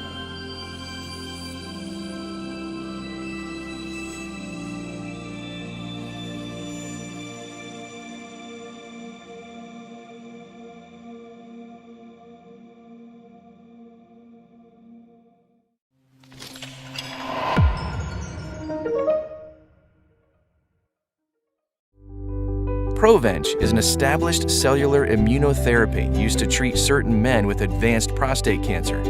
Provenge is customized to each individual and is made from his own immune cells. Immunotherapy is the prevention or treatment of disease with substances that may stimulate an immune response. The immune system has memory and can recognize substances it has encountered previously. Immunotherapy is designed to boost the immune system to target and attack advanced prostate cancer. This is why immunotherapy empowers the immune system to fight the cancer immediately and allow the effects to last over time. Indication: Provenge is a prescription medication used to treat certain men with advanced prostate cancer. Provenge is an established cellular immunotherapy and is customized to each individual by using his own immune cells. Important safety information.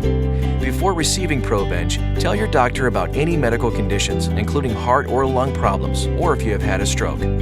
Tell your doctor about any medicines you take, including prescription and non-prescription drugs, vitamins, or dietary supplements. The most common side effects of Provenge include chills, fatigue, fever, back pain, nausea, joint ache, and headache. These are not all the possible side effects of Provenge treatment. Provenge is made from your own immune cells, which are collected during a process called leukapheresis. The cells are processed, returned, and then infused back into the patient through an IV, intravenous infusion, approximately 3 days later. This process is completed in 3 cycles, about 2 weeks apart. Each infusion takes approximately 1 hour and requires 30 minutes of post-infusion monitoring. Provenge infusion can cause serious reactions.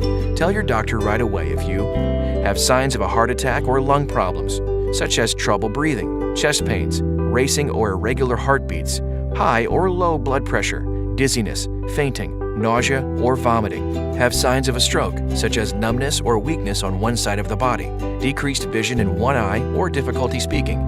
Develop symptoms of thrombosis, which may include pain and/or swelling of an arm or leg with warmth over the affected area, discoloration of an arm or leg, shortness of breath, chest pain that worsens on deep breathing. Have signs of infection, such as fever over 100 degrees Fahrenheit, redness or pain at the infusion or collection sites.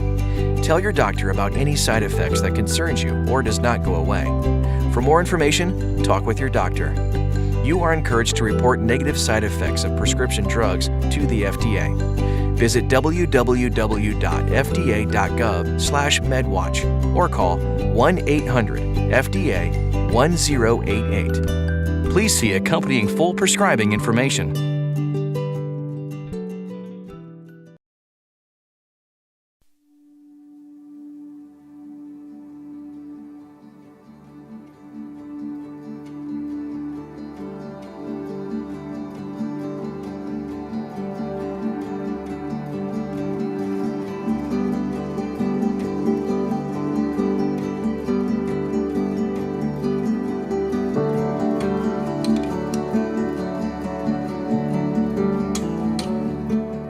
The Prostate Cancer Research Institute is an educational organization for prostate cancer patients, their caregivers, and their families. We put patients first and are an unbiased source of information and support. For over 20 years, our goal has been to meet the educational needs of prostate cancer patients at every stage of their journey. Medical technology is advancing rapidly, and new treatments are becoming available. Patients have to make complex choices which have lasting implications. They face unexpected industry biases and doctors who may not be up to date on the latest research. Your donation helps men receive the latest, most up-to-date information, which empowers them to make informed decisions. Our website, PCRI.org, is a wealth of information and resources. Our conferences and webinars are a way to get patients' questions answered by leading physicians and researchers. And we have a helpline for men to call with questions about their diagnosis, treatment choices, and side effects associated with these treatments. Each week we produce multiple videos covering concepts and every patient question that we can think of about the disease in a straightforward and easy to understand format. This was a brief overview of what we do at PCRI, and to learn more you can visit our website. Your donation directly funds our educational programs, which give life-changing information to men during a very vulnerable time in their life, and we thank you for your consideration. You can visit PCRI.org to learn more.